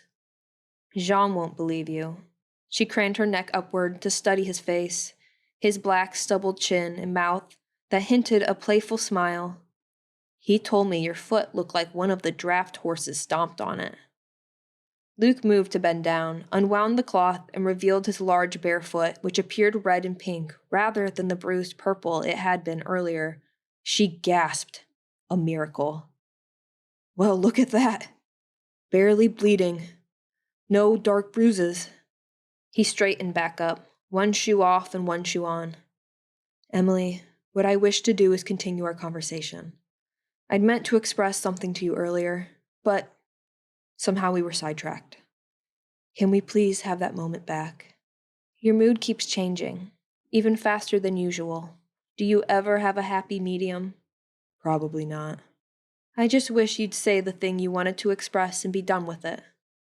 "Are you certain?" The grin spread across his face again. "Do you know you're beautiful?" "Luke, please. I'm not used to such flattery. I hope to reflect beauty in my good works and attitudes." "You reflect beauty all over the damned place." His voice went rather loud for this hour. "Luke, shh. You reflect the best in me. When I'm with you, I'm at my best." "I beg your pardon?" She opened her mouth in shock. His grin faded. "Don't be surprised, Emilie. I'm dead serious." "Luke, the idea that we could even be having such a conversation is beyond—" She let the sentence die. "You were going to say crazy. I understand." Luke reached for her hand again and cradled it in his. Emilie's face burned. "Should I check and see if Jean or Armand are still awake? Tell them your foot healed itself in 1 hour?" "No. It's late at night." "What? Past 10 now?" "But tomorrow morning I'll sleep late and pretend my foot is still crushed and on fire with pain." "Wouldn't that be lying to them?" "I am on fire, but with something else." His gaze was too intense for her. She looked away, guarding herself. "I hope you're not being dishonest with me about your supposed—" "Supposed what? What am I not making clear to you, Emilie?" "Supposed fondness of me." She became aware of her heartbeat. "It's cruel. Women like me aren't meant for passionate love or marriage, only for service." Luke lay his hand on her upper arm. "Forgive me for being blunt. It's difficult for an uneducated fool like me to behave any other way around a woman. A woman I intensely like. It's a terrible habit. What? I don't think you're being uncouth. And it's more than like, more than fondness. I want to do right by you, and words lost. He simply pulled her into an embrace. Emilie welcomed the gesture, resting her head in the fabric of his shirt against his firm chest, feeling so small in comparison. It was a heady feeling. His masculine presence, the protective way he held her, was almost more than she could bear. He grasped her shoulders, letting her pull away for some breathing room. "Sorry," he said with a nervous laugh. "It's night, and we're alone in the kitchen." "Please tell me what you mean by more than fondness." Her voice trembled. Luke's eyes connected with hers, truly searching. "Emilie?" Warmth flooded her soul at the way he spoke in her name. It was more than just him saying her name. It was a caress. She reached to touch his cheek, where a sprinkle of pox marks remained, though they seemed much fainter. The thought came to her to simply kiss his cheek. But would that be too bold and foolish on her part? "Please say something." He inhaled a breath. "I'm in love with you, Emilie. I'm not a liar, and I'm not playing games." Her heart exploded. She stood on her tiptoes, a step of courage. She stretched up and kissed his cheek, once, twice. In response, he pulled her closer in an embrace. She felt so safe and warm, so at home. Heat burned her face, as if she were pulling open the nearby oven to take out hot bread. Her right hand found itself grasping his upper arm and shoulder, firm and solid beneath the cotton fabric of his off-white work shirt. He searched her eyes as if asking permission. "What?" "This." He bowed his head to her turned face and gently kissed her cheek 2 times. "Emilie." Mumbling her name under his breath, he moved swiftly towards her mouth to take her lips. She closed her eyes to savor the moment. His lips were soft, yielding, deliciously cool. Her right hand clutched his shoulder as she allowed him to deepen it. It felt too good, being loved like this. She heard herself sigh into his lips. "I do love you," she whispered. "Emilie, ma petite." He took her lips again, a much firmer kiss. Emilie's body surged with the crackling stove. Energy she'd never experienced before, wanting to never let him go, to never stop him from holding her, pressing his lips to hers. She opened her mouth just slightly, surprised at her boldness. Time stood still. They remained in this quiet, warm embrace, sharing kisses, whispered endearments, for what seemed like forever until the stove's fire went out. Chapter 35. Alexis Savard sat alert and straight in his chair next to Officer Roux. The meetings of Les Conseils Suprêmes in Fontaine and Chantilly was in session. Bartholomé Bertrand loomed above the group from his plush violet throne. The 30 mages in dark coats sat at level below him at 2 long tables. Multicolored chandeliers lit by magic loomed over their heads. Portraits of great mages of old accented the walls of the great hall, a room also used for the village's semi-annual marriage market balls. At last winter's ball, Alexis had taken his favorite lady friend, Lilou Marie Laurent, to escort. It had been merely a ploy to keep the throngs of foreign girls and their matchmaking parents from eyeing him as their top matrimonial prospect. He was not in the market. Officer Roux. Bertrand steepled his hands as he lounged, gazing over his men. Alexis refocused his attention. Regarding my edict of punishments and punishable offenses, I've kept banishment from society as a consequence of showing unlawful indiscretion. I feel it may be too soft, but it shall hold for the time being. That is good to know, Lord Bertrand. Roux bowed his head, then turned to look at Alexis to give him a silent warning about Mathilde. Your aunt erasing that man's memory is still a heinous crime. There won't be mercy for her. Your father wants you to bring her here. Marcel Clement, however, was working at a sloth pace with his help, procrastinating, flying that coach back and forth, and worse, freely living amongst sans-magis. I must address the more severe crimes. Bertrand pointed an upward finger. Those of treason, and the ultimate crime of sans-magie relations. The latter is the one that will threaten our people. As I have said before, magic and humans will eventually fade and become extinct if the crime is not dealt with now.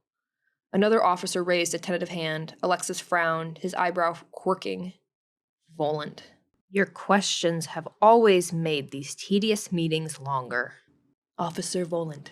Bertrand addressed him. How does it fade, Lord Bertrand? Is there proof from science, or is it a mere scare tactic? Volant bowed low as he spoke the last words. Honest question, Volant. And that is why my guest is here. Bertrand seemed glad to hear his question. He gestured to a visiting mage scientist at the opposite table. To put it simply, a mage and a sans-magie mating are, as Monsieur Schwartzlich's work has discovered, either 100% or 50% likely to result the birth of a sans-magie.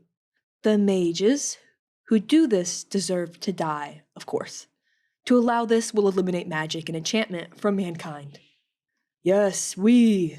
A chorus of voices shouted from the council, and Alexis joined them with a fervent shout of, "We can't allow it!"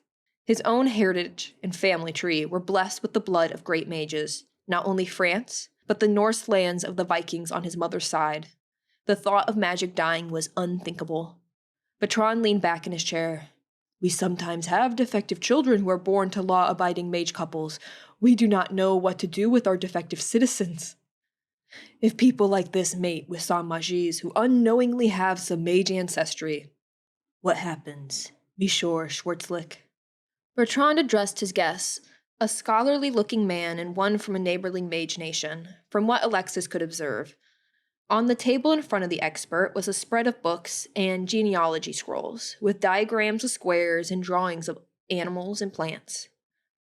Mages are sometimes born. The scientist spoke in French with a strong Austrian accent. He pushed up his wire spectacles. In mundane environments, always a danger to discretion. Bertrand nodded his silver-wigged head. Because of people like this, great efforts must be made to prevent disasters. We must swiftly take a child like this from its parents and bring them to our society to be schooled properly. Memory deletion curses performed by officials with mind magic must be thoroughly practiced, which is never a good thing considering the case of our most wanted criminal, Mathilde Savard. Bertrand turned his unnerving large eyes to Alexis, Rue, and the other law officers and continued his speech. Depending on the criminal, I also decree 10 years in the glass dungeon, not 5, shall be an alternative sentence for indiscreet magic done for and seen by sans-magie. Hear, hear. The chorus of voices arose from the council. Now, officers, Bertrand continued, you must use your judgment when you make those decisions. I will not be deciding every case for you. Merci, Monsieur Bertrand, Rue spoke, for allowing us to decide our cases, I mean. That is Lord Bertrand to you now, don't forget. Lord Bertrand. Rue bowed again with a deep frown. Now. Bertrand clasped his hands, scanning the council. I come to the matter of enforcing my new decree. The death penalty. Beginning today, it will be the cost for traitors against my direct orders or those guilty of the ultimate crime of intimate relations with sans-magies. The ultimate crime is clearly defined as the act between a man and a woman which may result in a birth. I shouldn't have to elaborate on what that is. A few men chuckled. Alexis suppressed a smirk with his palm, avoiding eye contact with Lilou Marie's father, Monsieur Laurent. Alexis and Lilou delighted in taking part in the act together, after all. The blonde paint artist was his joy and his headache, his rose with thorns. But to marry her or one of his other girls, never. I have an idea about the method of execution that will still honor our magical views, Bertrand declared. Cleanliness, purity, and strictly made of mage power. None of the blood-drenched horrors that the inferior people do to one another. Therefore, I wish to appoint an official executioner. For Le Conseil Supreme, Officer Savard? Yes, Lord Bertrand. Alexis sat up straight in his chair. Me? With my cutting power? That would come under the category of blood-drenched horror, I would think. Your junior agent, Marcel Clement, is my late friend Felipe Clement's son, and a known ice mage. I am now going to utilize him for the role of executioner. I ask you to relay a message to him. Clement, of course. He has lethal power, all right, but he doesn't want to use it. A breeze of relief went through him. He would much rather not be the one chosen if he were so inclined. He nodded. I'll meet with him, Lord Bertrand. If he chooses to, he can demonstrate. Excuse me? Bertrand's eyes bugged with an appalled look. You are treating this matter as if Clement has a choice. He needs proper training, Lord Bertrand. Alexis made sure to bow his head low enough. His forehead came within an inch of the hardwood table. Find him by tomorrow, Savar. You will train him, bring him to meet with me in my office.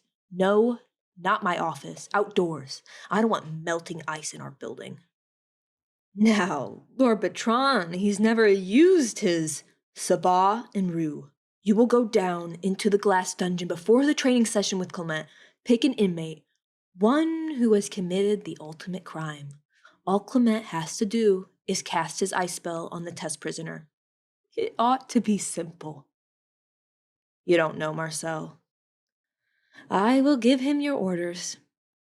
If he completely refuses my honor, there will be another executioner appointed to kill him, and all of his colleagues who allowed him to rebel for treason. Bertrand's voice sharpened. The other young man I have in mind is Ignance Pollen. He is 17 years old and a fire mage, but that method of death is not as clean. And let this be a warning. He softened his voice, fidgeting with the fluted handle of a levitating wine goblet before him. Anyone who does not heed my commands will be reduced to either ice melting into water or to ash, depending on which man agrees to the job. Yes, Lord Bertrand. Alexis picked up the notion that the mage lord's inner thoughts matched his words. He was not bluffing. I will not be responsible for Clement's rebellion, Alexis told himself. This was no light matter. He must fall in line. Bertrand narrowed his eyes, so they weren't quite so bugged. Utilizing Clement's powers shall be quick and easy. Ice sculptures will melt, a perfectly clean, lethal, and bloodless method. The Lord of all enchanted France leaned back in his throne. He raised his finger, conjuring more wine goblets in a fine table setting for the council. Merci. Now, for a dinner break, gentlemen. Alexis passed through the portal to mundane Paris, his least favorite thing to do on a spring evening. He located Marcel via his glass, driving his coach near the Cathedral of Notre Dame, giving inexpensive rides to customers, while he waited on a chair at an outdoor cafe. A waiter came to ask him if he could take an order. Just a water, please. He had not a sou of Saint-Magie money on him. Across the street, he spotted passengers leaving Marcel's parked coach. He rose from the chair and took fast strides through the crowds of inferiors to reach him. Good evening, Alexis. Marcel moved items aside on his driver's seat, a leather bag, a water jug, a book. Alexis climbed to the coach seat. You need to spend less time on this extra little job of yours. I need to help pay for my mother's rent on her home and seamstress shop. Marcel's tone was rather short, defiant. Alexis scowled. If you can fit it in with your new assignment. New assignment? The agent's eyebrows raised. Something special appointed to you by Lord Bertrand himself. He caught the alarmed look before Marcel's thought words. Merde, no, entered his mind's ear. What is it? Marcel's hands trembled as he held the horse's reins. The coach jolted a bit as the horses assumed the shake to be a go. Executioner, Alexis said in a low, resolute tone. Marcel barely concealed a gasp. His dark brown eyes went saucer round. I can't. You've never tried. I know, but I'm going to train you. I don't want to. Marcel handled the reins to keep the horses still. You have no choice. This is Lord Bertrand's orders, Marcel. The junior agent swallowed. When? Very soon. This week. I plan to visit my niece soon. I promised I'd come back to her. He turned his gaze away, busying himself with wrapping the reins around a wooden peg in park mode. The horses calmed and rested. This niece is a mage, correct? Marcel nodded, looking away up towards the great cathedral tower. Alexis picked up an image of a little girl in the other's thoughts before some annoying musical tune started to play in his, or Marcel's mind. So, a child. What is with the music? I have music playing in my head all the time, Alexis. I believe it's called a worm in the ear. It needs to stop. Alexis's voice was clipped harsh. You may still visit your niece, but you must follow the schedule I give you. Lord Bertrand ordered you to report to Le Conseil headquarters tomorrow, and, in the meantime, keep searching your glass for Mathilde and Prince Renaud. I want to know if she's broken her curse on him, or if she decided to change his identity for his entire life. Alexis tried to read his mind once more, but the man averted his gaze. A few other horses and carriages rolled past. He heard the same harpsichord and violin music surging through his brain. He spoke a vow to himself. The hell if I'm going to fry on account of his juvenile games. Either he dies or me. It won't be me. He then spoke to Marcel in a low, sinister tone. Things have changed now. You know that any insubordination to Lord Bertrand will result in the death penalty. Any insubordination towards me may also apply for the fact that I am Le Conseil Supreme. He tapped a finger on the silver LCS badge on his lapel. It bore the motto, La magie ne mourra pas. The magic will not die. Ironic, isn't it? Alexis heard Marcel think when the music faded. What's ironic? All the world is irony. Marcel's eyes reddened and blinked. He pressed his gloved fist to them, as sad, somber music blared in Alexis's mind. Remember the new decrees. He sneered at the younger man's show of emotion. Indiscreet use of your magic in front of sans magies will result in either 10 years in the glass dungeon or complete banishment from our world, subject to sans magie persecution when your powers can't be suppressed. The latter would not be roses and sunshine. Alexis leaped from the coach's buckboard. He strode away, enduring the unwashed sans magie masses and leaving Marcel alone to think over his options. Chapter 36.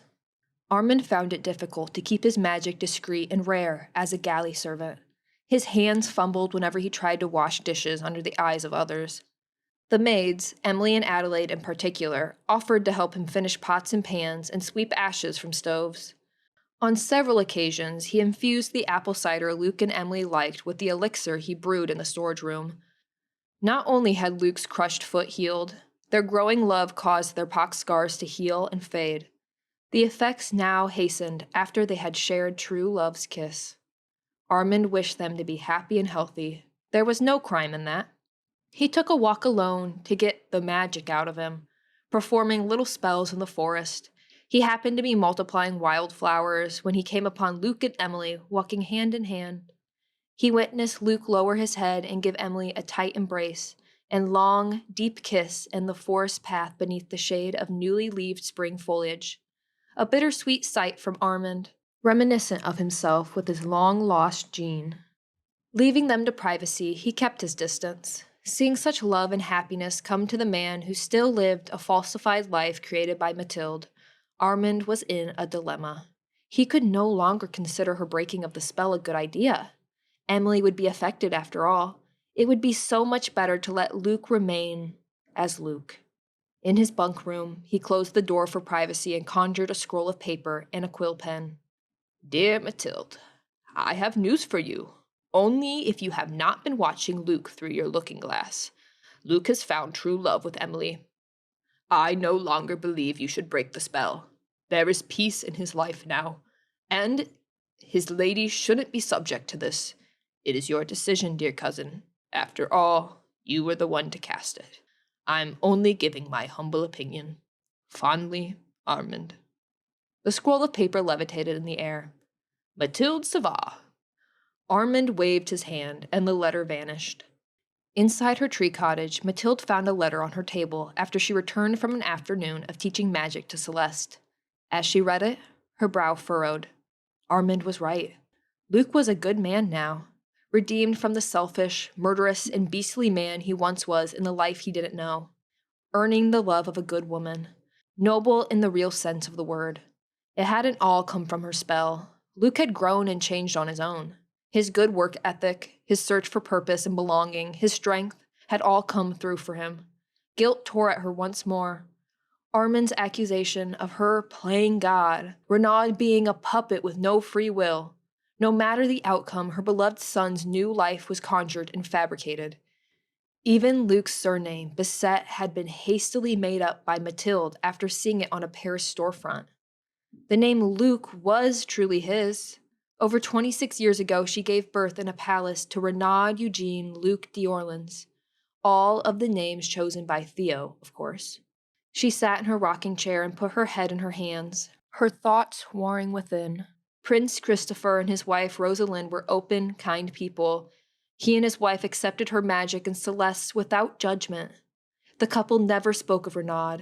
Too painful to talk of him, Mathilde reasoned. After a long time of agonized thinking and pondering, a decision came to her. Because Luke lived so far away from this palace, the spell would not be broken unless he were to come here. If he met and reunited with Christopher and Rosalind himself, recognized as the murderous brother they believed dead. And if by chance the truth came to light, Mathilde's secrets would be unearthed and she would accept and pay the consequences. And Renaud?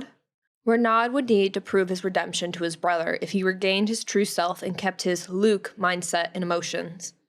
Armand said this needs a breaking clause, connected to his old home, something unlikely to happen. She raised her palms in the air and proclaimed the provisions of a breakage clause. I, Mathilde Savard, decree that the memory curse on my son Renaud will break if he were to meet, and behold eye to eye, Princess Rosalind, the woman who incited his jealous act of violence.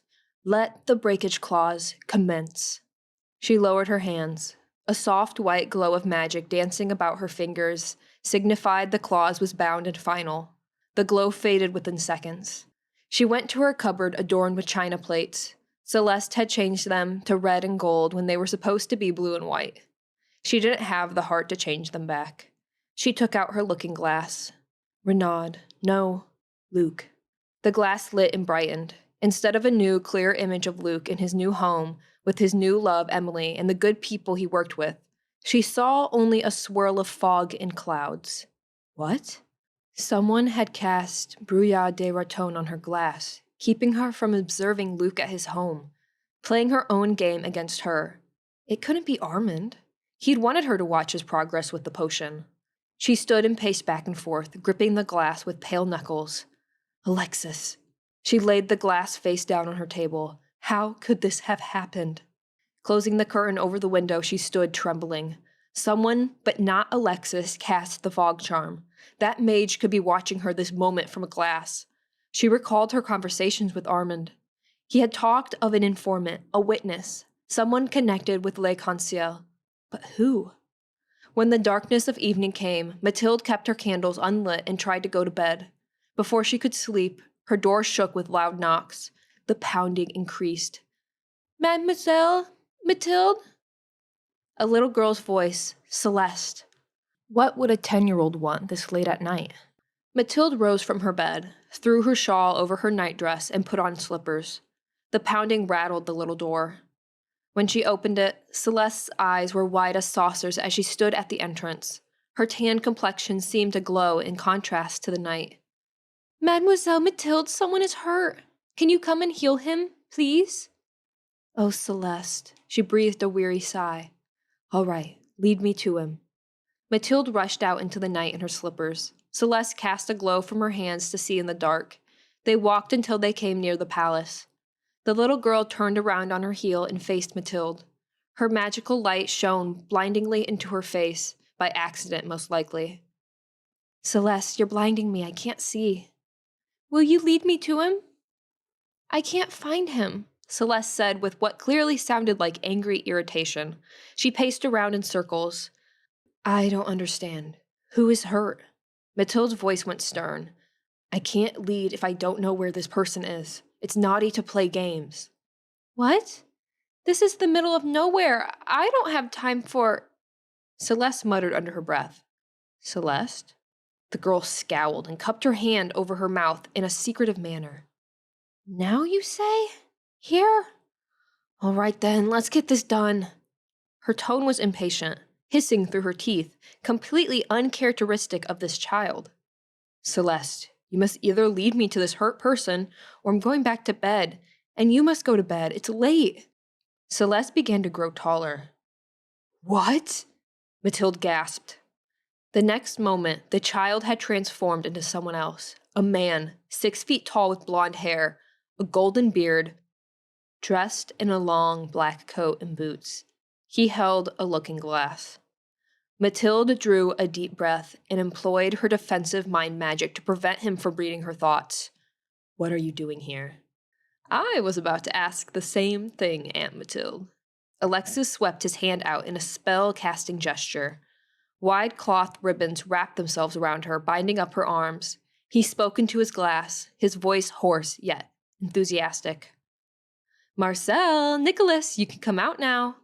2 men in dark cloaks teleported next to Alexis. One a young brown-skinned man, the other with the gray wig and spectacles. Alexis clutched the younger man's shoulders in a gesture of triumphant celebration. Excellent work, Marcel.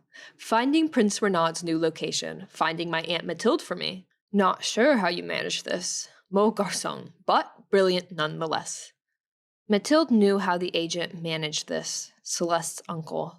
Marcel nodded at the 2 officers with solemn silence. He gestured for Alexis and Nicholas to follow him, leading the way back to the tree cottage. Hot blood rushed through her ears. Armand warned her of this. Alexis and Nicholas followed the younger spy, guiding the bound-up Mathilde. A large coach came into view, drawn by 2 silver-gray horses with unfurled white wings. The 2 lay Conseil officers gripped Mathilde on each side with surprisingly gentle hands. We'll treat you like a lady, tante, her nephew told her. Mathilde ça va. The elder officer spoke, low and authoritative. I am Officer Nicholas Roux, Chief of Law for Le Conseil Supreme. You are hereby arrested on 2 counts of healing sans magie persons and 1 count of life-altering memory erasure. By the edict of Lord Bertrand, my agents and I have the authority to transport you to the glass dungeon beneath Fontaine and Chantilly. They reached the coach, where Marcel opened its door and leaped into the driver's seat. Alexis and Roux aided Mathilde's steps to the coach in a gentlemanly manner, as if they were her footmen rather than her arrest team. They took seats on either side of her, slamming the door shut with a metallic rattle. The coach rolled for a few moments before the enchanted horses caused it to soar into the sky. Mathilde's stomach flip-flopped as the vehicle climbed higher and higher into the clouds. Out the window, beyond the soft glow of the carriage's interior, stars glittered in the distance. The sky was a violet hue in the remaining dusk. The coach slowed. The jarring stilled as it rode the air like a calm ocean. For about 20 minutes, the 3 sat in silence. No sound could be heard except the rush of the night wind. Her nephew sat close to her, fidgeting with his gloves. He kept his brooding gaze ahead and out the opposite window. The last time she'd been so close to Alexis, he'd been only 3 years old, a mere toddler. She'd rocked him to sleep, tucked him into bed the night before her exodus. Now he'd grown into a handsome and zealous law officer, brutal and merciless, just like his father, who'd sent Armand to his doom. She thought of Armand, his accounts and memories of his ordeal, the glass cages, horrifying creatures, being holed up with both evildoers and the innocent. She drew strength thinking of him, yet her heart ached. There will be no goodbyes to her cousin or her son. Before long, Marcel bid his horses in their descent. Glowing torchlights of the city of Paris came into view. Mathilde's stomach rolled as the coach made its slow fall back to earth. They landed with a jolt. The wheels and axles of the coach rattled, and Mathilde almost collided against Officer Roux's shoulder, feeling awkward. Sorry, she mumbled to him. His expression was kind. He nodded without a word.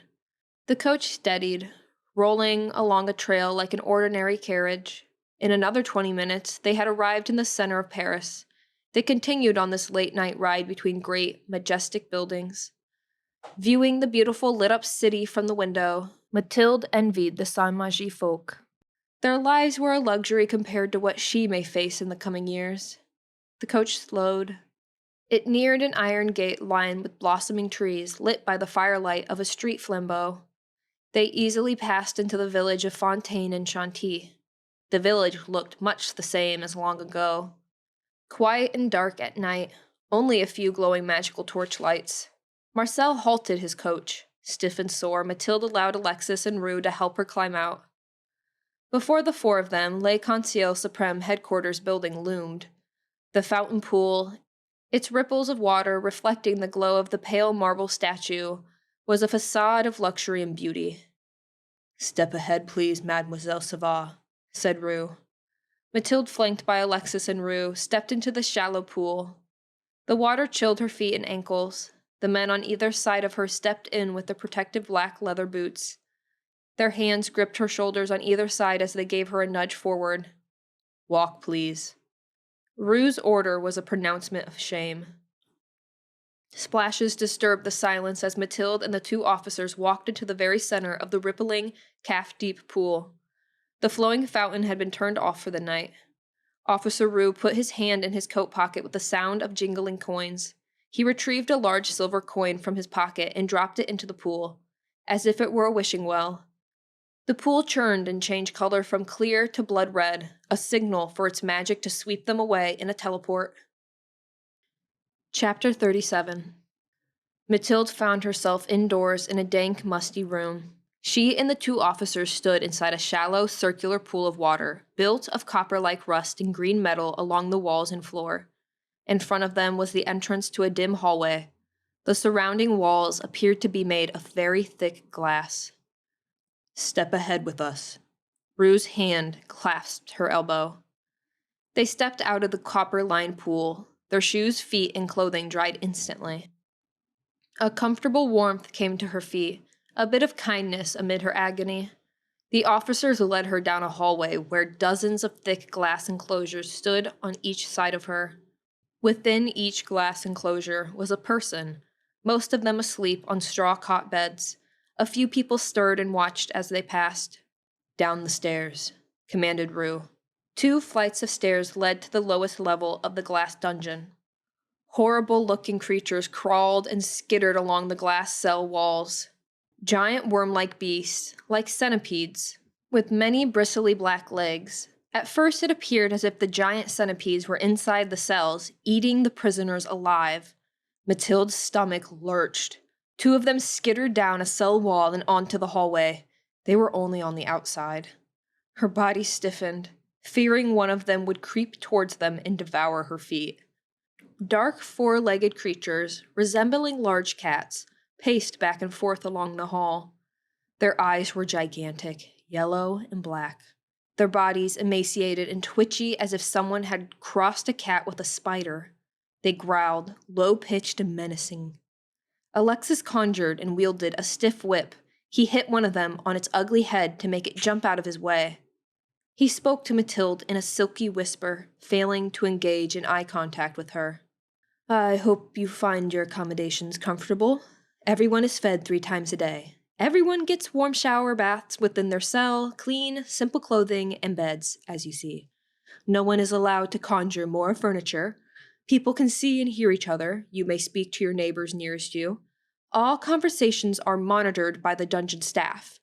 You'll get used to it." A wild-haired woman sat up in her bed as they passed her cell. "Welcome, madame," she screeched. "My name is Colette. Please stay near me." But they kept walking. A few paces more to the part of the cell block where some empty glass enclosures remained. Rue opened the one to Mathilde's right. The glass disappeared only for an instant. "Do you need anything to eat or drink, Mademoiselle Savard?" Rue's tone was professional yet kind. "Water, please." In an instant, he conjured her a cool glass bottle of it. "Merci." "Step inside, please," said Rue. Mathilde stepped in, and the glass reappeared, shuttering her in on all sides. Her night clothes transformed into a loose gray-blue pinstripe nightgown. "Bonne nuit." Alexis gave her a haughty quirk of his eyebrow before he and Rue walked away, their footsteps echoing, finally fading. Alexis, don't you remember me? Your Auntie Tildy? She'd left home when he was so young that he'd forgotten her long ago. A large man wrapped in a wool blanket slept nearby. His cell was across and to the right from hers. The cell on both sides of her were empty. Her only furniture was the straw cot and what was surely a privy stool. Glass walls, no privacy. A horrid, dark, fly-eyed cat crept past her, its long tail twitching. She remained stoic and didn't cry.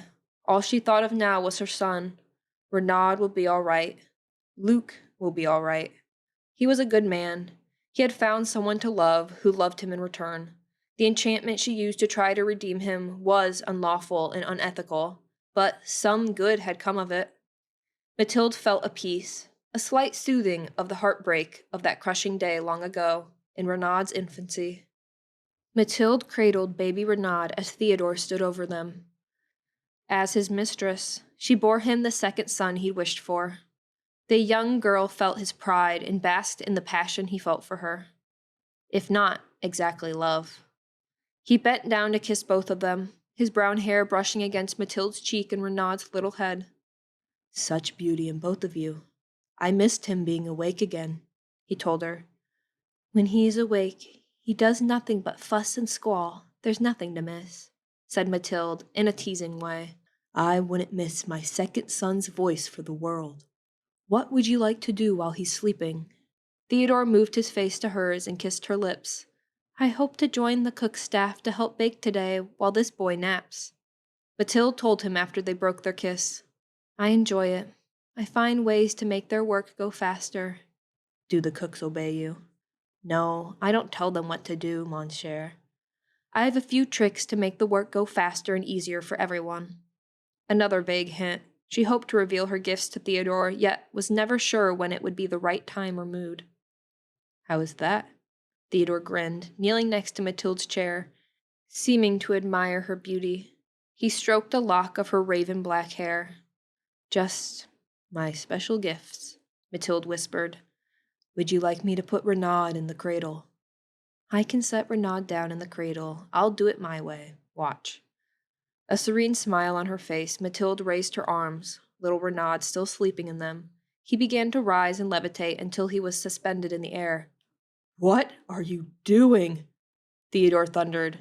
His angry voice caused the baby to startle. Floating in mid-air, Renaud flailed his tiny arms and legs and bawled, his face red. Theodore rushed forward and caught him in his firm arms. The baby screamed louder. That's not natural. You're a witch. The prince yelled above his little son's wails. I am... Mathilde stammered, her eyes flooding. I'm a witch, Theo, a mage, a sorceress. Whatever term you want to use, I thought you would love me no matter what. His eyes were blue flames of horror and anger. You must leave my home now. I can't help my magic, Mathilde sobbed. I was born with it. It's in my family, in my bloodline. This cannot be true. Is he going to be abnormal if he ends up like you with sorcery and supernatural insanity? I will kill him.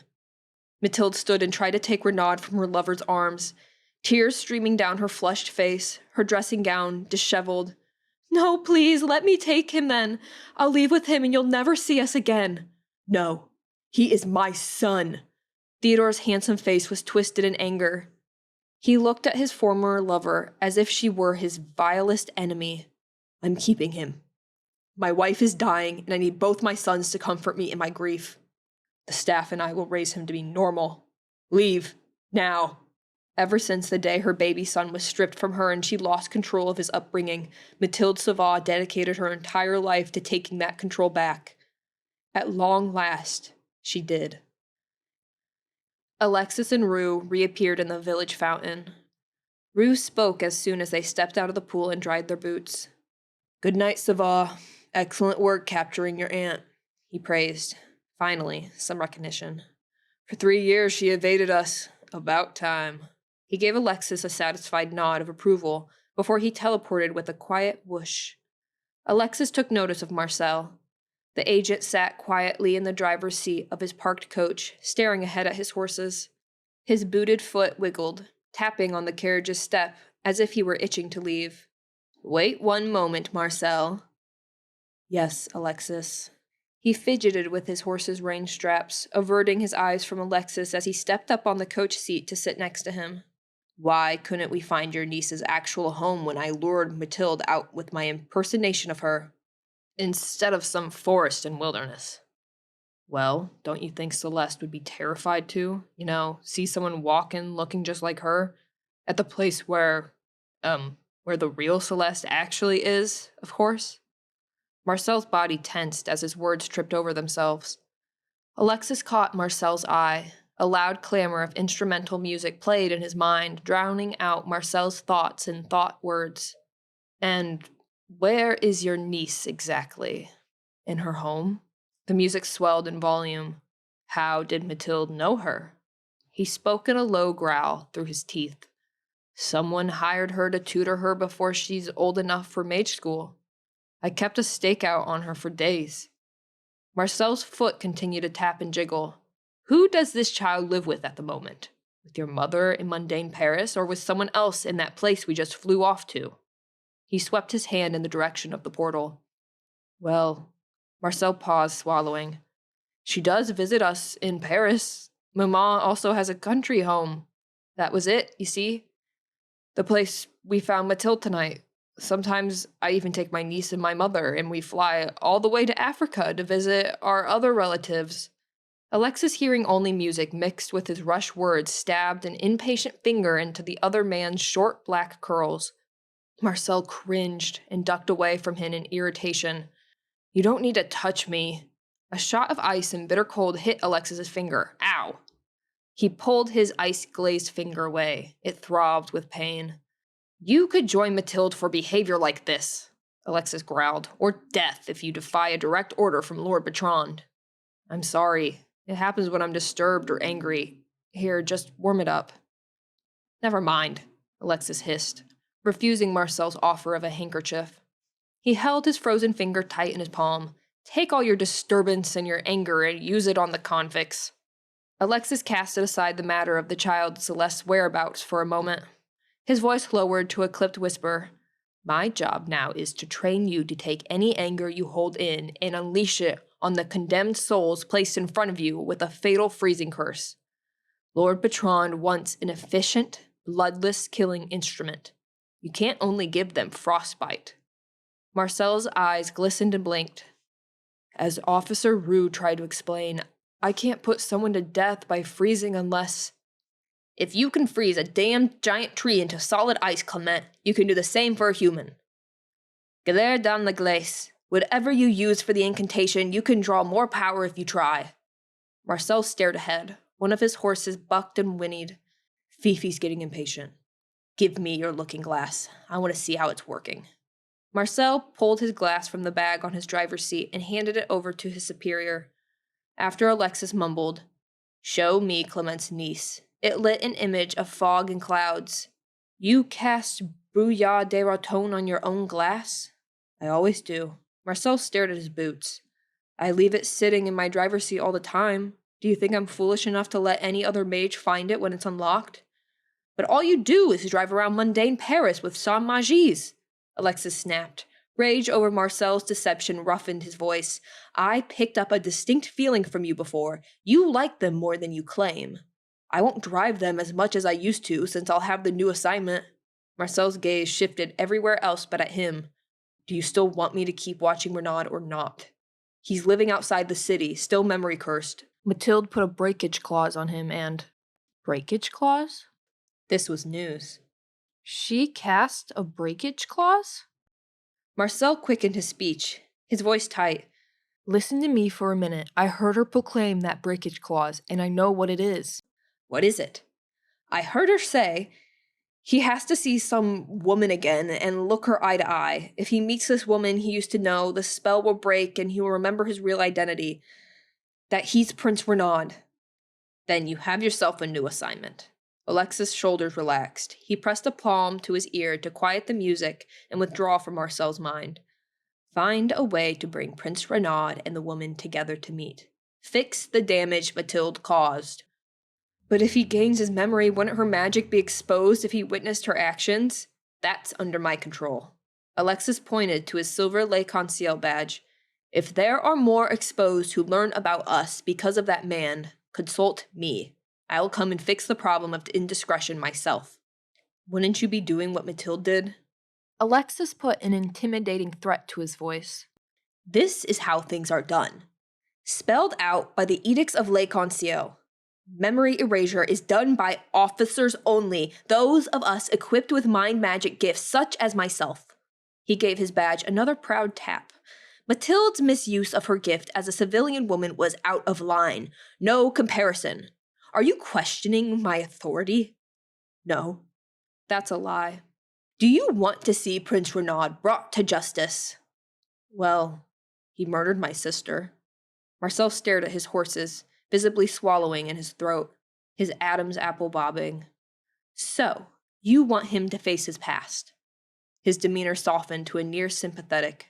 To make this happen, you find the trigger of Mathilde's breakage clause. Use your glass to locate the woman who will break his spell wherever she is.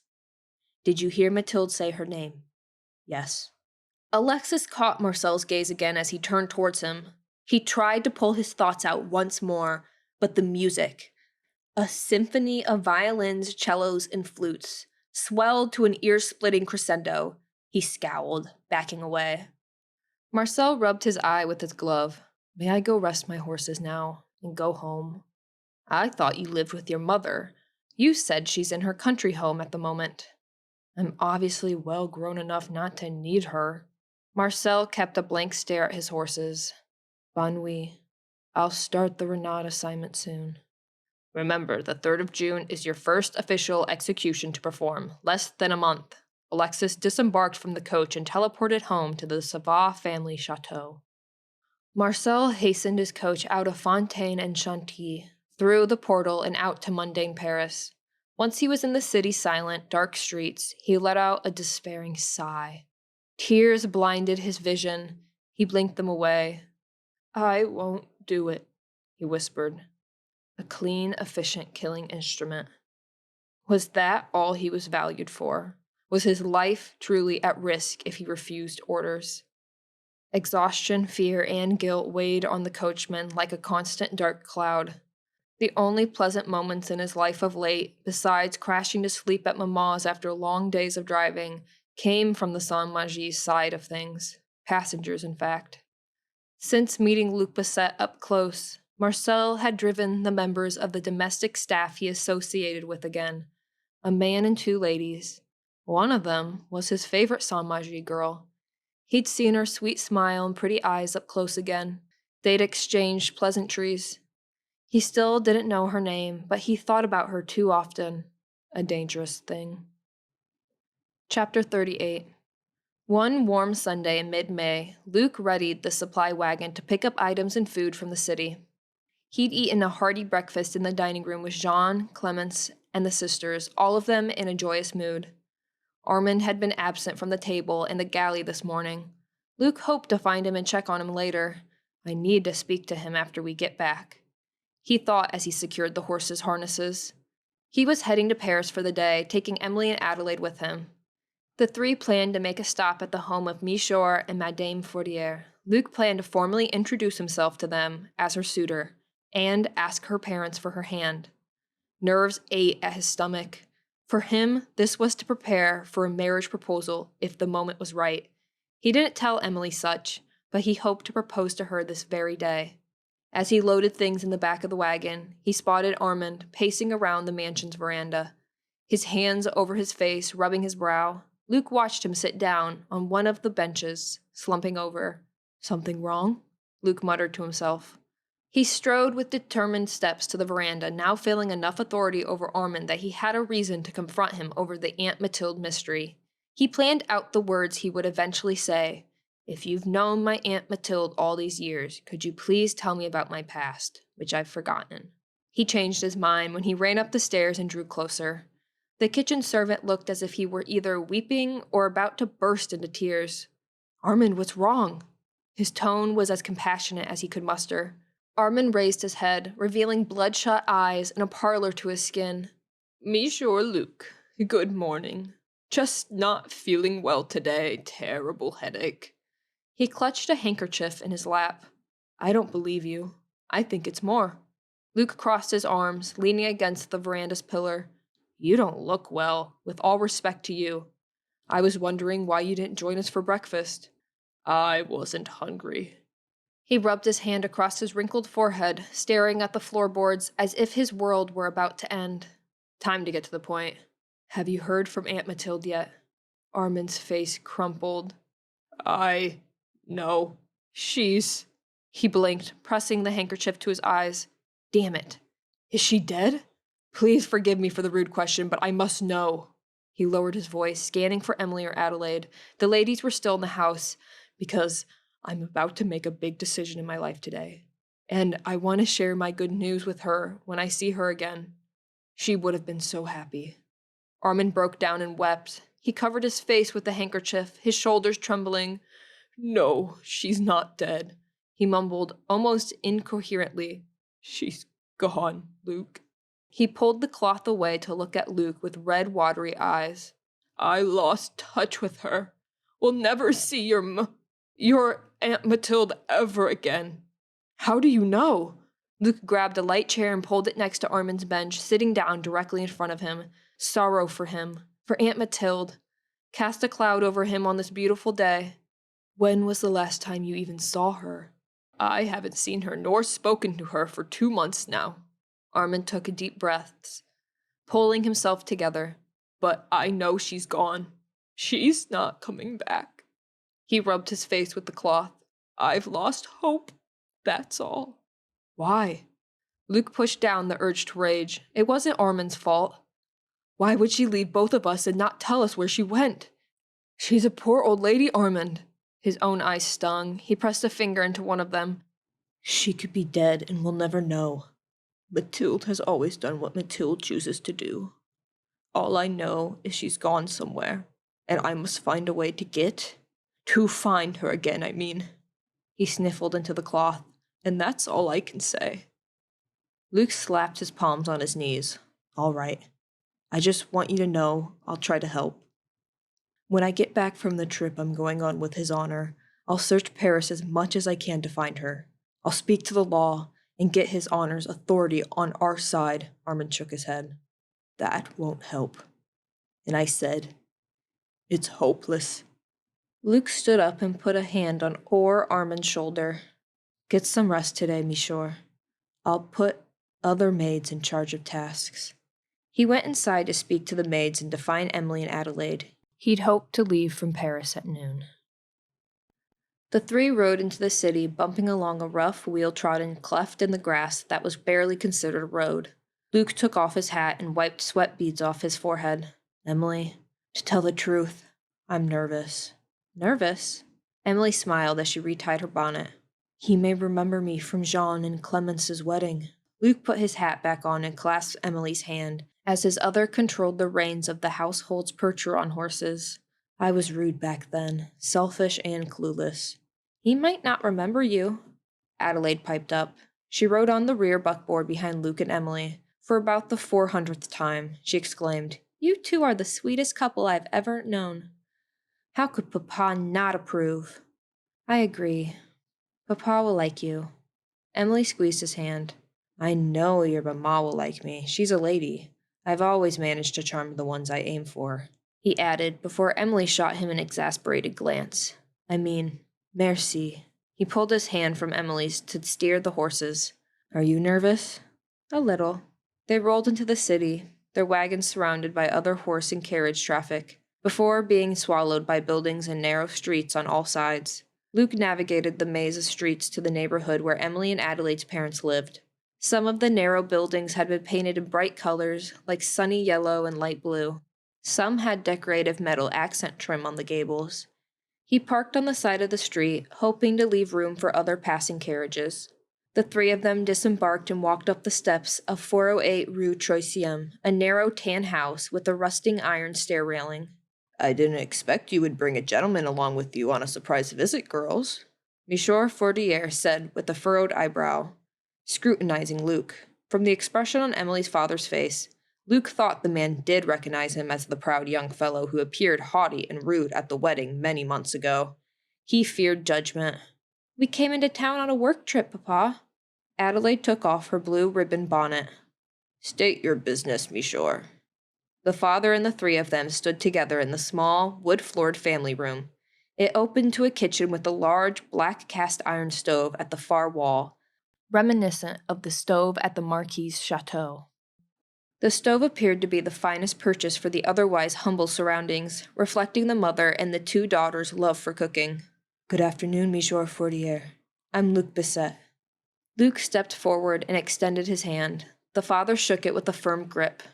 We're in town to purchase supplies for the household and pay you a call. We met at Jean's and Clemence's wedding party, said Paul Fortier, a ruddy-faced man of about 60 with a white beard. You're an acquaintance of my daughters? To be truthful, I'm their supervisor. I'm the newest household manager to His Honor, the Marquis and his family.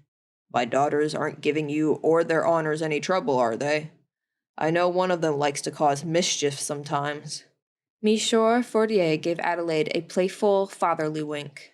No, of course not. Luke grinned. Their father seemed a good fellow.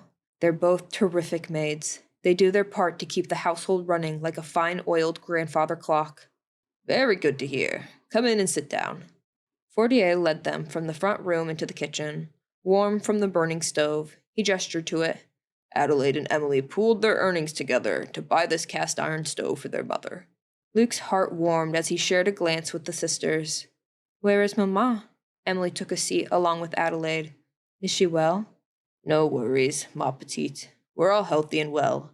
Fortier settled into a chair and folded his hands over his rotund middle, clad in a brown waistcoat. She went to the market for a few things. We didn't expect you to surprise us. The four of them made small talk about the Marquis's household, the near completion of the noble family's fund hotel, the weather in the countryside. Marjorie Fortier, a full-figured, round-faced woman, greeted them with pleased surprise. Hello. Margie. Monsieur Fortier gestured to Luke with the pipe in his hand. This is Monsieur Bisset, the girls' household manager, and a friend of theirs. Nice to meet you, Monsieur. The lady's eyes widened as she took in Luke's appearance with an unspoken, "Is he a prospect?" look before she rushed to hug Adelaide, who was truly a younger version of herself. Mama, we missed you. Adelaide accepted her eager hug. Emilie embraced her mother as well. The two daughters helped put things in the larder. You brought the long baguettes from Martin's patisserie, Adelaide exclaimed. They were always delicious. I could never bake them the same as he does. You bake very well, Addie. Monsieur. Emilie. Madame Fortier studied her younger daughter. You look so healthy and pretty. It looks as if the scars are fading. I barely see them. Paul, don't you think so? I agree. Monsieur Fortier squinted his hooded eyes, studying her. I always thought they would be permanent. It looks like a miracle. I'm feeling much better now. Emilie folded her hands, her face beaming. I think it's the warm sun and being out in the country. But, Emilie, remember you have always been beautiful. Her father extinguished a pipe in his ceramic bowl. There was never a moment in your life when you were anything but. Thank you, Papa. Emilie sat next to Luke, who lay his hand on her shoulder. And Adelaide, you've always been cuter than a bug's ear your whole life. Monsieur Fortier said to his eldest, Your mother's perfect copy. Of course, your cuteness has always been equal to naughtiness. Oh, Papa. Adelaide gave a cheeky smile as she put a few of the prize baguettes on a serving dish. Naughty? Luke didn't think she was, but he had the feeling that Addie was going to make some lucky man very happy, and quite soon. She was all sweetness and innocence, yet radiated a feminine sensuality that she likely didn't realize. None of the eligible men working at the chateau were good enough for her. Please join us for a little luncheon, you three. Madame Fortier opened the lid of a soup pot. I always make too much. Luke sat down with the sisters, his heart swelling with love and admiration for his lady. Her long, cinnamon brown hair was worn down. She wore a red sprigged dress, which brought color to her light complexion. The vestiges of scars now more like freckles. She looked like a rose. Courage surged within him to take this mealtime to ask her parents the big question. Monsieur, Madame, Luke began after they were all seated in spindly chairs around the kitchen table. The smell of boiled cabbage soup filled the room. I want to escort the ladies home to see you, but I also have... Emilie and I, we wish to speak to you about something. He glanced at Emilie. She widened her eyes, her face alight. Luke met Monsieur Fortier's expectant gaze. I want to ask you for her hand in marriage. Madame Fortier broke into a great tearful smile. Monsieur Fortier gave Luke a furrowed brow look. How long have you been courting? Emilie and Luke glanced at each other. A month, they said in unison. About 4 weeks had passed since they shared their very first kiss that night in the kitchen. Luke and I have known each other well since the middle of winter. He helped build the hotel, but he was sick for a while. She gave Luke a shy glance. The same as me. You had it, monsieur? Madame Fortier gave Luke a careful look as she passed a plate of baguettes to Adelaide. I'm glad you recovered, but forgive me. I have to say I barely see much scarring at all. Adelaide nodded in concurrence as she dipped a baguette in her soup. Isn't it a miracle? Thank you for your kind thoughts.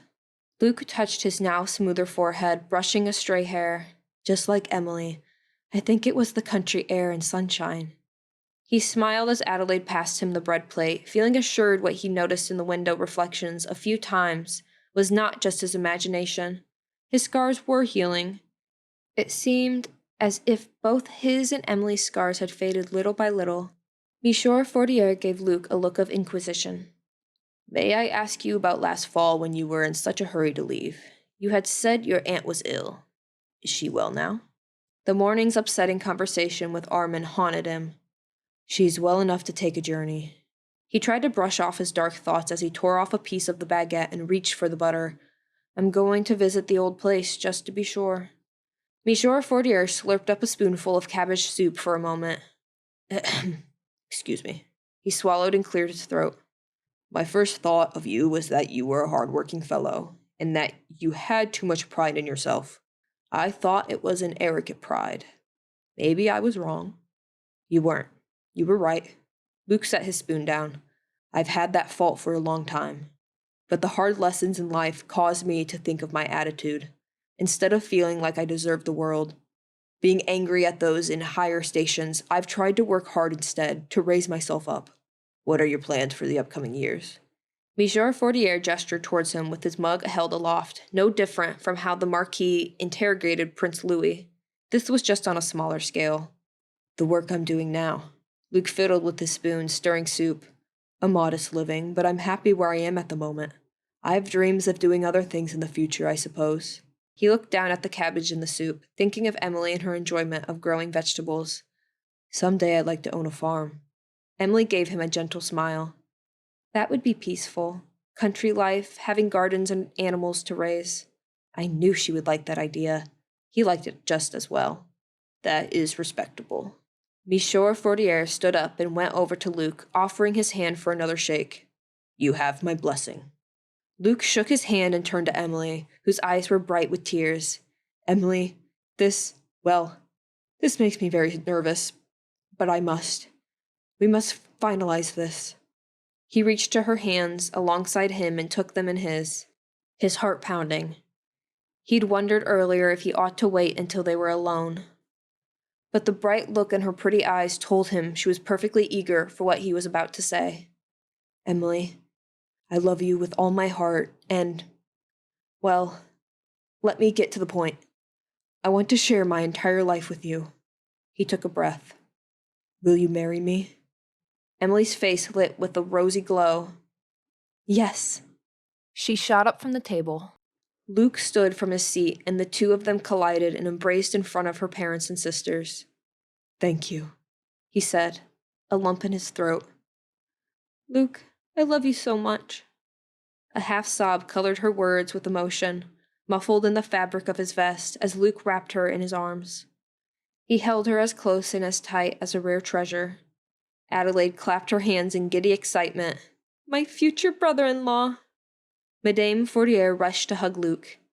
I can tell she loves you so very much, Monsieur Bisset. You two will make such handsome children. Mamma? Emilie lifted her head from Luke's embrace, wearing her embarrassed look. We will take things one day at a time. Chapter 39. After eating and celebrating with the Fortiers, Luke, Emilie, and Adelaide walked the neighborhood. They passed rattling carriages, horses, clusters of chatting people. Every so often, Luke couldn't resist leaning down towards Emilie to join his lips to hers. They were young, engaged, securing a living, and happened to be strolling in the city of romance on a sunny spring day. He couldn't be happier to be alive. Spotting 2 ragged-clothed children across the street with a clay pot, he dug into his pockets. "Excuse me, sweetheart," he said to Emilie. "I'm going to give them a little."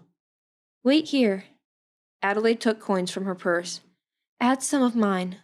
She and Emilie followed Luke's fast strides to greet the 2 children. Luke dropped his coins in the small pot the young girl held in her arms. "Merci," the boy and girl exclaimed to the 3 young adults. The girl looked to be about 8 or 9, the boy 11 or 12. The girl had the biggest gap-toothed smile on her face. "What are your names?" Emilie took the only coin from her skirt pocket and added it to the girl's pot. "Henry," said the boy. "And that's Josephine, but she likes to be called Joe. Good to meet you." Luke nodded to both. "Henry is the name of his honor, the Marquis de Brumont. And if I had my way, I'd take both of you to his home where we work, to live and learn a skill and make sure you get plenty of food." "Thank you, me sure, but our mother would miss us." Henry shifted his dirty, bare feet back and forth on the cobblestones, rocking as if he needed to find a privy soon. "We have a home." Little Joe pointed in the direction of Rue Saint-Quième. A place as nasty as my old home for certain, Luke thought. "Our mamma is sick and can't work. We must beg to pay rent." Henry bounced on his feet, unable to keep his body still. "We have to walk home now." The boy took his little sister by the hand. "Thank you." "Adieu. And we hope to see you again," Luke waved. "Goodbye, Henry and Joe. Please stay safe." Adelaide wrung her hands with worry. The 3 watched the youngsters walk with their pot, waving until they turned around the corner. Luke took Emilie's hand. "I wish we could do more," said Emilie. "Someday, when I make my fortune, small as it will be, I'll help as many as I can. Only in time." "I believe you." She squeezed his hand. "I might open a seamstress shop of my own someday, but not here. There's already one down our street from Papa and Mamma's. I've seen the sign and I wouldn't want to take their business away." Adelaide adjusted her bonnet as she walked a step behind them. "I've seen that shop as well, Em. Would you both still want to continue serving their honors after you marry?" "Yes, all depending." Luke smiled down at his love. We'll take things as they are for now. But someday I want to build a house for just Emilie and myself, with a farm and a seamstress shop, if you wish, Emilie. "That sounds wonderful." She leaned her head against Luke's shoulder.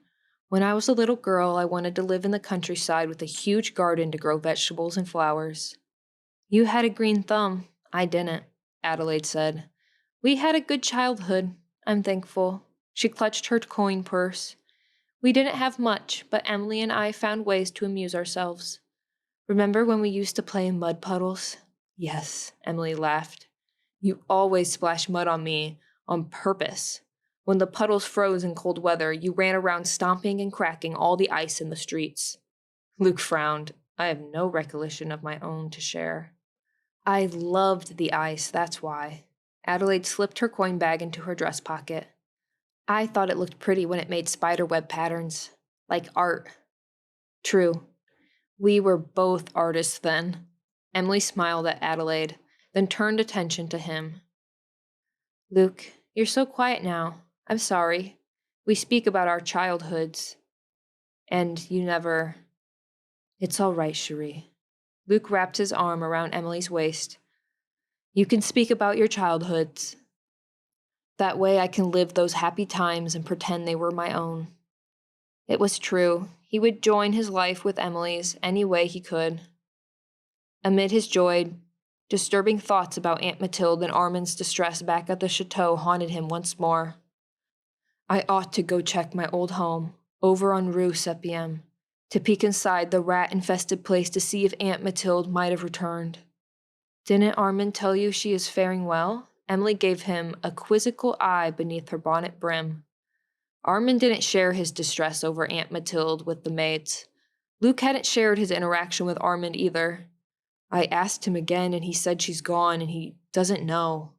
Would you mind if I went to check on the old place? I could hail a cab or carriage to make it quick. I don't mind, sweetheart. We could all go there together. Adelaide glanced up and down the street, an eager look on her rosy, cherubic face. I wonder where the bargain coachman is today. Emilie laughed. Oh, Addie, you have another crush starting, don't you? Adelaide lowered her eyes under her hat. Maybe. Her face lit up as if an idea burst into her mind like a torch lantern. Emilie, remember what I was going to tell you? Emilie put her hand to her chin. What were you going to tell me? Luke grinned, loving the thought of marrying into this lively family. I told you I think he's a prince. Who's a prince? The bargain coach driver. Adelaide's face went scarlet under her bonnet. I believe he doesn't charge much money for rides because he doesn't need to. My idea is that he's already a wealthy prince, or perhaps a duke, and the nice huge carriage and clean horses are his own. If the driver were a prince or duke, Adelaide, he would be in their honors in Lady Evangeline's social circles, said Emilie. What if he's a dark, handsome prince from a faraway southern kingdom? Adelaide wondered aloud. Where the great majestic animals roam, and his family told him to travel the world, and so he's searching Paris to meet his one true love. Oh, Adelaide, Emilie laughed. I can imagine he is, if I want to. They meandered over to Rue Sixième, closer to the street where Luke and Aunt Mathilde used to dwell. I hate the city sometimes. Luke glanced over at the thick cluster of market people with their din of voices. The more I think of it, the more a farm sounds perfect. We can have a garden this summer so we won't have to travel to buy vegetables, said Emilie. I admire your practicality, and I love you. They stopped for an embrace in the middle of the street. I wish I could search the shops within the city's center to find you a diamond ring. He nuzzled her ear, his words a near whisper. I don't need a diamond ring, Emilie whispered back. We must save our earnings. Luke, Emilie. Adelaide stopped still in her tracks. I think I see the bargain carriage and my favorite coachman at the corner by the little church. Let's say hello at least. I only have a few leva left, Adelaide. Luke fumbled in his pocket. I have 8 leva. Adelaide jingled her pocket bag with pride. She walked at a quicker pace, adjusting her straw bonnet, lifting her blue striped dress to keep it from getting dusty. It is him. Luke watched Adelaide's attempt to walk nonchalantly past the coach. It pleased him that she fancied the man, for Luke sensed he was lonely when he talked to him that one time. His horses looked clean and well taken care of. Luke immediately checked the horses' hooves. They wore new iron shoes. Good. The driver sat hunched over, staring at something he held in his hands. When Adelaide, Emilie, and Luke passed, he sat up straight and stowed away whatever it was, turning to the 3. Bonsoir, he greeted. Bonsoir. Luke took the initiative, speaking to him first, for Adelaide appeared nervous. Good to see you around, monsieur, said the coachman. And you as well, ladies. His expression brightened. Mesdames, or, mesdemoiselles, he faltered. They are both mesdemoiselles, Luke grinned. How have you been, monsieur? I've been well, he adjusted his hat. Thank you. Luke had forgotten what his surname was. It started with a C, a common first name or surname. He'd ask again. Would you mind me asking if we could purchase a ride from you down Rue Sepiem? He asked. I need to check my old place where I used to live. I don't mind at all, monsieur. The coachman stepped down and opened the carriage door, giving a polite nod to Emilie and Adelaide. Ladies, glad to help you again. Emilie climbed in, thanking him. Adelaide stayed on the sidewalk and adjusted her bonnet. The driver was waiting for her to follow Emilie. She fumbled with her coin purse instead. I have coins to pay, monsieur, Adelaide said to him. Is it, 5 leva again? For the 3 of you, completely free for a short drive. Climb in and make yourself comfortable. Luke noticed the man's warm, smiling gaze fixed upon Adelaide. Well, I'll be. This might happen, he thought. Good. Actually, may I sit up on top? Adelaide's face had gone crimson. It's a little warm inside with the windows and the bright sun. I wouldn't want to miss any Details of the streets and buildings. I can give directions, well. Usually, of course, her rapid faltering words spilled the tea in an over-tipped pot. The driver's eyebrows lifted, his face lit with pleasure. Yes, I suppose I don't mind the company. Here, I'll help you up. Luke climbed in to sit by Emilie, closing the door himself. They listened from the window as the driver helped Adelaide climb onto the front buckboard with him. Emilie caught Luke's eye. They both held back a chortle of laughter. The details of the streets and buildings, said Luke with a dramatic air. Poetic words of l'amour. He put a hand to his heart. Emilie shook her head with levity despite herself. She can give directions well, she whispered with amusement. Adelaide gives directions about as well as she folds linen napkins. I should have dared her with the promise of 10 livres to ask the coachman if he truly, the prince from a faraway southern kingdom, searching the world over his true love. Luke held back the urge to burst into louder laughter. He noticed some wisps of silvery fog about the cab, likely remnants from a passenger who smoked. Luke, stop teasing her now, chided Emilie. She's still looking around for possible gentleman friends. Let her have fun and social time away from us.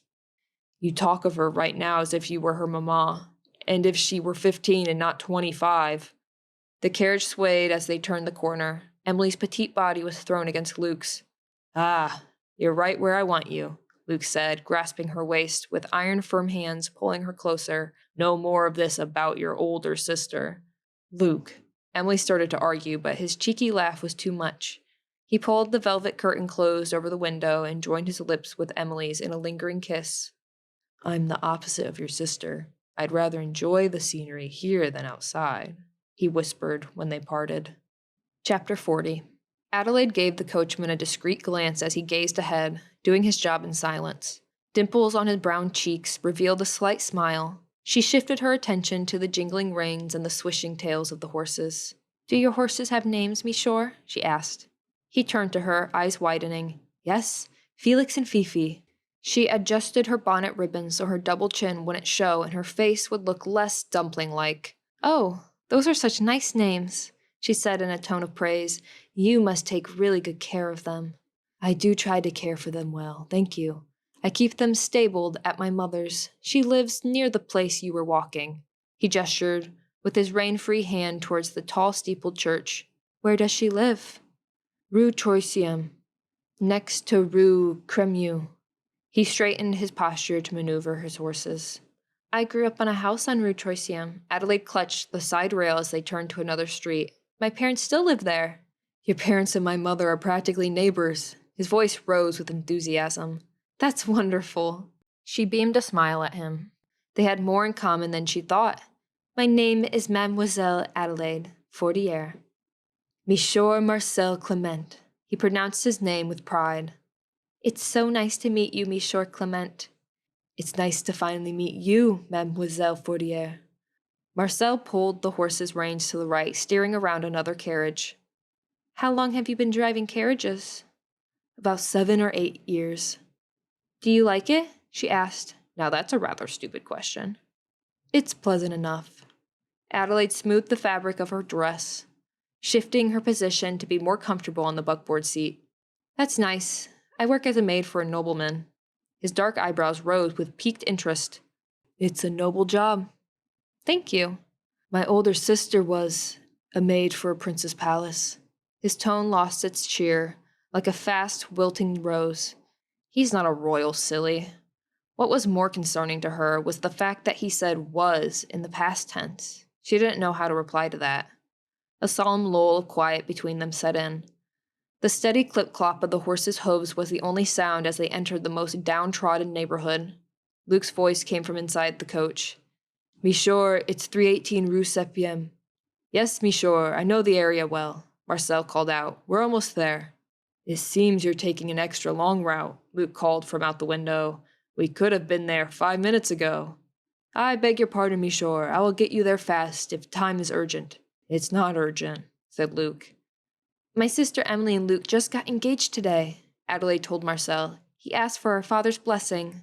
Marcel gave her a polite nod and called down to Luke.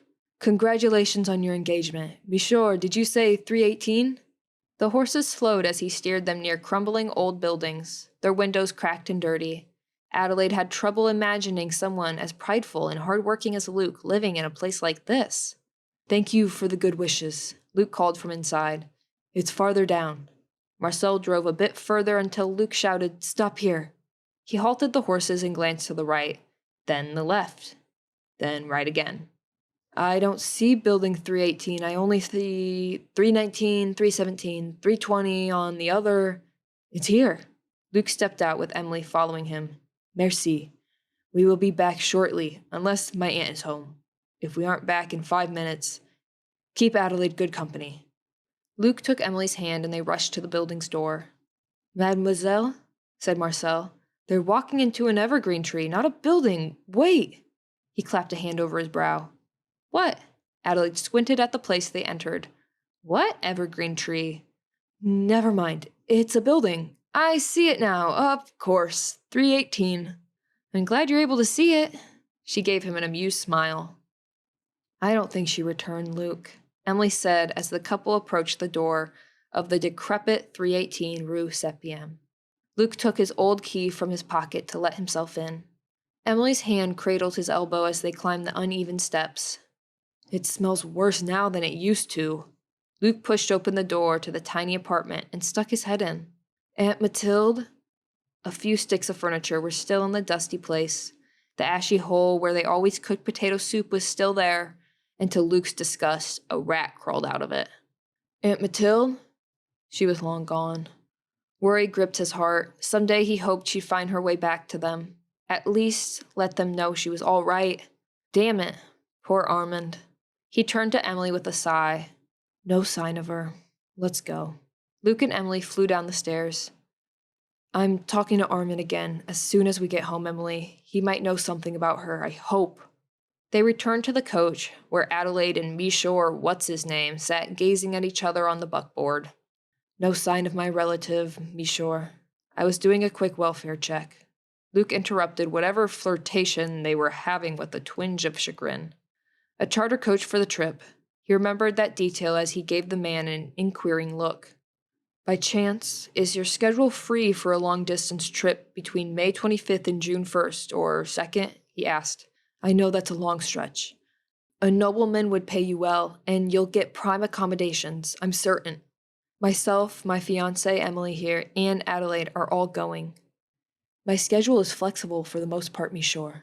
The coachman glanced at Adelaide beside him, then back to Luke with a hint of a smile. "At least for the rest of May. I have to be back in Paris on the 2nd of June. "And you do long-distance trips?" Luke stood with Emilie alongside the horses, admiring the healthy team. "I've traveled far from Paris many times." "Well, good. Fortunately, I asked you. Michaud, what was your surname again?" "Clement." "Michaud Clement, yes. I want to charter a coach, myself and the two ladies." Luke wrapped his arm around Emilie. "We're going to the palace of what was his name? Prince Christopher d'Orleans?" Clement's eyes went wide, his lips opening slightly. "I know it's far away," Luke said apologetically. "It's in the Lorraine region, but you'll be paid extremely well." "Distance isn't a problem. It's fine. Do you know that prince?" Clement tensed his shoulders. He gave Luke a piercing gaze, his voice tense. It reminded him of the night he helped his horse. "I mean, have you ever met him?" Luke furrowed his brow. "Personally, no. I've barely gone anywhere in my short little life. I've met one prince, though, the one named Louis." Clement swallowed in his throat as if he were bracing himself for something. "Maybe he doesn't know the way." "Do you know how to get there? I have directions." Adelaide spoke up, giving the man a look of caring concern. "Is that all right? Don't let Luke pressure you." I know exactly where that is, Michaud. I'll do it." The coachman held his look of stress. "I'll be honored to provide transportation for you." Luke paid him all of his remaining coins. "Thank you. I promise you'll be paid well, and I insist on something for your time. This is a pleasant ride, but now we need a lift back to where I parked my supply wagon. Adelaide here will show you the way." He gave his future sister-in-law a teasing wink. After Luke let Emilie climb in, he went inside and clapped the door shut. When they were alone, he gave Emilie a soft kiss on the forehead. "So I have a coach chartered." He clasped her hand, studying her pretty fingers.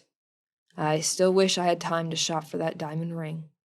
"It's too expensive, though. Someday soon." Emilie gently placed her hands over his cheeks to kiss him again. He took great pleasure in the cool, comforting sweetness of her lips. Wrapping both arms around her waist, he leaned her back against the coach's soft seat, playfully ravishing her until she pushed against his chest with her palm, laughing. "Oh, Luke, we could marry when we return from the trip. Wouldn't you like a longer courting period?" Emilie blushed just as deeply as her sister had blushed over her coachman. "No." Luke patted her knee, covered by the fabric of her modest floral print dress. She straightened in her seat. "Life is short. I've given up on all the other lovely ladies for you. I can't wait to wake up each morning with you at my side. The truth is, I never felt worthy of a woman when I was sick, wretched living in that sad place. Now, I'm someone. You've always been someone, Luke. Someday you'll remember your whole life." Love swelled Luke's soul as he looked into her soft, intelligent eyes. "I may, but I don't care. The future is all I care about. I want to have a family with you." Emilie leaned against his shoulder. "I've been so happy about my life with you that I haven't been doing my drawings much anymore." "Do your drawings again, Emilie. Perhaps sell them here on the streets." Luke glanced out the window at a colorfully dressed troubadour playing the flute. "Just like the street artists and musicians. What a sweet idea." Emilie gently cradled his work-roughened hand in her fingers, enjoying the ride through the great city of romance. Chapter 41. Marcel gave Adelaide a side glance as he drove. "Are you having a pleasant day in the city, mademoiselle?" "Yes, very pleasant. You can call me Adelaide, Monsieur Clement." "Adelaide. And just Marcel is fine, on your part." He gave her a shy smile. Her face heated up more than the sun could hope for. "Marcel. Such a nice name." "Thank you. Or thank my mother, I suppose." He looked back and forth to heed the carriage traffic. Adelaide caught a cringe of disturbance on his face. She glanced to her right. A tall, blond man strode briskly along the cobblestones. A very handsome fellow, but with a cold stare that fixed on Marcel's coach as they drove by in a slow trot. The man glared at Adelaide, then inside the cab at Emilie and Luke. His lightly bearded face was set in a hard scowl. Some people are rudely impatient when they have to wait. No need for this man to be angry. Marcel sped up his horses with a quick jolt. The man was left behind. "I think someone back there was waiting to take your coach. He was looking at you." "He can wait." Marcel had a sudden edge in his voice. "This job can be tough and tedious, I imagine." Her heart swelled with empathy. "It can be at times, Adelaide." His eyes locked with hers. It was so nice to hear him say her name. For months, she'd only known him as the nameless coach who called her mademoiselle, like every other lady passenger. "Service, you must relate." Yes. Something unspoken haunted his expression, something more than just long hours with horses on the streets. "But honestly," she continued, her voice soft, "if things aren't fair for you, Marcel, please don't smile and pretend they are." "Thank you," he whispered, averting his gaze. They reached Rue Troisième and the Fortier house, where Luke and Emilie had disembarked. "Adelaide, why don't you let this gentleman take you on another tour?" Luke stood with both arms wrapped completely around her sister, holding her like a treasure. "Monsieur, I'll give you 3 more livres." "No, please, no money needed." Marcel held a hand out. "I'd be glad to." Adelaide's heart warmed. They separated from Luke and Emilie, heading a fair distance down the street closer to Rue Cremieux. Marcel stopped to park near a house with a seamstress shop sign on its awning. "Could you let me know if a customer stops by? I have to duck inside the cab and check if anyone dropped their belongings. You can chat with Felix and Fifi." "Of course, that's fine." Adelaide remained sitting on the buckboard, admiring the way the sun lit the horses' hides with a silver sheen. "Now which one of you is Fifi?" she asked. The one on the left swished her snowy white tail. "Bonjour, Fifi."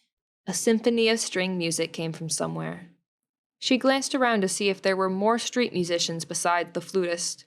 It sounded like the music was playing somewhere behind her. Alexis, I saw you, Marcel said into the looking glass while inside his empty coach cab. He'd done a quick teleport home to grab a few bites of Mama's mashed yams before teleporting back inside the coach cab, a matter of minutes. Relieving his hunger didn't quell the sinking feeling in his stomach. But please, I'm still with customers. Asan Maji is sitting in my driver's seat right now, and I can't talk for long. Fear gripped him like a tight bit on a horse's tooth. Luke was a reborn man. An innocent girl loved him, was about to marry him, and Luke was Adelaide's friend as well. On the other hand, Le Conciel. Avoiding the task would have been disobedience, which now is the new order of the society. It meant Marcel would be a traitor condemned to death. You were with the cursed victim, Prince Renaud, I see, said Alexis's voice. Excellent job. Thank you. And would you believe this? His speech quickened. I already arranged to bring Prince Renaud directly to the woman who will break Mathilde's spell. He's even paying me in Saint-Magie money himself to do so. How did you manage that so fast? The nobles he's serving are visiting other nobles, and that's where the woman is. Marcel's chest was about to burst from his rapid heart rate. I can't believe our luck, he shouted the words, in feigned glee. That man will finally stop being memory cursed against his free will and be himself again. Extraordinary job, shouted the officer's praising voice, so loud that Marcel had to turn up his musical sound jinx inside the coach. You seem much happier today than you've been, mon garçon. After all, your success in masterminding Mathilde's downfall has impressed our lord. He said his prophetic eye sometimes makes mistakes. You may not be destined for treason. Thank you. It was all he could say. I think I might be destined for treason. You just don't know it yet. Why do you keep casting brouillard de raton? Alexis asked. I can never check on you. Alexis, will you trust me? Most people don't want to be watched every moment of their lives. I saw you with that Saint-Magie. You had better not be starting anything with her. Alexis admonished, his voice losing its praise and hardening to a threat.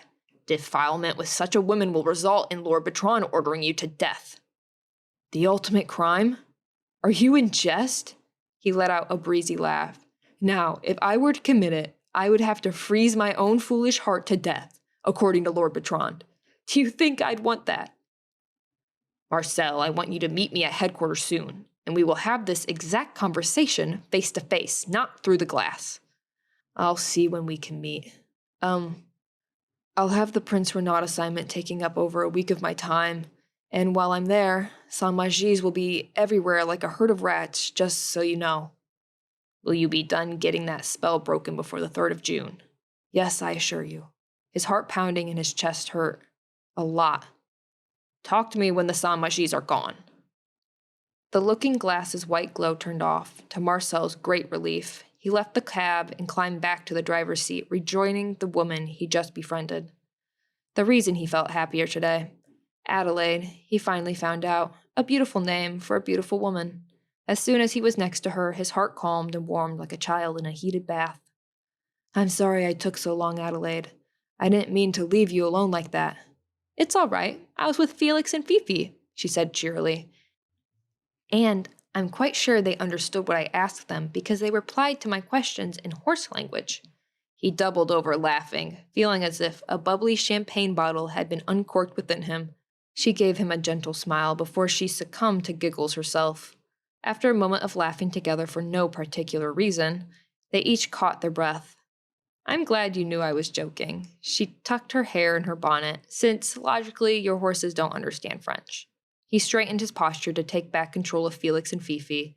They understand a little. You must love animals as I do. Do you have any pets?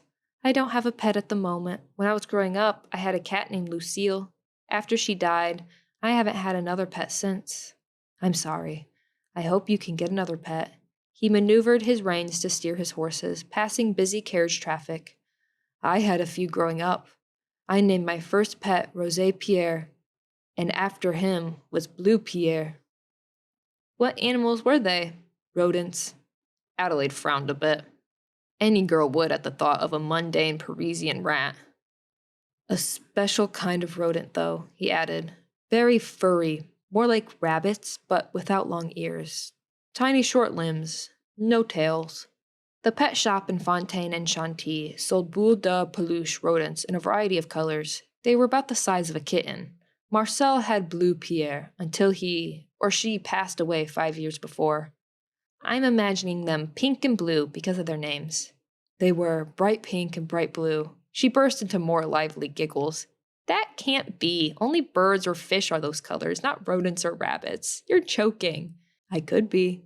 So you're one of those men's, full of tall tales, like my papa, guilty as charged.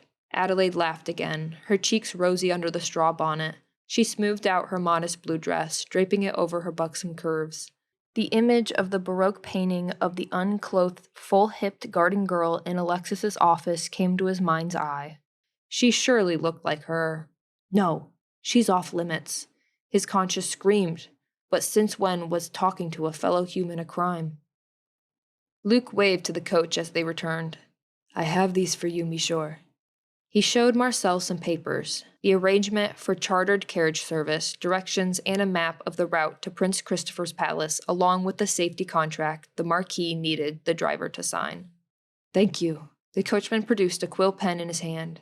No inkwell? Luke cocked an eyebrow. Already dipped it in the inkwell, Michaud.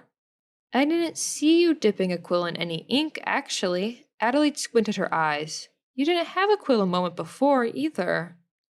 I did it by sleight of hand, Mademoiselle Adelaide. He grinned at her. You must watch more closely. He signed his name in small, rapid script on all 3 papers. Luke noticed there was no loss of ink on the last signing. Monsieur Luc Bisset is your name, then? He asked. Oui, Monsieur Clement. Which carriage company are you with? Clement Coach Service.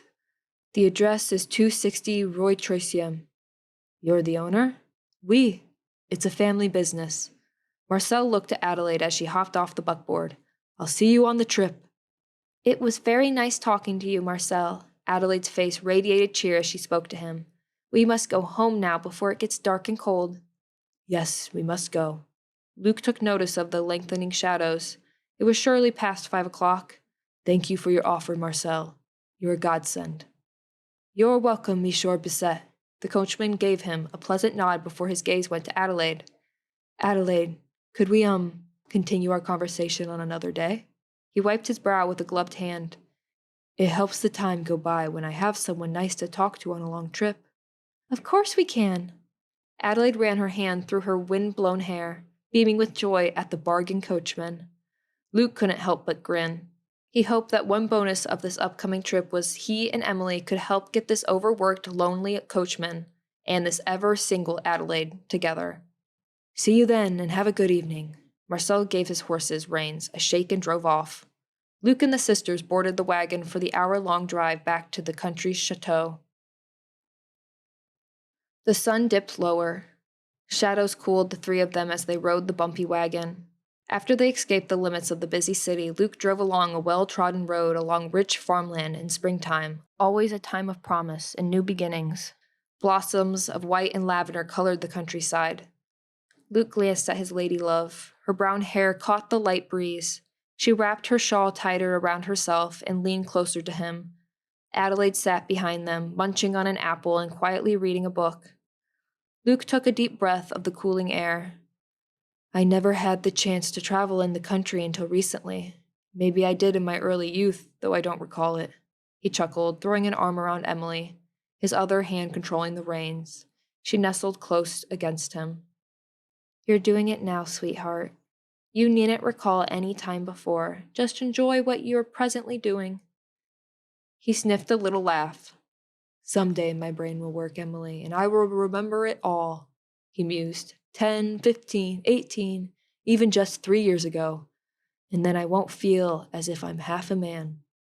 What matters is the future, Luke, said Emilie. You're a whole man to me, not half. We have the rest of our lives. She knew the right things to say to calm his demons and make things right. Thank you. It was all he could express. Thank you for being by my side, Emilie. You, Adelaide, Jean, everyone. He wiped a stinging eye as joy swelled within him. You're so sweet, Luke.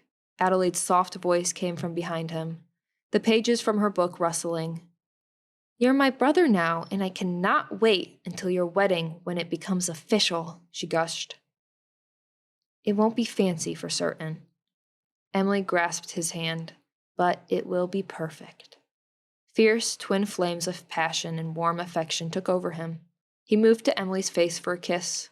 Her lips were warm, soft, a refuge and a haven. Breaking away, his eyes took in the shape and contour of her face, engraving this moment in his memory. The faint brown marks on her cheeks only added to her gentle beauty. As always, they became rosy pink when he withdrew from her. I promise I will remain by your side. Emilie's eyes shone love back to him, no matter what the future brings. After Luke finished his task that evening, he looked for Armand, but the man had disappeared. He found Jean soon enough, sitting on the veranda with Clemence at his side, watching the sunset. Clemence rose from the bench and kissed her husband. Good night. I have to rise early tomorrow. Bonne nuit. Jean gave her a loving grin as she slipped into the door. After she left, he turned to his friend. How was your trip into the city today? Luke quirked his eyebrows. Couldn't have been better. I asked Emilie to marry me in front of her parents. Jean's eyes widened. Did she say yes? Luke gave an affirmative nod, joy bursting within his heart again. And her parents approved of her marrying such a wretched fool as me. Congratulations, but you're no longer a wretched fool. You've changed so much, and I don't just mean the scars healing miraculously. You have much to be proud of, but you have humility. He shrugged. Humility. Yes. You don't overdo the humility. A lady doesn't want to be with a man who either puts himself down like you just did or who boasts and brags. Keep winning her over. It doesn't just end with the wedding. And you have a great opportunity soon, taking Emilie to a prince's ball. I'm almost jealous. Luke smiled. True. Hard to believe Emilie and I are going to this great palace of Prince Louis's cousin. It's supposed to be huge, they say. I wonder what this Prince Christopher fellow and his wife are like. I suppose he's another one like Louis, vying for the throne, he thought with a light chuckle. You see one royal, you've seen them all. Jean leaned in his chair with a soft smile. Luke caught his eye. Thank you for being the best friend I could have asked for. If you hadn't asked me to try for this job, I don't know if I would even be alive today. His eyes stung. I owe so much to this man. Jean reached out to touch his shoulder with a work-roughened hand. I didn't even think I'd be saving a life. Something told me that day, just a hunch, that I should go to your apartment and knock on your door. I'm so glad I did. Sometimes it's just the little things that change the course of one's life. Luke rubbed his stinging eye and sighed, recalling a memory. I'm thinking of Emilie. With the little toy soldier she gave me last Christmas, it made me think she didn't hate me after all. She thought I deserved a chance. Jean broke into his wide grin. So did I. Don't forget me. Luke barked a hearty laugh and slapped his friend's shoulder. I can't forget you. He took a breath of the evening air. Frogs sang their choruses to hearken the anticipated warm summer. All was peaceful. What he wished to remember, even more than his lost past, was this day and those to come. This has been The Reborn Prince, Mages of the Mundane, Book 1, by Julianne Munich. Narrated by Josie McIntyre. Copyright 2021 by Julianne Munich and production copyright by Mira Crest.